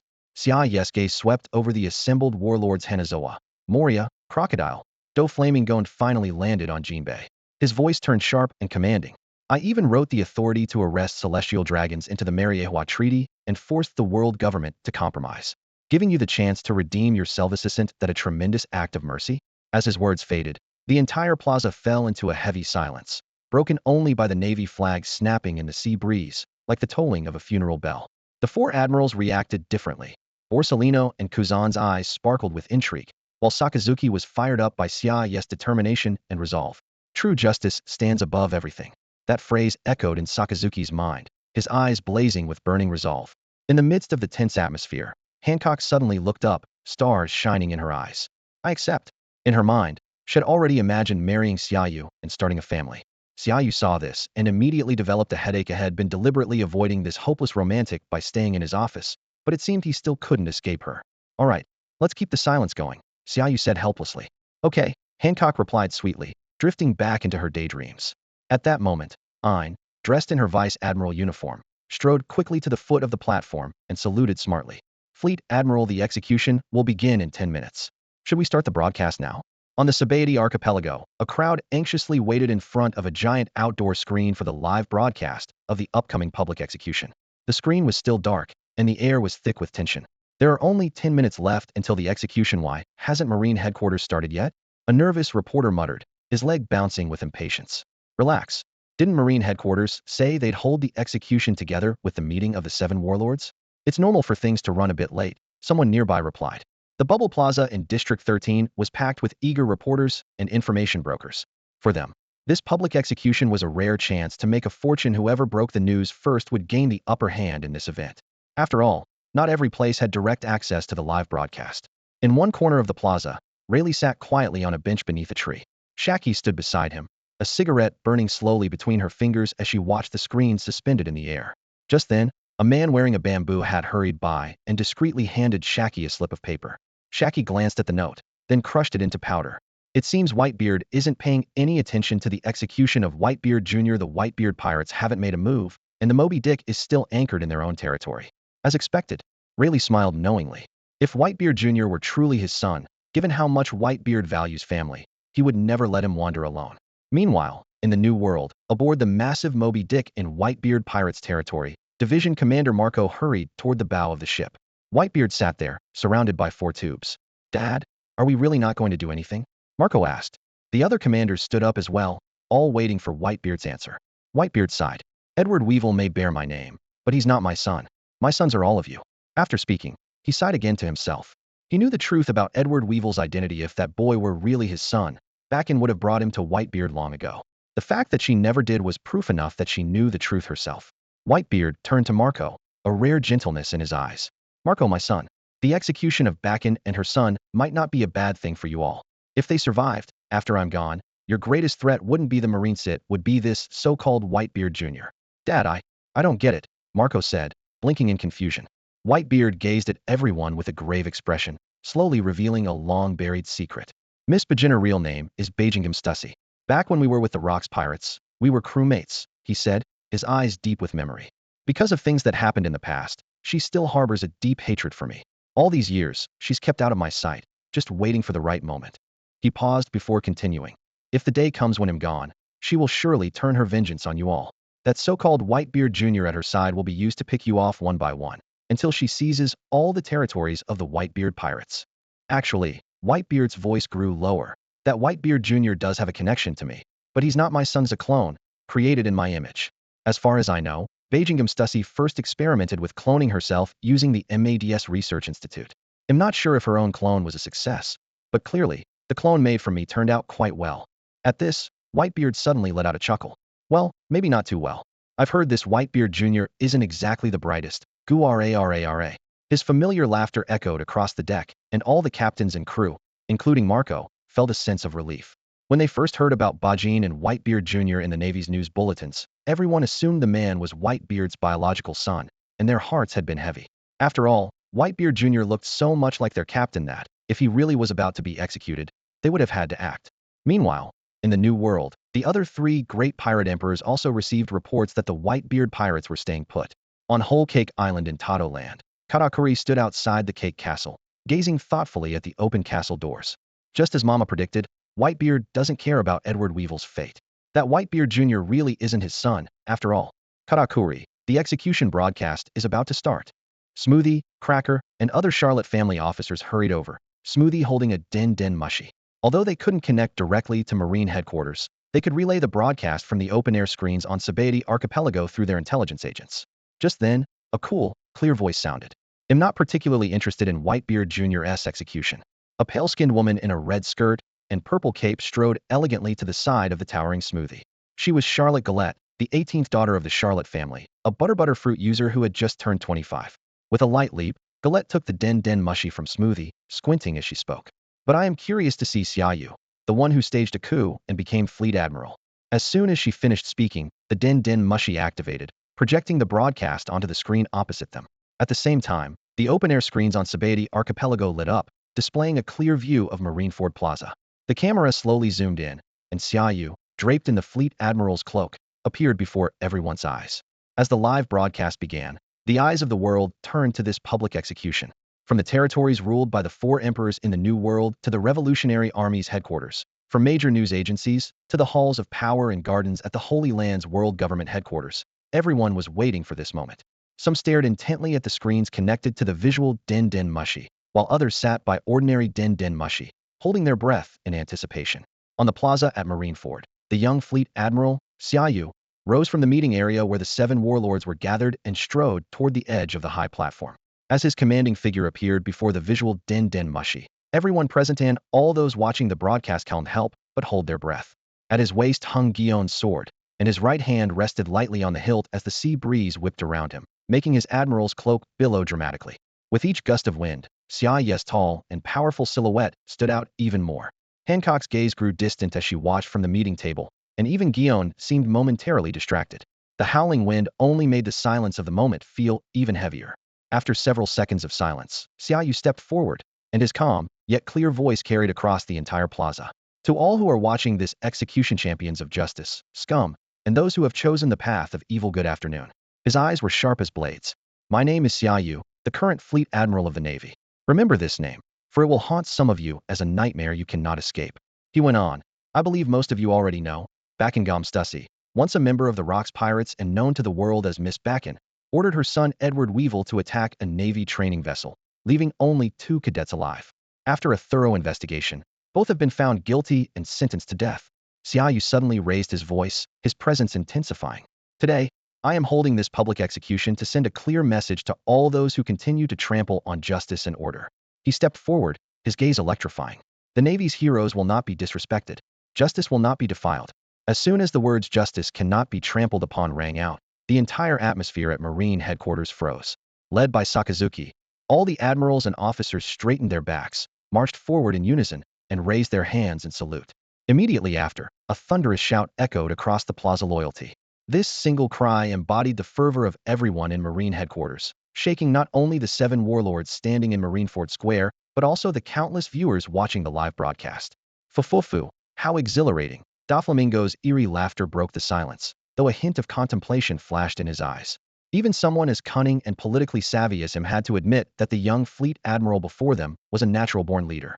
A complex look crossed Crocodile's face. Though he harbored his own grand ambitions, when he first arrived at headquarters, he still held a sliver of hope perhaps he could strike a deal with the new Fleet Admiral at the Warlords Conference and secure a place for himself. But the moment he heard Xia Yu declare that justice cannot be trampled, any such illusions were instantly shattered.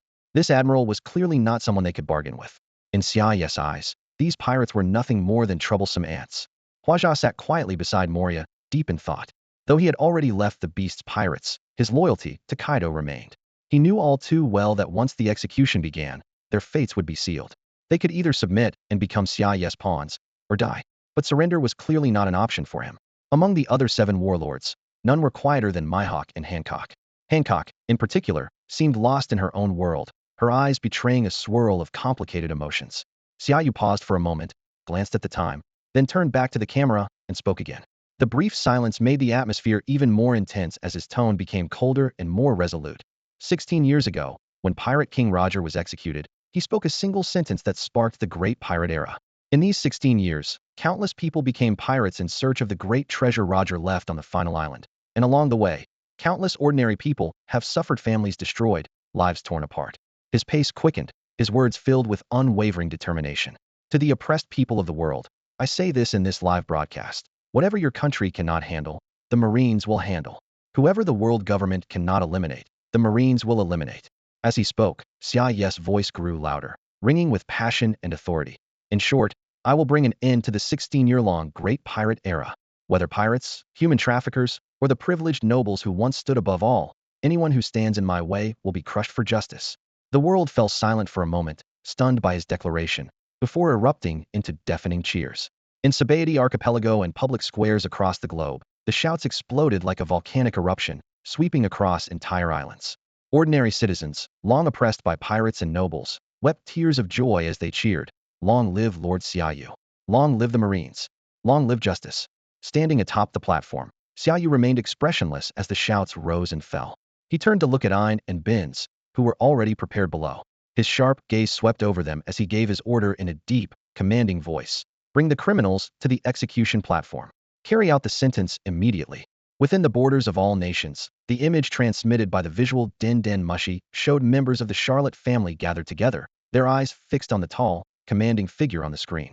The young Fleet Admiral, Xia Yu, stood before the camera, his expression resolute and his gaze sharp as a blade. His voice rang out with authority. "Evil must be eradicated, and the light of justice will endure forever." As his words faded, a brief silence filled the room. Charlotte Galette's eyes never left Xia Yu on the screen as she stepped forward, her red lips parting in a slightly challenging tone. Ending the great age of pirates is not as easy as saying it out loud. Smoothie's face showed clear signs of shock. Her brows furrowed deeply as she turned to Katakuri, whose expression remained calm. Her voice was heavy with concern. If he uses the same force he did in the coup against the pirates, the Navy's next focus will likely be the New World. They might even launch an all-out assault. If that happens, the 4 emperors ruling the New World will be the first to face them. Katakuri, we need to be ready in advance. From the crowd, a petite daughter of the Charlotte family stepped forward, her face full of worry. If the Navy really invades the New World, Whole Cake Island and Wano country will definitely be their top targets. The Whitebeard pirates and the Red Hair pirates both have territories, but they don't stay on any one island. Especially Whitebeard lives on the Moby Dick, so the Navy will have a hard time tracking him down. So, what's there to be afraid of? Another family member cut in, their face filled with disdain. If they really dare to come, Mama will make sure they never return. Quiet. Katakuri's voice wasn't loud, but it commanded respect. He looked over his siblings who had stepped forward and spoke in a low, serious tone. "This isn't for us to decide. Well, do as Mama says."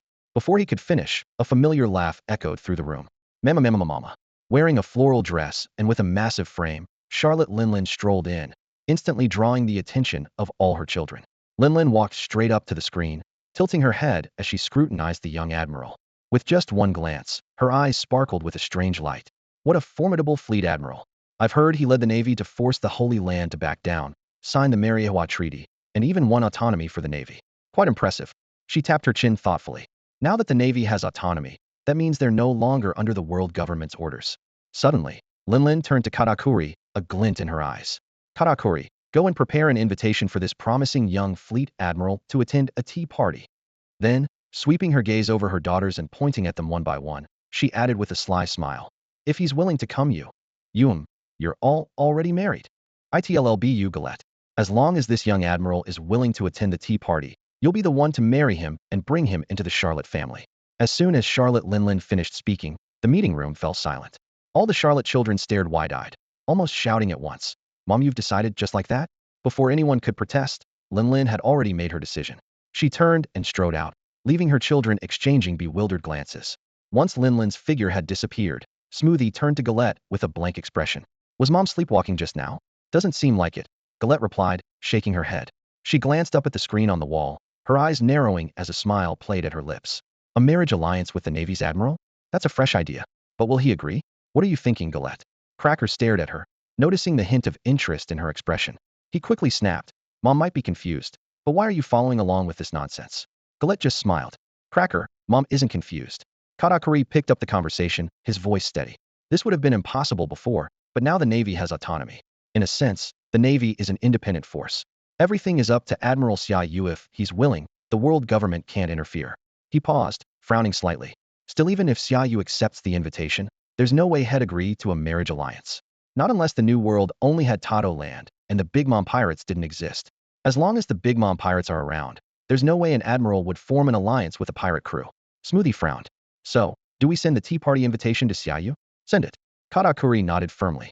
If Xia Yu accepts, it means he's not completely confident about taking the new world and wants to test us. If he doesn't, his voice grew heavy. Then we'd better be ready for war at any moment. Katakuri had barely finished when someone in the crowd shouted, "Whitebeard Jr. is coming out." Everyone's eyes snapped to the screen. On the broadcast, Edward Weevil and Bakken were being escorted by several officers, their hands and feet shackled, as they walked past neatly lined-up Navy soldiers toward the execution platform. When the mother and son knelt before the cameras, Vice Admiral Ein, holding the sentencing document, leaped onto the platform to stand before them. Ein's gaze swept coldly over the kneeling pair as she issued a brief, emotionless order: execute them. At her command, two executioners behind Weevil and Bakken raised their blades, the steel flashing in the sunlight before coming down in one swift motion. In an instant, blood spattered, and two heads rolled to the ground. For a moment, everyone watching the broadcast fell silent. Sabaody Archipelago. Having witnessed the entire execution, Rayleigh, who sat on a bench under the trees, was silent for a while before standing up and asking, "So, what's next for the Shichibukai?" Shaki shook her head with a soft laugh, her eyes fixed on the tall figures standing by the execution platform on the screen. "What happens to the other Shichibukai doesn't matter. What matters is, I can see why Hancock was so taken in. That commanding presence, honestly. Even I would have fallen for him if I'd met him when I was younger." Marine headquarters.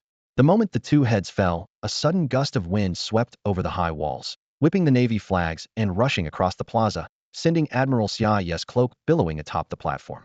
Xia Yu placed a hand on his sword hilt and suddenly turned, letting the wind carry his cloak behind him.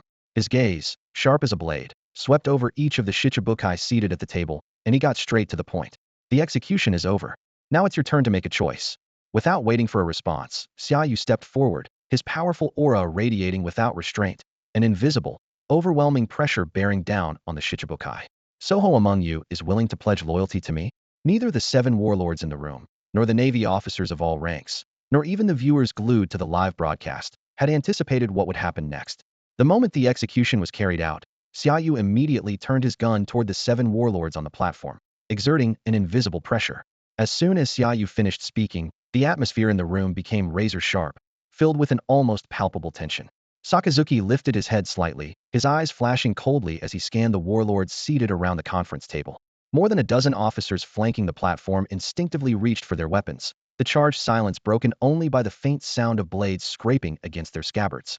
It was clear that any act of defiance or refusal would be met with swift and merciless execution by Sakazuki and his officers. At that moment, the audience watching the broadcast collectively held their breath, especially the reporters and various factions gathered in the major plazas of the Sabaody archipelago. All eyes were fixed on the screens, tension spreading across the entire island. The atmosphere on the streets felt frozen in time, the silence punctuated only by the occasional soft bubbling sound of drifting soap bubbles. Rayleigh and Shaki, who had been about to leave, were also drawn back by the images on the broadcast. "Xia Yu's words, 'Are you willing to bow your head and serve under me?' echoed through the speakers, causing them to pause instinctively. Shaki narrowed her eyes, watching Xia Yu through the camera, her tone calm, but carrying undeniable weight. Many ambitious figures have emerged over the years, but compared to him, the difference is like night and day. He's forceful and domineering, commanding respect across the seas. No one can resist him." Rayleigh nodded lightly, sighing in amazement. "I never expected this. The one Roger hoped for, the descendant of the D clan, never appeared, but instead, the Navy has produced a young king." At the conference table, every member of the 7 warlords felt the overwhelming pressure radiating from Xia Yu. Someone as formidable as Mihawk was not immune. He frowned, not necessarily afraid of Xia Yu's strength, but unsettled by a vague sense of unease. It wasn't a threat from a powerful adversary, but rather Xia Yu's innate aura of command that made Mihawk tense without realizing it. It wasn't just Mihawk. Even Jinbei, Hanazawa, Crocodile, and Doflamingo with their own motives felt a strange compulsion as Xia Yu slowly approached the table. It was a nearly irresistible sense of awe, as if some invisible force was binding them in place. "Humph, Fleet Admiral Xia Yu, you really aren't leaving us any room to maneuver," Doflamingo sneered as he stood up, his gaze icy as he fixed it on Xia Yu. His tone carried a hint of threat. "You're putting this much pressure on Usher. We might compromise for now, given the Navy's overwhelming presence. But what's to stop us from going back on our word once we leave?" Before Xia Yu could reply, Hanazawa suddenly stood up, eyes blazing as he stared straight at Xia Yu. The Seven Warlords system was created by the world government to maintain balance on the Grand Line. It was never something we wanted. If you don't want the Seven Warlords to exist, just abolish us. Why summon us here? His tone shifted, laced with defiance and challenge. Doflamingo is right. If we give in, it's only because of your overwhelming force. The tension in the air grew thicker, everyone's eyes fixed on Xia Yu, as if waiting for his next words to decide the course of the future. If you change your approach when talking to us, I'm sure everyone here would be more than happy to keep serving you, Huaxia said, then suddenly turned to the two warlords of the sea beside him. Jinbi, Crocodile, don't you agree? Jinbi's eyes widened at being called out so abruptly. He immediately understood Huaxia's intention, taking advantage of Doflamingo's earlier stance. Huaxia wanted to pull them all onto the same side to resist Xia Yu's pressure.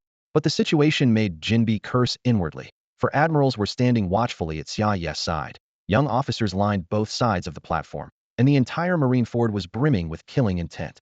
Even if the warlords joined forces and gave it their all, the odds of breaking out of Marine headquarters were slim to none. What made things even worse was that Mihawk had been with Xia Yu from the very beginning, clearly having reached some sort of agreement with him. With Hancock, who had always favored the Navy, already on Xia Yu's side, two of the warlords had effectively switched camps. In this situation, Huaxia calling him out was no different from sending him to his death. Despite the turmoil inside, Jinbi kept a calm appearance, glancing silently at Crocodile beside him. Crocodile, equally caught off guard, nearly dropped his cigar, and his golden hook twitched as though barely resisting the urge to strike Huaxia. Seeing that neither of them responded, Huaxia cursed under his breath, then turned demurringly to see that he was sitting with his eyes closed, seemingly dozing off. With no other options, Huaxia looked back at Xia Yu. Fleet Admiral Xia Yu, you should know this. I'm allied with Emperor Kaido.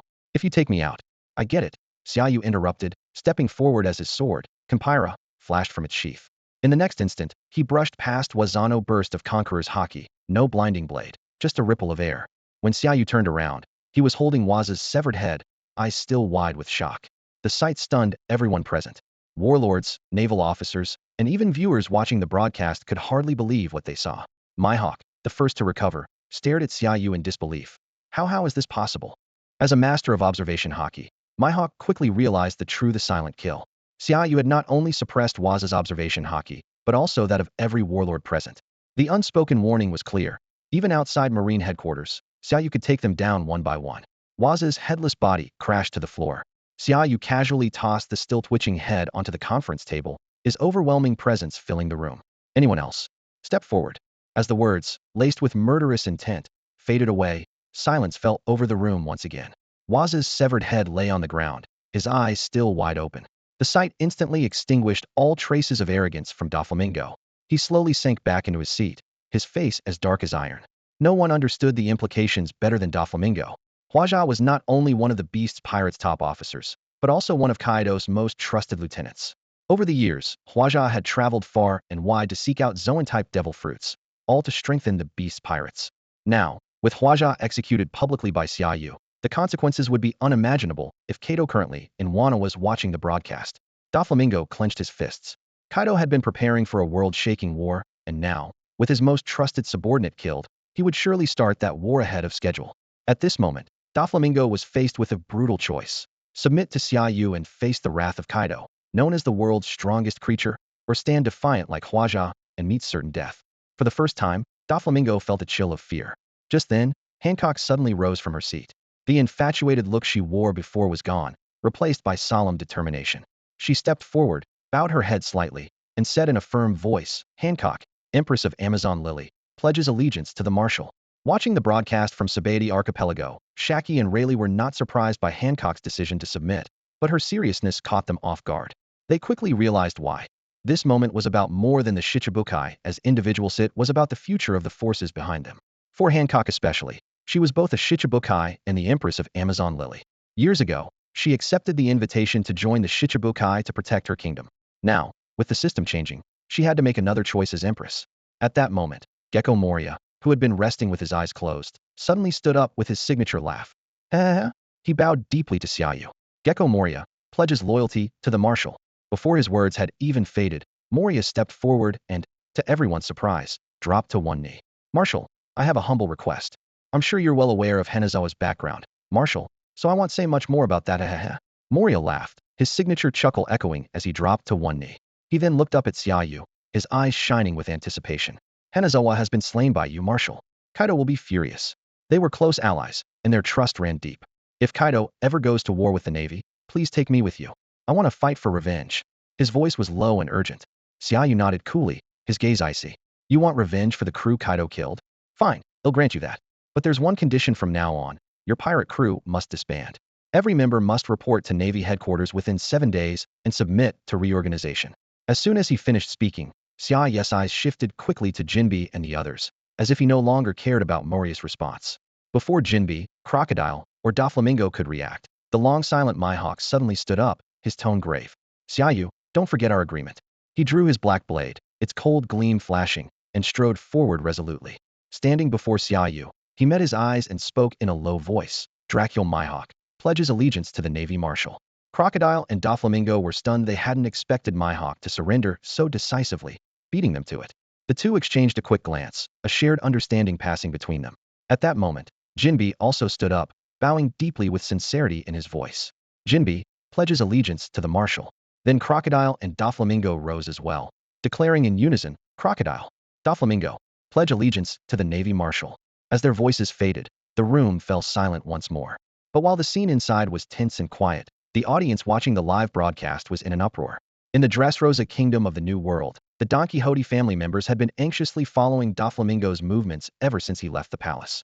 Now, with the live feed on, all eyes were glued to Doflamingo on the screen. The moment he bowed, the family members erupted in outrage, leaping to their feet and shouting, "This is outrageous, absolutely outrageous. When the young master returns, we'll make them pay for this." At that moment, a middle-aged man in a red cape with a fur-trimmed hat stood up, furious. Why did the young master even go to the Shichibukai meeting? If I had been there, I'd never have let him leave. That man was Diamantone of the 4 top executives of the Don Quixote family and the user of the Flatter fruit. Another figure followed closely, speaking sternly. There's no point saying that now. The young master had no choice if he wants to leave Navy headquarters alive. This was the only way. Meanwhile, on Onigashima in Wano country, 2 figures raced like the wind toward a towering mountain.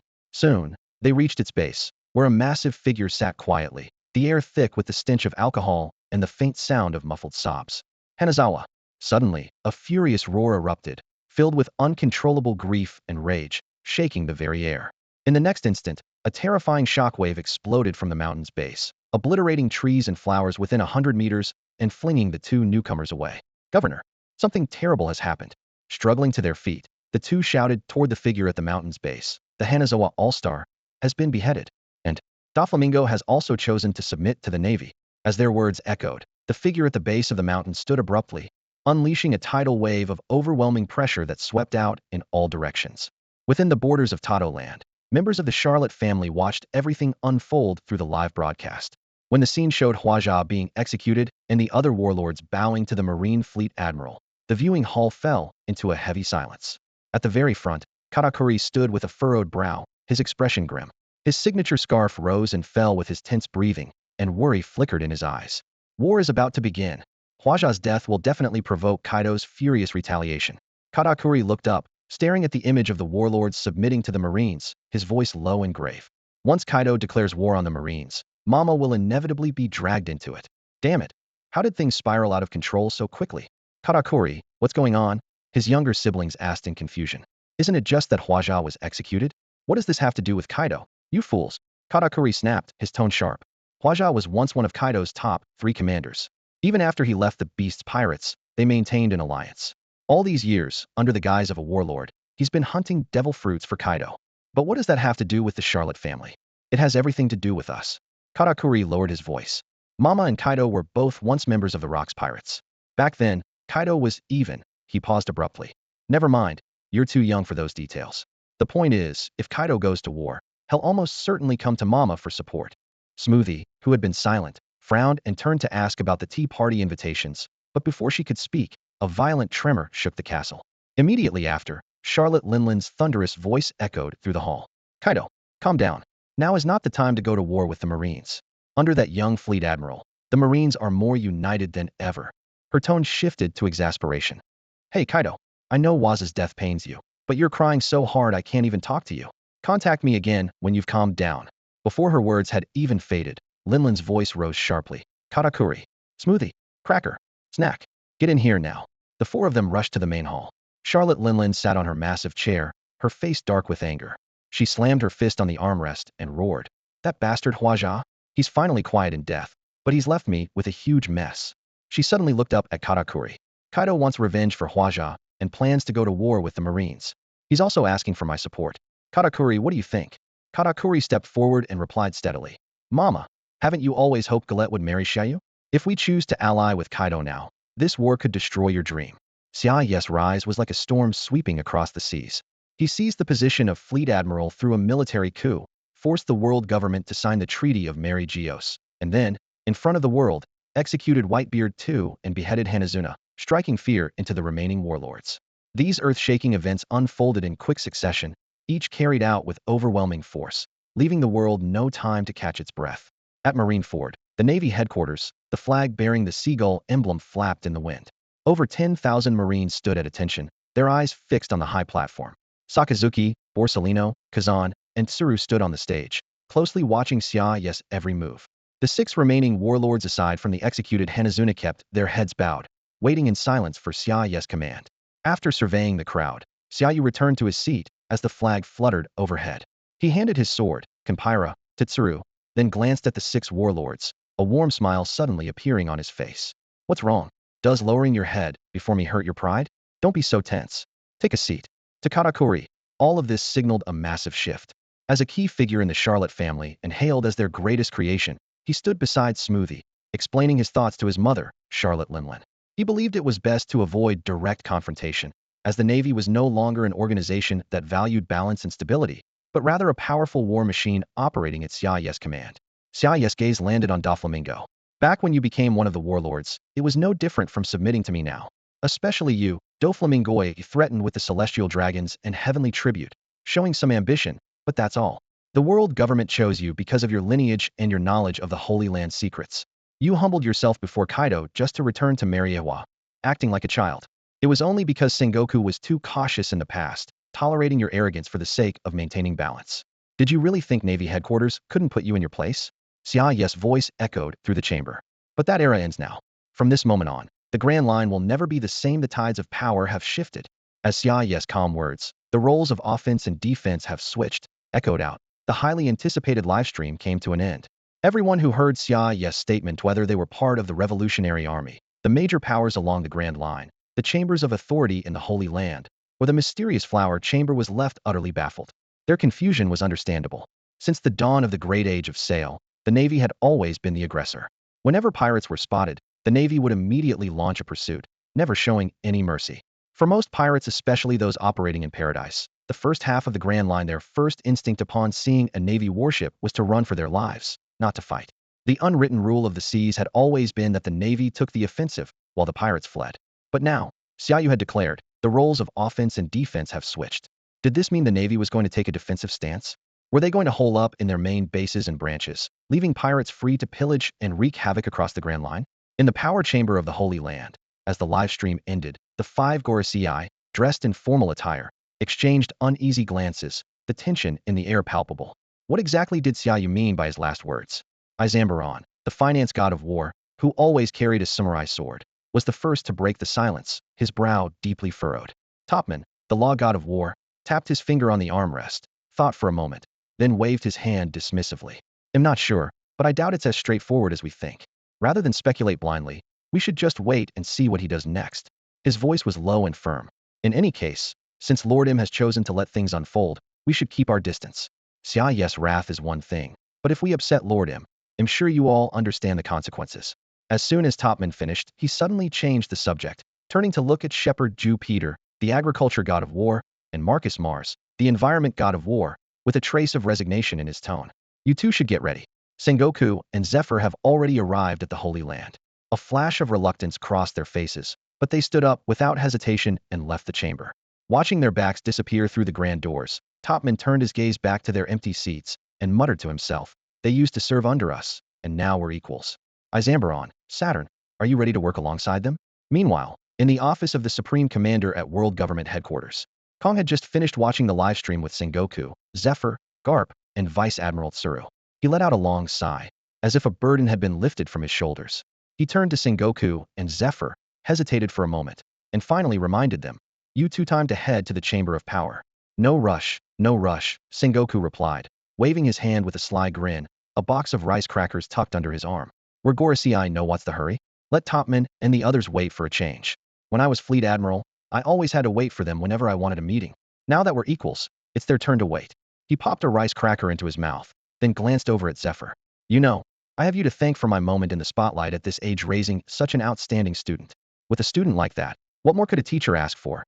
Zephyr didn't bother responding to Sengoku's teasing, but the slight upward curve of his lips and the proud glint in his eyes betrayed his true feelings.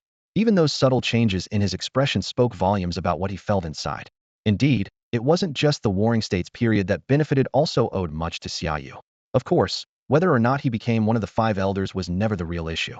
What truly mattered was that Sengoku never expected Xia Yu, upon taking office, would solve the problem that had haunted him for years. Not only did he capture the pirates who once attacked the trainee's ship, but he also brought them to public justice, fulfilling Sengoku's long-held wish once and for all. Originally, Sengoku had planned to continue as an instructor at Navy headquarters, hoping to train more outstanding officers in peace. However, Xia Yu unexpectedly propelled him straight to the position of five elder. Sengoku understood exactly what Xia Yu intended. For the sake of his most prized student, he needed to hold the fort at the Holy Land, paving the way for even greater plans. Hey, don't just ignore me. Seeing Sengoku's smug expression, Garp sitting nearby, still wrapped in bandages, suddenly spoke up, his face full of discontent. Zephyr only taught Xia Yu for a while at the officer training camp. After he left, I was the one who looked after him the most. If you think about it, I'm basically half his teacher too. So it should be me and Zephyr taking turns as the five elders, not letting Sengoku get all the credit. Sengoku shot back immediately. Garp, if we're comparing, both you and Zephyr should come after Tsuru. Right, Tsuru? As he spoke, he quickly turned to Vice Admiral Tsuru, who was sitting quietly beside Kong. Others might not know, but Garp, Zephyr, and I are well aware you've always looked after him like a grandson-in-law all these years.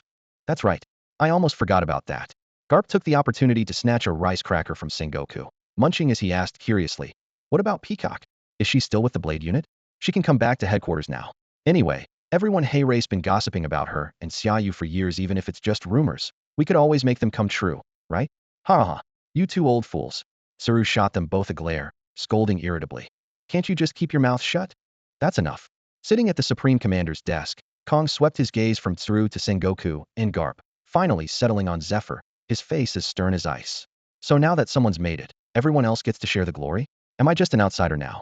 As soon as he spoke, the office fell silent. All four turned to look at Kong. Puffed, someone's jealous. After a brief pause, Sengoku couldn't hold back his laughter, grabbing the box of rice crackers and calling out to Zephyr. What are you waiting for, Zephyr? Let's go. With Zephyr and Sengoku gone, the office fell quiet again. Tsuru glanced between Kong and Garp, her expression serious as she spoke up. Based on the information I have, Hanafuda had a deep connection with Kaido. After Xia Yu publicly executed Whitebeard II and then beheaded Hanafuda for the world to see, it's certain to spark a new war. The impression I get from Xia Yu isn't that he just wants to project a ruthless image as Fleet Admirals aiming to completely disrupt the current balance. Kong nodded in agreement. That last line, the tables have turned, wasn't meant for the pirates in the first half of the Grand Line. It was directed at the four emperors in the New World. He tapped his fingers lightly on the desk. Over the years, the Whitebeard pirates have kept expanding their territory, even bringing the Ryugu kingdom under their control. Kaido has been entrenched in Wano, but his beasts pirates have heavily influenced many neighboring countries. Charlotte Linlin and her Big Mom pirates have expanded outward from Whole Cake Island, establishing a kingdom of dozens of islands.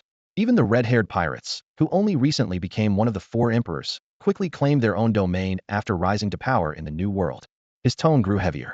Meanwhile, the Navy, thanks to the constant growth of the four emperors, has almost no control in the New World. Only the First Division is still holding on. Seeing that Kong understood the deeper meaning behind Xia Yu's final words, Tsuru stood up decisively and addressed Garp. Garp, forget about retiring for now. Xia Yu will definitely need us old-timers in the days ahead. From what I know of him, he won't just sit at headquarters like Sengoku did. If he leads the fleet out to sea, headquarters can't do without us. Come on, let's head back. Garp's eyes widened in protest. But I just got here. On the plaza at Marineford, the execution platform had already been cleared away, and the soldiers and officers had dispersed, leaving only the open-air Shichibukai meeting still in session. Xia Yu's earlier remarks had dealt a heavy blow to Doflamingo, especially the mention of his rejected application to return to the Holy Land. For someone who was always smiling, Doflamingo's expression was now dark and unsettled, and he seemed on the verge of losing his composure several times. All right, the broadcast is over. Xia Yu abruptly changed the subject, his gaze sweeping across everyone present. Now, Let's talk about what comes next for all of you. Not only are you forbidden from leaving headquarters right away, but you'll also have to undergo a period of ideological re-education. Ideological re-education? Mihawk looked up sharply, a flicker of surprise in his piercing eyes. Even me? Everyone is included, Xia Yu replied seriously. Even though you haven't openly opposed the Navy since becoming Shichibukai, I'm well aware of all your little schemes.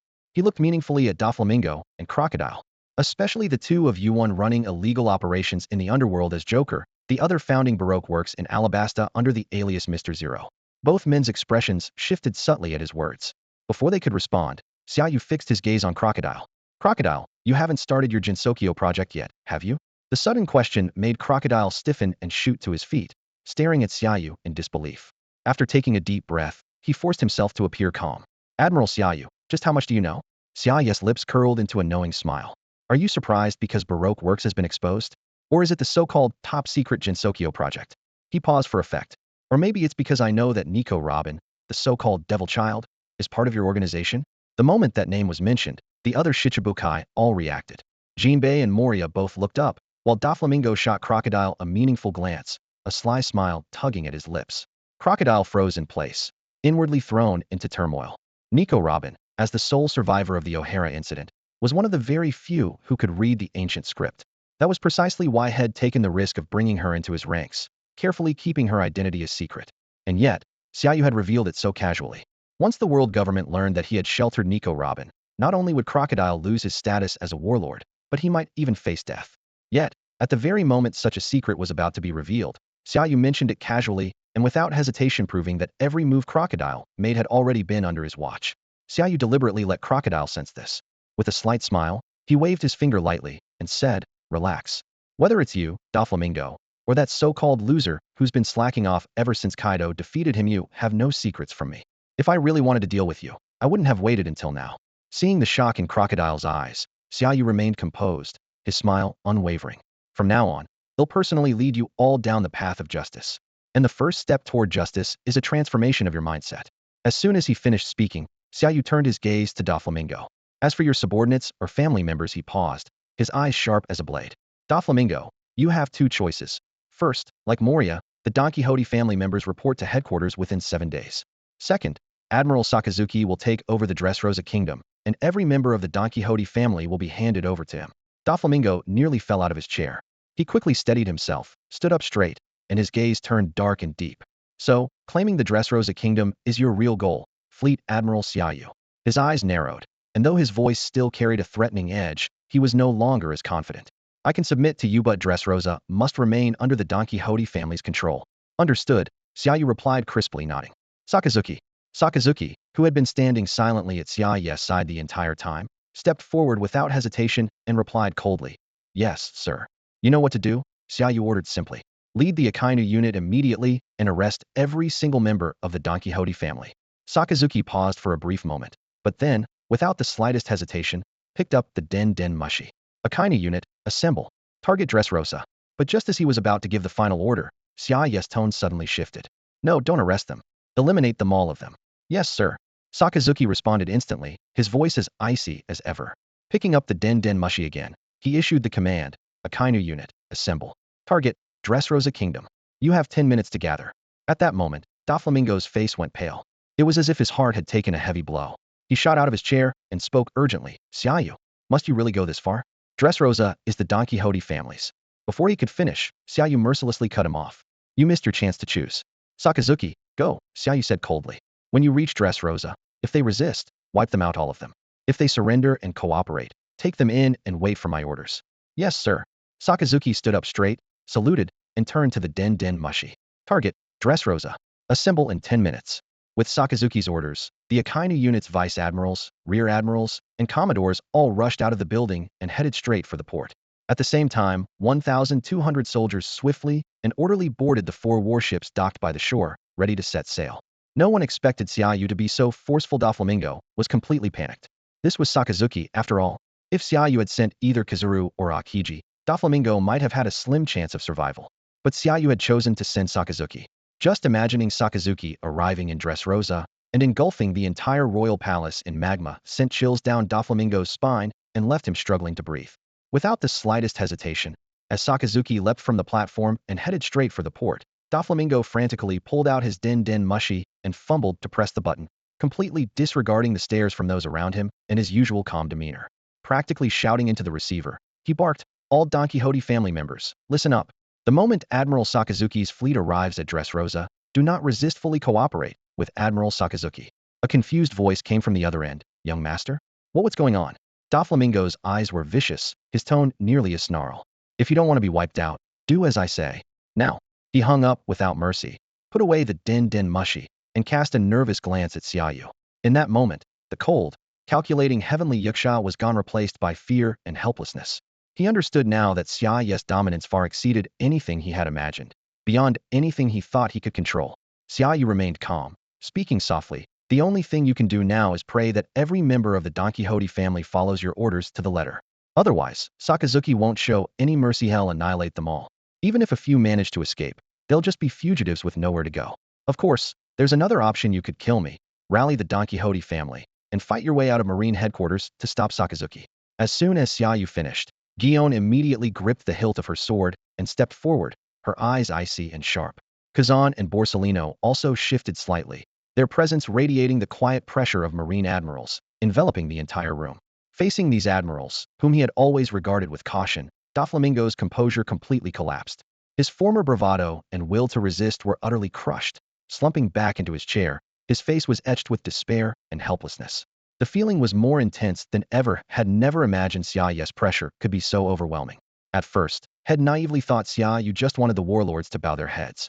Now he realized Xia Yu's ambitions went far beyond that. Xia Yu's true goal was to use all of this to round up the warlords in one fell swoop, cutting off every avenue of escape and leaving them with nowhere to run.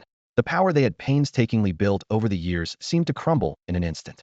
Although Crocodile and Mariah didn't show obvious signs of panic, Xia Yu's relentless pressure on Doflamingo made even them break out in a cold sweat. Jinbei and Mihawk's reactions were more subtle, but when they saw how decisively Xia Yu broke Doflamingo's spirit, both narrowed their eyes and fixed their attention on Xia Yu. In that moment, what they saw was not just the authority of a fleet admiral, but the natural aura of a born ruler and undeniable, commanding presence. Xia Yu turned to Crocodile, his gaze as sharp as a blade. Even though Crocodile had mentally prepared himself, the moment Xia Yu's eyes swept over him, he couldn't help but tense up, a wave of unease rising within. This feeling made Crocodile extremely uncomfortable. As one of the most seasoned members of the Seven Warlords, he hadn't even flinched when facing the world's strongest man, Edward Newgate. Even though he ultimately lost, he never fell into despair like Moria did after losing his entire crew to Kaido. Instead of being crushed, his ambition only grew stronger, and he never stopped dreaming of becoming the next pirate king.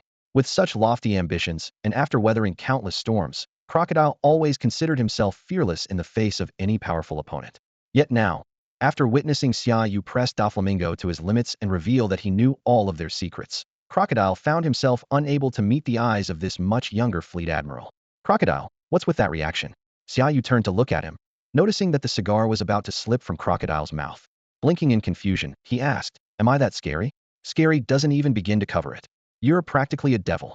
Crocodile grumbled inwardly, then took a deep drag from his cigar and forced himself to respond.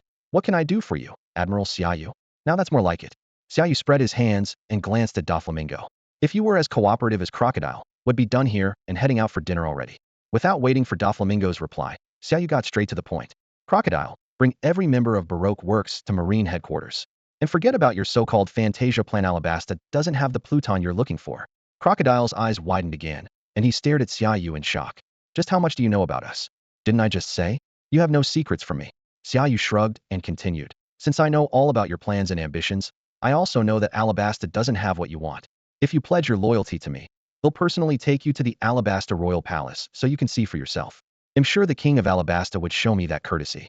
He paused, then added, "Of course, I'm not interested in Baroque Works itself. The reason I want you to bring your people here is mainly because of Nico Robin."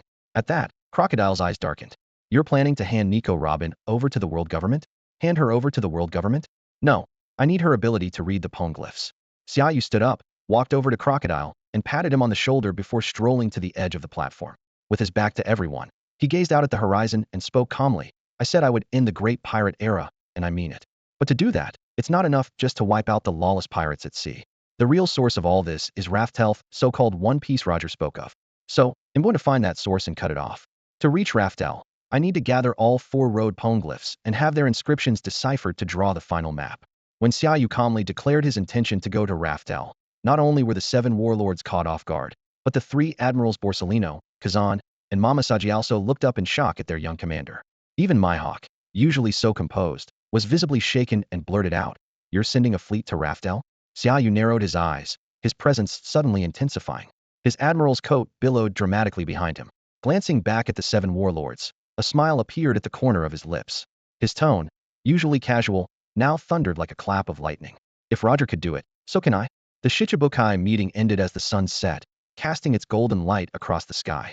In front of a communal dormitory, Jinbei, Moria, Crocodile, and Doflamingo stood together, each wearing a different expression. Jinbei was the calmest among them. Through this meeting and the execution of Whitebeard Jr., he had gradually come to understand the current situation. In particular, the fact that Xia Yu had openly stated his intention to bring Nico Robin, the so-called demon child, wanted by the world government, to Marine headquarters was enough to prove that the Navy had completely severed ties with the world government. Xia Yu no longer needed to consider the government's stance when making decisions. For Jinbei, surrendering to Xia Yu, who now commanded the full might of the Navy, was the wisest choice. Although this path would come with more restrictions than when he first joined the Shichibukai and enjoyed relative freedom, Jinbei didn't see it as a bad thing. After all, not everyone had the chance to rely on the protection of Marine headquarters and Xia Yu, who had truly earned the title of Marine King. All things considered, aside from Kaza, the current group of Shichibukai could count themselves lucky. If Xia Yu had chosen to abolish the Shichibukai system outright and arrest them all, instead of offering them a choice, Kaza wouldn't have been the only one to die. Perhaps all of them would have been eliminated. The fact that they were given a choice meant they still had some value. As for the value of the other Shichibukai, Jinbei couldn't say, but he had a good idea about his own. Xia Yu wasn't interested in Jinbei as an individual, but rather in the fishmen he represented, especially the Ryugu Kingdom, located 10,000 meters below the sea. Xia Yu's goal was to eliminate pirates, and with Ryugu Kingdom being a key gateway between the first half of the Grand Line and the New World, controlling it would allow him to trap every pirate who passed through. "Why isn't Mihawk here?" Moria broke the silence with his question. He glanced around, noticing that both Mihawk and Hancock were absent, and asked, "Don't they live here?" "Moria, you still haven't figured it out?" Doflamingo grinned, unusually taking the initiative to answer, a hint of mockery in his eyes. Mihawk was the first to bow his head. In fact, before pledging loyalty to Fleet Admiral Xia Yu, he made a request reminding the Admiral not to forget their agreement. The first to surrender? Moria blinked, looking surprised. It was probably Hancock, Crocodile interjected, his expression stern. But honestly, it doesn't matter who was first. At that moment, several attendants responsible for arranging the Shichibukai's accommodations came out of the dorm. Smiling patiently, they explained, at first, Mihawk stayed at the Fleet Admiral's residence. Later, after Hancock and Miss Junko moved in, he relocated to the guest house. "Please rest assured, your rooms have been cleaned and fully stocked with daily necessities. For meals, you'll need to go to the cafeteria for the next few days." "Thank you for your trouble," Jinbei said politely, nodding to the attendants. Just then, Doflamingo's gaze sharpened slightly. Upon hearing the name Junko, he paused for a moment before looking up and asking, "Miss Junkoto, you mean the woman who's always standing behind Xia Yu, wearing a newsboy cap?" "Yes, she's a member of the Knights of God," Gion admitted directly. She gave a brief explanation of Junko's purpose since the Fleet Admiral was about to invite the Celestial Dragons to participate in a plan. The Holy Land had sent Junko to gather details about it. Upon hearing this, Doflamingo seemed to momentarily forget the fear that Xia Yu had instilled in him earlier. He broke into his trademark grin and laughed. "Fu, just as I thought, a Knight of God. But isn't the Fleet Admiral worried the plan might leak to the Holy Land by keeping her so close?" Gion maintained her calm smile and countered, "No matter how important the Fleet Admiral's plan is, could it possibly be more significant than your own coup attempt against the Holy Land? Doflamingo, perhaps you should worry about yourself first." Her tone suddenly sharpened. "If you show even a hint of disloyalty, not only you, but also your spy in the Navy, Vice Admiral Virgo, and the entire Don Quixote family, will be utterly destroyed." Doflamingo's pupils contracted sharply at her words, and his sunglasses nearly slid off his nose. "Don't be so surprised," Gion continued with a smile. "The Fleet Admiral said that, in his eyes, you all have no secrets." Wahaha. Crocodile couldn't hold back his laughter, giving Doflamingo a thumbs up. "That's the heavenly yiksha for you, managing to plant a spy as a Navy Vice Admiral. Impressive." With that, he happily straightened his coat, clenched a cigar between his teeth, and strode off toward the dormitory. "Hee," Moria chimed in. Teasing. "Looks like the sand crocodile's been through the ringer himself, so he's enjoying watching someone else get soaked for a change." The thought of Xia Yu putting the squeeze on Doflamingo sent a chill down Moria's spine. Meanwhile, in the Fleet Admiral's office at headquarters, Xia Yu glanced up as Borsellino and Kazan walked in. He handed Borsellino a report. Kaido has already made contact with Charlotte Linlin, and they're planning to join forces for revenge. The Big Mom pirates are still on the fence for now, but that's not the main issue. He passed another file to Kazan. What matters is that I'm not going to sit around and wait for them to make a move. Executing Whitebeard Jr. was actually a test to see if he really is Whitebeard's son. Either way, Hanafuda has to be eliminated, because my target is the 4 emperors. All I need is for someone to make the first move. As Kazan skimmed the file, he suddenly looked up.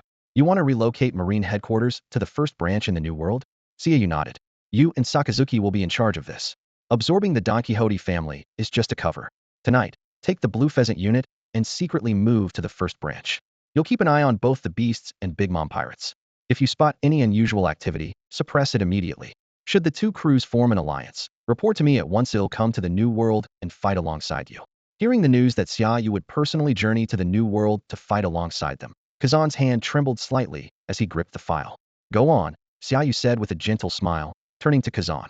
When you arrive at the 1st Division, remember to stay in touch.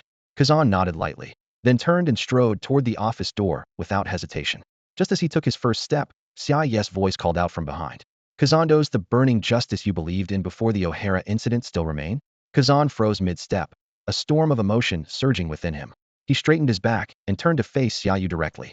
The usual lazy look in his eyes vanished, replaced by a long-lost determination and intensity. The firehead buried deep in his heart began to burn once more. It never went out. With those words, he returned Xia Yu's gaze with unwavering resolve, offered a respectful salute, and then wasted no more time as he strode out of the office. Kazan hadn't lied. His burning sense of justice had long since been etched into his heart. Though had hidden it away for years, it had never disappeared. The confusion and doubt brought on by the O'Hara incident had forced him to bury that passion, but today, Xia Yu's words had rekindled the flame inside him. His steps grew lighter, the lazy air about him replaced by a sharp, commanding presence, as if he had returned to those days filled with passion and conviction. As he left the office, 2 officers approached him. The shift in Kazan's demeanor caught them off guard. It wasn't until he was about to pass them by that they suddenly realized who he was and quickly snapped off a salute. Admiral, loyalty. Kazan nodded slightly, returning the salute with a renewed sense of authority that had long been absent. Loyalty. Before the officers could say another word, he strode into the elevator. When he reached the main hall on the 1st floor, Kazan was greeted by a group of officers who stood and saluted as he passed. Though his expression remained calm, he responded to each salute without fail. Every reply carried an unspoken strength. The moment he stepped outside, he was met with a sea of crimson. The sun hung low on the horizon, casting a fiery red glow across the ocean, staining everything in shades of flame. Marineford, too, was bathed in this beautiful sunset, creating a scene so captivating it was almost dreamlike. In that instant, memories long forgotten resurfaced in Kazan's mid-chance encounter from 2 years prior. Back then, had been leisurely riding his bicycle across the sea during a holiday, only to unexpectedly cross paths with Xia Yu. Xia Yu was leading a squad of Marines in a fierce battle against a rising pirate crew. The crew's captain had a bounty of 180 million berries, and several of his lieutenants each had bounties exceeding 30 million. Backed by formidable strength, the pirates fought with savage ferocity, with the captain and 2 lieutenants launching a relentless assault on Xia Yu. Yet, even faced with a 3-pronged attack, Xia Yu remained calm and composed. In less than 30 seconds, he used Shirgan, one of the Navy's 6 powers, to kill one opponent. Without missing a beat, he unleashed Rankyaku, slicing through another man's head in an instant. With 2 pirates down, Xia Yu's onslaught only grew fiercer. When the captain had barely registered what was happening, Xia Yu had already drawn his blade, unleashing a sharp slash that decapitated him in a single stroke. That victory was still vivid in Kazan's memory to this day. After Xia Yu cut down the pirate captain and 2 of his top officers in one swift move, the pursuing Navy officers and soldiers surged forward like wild horses, their morale soaring to its peak. They charged into the now chaotic pirate ranks, and within minutes, every pirate on board was slaughtered without exception. When the battle ended, Navy soldiers crowded around Xia Yu. While the air was thick with celebration, Xia Yu took no part in it. Instead, he seized the pirate captain's head, raised it high, and stood at the bow of the ship, his voice deep and resolute as it echoed across the deck. There's no need to wait for a beacon, Xia Yu declared. If there is no beacon in this world, then we will be the only sun shining in this era of chaos. As his words rang out, a fiery determination lit up the soldiers' eyes. In unison, they shouted, "Long live the Navy! Long live our brothers!" At that moment, Kazan was suddenly reminded of a scene from 2 years ago. Standing in front of headquarters, he turned slightly, gazing off into the distance. The sun that once belonged to the world was about to set, but now, The Navy's sun would rise again to illuminate these seas. He took a deep breath, as if making an important decision. Quickly, he turned and strode out the main doors, a long-lost sense of justice burning in his eyes. Pulling out his den mushi, he issued a decisive order. Send word of all Akiji's officers and soldiers assemble at the port in 2 hours. Back in the Fleet Admiral's office, Borsellino stood by the desk, watching Kazan leave in silence. After a moment, he couldn't help but ask, Fleet Admiral Xia Yu, what about me? Don't I have an assignment? Xia Yu set aside the papers in his hand and looked up with a smile. After such a long meeting, I'm a bit hungry. Let's eat and talk. Before he finished speaking, a soldier rushed in carrying 2 steaming bowls of miso ramen. Fleet Admiral, your noodles are ready. The soldier announced cheerfully as he set down the bowls. Enjoy, sir. Admiral Kizaru, if you need more, just let us know. Xia Yu casually pulled a stack of berries from his drawer and tossed them to the soldier. Here, share this with the guys in the mess hall. The soldier accepted the money, snapped to attention, and saluted crisply. Loyalty. Borsellino watched this scene with a slight frown and said frankly, Fleet Admiral Xia Yu, you're still acting too familiar with the soldiers. Isn't that a bit inappropriate now? Xia Yu chuckled and shook his head. Why not? Can't a fleet admiral be close with his men? Besides, we're off duty now. He pulled another stack of berries from the drawer and tossed it to Borsellino. I got these from the warlords we're holding at headquarters. They can't just eat here for free. Borsellino took the money, his mouth twitching slightly, but he couldn't help thinking. That's just like Xia Yu hasn't changed a bit, even as fleet admiral.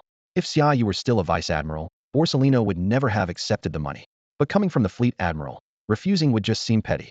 He stuffed the berries away with a shrug, sat down across from Xia Yu, and picked up his ramen, clearly ready to compete with Xia Yu in eating. The two of them devoured their noodles as they chatted.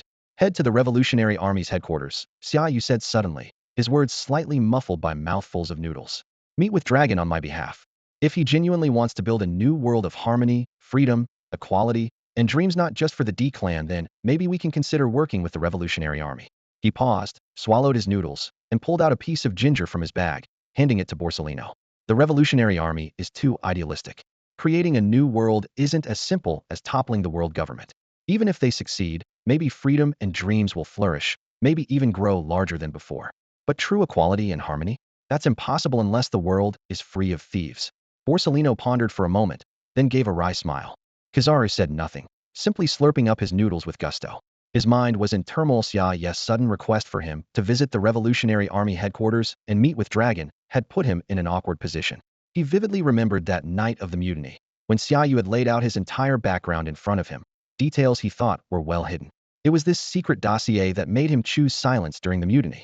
Ever since, he had felt uneasy, knowing that Xia Yu, who now held the reins of the Navy, could eliminate him as an uncertain factor at any moment. But to his surprise, Xia Yu not only brought up the issue openly, he also wanted Tsuru to represent the Navy as its fleet admiral in talks with the Revolutionary Army. This decision showed that Xia Yu still trusted him, even with full knowledge of his other identity. He was willing to give him a chance.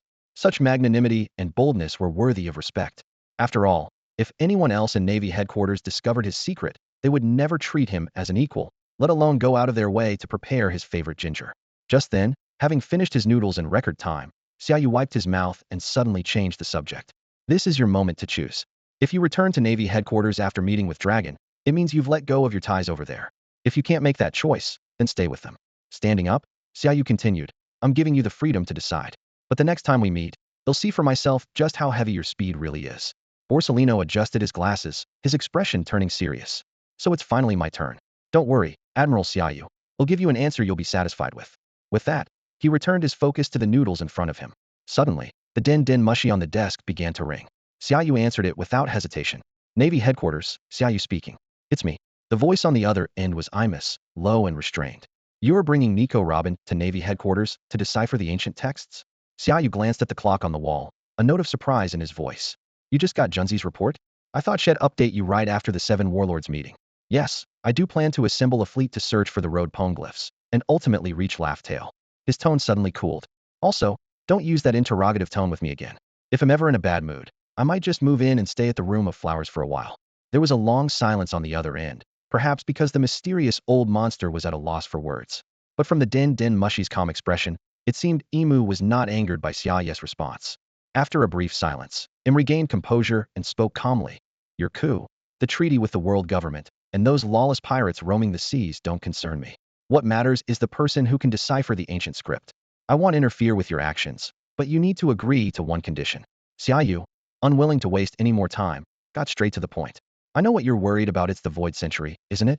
That history has been buried for 800 years. Even if the truth were laid out before me right now, I honestly couldn't care less. Hearing this, I'm visibly relaxed, and her tone softened. So what are you planning to do? Without hesitation, Xia Yu replied, we'll find Laugh-Tale and erase it from the map completely. I'm sure that's something you'd like to see. He narrowed his eyes and added, but I won't make it that easy for you. If I really find Laugh-Tale and wipe it out, you'll owe me. I'm answered decisively. If you keep your word, he'll grant you 3 requests. It's a deal, Xia Yu said with a nod.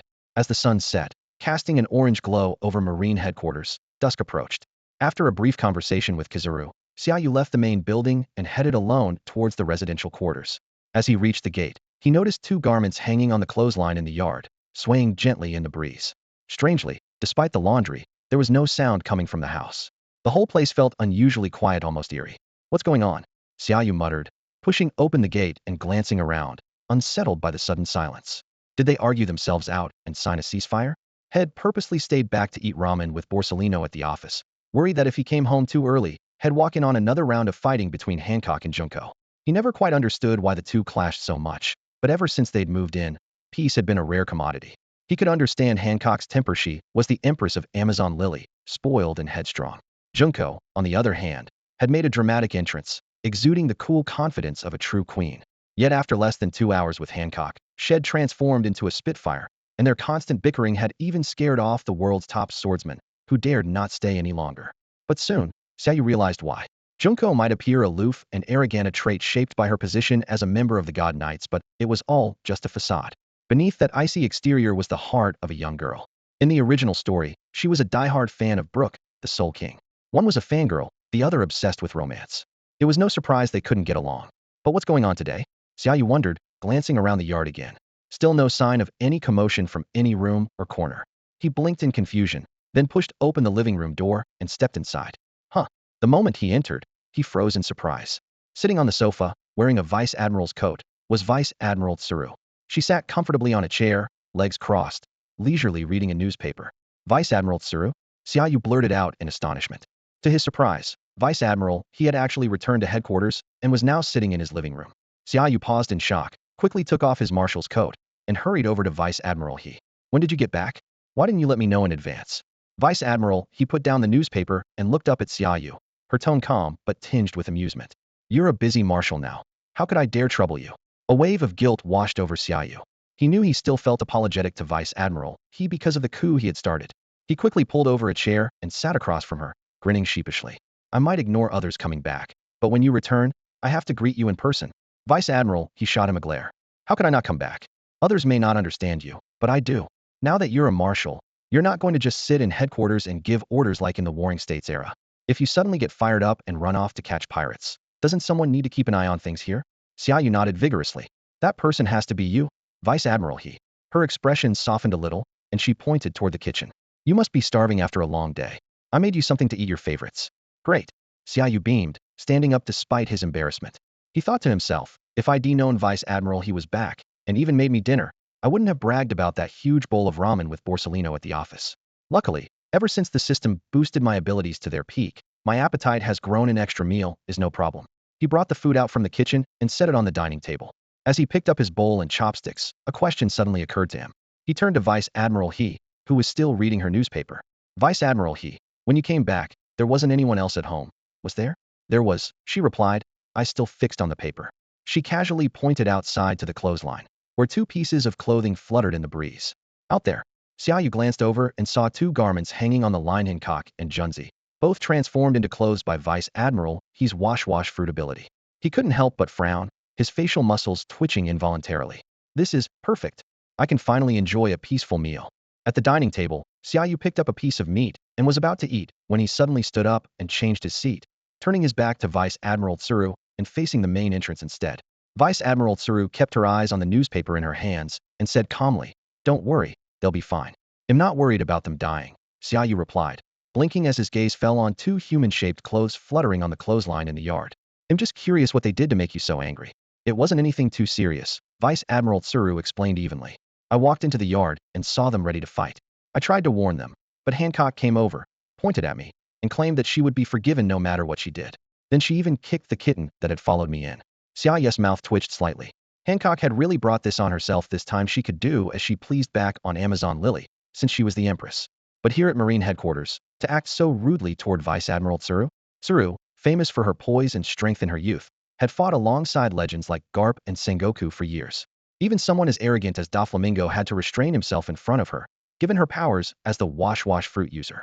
As the Chief Staff Officer of Marine Headquarters, Vice Admiral Tsuru's status in her prime was second only to Sengoku, and even the three admirals treated her with respect. Although age had taken its toll, it would still be difficult for her to subdue someone like Hancock, who wielded all forms of haki, or Junzi, who came from the Holy Knights and possessed the arrow fruit, without injury. What about Junzi? What did she do? Xia Yu asked. A trace of coldness flashed in Tsuru's eyes. She dared to report the contents of the Shichibukai meeting to the Holy Land right in front of me. I see, Xia Yu nodded. So you caught Junzi off guard while she was talking to the Holy Land, and gave her a little spiritual cleansing.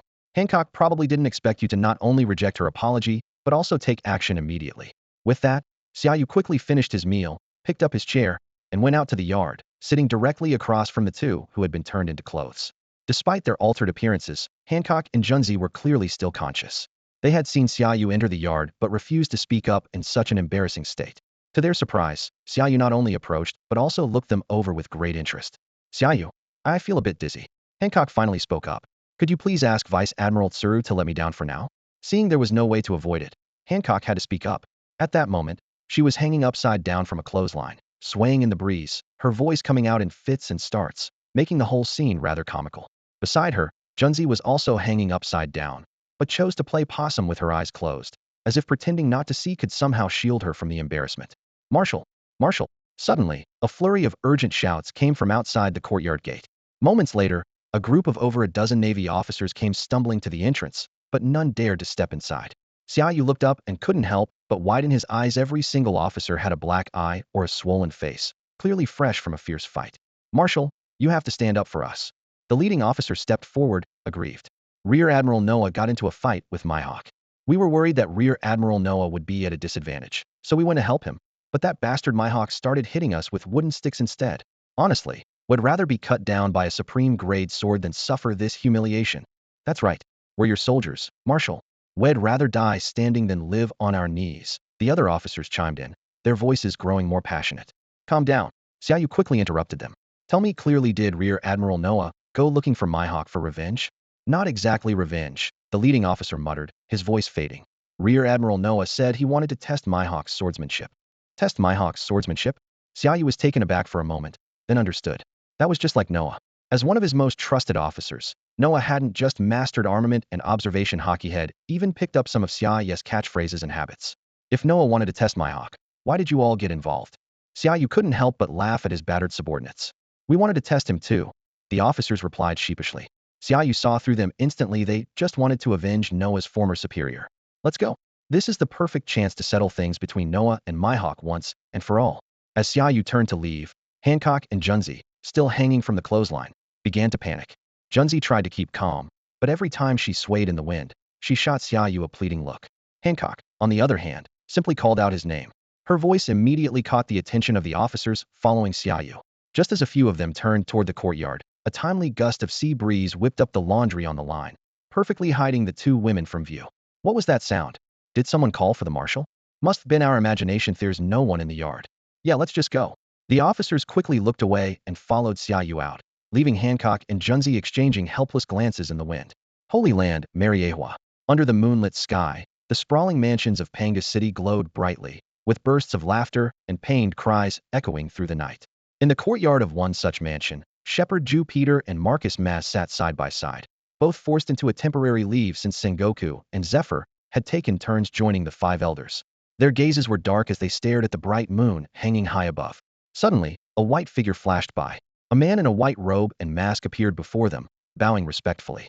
Lord Marcus Maz, Admiral Akiji has just led a Marine Headquarters unit into the Holy Land.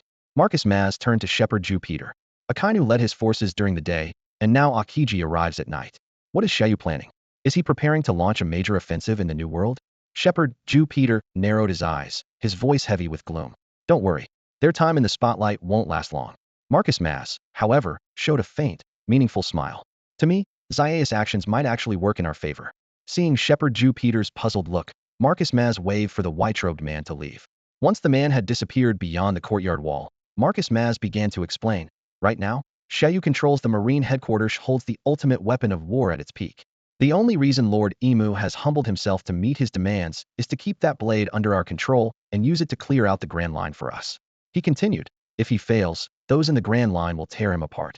We won't even need to lift a finger. And even if he succeeds, time will eventually catch up with him, just like it did with Garp, Sengoku, and Kong. 100 years from now, the Chamber of Power will still be ours. More importantly, Nico will eventually reappear, and that's the real reason Lord Emu is willing to align with Xia, because to Lord Emu, the only true threat is Nika. Though his tone was calm, Marcus Maz unconsciously clenched his fist, still remembering the humiliation of being defeated by Xia's conqueror's haki in the Palace Hall of the Holy Land. Shepherd Jupiter noticed his reaction and thoughtfully raised his teacup. You're right, Xia Yu is a sharp weapon, but there's always the risk of hurting ourselves in the process. If Lord Emu can't fully control him, this blade could turn and stab into the heart of the Holy Land at any moment. He paused, then glanced at Marcus Maz. Besides, let's not forget the threats we face within our own walls. You mean the Figureland family? Marcus Maz turned sharply. Shepherd Jupiter nodded in confirmation. I have a feeling that Grinko isn't particularly concerned about Xia's mutiny or his arrival here. In fact, I see ambition in his eyes. Marcus's pupils narrowed slightly as he spoke in a low voice. Is this just your intuition, or? Shepherd Tenpit cut him off decisively with a wave of his hand. No need for intuition. Gringu has been eyeing the Chamber of Power for ages. If it weren't for Lord M keeping him in check, do you really think someone with control over the Knights of God would be so well-behaved? A hint of worry flashed in his eyes. I wasn't too concerned before. After all, many families from the Holy Land have members in the Knights of God. For Fegolando to fully control the Knights and become a threat to us was nearly impossible. His voice grew heavier. But now, with Xia Yu's sudden appearance and the fact that he's taken 2 of the 5 elders' seats, this is a once-in-a-lifetime opportunity for Gringu. I'd bet that if he manages to secure a seat, his son, Shamrock, will become the next captain of the Knights of God. At that point, the Fegolando family will replace us as the leading family in the Holy Land. Shepherd looked Marcus straight in the eye. Marcus, once Lord IM's existence is no longer a secret in the Holy Land, the ambitions of many here will start to swell. After all, the 19 celestial dragon families are all descendants of the 20 kings who founded the world government. With Lord M on the empty throne, of course there will be others who want to try it for themselves. Meanwhile, at a training ground in Marine headquarters, Noah had been fighting for over an hour. Now, using his long sword to barely support himself, he glared fiercely at Mihawk with bloodshot eyes. Mihawk, carrying his supreme grade sword on his back and holding a small cross-shaped dagger in his hand, looked calm and unbothered. Exhausted, Noah didn't notice that Xia Yu and the others had been watching from the sidelines for quite some time. After a moment's pause and a few heavy breaths, he slowly raised his sword and stepped forward, gritting his teeth. Hawkeye, one more round. Before he finished speaking, Noah lunged forward, summoning the last of his strength to charge at Mihawk. Mihawk didn't wait for Noah to close the distance. The moment Noah rushed in, Mihawk moved to meet him. In a flash, the two passed by each other, ending up back-to-back. Impressive perseverance, but your swordsmanship is mediocre. I've spent almost 2 hours keeping you company time to end this pointless fight. As Mihawk finished, Noah stumbled forward. Just as he was about to hit the ground, Xia Yu appeared at his side and caught him. Noah blinked in surprise, then tried to call out, Fleet Admiral, but before he could finish, his strength gave out, and he slumped into Xia Yu's arms. Watching Noah fall instantly asleep, Xia Yu shook his head with a smile. Mihawk may only be fighting you to kill time, but lasting 2 hours is already pretty impressive. Xia Yu, you're just in time. Mihawk, who had already noticed Xia Yu, glanced at Noah. He reached back and gripped the hilt of his supreme grade sword, then looked up sharply. It's time for you to fulfill your promise to me right here, right now. Mihawk stepped forward, his world-renowned black blade now in hand. The overwhelming aura befitting the world's greatest swordsman swept across the training ground, causing visible ripples in the air. You really know how to pick your moments, Xia Yu said as he gently pushed Noah toward the group of officers outside the field and picked up Noah's sword, turning to face Mihawk. But before we start, there's something I want to know. Is it about Vice Admiral Noah's former superior? Mihawk gripped his black sword and bowed slightly, his eyes sharp as an eagle's and filled with a chilling light. I've killed plenty of Marines in my time, some righteous officers, others corrupt ones who colluded with pirates. I know you're famous for protecting your own. If you're here for justice for those Marines who died by my blade, as Mihawk spoke, a terrifying wave of energy burst from beneath his feet. Then forget about what happened 6 years ago. Fight me with everything you've got. Come on. Before he finished, Mihawk's supreme grade sword, charged with his immense aura, slashed down violently. A surge of purple flames erupted, distorting the air with a low, bone-rattling vibration, as if reality itself was about to be torn apart. With a dizzying hum, the purple blade of energy roared forth like a thunderbolt, carrying an overwhelming power meant to cut through everything in its path as it slashed straight for Xia Yu. Dusk settled quietly, and night gradually took over. In the lounge of the Shichibukai dormitory, Jinbi, Moria, Crocodile, and Doflamingo sat in silence, staring at each other. For 2 whole hours, not a single word was spoken, the atmosphere growing unbearably awkward. The reason was simple. Before they moved in, Xia Yu had confiscated all their din mushi and any money they had.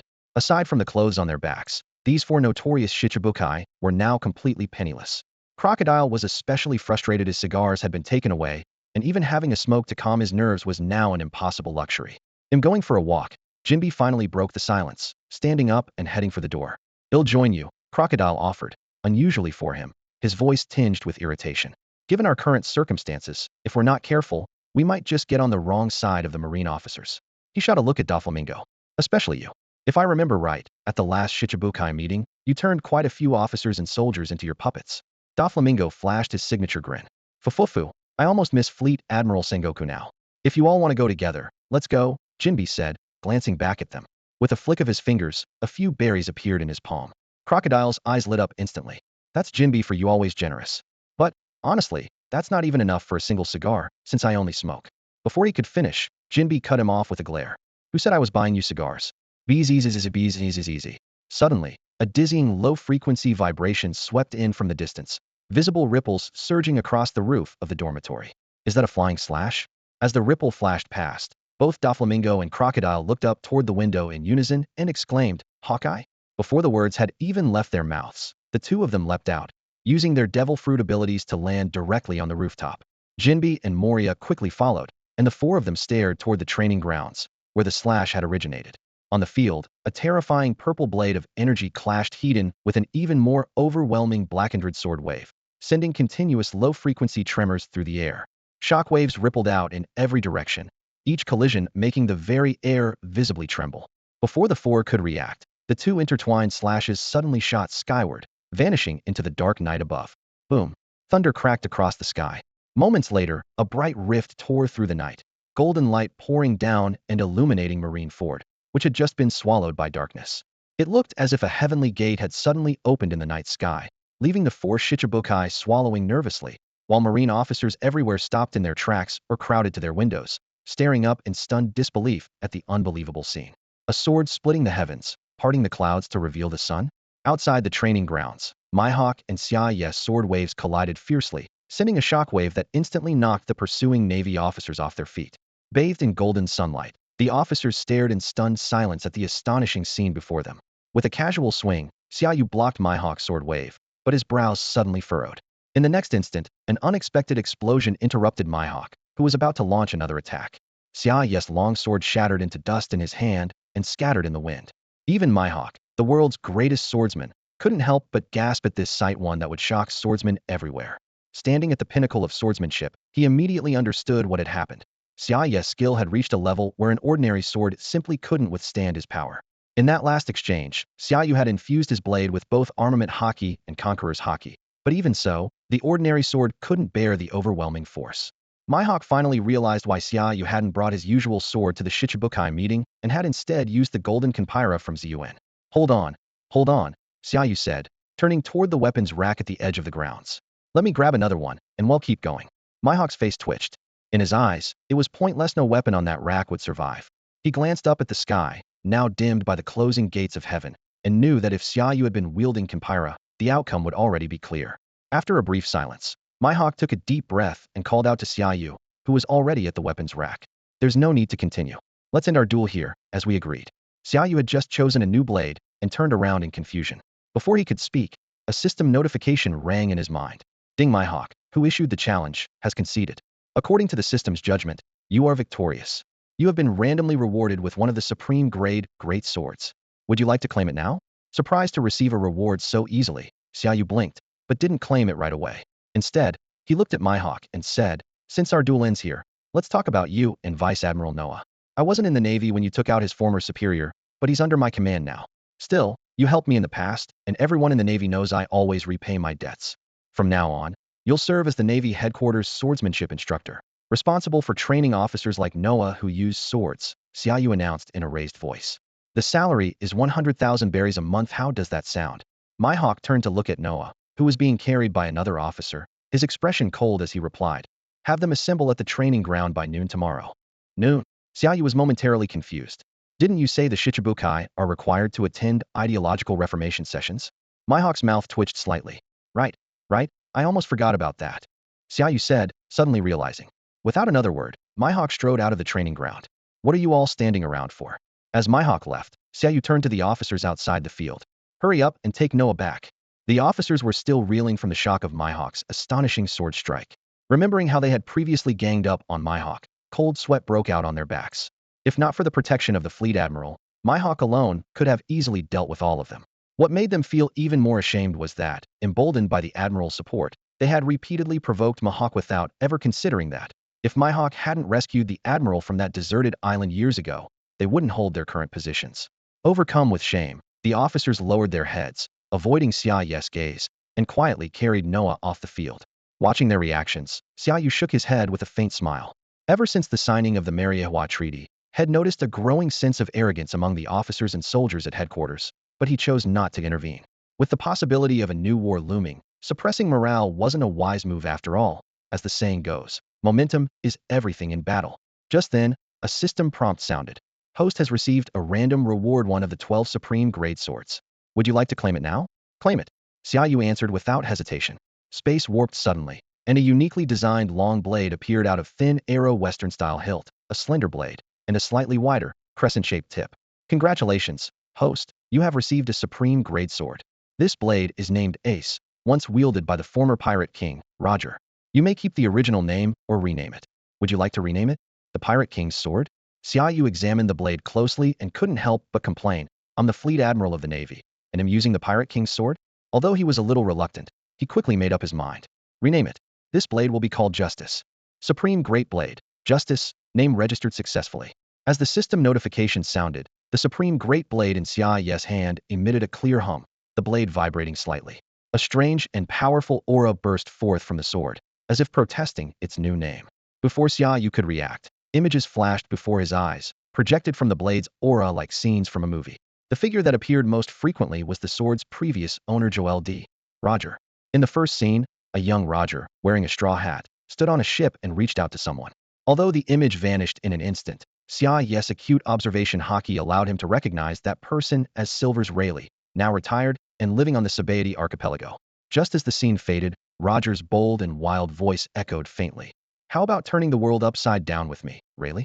More scenes flashed by. Roger leading his crew into a fierce battle with the Pirate King, Golden Lion Shiki. Roger wielding the Supreme Great Blade to send Kazuki Oden, the Whitebeard Pirates' 2nd Division commander, flying, and the earth-shattering clash between Roger and Whitebeard. Suddenly, the rapid succession of images slowed.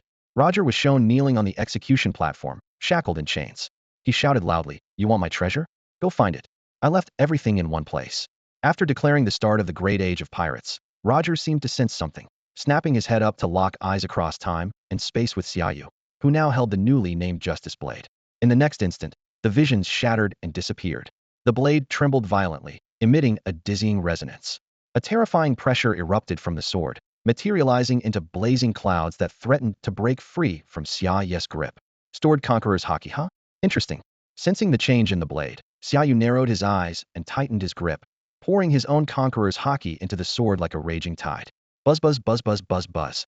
With Xia Yu's haki flooding into it, the sword's pressure surged even higher, the two forces clashing violently within the blade. The very air around them rippled with low-frequency vibrations, spreading outward in visible waves at an astonishing speed.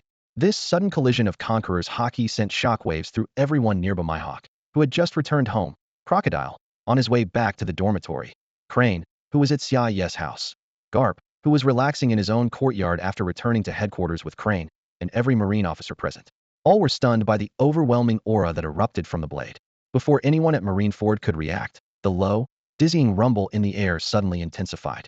With each successive clash of Conqueror's haki, shockwaves erupted from the training ground where Xia Yu stood, creating a 100-meter-wide forbidden zone that no ordinary person dared approach. Mihawk, who had just left the training ground, suddenly sensed something amiss. He stopped abruptly, frowned, and without hesitation, turned back, hand on his sword hilt, racing toward the field at top speed. His black cloak billowed in the wind behind him. Meanwhile, atop the dormitory building, the expressions of Crocodile and the other three changed dramatically. Doflamingo, in particular, was more sensitive than the rest, his innate conqueror's haki allowing him to pick up on the abnormal waves coming from the training ground.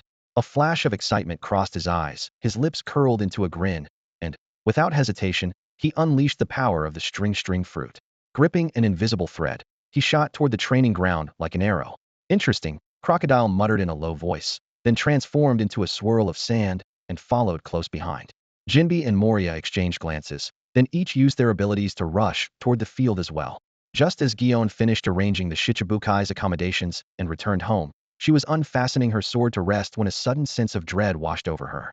She looked toward the training ground and saw the very air seem to twist, an overwhelming pressure spreading tangibly through the atmosphere. Eyes narrowing, she grabbed her sword, Kimpira, and disappeared in a blur. In Garp's courtyard, the legendary Navy hero was leisurely munching on Sun-Bay crackers when he suddenly froze. The shockwaves from the clashing conqueror's haki made him leap to his feet, disbelief flickering in his eyes. He stood stunned for several seconds, then snapped back to his senses, his face pale with shock. This is Roger's conqueror's haki? Garp muttered in astonishment. Impossible. Has Roger come back to life? Before he even finished speaking, he ignored his still healing wounds. His muscles tensed, the ground cracked beneath his feet, and he shot out like a cannonball, leaving only a blur behind. The entire Marine headquarters was instantly thrown into chaos. Officers and soldiers alike dropped what they were doing and surged toward the training ground from all directions, the air thick with tension and unease. Mihawk was the first to return. Even as the world's greatest swordsman, the moment he neared the field, the overwhelming shockwaves forced him to retreat several steps, his black boots scraping deep marks into the ground before he managed to steady himself. Narrowing his hawk-like eyes, he fixed his gaze on the center of the field. Almost simultaneously, Garp, Gion, Tsuru, and others including Hancock, Junko, and Ein, newly freed from the wash fruits effects arrived from various directions. All of them stared wide-eyed at the figure standing in the center of the field, the young Fleet Admiral Xia Yu, sword in hand. Doflamingo, Crocodile, Jinbe, and Moria landed almost at the same time on the open ground 100 meters from the field, each coming from a different direction. No sooner had they landed than a tide of Marines swarmed in, encircling the training ground. Stay back. Xia Yu suddenly turned, his gaze sweeping over the gathering crowd like lightning, his voice carrying an unprecedented authority. Clear the area immediately. As soon as he spoke, another surge of destructive energy erupted from his blade. In an instant, the wave swept over the approaching officers, knocking them to the ground as if struck by an invisible hand. Even the powerful Shichibukai and Marine Vice Admirals felt immense pressure. Many turned pale, gasping for breath, nearly collapsing on the spot. Damn it, what's going on? Moria staggered back under the force of the conqueror's haki, his disheveled appearance a far cry from his usual self. Gripping a nearby railing for support, he exclaimed in shock, "Is Admiral Xia Yu fighting against that sword in his hand?" Fufufu Doflamingo, protected by his own conqueror's haki, was less affected. He let out his trademark sinister laugh, licking his lips. No, Admiral Xia Yu isn't resisting, the sword is conquering it. Junko, standing with Hancock 100 meters from the field, had followed Tsuru to the scene. His eyes burned with intensity as he watched the supreme grade blade in Xia Yu's hand radiate terrifying pressure. Drawing on his experience, he instantly concluded, that sword actually contains stored conqueror's haki. That's Vice Admiral Tsuru's eyes widened in disbelief as she spoke. Garp, that sword. Garp, having arrived at her side, stared intently at the supreme grade blade gripped tightly in Xia Yu's hand. His voice trembled with shock. Roger's sword ace. A louder, even more terrifying collision erupted again, accompanied by a series of deafening, dizzying explosions. The space around Xia Yu visibly warped and twisted, like waves suddenly rippling across a tranquil lake. Gripping the hilt of his blade, Xia Yu took a forceful step forward, his fingers tightening with sudden strength. Roger, you really are a troublesome guy?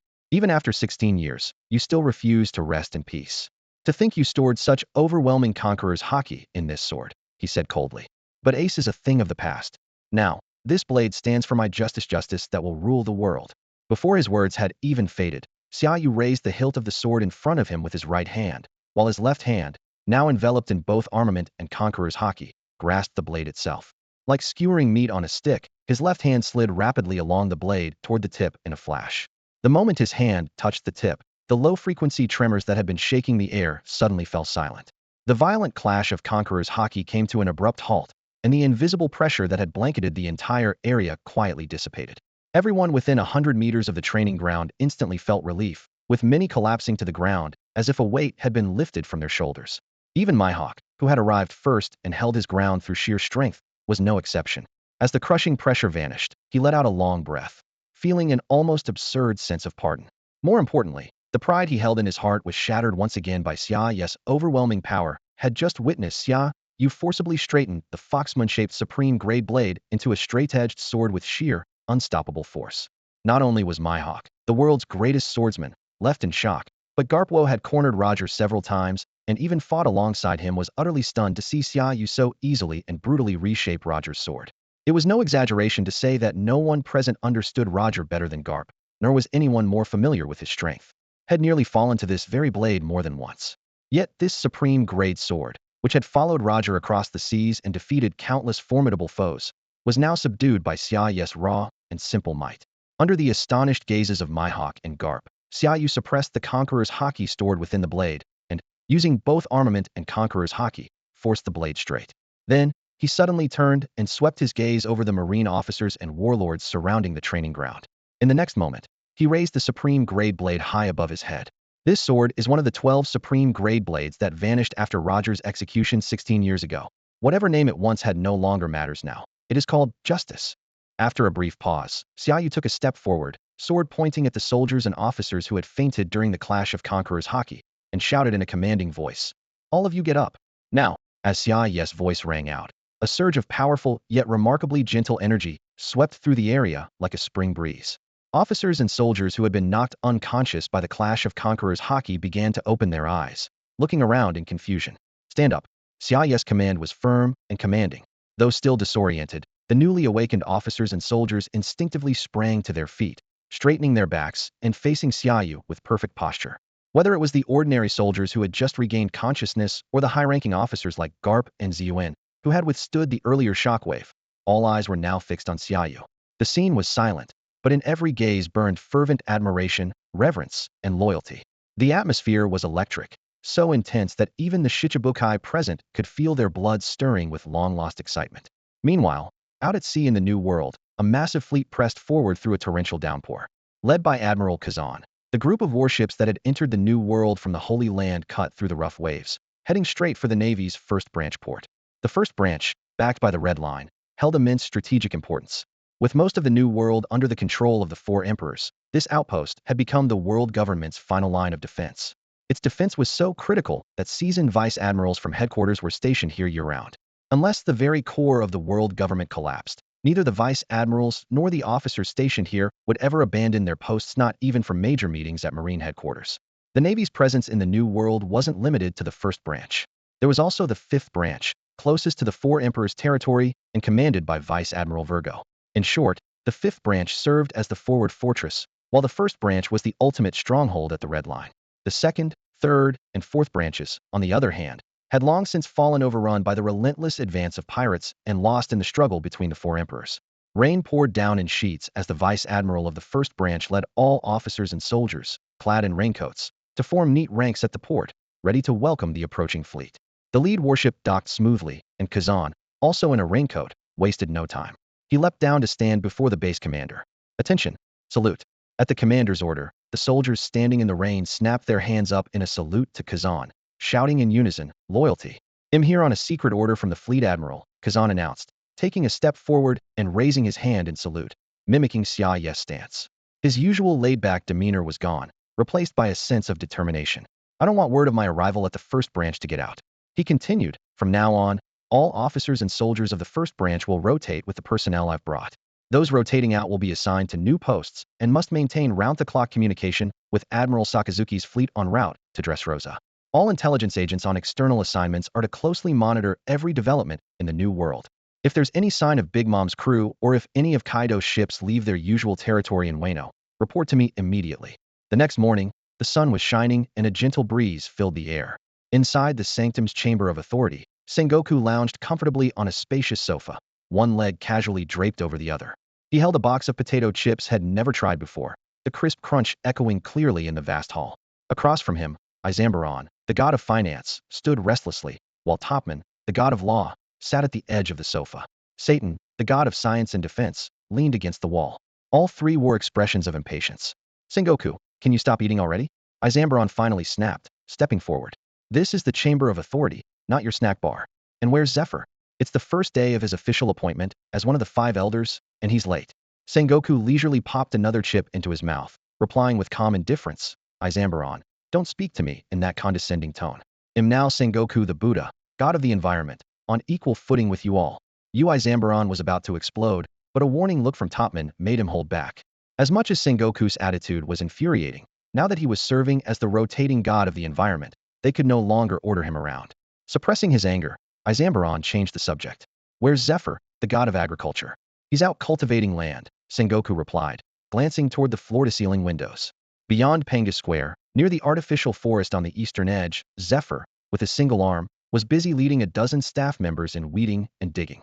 Is cultivating land more important than this meeting? Izambaron's face darkened. Tell him to get here immediately. Sengoku shifted his position and offered a chip to Topman, who politely declined. Sengoku continued at his own pace. Of course it's more important. Marshal Xia Yu said he'll be visiting the sanctum often, and he asked his teacher Zephyr to help prepare some farmland. He also said that letting the vast red continent go uncultivated is a waste, especially that artificial forest should be replaced with real crops. Sengoku looked at Izambaron meaningfully. So, what do you think is more important? The land Marshal Xia Yu wants, or this pointless meeting? If he shows up and doesn't see the farmland he requested, you might find yourselves working the fields personally. Besides, Zephyr is the god of agriculture. Farming is his real job. Do you think endless meetings will get you fresh fruits and vegetables? Izambaron's facial muscles twitched violently. He glanced at the silent Topman and Satan, then, as if making up his mind, turned and stormed out. Meanwhile, outside the Shichibukai dormitory at Navy headquarters, Gion stood by the roadside and gave a slight nod to the officer next to her. The officer immediately stepped forward and called out, Jinbei, Moria, Crocodile, Doflamingo, gather up. A voice, sharp as thunder, shattered the silence and instantly woke the 4 sleeping warlords. Jinbei was the first to react, leapt out of bed, threw on his clothes without a second thought, and dashed out of the dormitory. Moria followed close behind, still half asleep, glancing around in confusion before suddenly snapping awake and jumping out the window. Crocodile and Doflamingo, on the other hand, remained composed. They headed to the bathroom, each facing their own mirror to wash up. Doflamingo quickly donned his signature sunglasses and left first, while Crocodile took his time, carefully styling his slicked-back hair until every strand was perfectly in place. Only then did he saunter out of the dorm, a nearly finished cigar clamped between his teeth. Crocodile, you're 30 seconds late. An officer barked. The marshal made it clear 10 pounds for every second late. That means you'll be running around Marineford Plaza 100 times carrying 300 pounds. The air froze. The other 3 warlords all turned to look at Crocodile. He clenched his cigar, veins bulging on his forehead, but ultimately swallowed his anger.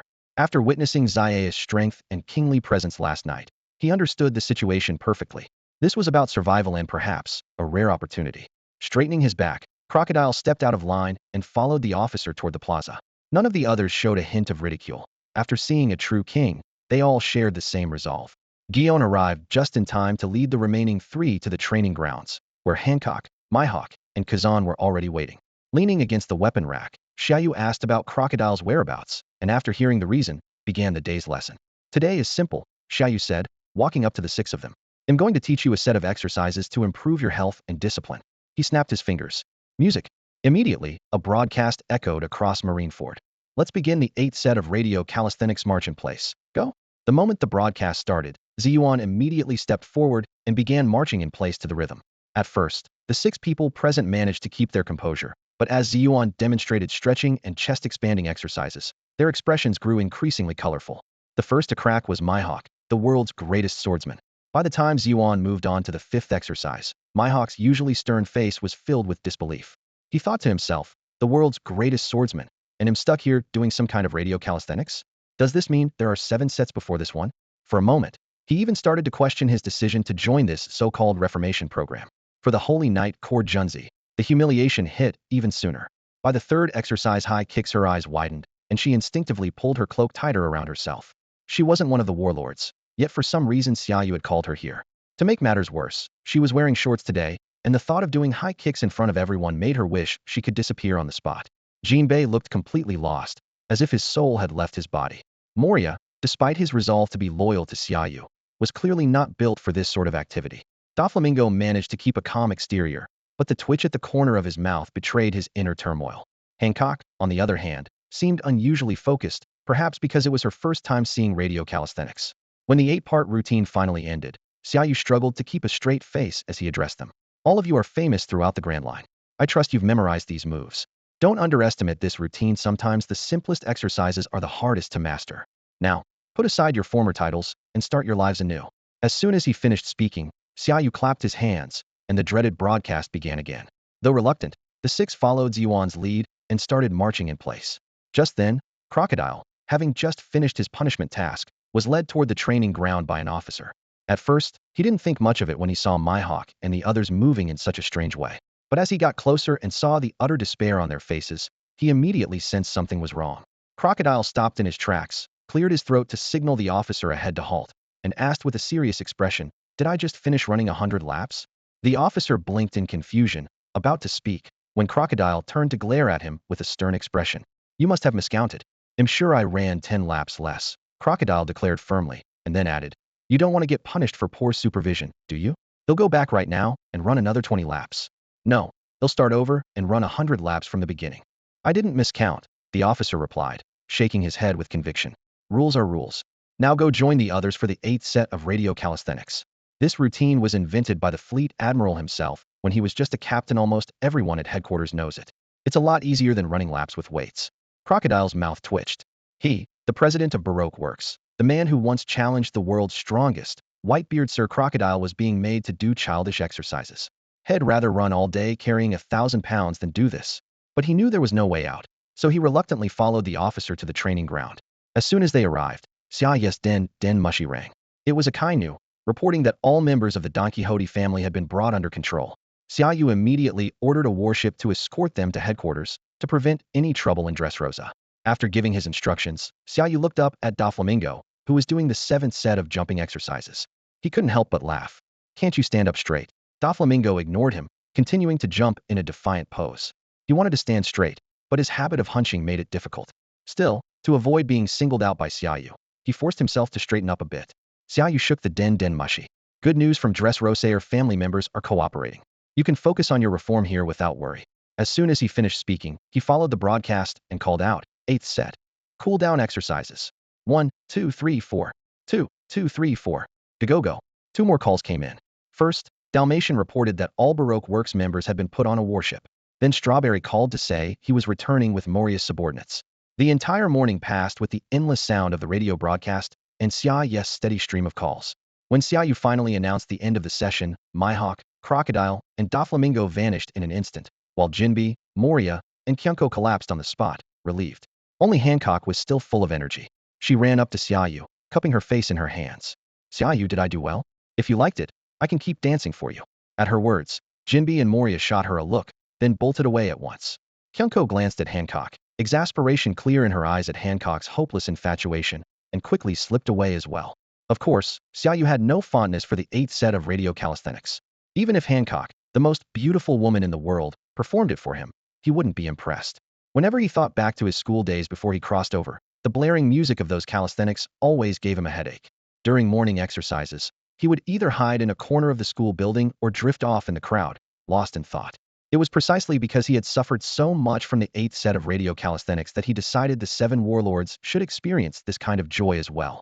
Since it wasn't time for a meal yet, Xia Yu headed straight to the Fleet Admiral's office on the top floor of headquarters. He had just pushed open the door and hadn't even sat down at his desk when Mihawk burst in. "Xia Yu, I want out," Mihawk said bluntly. "Unless you promise you'll never have to do the 8th set of radio calisthenics again." "What's wrong? Too difficult? Can't learn it?" Xia Yu raised an eyebrow. "That's not the problem at all." Mihawk waved his hand. "It's a matter of principle. I simply can't accept it."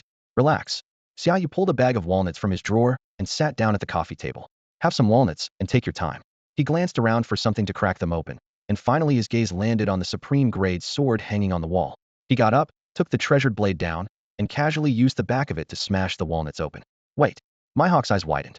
"That's a supreme grade sword." He strode over to the coffee table, clearly agitated. "As a swordsman, how can you use your blade to crack walnuts? That's completely disrespectful to the sword." Xia Yu popped a walnut into his mouth with a calm look. "Look how worked up you are. To you, your sword might be your second life. But to me, a sword is just a tool." He met Mihawk's gaze. "Do you know why your swordsmanship has plateaued? It's because you cling too tightly to the distinction between having a sword and not having one. You place too much importance on the blade itself. Your understanding of swordsmanship is still at the beginner's level. You barely qualify to meet me. The true essence of swordsmanship is this. When the sword is in your heart, anything can become a sword. Mihawk's expression shifted as he fell into thought. When the sword is in your heart, anything can become a sword. That's the true romance of a swordsman, Xia Yu said with a smile. All right, you don't have to participate in ideological reform anymore, but you do have to train those officers who are always clamoring to defeat you. A glimmer of excitement flashed in Mihawk's eyes, but he quickly masked it. He sat down across from Xia Yu, casually crushed a few walnuts with one hand, and deliberately placed the shells close to Xia Yu, as if challenging him. Xia Yu pretended not to notice and continued cracking walnuts with the supreme grade sword. Although Mihawk truly admired Xia Yu's ultimate sword philosophy, he couldn't help but feel anxious watching his beloved blade reduced to a mere nutcracker. At this moment, the tool Xia Yu was using to crack walnuts was none other than one of the supreme grade swords that once accompanied Pirate King Roger across the Grand Line. Although Roger's overwhelming haki had been completely subdued by Xia Yu, and the presence of its former owner wiped away with a simple swipe, it was still a supreme grade sword. Many swordsmen spend their entire lives without ever mastering such a legendary blade. That's why the 12 supreme grade swords are considered the ultimate treasures among sword masters. Yet in Xia Yu's hands, this blade was nothing more than a walnut cracker. Mihawk couldn't help but feel a pang of distress as he watched. Sensing Mihawk's thoughts, Xia Yu let out a cold chuckle and spoke slowly. Don't feel bad. Even Roger's sword is just the beginning. Soon, whether it's Whitebeard's Murakamajiri, Shank's Griffin, Kaido's Hasaikai, or any of the other 12 or 21 great grade swords, they'll all end up hanging on the walls of this office. Instinctively, Mihawk moved to protect his own supreme grade sword. Just then, the office door suddenly swung open and Gion strode in, her expression grim. She looked straight at Xia Yu, her tone serious. Fleet Admiral, what happened?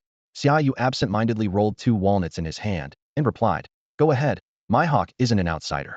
He's now the swordsmanship instructor here at headquarters. Hearing this, Gion didn't hesitate any longer and reported directly. News just came from the East Blue.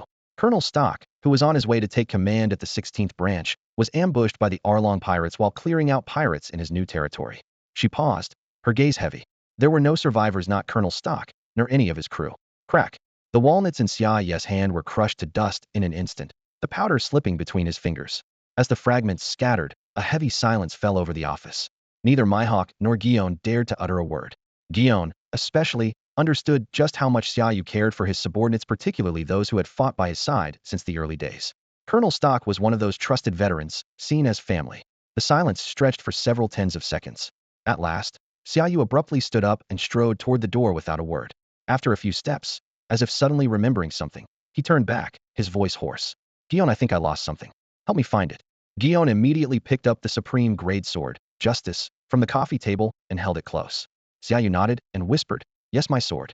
His voice still rough, he spoke quickly. Let's go? We're heading to the East Blue. In the Shichibukai dormitory, the atmosphere was tense. Doflamingo strolled in with a food tray from the cafeteria, his swagger casual. There was a hint of excitement in his voice as he spoke. Heard some news at the cafeteria. Colonel Stock from the East Blue's 16th branch got ambushed by the Arlong pirates while clearing out pirates. Not a single Marine survived, including Colonel Stock himself. As soon as he finished, he scanned the room, his gaze landing on Jinbe. Jinbe, if I'm not mistaken, isn't there a shark fisherman under you named Arlong? That's right, the captain of the Arlong pirates is Arlong, a shark fisherman. Oh, and by the way, I also heard Colonel Stock was personally assigned to the East Blue by Fleet Admiral Xia Yu. He's one of the early officers who followed Xia Yu into battle. So, Jinbe, what do you think the Fleet Admiral's going to do when he hears this? A cold, mocking smile crept across Doflamingo's lips, as if he was looking forward to the chaos that was sure to follow. East Blue, Lobetown Marine Base. Damn it, the Arlong pirates. Smoker stormed out of his office, 2 cigars clenched between his teeth, his anger written all over his face. After receiving word that Colonel Stork's entire fleet had been wiped out by the Arlong pirates with no survivors, his fury was nearly uncontrollable. Tashiji, he barked at his lieutenant, who was following at his side. Gather all base personnel immediately. We're heading to Kokoyashi village. Yes, sir, Tashiji replied, nodding quickly before turning to run out. Before long, all the Marines had assembled in the base plaza as ordered, the atmosphere tense and solemn. Smoker and Tashiji walked onto the deck, where the assembled ranks stood in rigid formation, a heavy mood settling over them. Smoker swept his gaze over the troops and spoke in a low, commanding voice. Colonel Stork was personally sent to the East Blue by Fleet Admiral Xia Yu. His death will shake headquarters to its core. There's only one thing we can do: wipe out the Arlong pirates completely and bring them to justice. Yes, sir, the Marines shouted in unison. Move out. Smoker commanded, and the troops immediately dispersed, each heading to their assigned posts. Their precise and rapid movements reflected both their efficiency and determination. Meanwhile, at the 153rd Marine Branch in Shellstown, also in the East Blue, Morgan stood before his assembled officers. Recently promoted to colonel of the 153rd Branch by Xia Yu, Morgan gripped a massive axe in one hand, his expression steely and his voice full of authority. Today, if we fail to annihilate the Arlong pirates, then we will prove our loyalty to Lord Xia Yu with our lives. He paused, his sharp gaze sweeping over the crowd. The Arlong pirates came from the Grand Line and have been terrorizing Kokoyashi village for years. In the past, they colluded with Colonel Nizumi of the 16th Branch. Lord Xia Yu personally sent Colonel Stork to the East Blue not only to root out corruption within the Navy, but also to purge the East Blue of pirates. His tone grew even heavier. Now Colonel Stork is dead. What should we do? Avenge Colonel Stork. Destroy them. The Marines roared in unison, their morale surging. On the coast near Kokoyashi village, within the 16th branch's jurisdiction in the East Blue, a grand building stood tall against the sea breeze. Inside, members of the Arlong pirates were emerging from an open-air pool connected to the ocean. The first to climb out and make his way to the throne-like chair above was none other than the Arlong pirates' captain, Arlong himself. Once a high-ranking officer of the Sun Pirates, Arlong had been defeated by then Vice Admiral Borsellino during an attack on a Navy ship and was imprisoned and impelled down. But that wasn't the end of his story. After Jinbei, captain of the Sun Pirates, became one of the 7 warlords of the sea, Arlong was granted a pardon and released. However, a rift in ideology led Arlong to break away from the Sun Pirates, taking a group of fishermen pirates with him to the East Blue, where he set his sights on building an empire of his own. Under Arlong's leadership, the Arlong pirates quickly rose to power, securing control over more than a dozen villages through a deal with Colonel Nizumi of the 16th Branch.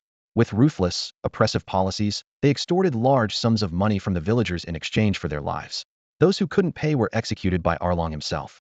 His brutality made Arlong the most wanted pirate in the East Blue, with a bounty of 20 million berries on his head. However, everything changed with the arrival of Colonel Stock.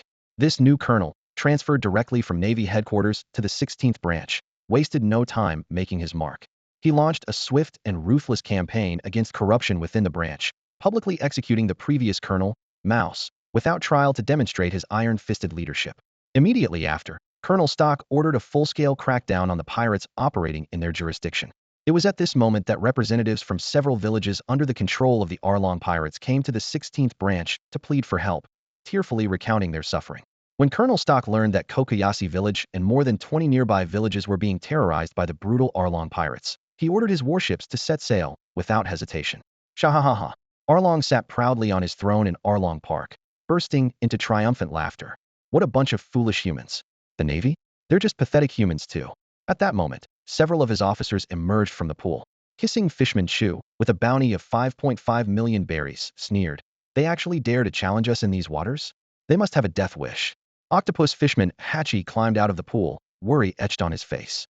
I heard Stock was sent directly from headquarters. They'll probably send another new colonel if this one fails. Cartilaginous Fishman Karubi, whose bounty is 9 million berries, offered a suggestion. Arlong, maybe we should negotiate with the 16th Branch. If the new colonel is willing to cooperate like Mouse did, we can keep making money. Arlong was about to respond when his eyes suddenly narrowed. In the distance, 2 Navy warships approached from different directions, quickly converging on the waters near Kokoyashi village. So soon, Chu stepped forward, exuding menace. Do these foolish humans not realize that out here at sea, we're unbeatable? Karubi hurried to the pool's edge and asked seriously. Arlong, should we try to negotiate? No need.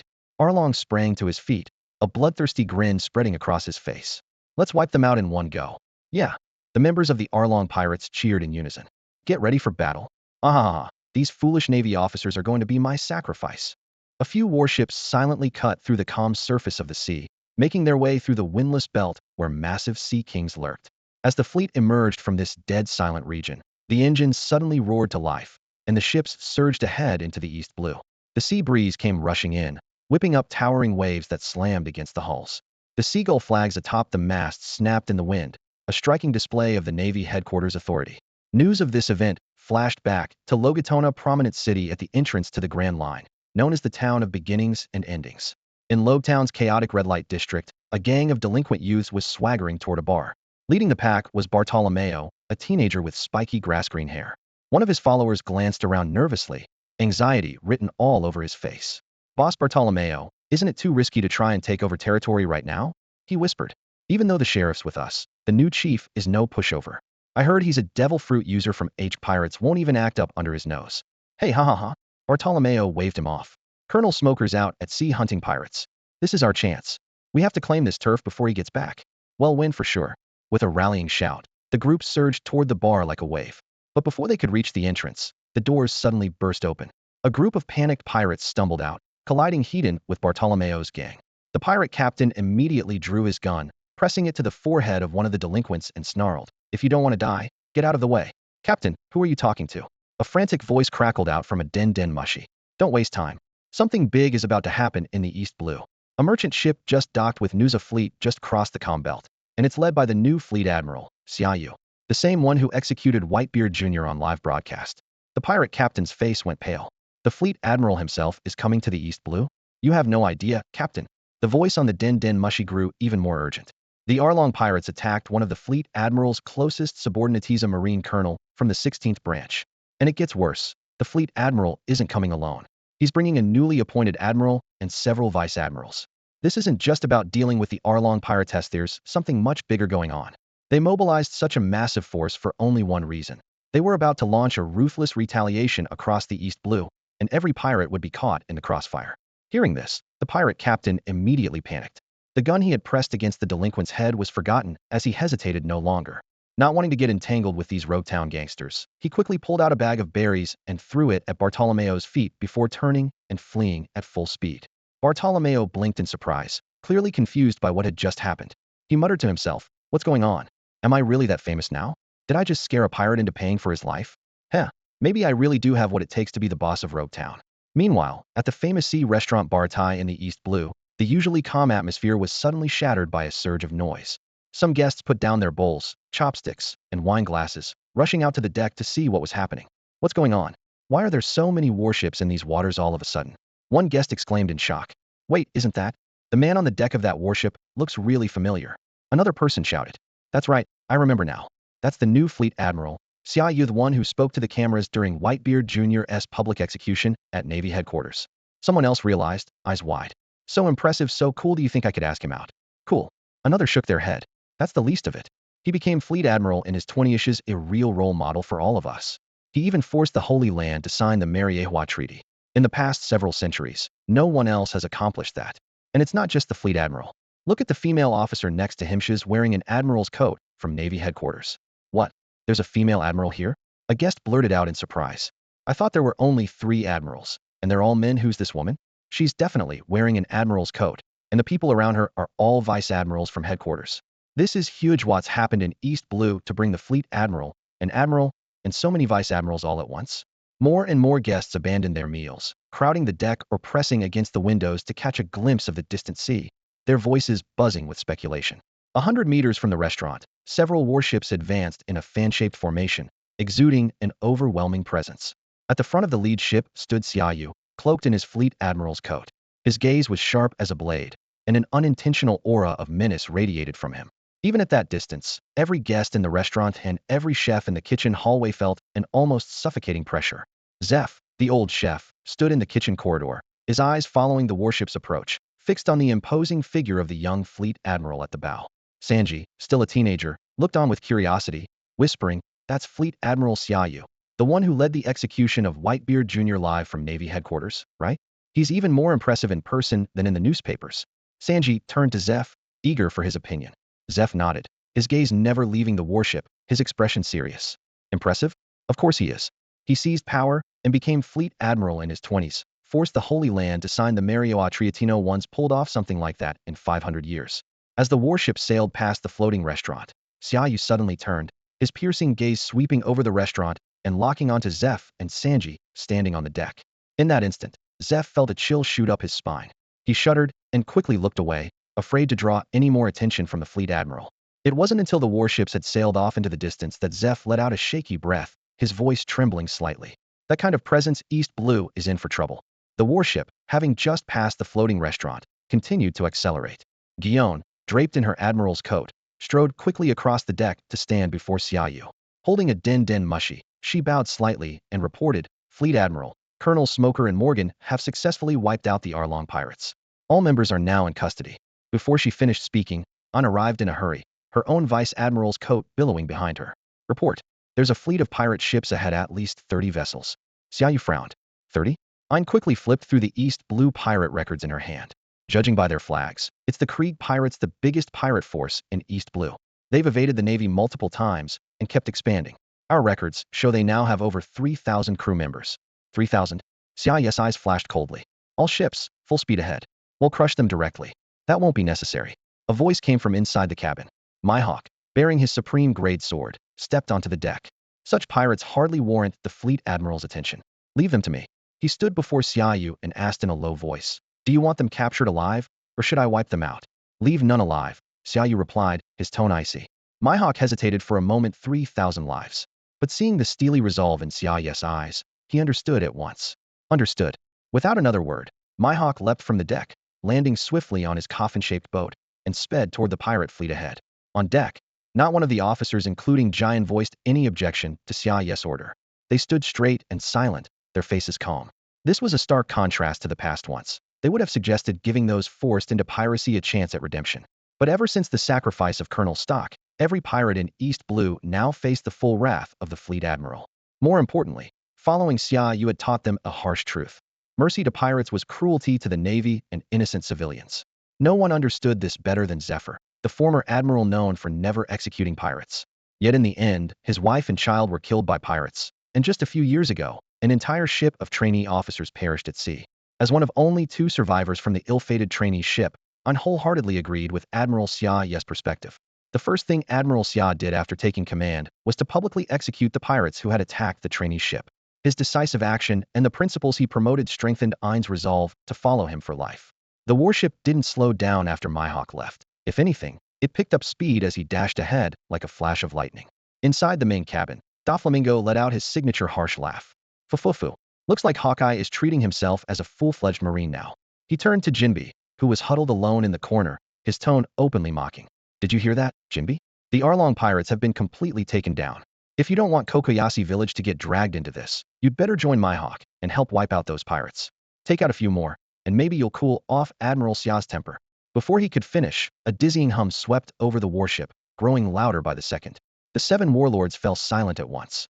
What's going on? Doflamingo snapped his head up, hands on his hips as he strode out of the cabin, with the others following close behind. When they reached the deck, the scene before them left everyone wide-eyed in shock. Hundreds of meters away, a brilliant slash of sword energy ripped through the sky, cleaving a cluster of pirate ships in half. Countless pirates tumbled into the sea like dumplings, their screams echoing across the waves. A second blade of energy struck down from above like divine retribution. Flames and thick smoke billowed as the thunderous impact shook the air. The pirates' agonized cries merged into a grim chorus of death that lingered over the sea. As the warship entered the area, chaos was all that met the eye. Stranded pirates swam desperately toward the ship, shouting at the top of their lungs, "Please, Marines, save us. We surrender. We give up. We'll never be pirates again." But as the warship sailed into the heart of the carnage, a squad of fully armed Marines suddenly appeared on deck. Their cold, gleaming rifles were trained on the pirates struggling in the water. In the next moment, a barrage of gunfire erupted without mercy. As the warship sailed through the blood-soaked waters, not a single pirate dared to make a sound. Up ahead, a massive pirate ship was fleeing in panic, only to be overtaken by Mihawk. On the vast deck, Mihawk stood with his black blade pressed coldly against the chest of a burly man clad in golden armor. The man knelt on both knees, a gruesome wound still fresh on his body, blood gushing out and staining his armor a dull, dark red. This was Krieg, the admiral of the Krieg pirates. Once arrogant, ruthless, and cunning, he had long ruled the East Blue through merciless raids and expansion. But today, his former might was gone. Forced to his knees under Mihawk's silent pressure, his eyes were filled with despair and fear. Dracula Mihawk. Beside Krieg, Jin, the battle commander, struggled to his feet despite his severe injuries. Wearing a gray and blue striped bandana, he looked around to see all the nearby pirate ships sunk beneath the waves. Deep shadows ringed his eyes, and hopelessness flickered across his face. As the world's greatest swordsmen, we're not even worthy to be your opponents, are we? Why attack us without warning? Jin, the second in command of the Krieg pirates, was fiercely loyal and once notorious throughout the East Blue. But before Mihawk, he hadn't even had a chance to fight. Caught in the wake of Mihawk's devastating slash, he was gravely wounded in an instant. Against the world's greatest swordsman, any resistance seemed utterly meaningless. Mihawk glanced at Jin, who was barely standing, his face expressionless. I don't need a reason to kill you, he said coldly. With that, he raised his black blade and struck without hesitation. As the sword came down, Krieg's blood spurted into the air, and the pirate kingpin who had ruled the East Blue for years fell for good. At that moment, Xia Yu's warship sped forward, passing through the wreckage of the pirate flagship Mihawk had just cut apart.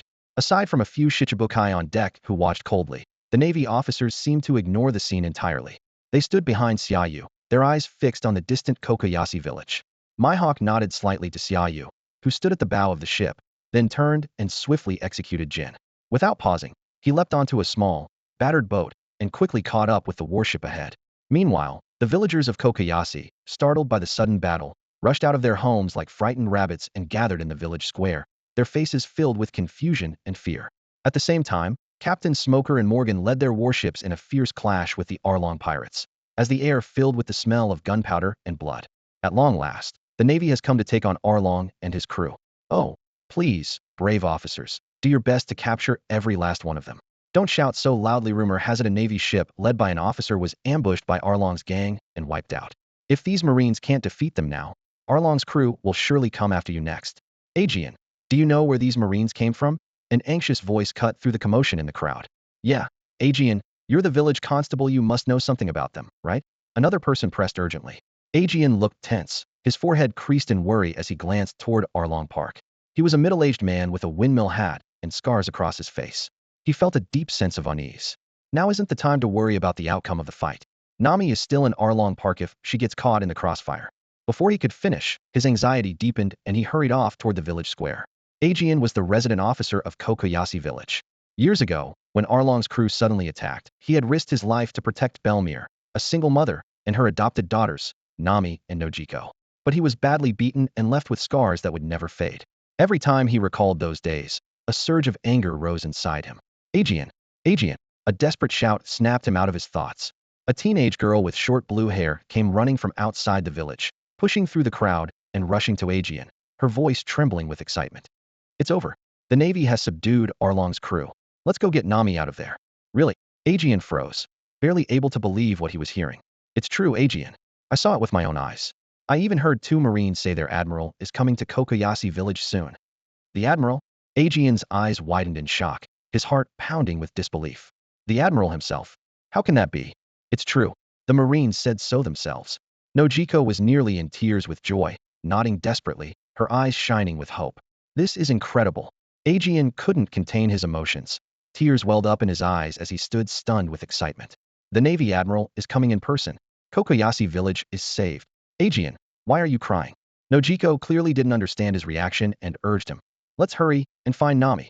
If we're too late, the Marines might mistake her for one of Arlong's crew and arrest her. But Aegean didn't seem to hear her. His gaze was fixed on the distant sea as he muttered to himself. The admiral is really coming. Overwhelmed with emotion, he suddenly dropped to his knees, trembling as tears streamed down his face. The admiral is here. That means Kokoyashi village is finally saved. At that moment, Aegean's eyes were filled with gratitude and perhaps even reverence for the Navy admiral. He knew that all these years, no matter how many times he had sought help from other Navy bases or written letters to headquarters, had never received a response. Only when he saw the new admiral's name did hope return. This new leader, once a vice admiral, was widely respected and known for responding to calls for help immediately. Aegean had resolved to do whatever it took to get Kokoyashi's plight to his attention.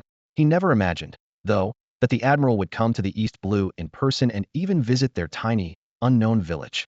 For Aegean, this was not just a symbol of justice, but a historic turning point. The Navy admiral, a figurehead never dreamed of seeing in his lifetime, was coming to their humble home. Kokoyashi village is saved, he whispered, tears streaming down his cheeks. He had never thought he would live to see the day the Navy admiral himself appeared before him. Most importantly, this meant that the entire East Blue would soon bask in the light of true justice. In the courtyard by the pool, the members of the Arlong pirates were bound tightly and forced to kneel in a neat row. Their bodies were covered in wounds of varying sizes, and their hands and feet were shackled with heavy irons. Yet none of them bowed their heads to beg for mercy. Instead, they held their heads high, glaring fiercely at the 2 Marine captains standing before them, Smoker and Monka. Captain Monka, broad-shouldered and imposing, stood with his foot pressing down on the handcuffed Arlong.